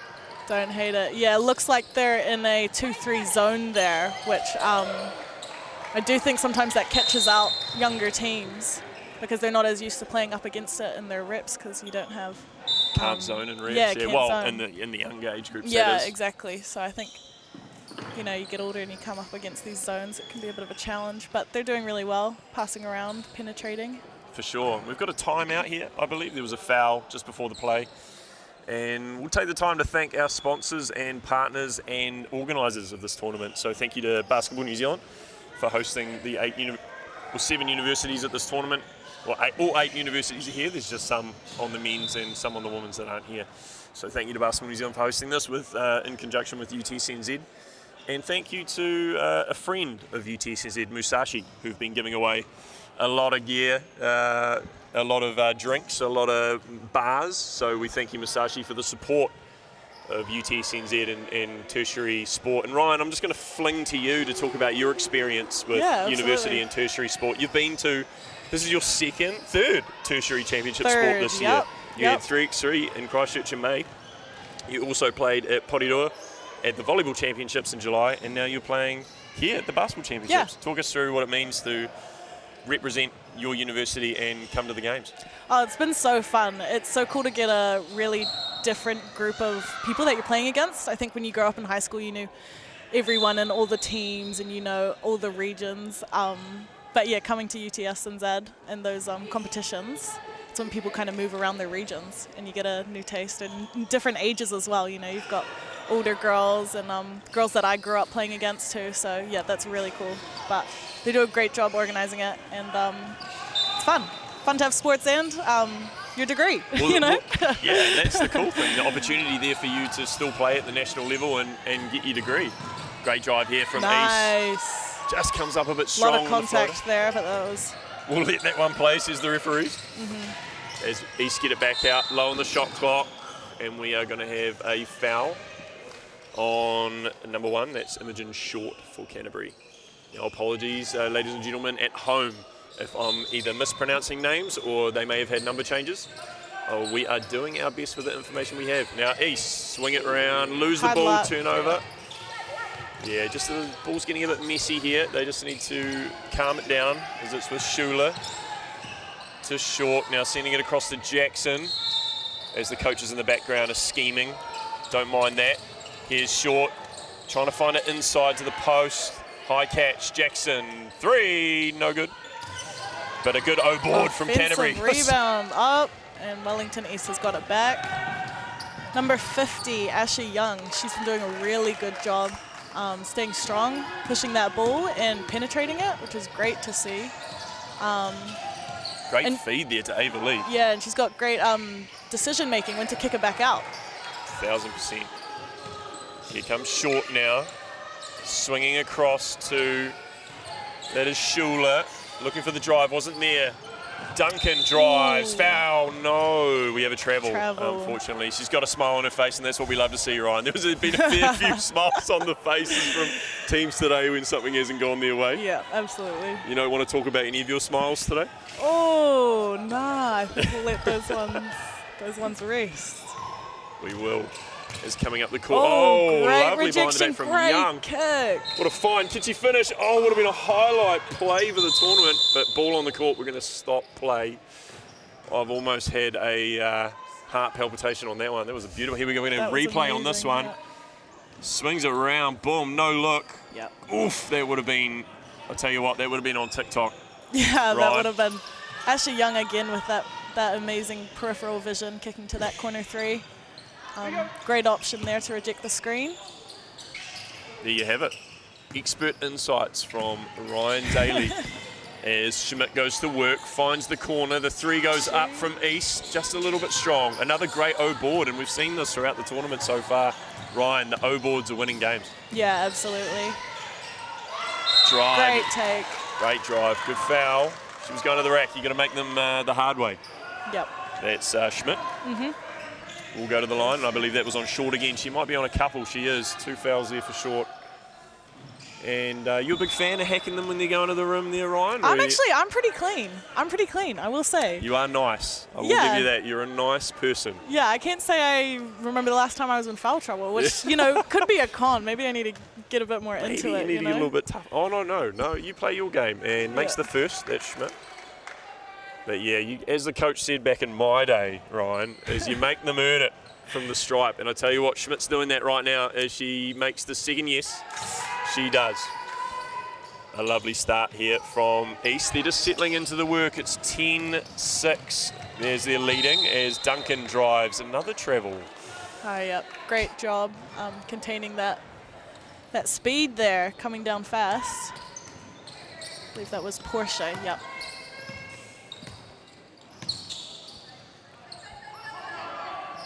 Here we go now with East at the top. Swing it across to, that's Arereri Lester. Oh, another great drive and dish from the corner this time. Beautiful McLean. kick. Portia McLean. And I tell you what, that is clean. That was a clean 3. As we're now with Canterbury driving. Great drive here and dish from Small over to Duncan, and then a drive from Jackson with authority with the left hand scooper loop. Holy heck, the degree of difficulty on that one, Ryan. Yeah, beautiful finger roll. Just got around her defender there and good connection. I agree with that. Oh, beautiful great little backdoor. Great fake. Ooh. Yeah, no, we won't complain about that one. Number 4, Jackson. That was, you were either trying to give her a hug or points. We can see the replay now. Great little backdoor, fake off and cut, drive. No chances but to make them earn it. And Canterbury people, I mean, I hate to say it, they'll make you earn it. Yeah.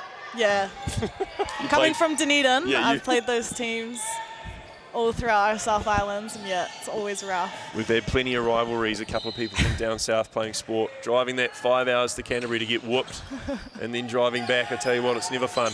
As Schmidt misses both, I believe. And, nice feed. This time, Duncan 11 makes them pay. No travel on that one, and we're back 2-point swing. 4-point game. Oh, my bad. 4-point game still. I got you. Canterbury. Thank you, Ryan. That's why you need me. That's right. We're going to have a jump ball, and that's going to go East's way. Oh, Canterbury's way. My apologies. You almost got me on that one too. So what's been your favourite UTSNZ tournament so far, Ryan? I mean, this one hasn't finished yet, but... Good question. I would say I do like 5s a lot. So I'm interested to see how this goes. I think this could be the winner. It's an awesome group, isn't it? Yeah, You know? it's such a fun team, yeah. A 3 from Jackson, no good. East will let that one ride, and they'll take position at the baseline. What's been your favourite location, Porirua, Christchurch, or Lower Hutt, Ryan? Great question. I like home tournaments, so it'll be between these two. Porirua was pretty easy. It's pretty easy to get out there. Sure. And then my family can come watch, so yeah, I'm going to have to say Porirua volleyball. Porirua Nationals. volleyball. There you have it from the horse's mouth as East puts up a midi. No good. Duncan with the rebound. Canterbury into their work now. Down 4. Yeah, great box out there by Phoebe Duncan. Oh, and she's at it at the other end too. Oh, board. Miss, oh, board. And Canterbury now, they're looking to get into their set. Back to Jackson, who scored well in the game against Auckland. She throws up that one. Who's there? Phoebe Duncan. Another She's got great hustle, though. She's got great hustle. She's always there. She knows exactly where the ball's going to be, just not the hoop. Schmidt now. That was a bit harsh. Apologies. Schmidt dishes it off. East with the opportunity to stretch their lead here into the corner. Driving. Oh, beautiful. Good dribble. Just short there from Omata Suafar. My apologies. And I believe she is year 9, I heard, when we versed them. She was year 9. That just took that good, yeah. Wow. I believe she is year 9. She is year 9, yes. That's impressive. Is what I heard when we versed them, so yeah. Amazing player, great to play up against this. I think you learn so much when you play up, especially with women, because there's just so much experience, you know? Sure. Were your experience playing in training with the Hoi Ho? Yeah, absolutely. I mean, it changes so much, just the way they articulate those plays and how you start to actually understand the reasons for different systems. Bang! Just while we're talking, a big bang from number 53, McLean, who is clean once again. Absolutely loving that corner. Oh, another great swing. That's foot on the line. It's going to be a 2 from Knight, unfortunately. Returned. Has he got 20, 40, 50, 60 vision? He does. I saw that from the corner of my eye. Don't worry about me, ladies and gentlemen. And yeah, if those who don't know, it's the Hoi Ho. Another 3 up here from McLean. Clean. Amazing shooter. Shooter, especially for her height, you know, it's a bit of a hidden gem. It is, she is. She's very tall. Another 3 goes up from number 9. And it's returned again. Davidson going whack, whack. We're trading threes, ladies and gentlemen. It's been a few years since we've heard whack on the airwaves, but we're back with the whack, whack. Here we go now with Young. She's cooking up. She sends it long, and that's going to end the quarter. 2016 to Wellington East Girls College, and we've had an absolute barn burner to finish this quarter, Ryan. Yeah, absolutely. They returned every one of those threes. We're going to see the replay here of the deep tray at the end of the quarter. Just didn't go. Lovely camera work there to get that in.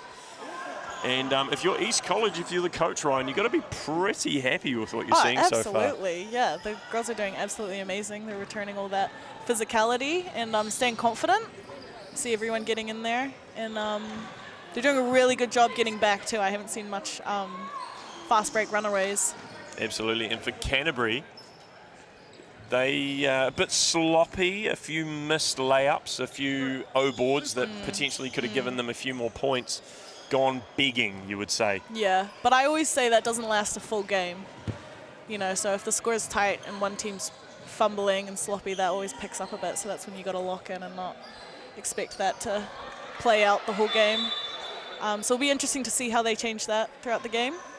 But yeah, pretty close game, eh? We've got Tiako and Aaliyah right there, feature. Up Vic. Yeah, Tiako, as usual, eating. On the left there. I'm not sure what she's snacking on. And Aaliyah looks like she's gone with the fairies. Before that, we saw on camera Judd Morant from the Jets. And we also saw Simon Lafale and I actually can't remember his name from the Jets, the mullet, whose name is Campbell Scott. It is great find there from my man. Campbell Scott, who point guard for the Jets, had a breakout season this season. Actually, played beautifully. I believe he he was starting by the end of the season, which was absolutely incredible. Good basketball family there from Manawatu. So shout out all those three playing for the Jets, Simon, Campbell and Judd Morant, a.k.a. So, yeah, we're enjoying this, Ryan. It's a 4-point lead to Wellington East. But Canterbury definitely, they clean up those O boards and make a couple of more fast break points, and it's all on. Yeah, I think converting those finishes, which they've had a lot of opportunities to do so, and the score is going to get pretty tight. And we want to see tight games. We were here at 8 a.m. this morning to score bench. Well, you weren't, Ryan. You were still sleeping because you're a student. And we took Wellington College took Canterbury men to overtime. So an amazing start to the tournament for them. As we get kicked off the second quarter, Wellington East Girls College taking on the University of Canterbury here at the UTSNZ National Basketball Championships. East now looking for a high screen and a foul. It was pretty, it was going either way there. It was either going to be a pretty sloppy miss or a foul. So the foul was called and Schmidt will go to the line for another two. She's missed a few free throws early, Ryan. Your thoughts on missing a few free throws early? I used to really struggle with free throws, but my dad always says it's like a volleyball serve. Sure. It's like the one thing that nothing else depends on it. You know what I mean? Like defense, you know, it depends what other teams are doing, but your free throw is like your unconditional. That's right. But I get it. It's a lot of pressure. Can't say I make everyone. There we go. She's made both. She's heard us. She's heard us, and she's proved it. Great steal there. As I think the points went onto the wrong team here on live stream. I think that's East leading 22-16 now. Is a drive, a strong drive there from Aisha Young, that is, number 50. As Short loses the ball, and here's a fast break. Aisha Short driving, left-hand scoop, no drama. Beautiful finish. I've got to say, these girls have beautiful skill with their hands. We saw a nice little finger roll from Canterbury down one end and a nice scoop there from Young. And a foul on number 9, Davidson. It's unfortunate.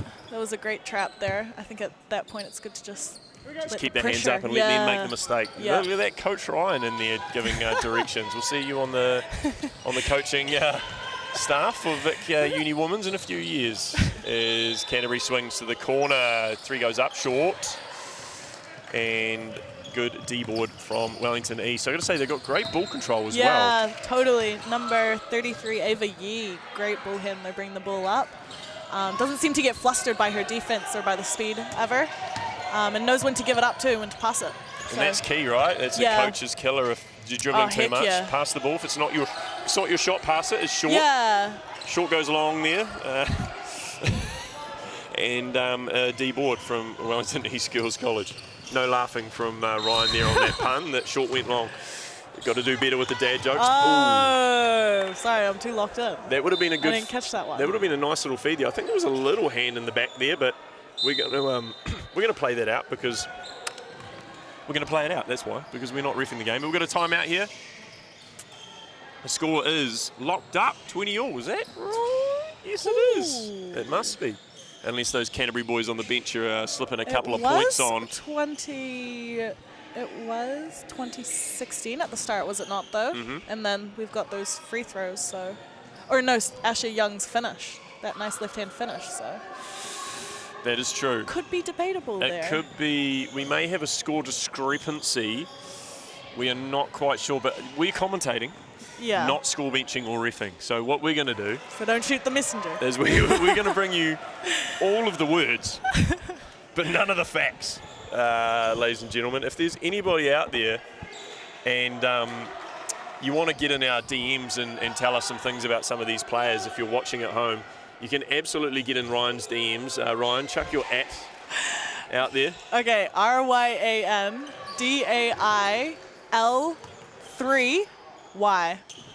There you have it. DM me. I want to have some fun facts about these players. Yeah. Hell yeah. Want to know what their aspirations are. Wellington East, what unis they want to go to, if that's what they want to do. We've got scholarships at Vic. And I tell you what, if you want some amazing golf content, you just want to go over to Instagram and put in the Glue Golfs. Just a little plug there for myself. It might be me.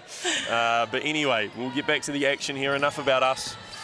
But seriously, do get in touch if you want to tell us anything. Let us know if we've pronounced any names wrong, or just tell us that we're great.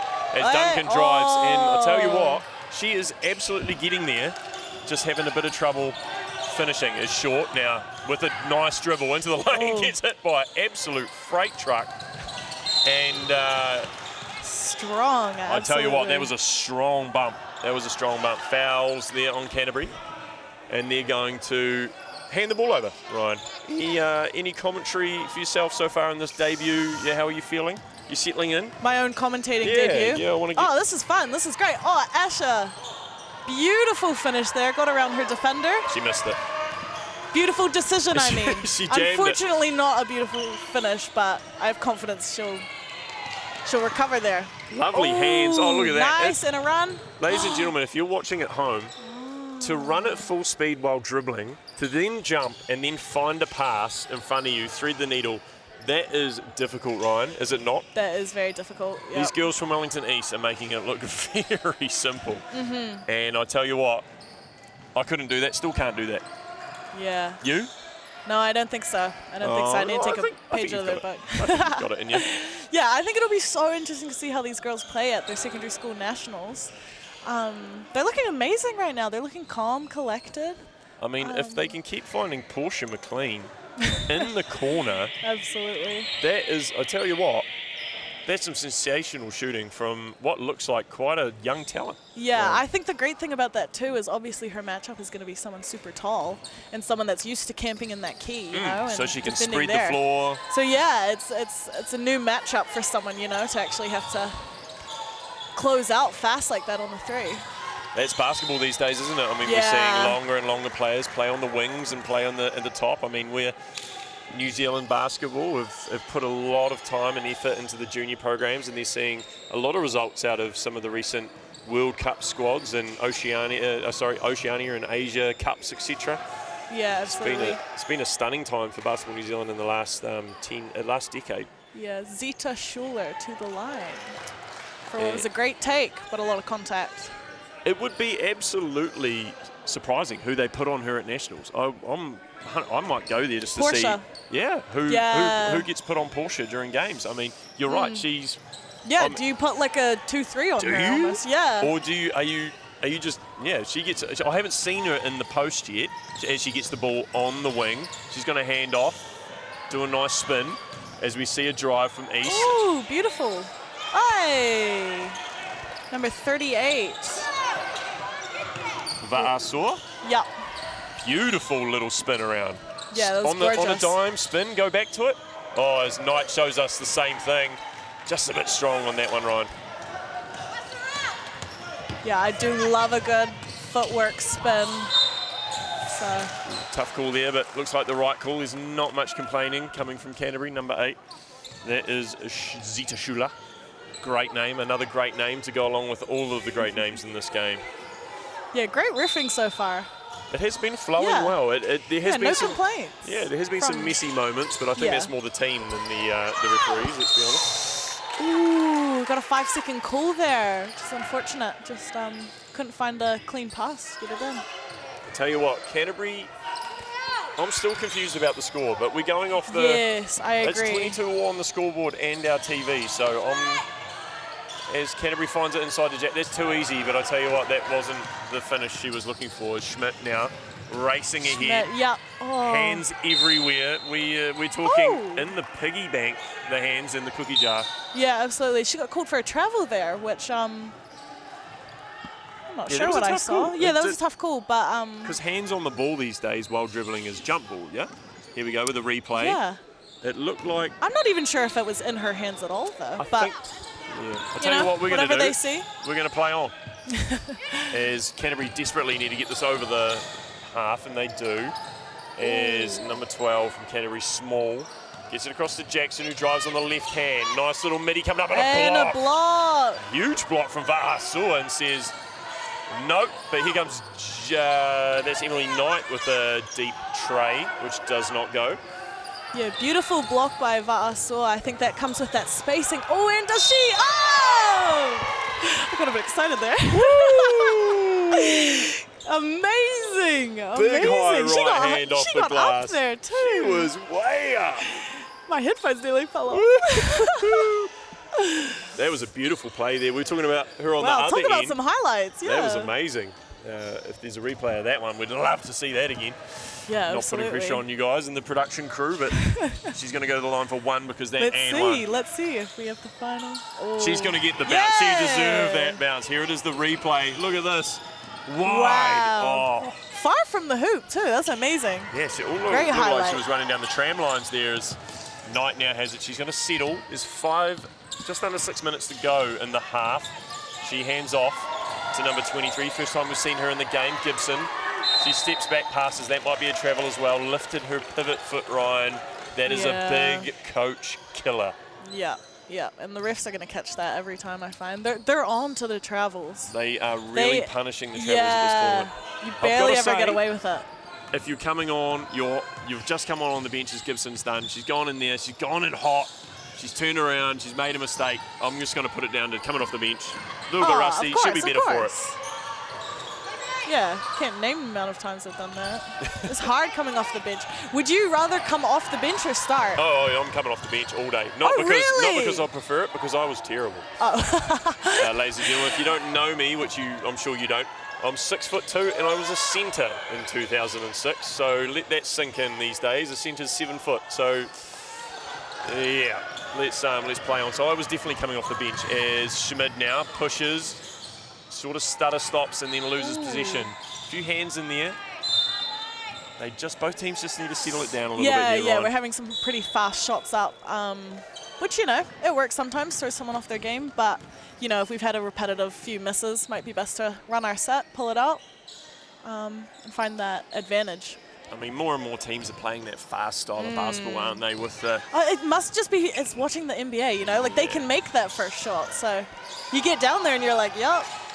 Oh, beautiful Great. post up from Knight and then feed from Gibson. And there we go. What'd you see there, Ryan? Anything to take away to the next game? Well, from this? From that play just there. Oh, yeah, that was great. She sealed her defender really good there so that she actually had that gap open into the key. Beautiful commentary, Ryan Daly. Come on down. There's a foul there on number 50. That's Aisha Young. And as we talked about, number 23, Ella Ruby Gibson. Ella Ruby, double bang bang. Yeah, beautiful name. That is a beautiful name. Yeah, she recovered from that mistake and She great did, finish. There we go. The rust wore off after they come off the yeah. bench, and she proved herself. Will not get dragged off as Knight now posts up. She's got a mouse in the house, but she swings it. Number 12, big three from Canterbury. That's Clara Small, and she was big on that one. Oh, yeah, she's dad there jokes, with me. dad She's there with me. We've got the long, short, and we've got the big, small. We've got the clean. Yeah, that's a high one there from Va'asua, and that won't be on the highlight reel, but here comes got a Emily. 2-on-1. Beautiful little stutter. Oh, she just yammed that one. Just too much mahi in that one, and we go long as Knight turns around, gives us an expression like, I'm doing this again. Yeah, great decision there. Just calm it down, let your team get back. Here we go. Ooh, Gibson down bloody nose lane, gets Ella the ball. Ruby Gibson. Goes from the left to the right, and we love to see that. She's gone from travel to point to point. Yeah, beautiful. Over her defender too, she's got that height advantage. So they're really using that, because I will say Wellington East, other than of course Portia, she's got that height, they are a little bit undersized. That might just be UTSNZ. And here we go with 22. Wow. 22, and that's the year 9, I believe. Oyamata Suafai. Apologies for the pronunciation if that's wrong, but what a beautiful finish from her. The year 9 said from Ryan Daly, commentator Ryan Daly here, that the oil coming from her is that she's a year 9. That's incredible finish off the glass. Yeah, I do hope I'm right, but I remember when we played these girls, that was the chat, and we were very, very impressed. That is awesome. Love to see that from a young wahine in New Zealand. As a step back three from East, and there is a couple of players just taking a breath. We're going to slow it down here from Canterbury, because I need to take a breath as well. Subs coming in for Wellington East soon as Knight gets the ball knocked out of her hand. Subs will come in now. Yes, I'm about to say that, Ryan, in terms of the height change here. I mean, East absolutely given it to them at 27-26, and they are, across the board, probably half a head shorter than some of the Canterbury players. Yeah, absolutely. McLean one to watch at 2024 Basketball New Zealand Secondary Schools Nationals if you're there, as Canterbury goes long on that 3. Ooh, got a bit of contact there on that rebound, I will say. I find that happens a lot, the over-the-top rebound. It's not something refs usually look for. Yeah, it's hard to spot though. No criticism. That is right. Yeah. Unless you're on that good side angle, as a 3 goes up, a long 3 from number 33. That's Ava Yee. As Short now with the ball. She looks like she's got a nice handle on her. She just calms down into the set to Duncan. Duncan's going to swing it across to Roffey, who rolls off the tongue, and Duncan with a floater, ladies and gentlemen. Beautiful, beautiful, and we've got that good finish there. They take a 1-point lead again. Yeah, close game. As Young dishes it across to Portia McLean, who's in her bag, but loses that one. She's going to fight back, somewhat foul number 8, who then... There you go, rebound. Canterbury, and now she's back on it. This is great. This is the game to try those things, you know, because it is a default win. Oh, beautiful step through there from number 30, Vera Schmidt. Just got the step. Oh, nice feed there from Canterbury, and Duncan makes no mistake there. She finishes a great feed there from Shula. Right. Yeah, and that's that hustle we were talking about, you know. We have seen a few unfortunate misses there by Phoebe Duncan, but she nonetheless is still going, still hustling, and it's paying off. I'll tell you what, there is nothing more I love on a basketball court than just hustle. Out and out mahi hustle.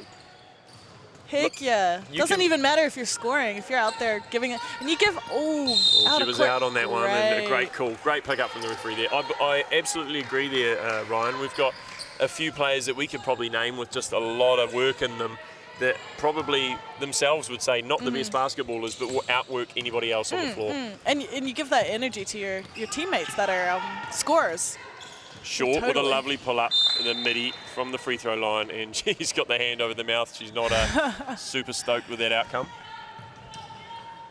We are heading into the final minute of the half. Wellington East down 1 to the University of Canterbury. East now with the ball in black, asking for the handoff or the screen from McLean, who's made 2 or 3 threes from the corner already. Yep, this absolutely. Game. I think it would be 3 there. Ashley Young losing the ball with a lot of contact, and Phoebe Duncan finishing it again. From a slow start, she's turned into an absolute 2 machine. Oh, absolutely. This is what we were talking about. You know, you don't miss a whole game. No, shoot. Nice handles there. As this is the first time we've really seen Portia McLean in the pick and roll. And that's a lovely step back, but it's just a little short as Duncan dribbles, stops, hands it off to Short. We have 12 seconds on the clock, so we are thinking one shot only. No, probably not. We're going to go into a set with a nice travel there from Shula. She got the ball and decided to do the moonwalk. I'm getting a bit of a look there from hard there. fellow I do commentator. think. Oh, we've got a timeout call asked for, but I think... Timeout. Okay, good. Yeah, no, those travels are hard though. I think they've gotten so much tougher on them. Even watching basketball, like international basketball, you see the refs getting a lot tougher on that. I think it's that drop step, eh? You get ahead of yourself and forget to bounce the ball before you... Well, we're a big New Zealand rugby community, aren't we? And what do you do when you get a ball in your hand? You want to do the goosey, right? The goosey, whether it's forward or sidey, you want to do that little goose. So we see it all the time. I do it. You get the ball in the corner, you go to shoot, you fake, and you do the goosey to go. But nothing worse than playing someone that hits that every 3 seconds and no one's falling for it. But what I want to see, and this is an absolute, I hate it. It bugs me all the time, especially in the NBA, is the carry. Oh, yeah. We're seeing it come further and further into the game, especially here in New Zealand, is players almost just holding that ball like a bowl of soup.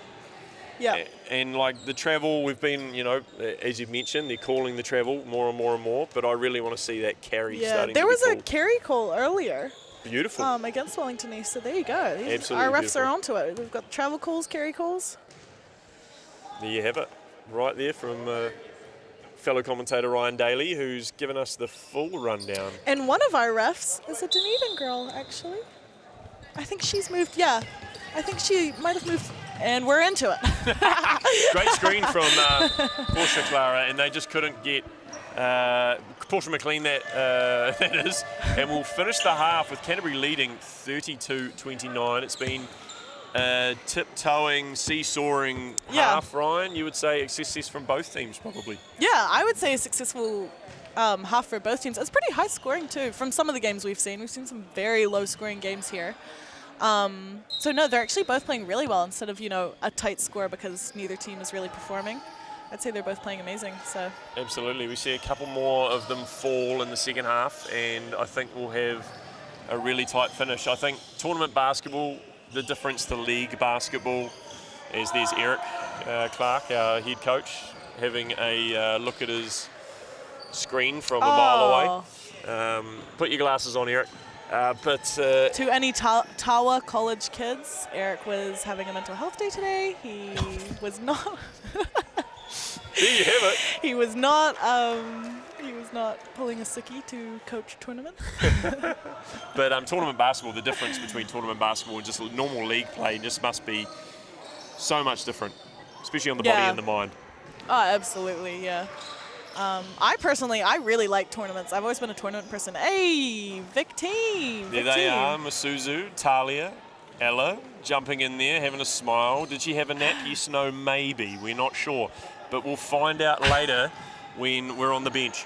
But I think, knowing the experience that I've had with running or being at tournaments, is the toll on the body with 2 games a day. Yeah. Just, even though you're young, you're fit, it just must absolutely take it out of you. Yeah, absolutely. I actually do think it is make or break sometimes. I remember when we had our under-17 nationals last year, about 4 of our girls had been training with the Hoiho the whole time. We were running about 4 trainings a week. And we didn't even realize how fit we had gotten from it until we were like in the last day of tournament. And we were like, we're good. So that is such a pro, and you can win games on it once you get to last day of tournament. And your favorite length of tournament? We talking 2 days, 3 days, 4 days, 5 days? What's your favorite length of? What's the right amount of time to play games in a basketball it depends on the sport. Basketball for sure. I would say 3 days. 3 days. That's what we've got here for this tournament. 4 to 6 games around the right amount. Yeah, pool games, first day and a half, get into the quarters, and then semis, so quarters and semis on a day. Good segue there, Ryan. So tomorrow we'll have the final pool play games playing in the morning and afternoon, early morning, afternoon rounds, and then we'll swing into the semi-finals later. And they'll be live streamed right here on UTSNZ's YouTube channel. You can find that on YouTube, jam in UTSNZ, and it'll take you to the live link. You can just click on the big red bit that says live, and it'll take you straight into the action, listening to us jawing your heads off. But I haven't heard from the producers yet whether we're going to an ad break, but we'll stick here for now. We have a couple of minutes till tip for the second half.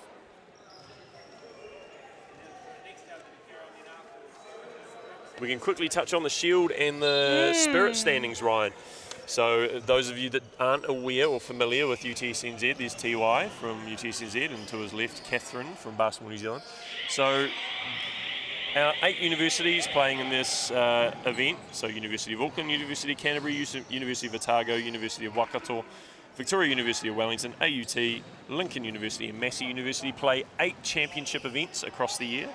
Those championship sports range from rowing to badminton to basketball, futsal, ultimate and netball. So we play the 8 sports, and during the year you get points to where you finish on the table in that tournament. Men's and women's get points, and it goes towards your overall tally. So currently we have on the Shield standings University of Auckland on 47 points and University of Canterbury on 46. That is a tight race, and depending on what happens here this week, I think the netball will be the decider next weekend in Palmerston North. We've got University of Otago following up at 37 on the Shield, and then University of Waikato rounding out the top 4 at 35. Below that, us, Victoria University of Wellington at 26, AUT at 25, Lincoln at 14, and Massey at 13. In the Spirit standings, though, and let's just be real really for a second. This is the only thing that really matters. Vic Uni, we're out ahead by 6 points over University of Otago. We're on 38 points. University of Otago on 32, AUT 31, Canterbury 26, University of Auckland 26, Massey 23, Waikato 21, and not surprising, Unit Lincoln on 8 because they only attend few sports, basketball, 3x3 and netball a year. So it's not very surprising that they don't have many. Unfortunately, on that topic, Waikato women were not able to come to our tournament. A shame because they have some lovely basketballers there, and they came second at the 3x3 earlier on in the year. Yeah, they and went did, to the and they Oceania travelled. qualifier. Yeah. Absolutely. Shout out to the likes of Kayla Manu-Urarangi, who former Tawfern and a great player in her own right. But yes, could not field a team for this tournament, and although there is lots of basketball going on around the Motu, it would have been great to have them here at the tournament. And Otago men, I don't know if you've got oil on that one, Ryan, why they didn't attend? Oh, that's a good question. I hadn't even realised that. She doesn't have any oil, I have ladies no and idea, gentlemen. but I do know they would have. I do know their coach for 3x3 is coaching the women's 5. Right, and Esteban that Erodi. is... There you go. As we're back in the action, and a big 3 up top, and Knight gets the rebound for Canterbury. Looked like possibly a travel, but we'll play on. And a feed back to Knight, who shoots. And she finishes says, it. gracias, senor. And she makes that 2 from the free throw line. She's eating the points, Ryan, early doors. Yeah, she absolutely is. Yep. I would definitely say from what I've seen, we don't have any stats here, but she's been leading her team in terms of putting some points up on the board. Can I just jump in there and say that East's screens are incredible. Whoever's teaching them their screens, bravo. Their screens are great. As a grow across the lane on a diagonal finish from Jackson. Yep, Laura Jackson there. And I believe Laura Jackson, from my memory, is from Invercargill. Oh, what a great place Invercargill is, isn't it? Tim Shadbolt, Paradise. shout out. You're not watching this probably, but if you are, g'day, Tim. Already Sands, what a great place. Beautiful golf course, what it used to be until it shut down. There's a floater there from Wellington East. That's number 38. Ryan's going to have a sneeze break, and we're back over the other end with Canterbury, and a miss there from number 8. That is Shula. Some space given there for number 50, Young, Aisha Young that is. She drives, she chose not to shoot. Into the corner. Luckily didn't pick up both feet. That was close to a travel there from Va'asua. Again, I just have to mention, I'm so impressed with... Oh, and an in and out there from number 33, Ava Lee. That was close to going down. There's a long pass here from Jackson. And that'll go Canterbury's way.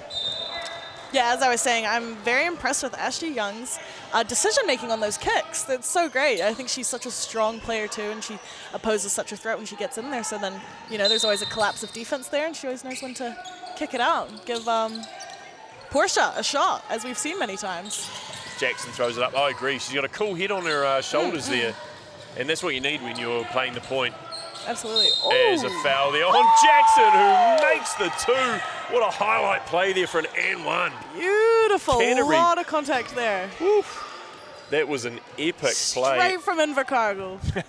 She threw that from Invercargill, Ryan. She ended up in Bluff. We'll get that on the highlights. We'll get that on TikTok later this evening, ladies and gentlemen. I'm not sure if UTSNZ has TikTok, but if they do. Oh, they do have TikTok. Get on there. It's IDIS, International Day of University Sport. Get on there. Ooh. And give your love to UTSZ as Knight goes back, puts that right hand in. And she is balling without borders. As East now with Portia over on the wing, and she unfortunately dumps it into the paint and has that taken from her. As we now see first time Beatty take the court for, is it a 2? It was a 2 for Canterbury. Beatty feeds to, who did she feed that 23. to, Ryan? Gibson's back on. Gibson, She made another, made that early yep. mistake, and now she's away. East now dropping it down to the first time we've seen Leota. She comes back out. Gives it to Yee, Ava Yee that is, and a drive and a midi, which is just a bit strong there from East. But they're getting looks, Ryan. I will say Wellington East, from when we played them, they're really good at floaters, which I think is something that's so effective in girls basketball. It's just that fast pop-up. It doesn't even have to be high as men's, you know? McLean for 3. Can she add to her tally? She can't, but she might get that rebound. She's long. She decided not to take it. I think she forgot she shot it. But I'm really impressed with the all-round game from East. I think you mentioned earlier that their defence wasn't looking like was lacking at all, but their offence was clinical. We've seen Canterbury now take a slight lead at 11 points, but or maybe that's more, is it? My maths, 13. If I can actually count, that would be great. But we've seen Canterbury just maybe outmuscle them here in the early parts of the second half, as Gibson makes another. There we go, Gibson. Yeah, he's been a really vital player there. Knights made another beautiful dish there inside to Gibson. Yeah, and I think a lot of Canterbury's points are coming from inside the key, coming from those rebounds or those great footwork or post entries, and that might just come down to size again. It was some great basketball from East there, moving the ball very nicely. Nice back cuts as the year 9 throws it up, number 22, Oyomata Suafa. Just off, but she's absolutely putting everything into this one as another mid-range goes up from East. Just comes off. Another O-board maybe. Ooh. Yes. Oh, and another beautiful dish inside. There's been some camping. I'm not too sure if Wellington East is sponsored by Kathmandu or not, but there were a few tents pitched down low, but we've finally seen the ball given over to Canterbury. I got a bit intense for a second there. I did get a little caught away. Yeah, I did. I was watching. I think there was a bit of a hit to number 9's nose there, but she seems Amelia to be playing Davidson. through it. Yeah. Strong. They build them strong, and I'll tell you what, if you're not from Canterbury but you go to uni down there, they'll turn you into a strong one. As a lovely floater, we've been talking about floaters. Yeah. She's in the game. Oyomata Suafa, Zaira, Zaira, Oyomata Suafa. Look, again, ladies and gentlemen, apologies if any of this is pronounced wrong. We're doing our best here, but Jackson now for Canterbury, driving, midi, up in the air, it's long, but who's there? Knight fighting. Canterbury again swinging it to number 12, that's small, comes up. Not big this time, she comes up short. And East now breaking. Ava Yu with some speed. They sorely need a couple of points here to get back in the game, Ryan. Yeah, absolutely. If you're the coach here, are you looking for a little timeout, or are you thinking we'll keep those for the fourth quarter? Honestly, I would give it a timeout. I would. I think they were playing such a good game at the start, really calm and collected, and I think with this point gap here right now, it's getting a little bit flustered. We're at 15. We probably wouldn't want it to blow out any more than that as Knight dry. Oh no, that's not Knight. My apologies. That is Roffey who goes in there and sniffs out another 2. Yeah, they've got a big advantage there in the key with some size, and the finishes are going now. Yeah, they had a few with Duncan and a couple of others. Gibson, who missed a couple early doors, as East now misses a one from below the hoop and back in the hands of Canterbury. Can they now extend that lead outside of 17 points? East will be hoping for a steal, which McLean comes up with. Can she find Schmidt in front? She can. Ooh. Who throws it into the bottom. I believe that's out of bounds. No. Play on. As Knight is absolutely cherry picking up top. She fakes. She puts a little bit too much juice on that one. And we have Hooters going on all over the shop. It's not on this court. Play on. Yeah, got a little bit messy there, for a bit. But let's see if we can control it here. Schmidt now, who was all in the game in that first half. She swings at McLean for another 3. She's gone cold after a couple in the first half. As Davidson now drives, flings it. Oh, Knight's in the spot on the wing. Is that her spot? It isn't. It isn't. Not today. Not that play, at least. Not that spot. But, hey, they're finding each other. They know where each other are as Schmidt drives. Lovely little right hand on the left hand. Talk about a little hizzy there. Beautiful. She does have a great little drop set dribble, doesn't she? She does, yeah. Nice hizzy. She's pretty shifty. Absolutely. I would tend to agree with that. Shifty's a great word. Into the corner. Jackson short. She had Laura Jackson. She had 12 points against Auckland, but just struggling a little bit right now, Ryan. Yeah, absolutely. Yeah. And we've got Wellington ball inbound here. From the baseline, we've got some substitutions coming in. 3.5 minutes remaining in the third quarter. Just another shout out to and a thanks to Basketball New Zealand for hosting the tournament here in conjunction with University Tertiary Sport New Zealand. And our good friends at Musashi, who've been hooking us up all year at tertiary sport tournaments. And the players have been reaping the benefits of those drinks, bars, and other goodies. Thank you, Musashi. As back into the action, East, they sorely need a couple here. They can't get 3, so they come away with a donut. And the ball ahead to Duncan. She has nice hands grabbing that high, and a floater coming up. Beautiful finish. Great, and that's that hustle getting back, being an option for your team, and converts it. It's beautiful. East now looking for a handoff on the wing. A bit sloppy. They need to retain position here and get a good shot. Yeah, I also noticed before we had a tiny little look into Portia there. Oh, beautiful finish. Finish there from Schmidt. By Schmidt, yeah. There hasn't been much post entry at all for Wellington East, eh? There hasn't. There has been a little bit for Canterbury. We've Yeah, seen, for Canterbury, yeah. But Wellington Knight East get in there. hasn't chucked it in there as much, and Portia does have that height to maybe give it a try. And we've seen so far in the game, we've talked about this, maybe just not her game. Her game may Yeah. 3 and D. Which, hey, as we've seen, that's the way it's going. But as I know, Ryan, as soon as they see a little bit of height on a young person, you tend to get chucked down the bottom. So it's cool to see Portia getting her chance to shoot 3s from the wing. Yeah, for sure. And that's such a great skill to carry through your basketball career. Because like you said, once you get chucked down there in a New Zealand team, you don't get to... You don't come back, do you? No, you Once don't. you go down there, Once into you're the down, paint. you're down. So. Yeah.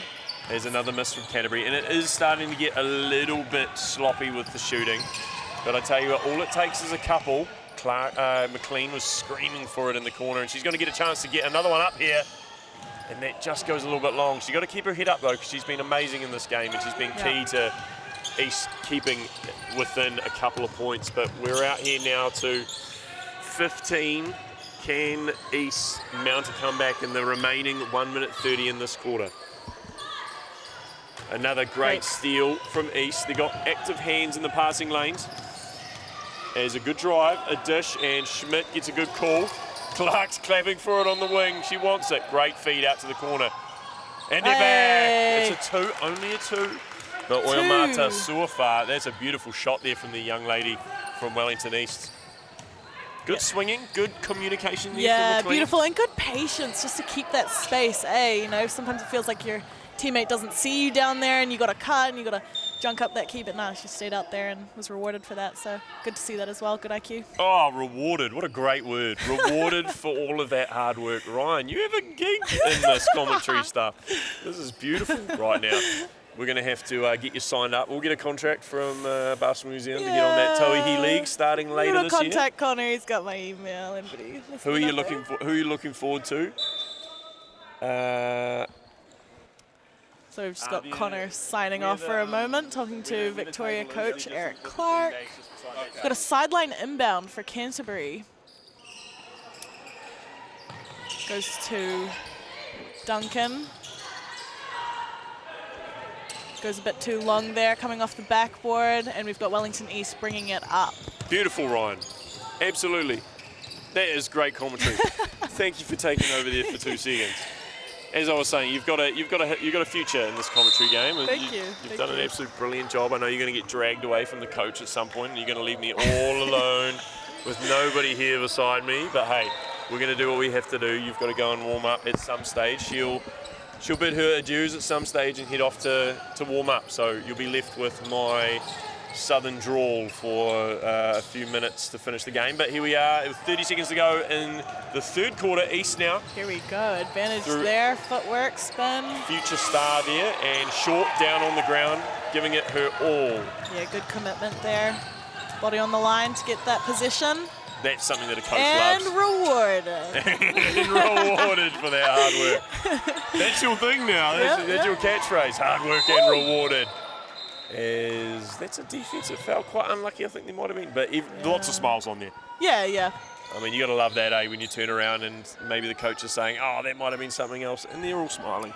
Everyone's happy. Absolutely. I love that. Love that myself playing girls basketball when you can laugh with your opponents, and not take things personal, not get angry at each other. I know personally it shuts me down, but maybe that's a good tactic, I don't want to piss off anyone that I'm playing. I feel like it is a bit of a direct. We're going to go back to the Dunedin thing. It's a small town thing. We love being plucky underdogs, but at the same time, we have that respect about us, Yeah. you know? We're getting a long heave here to finish the quarter. Can she get a shot up? Yes, but it might not have counted anyway, but yes. We finished the third quarter. Canterbury up 40, that's the University of Canterbury up 48-35 over Wellington East Girls College. And yes, coming from the plucky underdogs of the South, it always is key to keep that respect for your opponent. And I do enjoy having a little yarn and getting to know the people that I'm playing with. Yeah, and I think Dunedin's small enough that, at least in like high school, right? Every team you're versing, you're friends with the girls on the other 100%. team, so you can't exactly talk smack. I think that's a cool thing about tertiary sport too, Yeah. right? And you sort of touched on it about growing up and playing with your friends and then potentially meeting them at a tertiary championships, playing against them, as we see Aaron Bailey, Noel, an absolute NBL legend, school benching on the bench over there. We appreciate you. Just maybe watch the game there, Aaron. No. Anyway, back to you, Ryan. Talk about playing against your friends at other unis. Oh, it's been great. Well, I left high school early, so most of my friends are still in year 13 as we speak. There you have it. Young girl genius sitting beside me. Sorry, high school's too easy. No, but I am actually really excited for next year to see more of my friends come through university sports and be able to verse them. And it's also just an opportunity to say hi, you know. I'm originally from Dunedin, as we've mentioned many times. And playing here, you get to see the Otago team come up, those girls that I've played with for Hoiho. And friends, and even some friends that are from other places that moved to other unis. It's just an opportunity to actually see each other. Absolutely, and we saw Dylan Boucher on screen before, Chief Executive of Basketball New Zealand there with his daughter playing for AUT, but we touched on the Tauihi League just quietly there. Who are you most excited to see play this year, or teams or players? Have you got anybody in there, Ryan, that you're interested to see? Well, of course I am loyal to Southern Hoiho, Oh, yeah. but it's really exciting. We've got 2 of our imports coming back, re-signed, Brilliant. back in the home of the Yellow-Eyed Penguin. The big deep south, the chili bin as we call it. Yeah, absolutely. So I think that'll be so exciting just to see, because Hoiho had a really good season, but it got a bit deterred by some injuries from a few players. So it'll be great to see those same imports come back. And Zoe Richards signing? oh, good question. I believe so. I know she's still in Dunedin. Crowd favourite and a favourite of mine. And mine.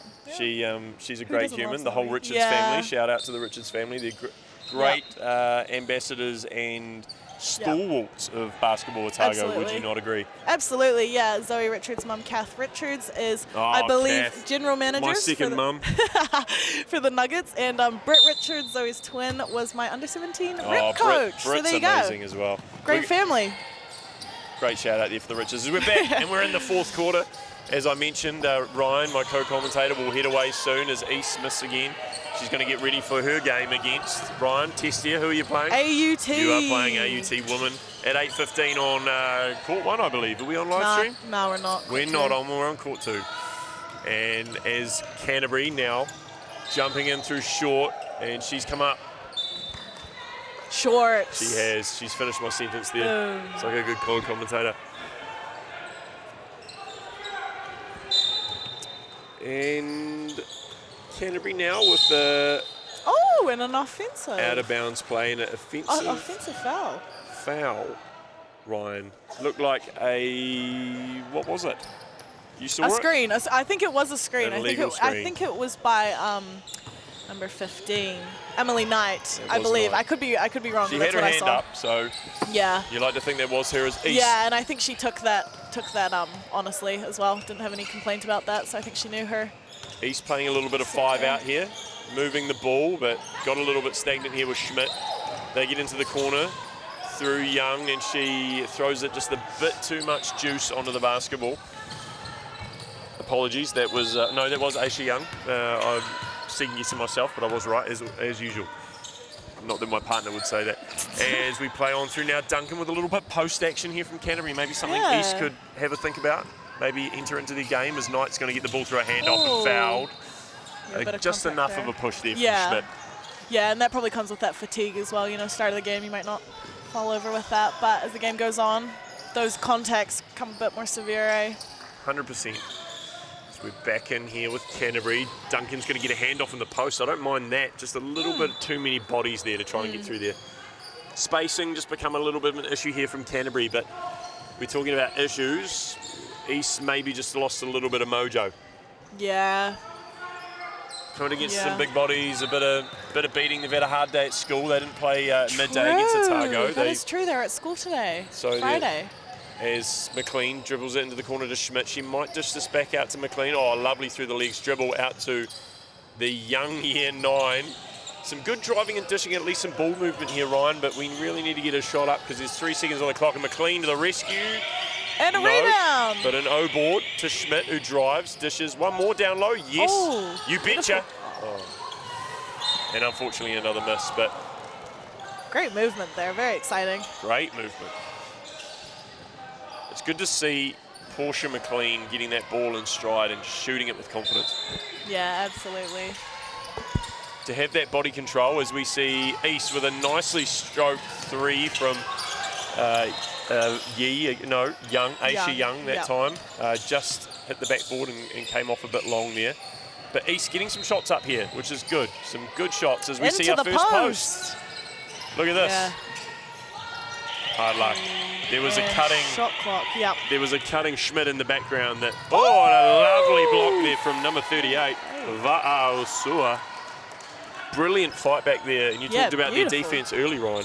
Yeah, absolutely. These girls are really hustling. They're getting back on everything. Yeah. Another great word. There you hustle. Go. And rewarded for that hustle. And rewarded for that hustle with the highlight. With the highlight. Block play at the other end as Knight dribbles through, decides better of it, dishes, short goes long, and Duncan finds herself open on the 3-point line. Hey, Duncan! Yeah, Duncan has been vital in this game, actually. She might be in some double digits. Yeah, absolutely. I believe so. She might be in the early teens, early to late teens. She's found herself scoffing up some 2s down below. And she's just made her, I believe, her first 3. If there's any statisticians at home, feel free to get at me. But as it was an unintended walkover there, I believe, from Va'ausua. And we're going to have some big subs come in. We look like we're clearing the bench slightly here from East. And we're going to have a timeout. We're going to have a timeout here from East. Thank you again for tuning in here. It's been a lovely day here at the Tertiary Basketball Championships in Walter Nash in the upper hut. Upper or lower hut, up to you. Depends what you want to do. Lower. Lower hut it is. Hosted by Basketball New Zealand and University Tertiary Sport New Zealand. It's been a wicked first day, Ryan. We've still got one more round to come after this. Yep. So Ryan, like I said, will head away very soon. She might actually have to head off after this timeout and start getting ready. Yeah, it's about this time body starts to get stiff and sore and the eyes feel like they want to go to bed. Actually, I'm going to be honest, I was feeling that before, but this commentating's kind of woken me up. Let's go. There we go. How good. Watching some basketball, commentating, staying in the zone. Staying in the zone, getting some ideas maybe to... Oh, absolutely, yeah. Some of that post work we've just seen. Some of that hustle. Yeah, some of that hope for that reward. Some of that reward that you'll get in this next game. I hold out all my hope that there'll be a lot of reward in this next game. But if you do hear it go quiet, we'll no doubt know why, but... Yeah. In fact, I might sign off now while we're on the topic. But amazing game here from Wellington East and the University of Canterbury. And best of luck to Wellington East at Secondary School Nationals in 2 weeks. In the mighty Manawatu. I am Ryan Daly, and goodbye, and thank you.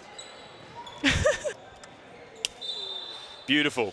That was an exceptional debut from young Ryan Daly. If you're listening out there, Sky Sport, Justin Nelson, aka Basketball Jesus, signed this young lady up to a 10-year contract. That is a fantastic run from her. As she's run away without her phone and drink bottle. East now sorely need to get a couple of points on the board to chase down this 35-51 deficit. It's Canterbury now moving the ball to the top, trying to find Knight in the post. She turns, spins, hits. 2 points, easy, just like that, ladies and gentlemen. If you play basketball, just do that. It's that easy. East getting into this set, little 5-out action. Swinging down, and it looked like a good cut and a good pass there, but a turnover again from East. They really need to seal this down as Jackson goes to work, finds Knight, too easy underneath. Great body control and a great feed from Jackson as she's tiptoeing all the way back.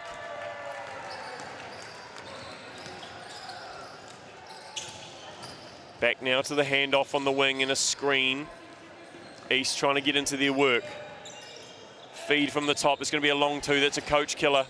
If you're going to shoot that three, get outside. That's Rareri Lester with the long two there as Canterbury are left alone, and Jackson, she'll eat that up, and she's fouled on the left hand. She loves to go away from the hoop and flick it back towards the hoop. So an interesting technique there from Jackson, but it seems to be working as she had, as you can see here now, she'll take it with the right hand, come to the left and go on a bit of a diag there, diagonal as we call that, down south. And she had 12 points this morning against Auckland in their win 63-59, and they've got a 1 win, 0 losses, and it looks like they'll go to 2-0. Just a few, well, it won't look like they will go to 2-0 because the invitational teams, both Wellington College in the men's side and Wellington East Girls College, cannot progress to the semi-finals. So regardless if they play, they unfortunately take the loss as Jackson makes that one. So they'll be progressing to the 5 to 8 semi-finals and ultimately the 7th and 8th playoff. But we thank them very much for being here, giving us 2 pools of 4 is number 40, Rareri Lester, with a beautiful turn and a lovely shot. She had a massive smile on the face as she was running back, and that's what it's all about, ladies and gentlemen. Sport brings you that joy. It's awesome to see young Wahine out here giving it their all and having fun while doing it. As a beautiful feed down low to East. Can they find another back-to-back buckets? They can't.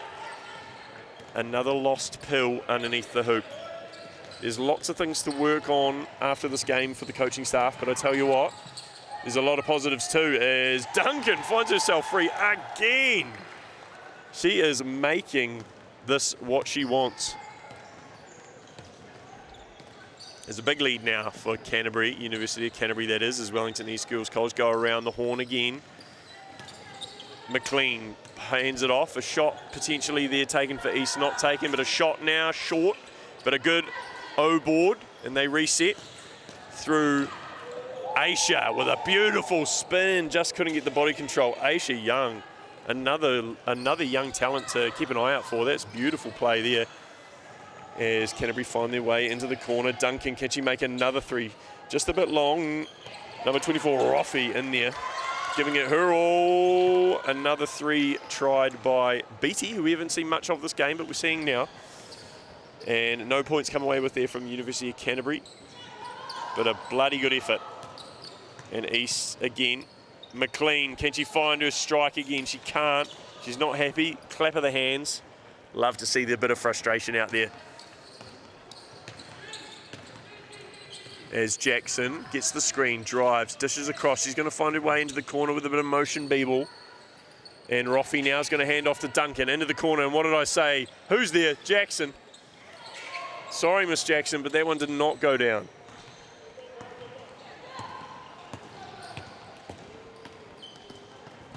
There's a good drive and a good finish there from East as another point goes down, another 2 points, and that's Ava Yee finishing that one on a nice fast break, 2-pointer. 3.5 minutes to go. As Jackson goes left to Duncan. She finds herself possibly with the travel, but we'll play that one on. Ball was left by East, fumbled, tried to hit out, and then we will have it back with East. Don't go anywhere. There's a final game coming up after this one, which I'd love to tell you what it is, but my drawer is not in front of me. Let me pull up my phone. Live stream is finished after this game, so you get to finish your day with the Southern Sting of Conor O'Fee while we play this one out as Knight finishes again another 2 underneath. We've got 3 minutes to go. Last live stream game of the day here. We'll be back tomorrow with the 2024 Tertiary Basketball Championships. And what a day one it has been as we feed inside. Oh, lovely feed. I think McLean will be kicking herself. She didn't just go straight up there. as we have another travel call. We mentioned that earlier on in the game, and McLean's just realised that she probably should have laid that one up. But some beautiful talent here from Wellington East Girls College. Amazing dribbling from Aisha Young. Some knockdown shooting and looking like some raw height talent. And Portia McLean. And for Canterbury, Emily Knight's been fighting all game and knocking down shots left, right and centre. Laura Jackson's been running the paint left, right and centre. Imogen Short's been very well handling the ball as well. It's been Duncan's found her way onto the score sheet many a times too. So University of Canterbury will be happy to walk away with a little bit of confidence and momentum heading into their next games tomorrow.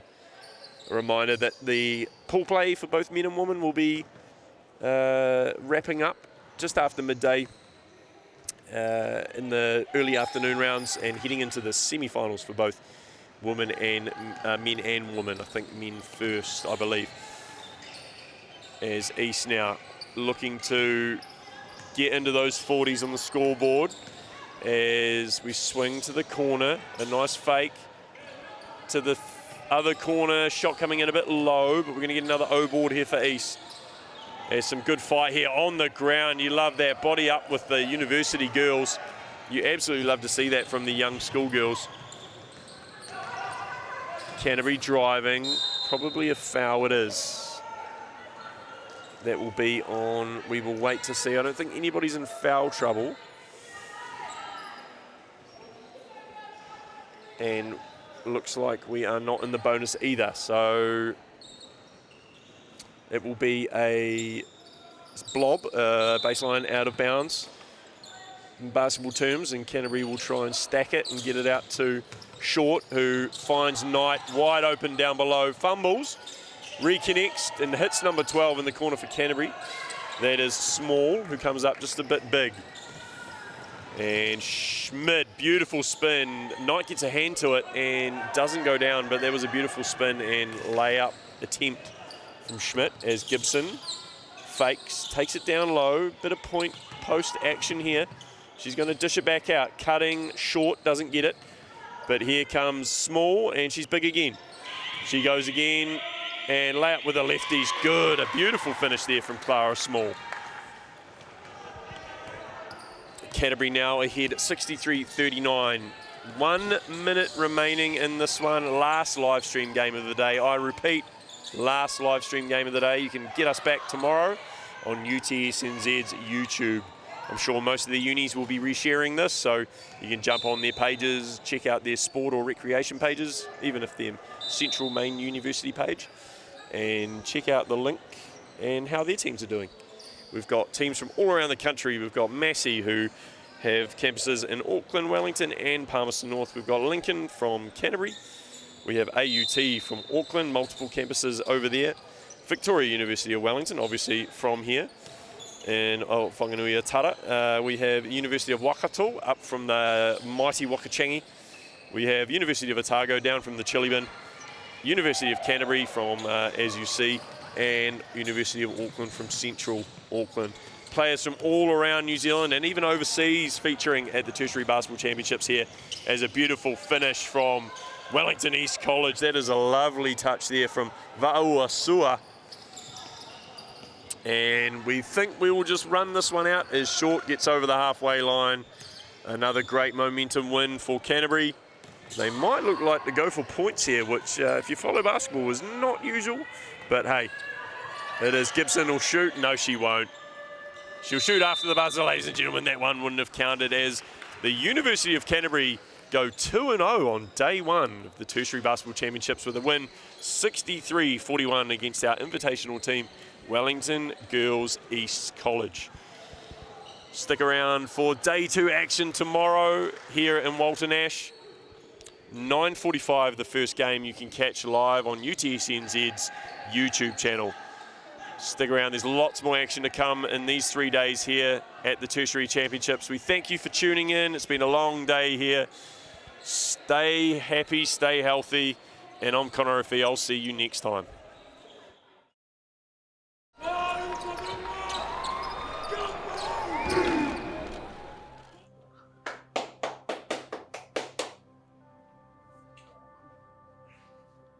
Yeah, obviously we do the haka before every game. Our haka is written specifically for us.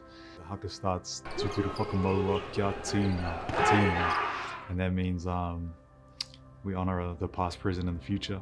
After that we go Homie, huie, tākie, and that means like we all commit. So we do that in every huddle. We say Homie, huie, tākie. So say we're at a video and we talk about something, we say we want to do this X, Y, Z. That just wraps everything up and everyone says we all commit to what we've talked about in this video session. And then also in trainings and stuff, so if we've worked on something, everyone comes in together and we say we commit to this scout or new play or everything else that we've talked about.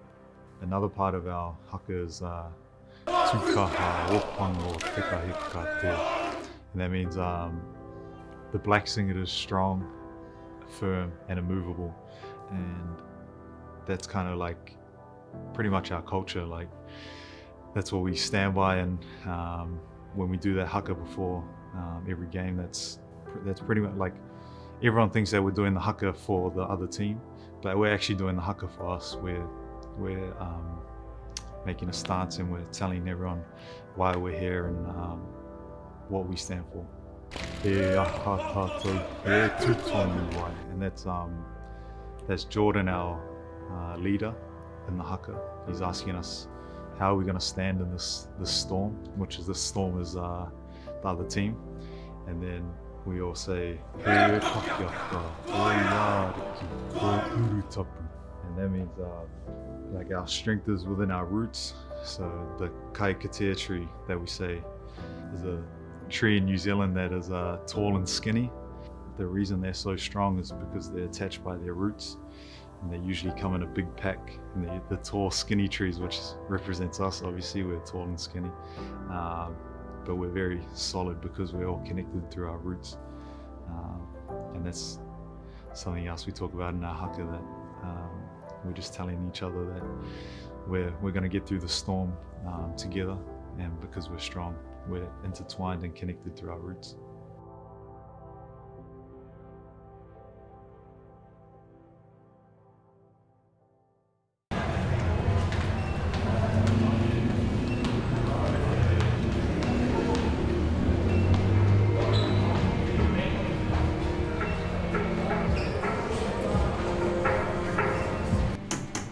This moment doesn't come around a lot, right? If you can cast your mind back to some of these moments we get, they don't come a lot. So respect the moment. Respect it. Respect the plan. Execute it. Respect the energy and effort you got to put in. Respect your teammates. Respect yourselves. I want everybody in on this, okay? We're all in, everyone. The bench. Everybody. Okay, they're going to feel us tonight, feel our handshake. We'll put out this foot. You good? We're good.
Fellas. I'm extremely proud of the fight that we had today.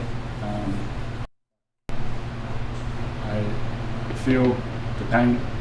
We all feel the pain. I can see it on your faces. I can feel it in the energy in this room, how hard we played, how hard we worked, how much we sacrificed for the opportunity we got in this round.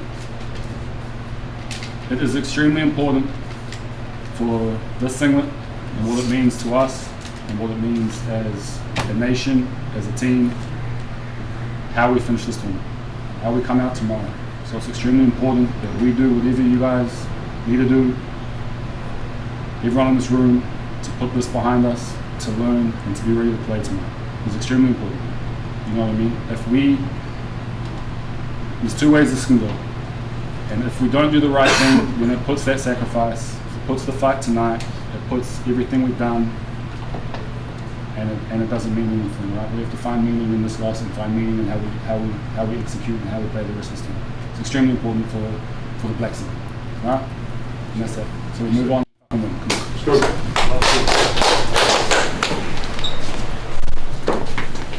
Hung je goeie vaartje.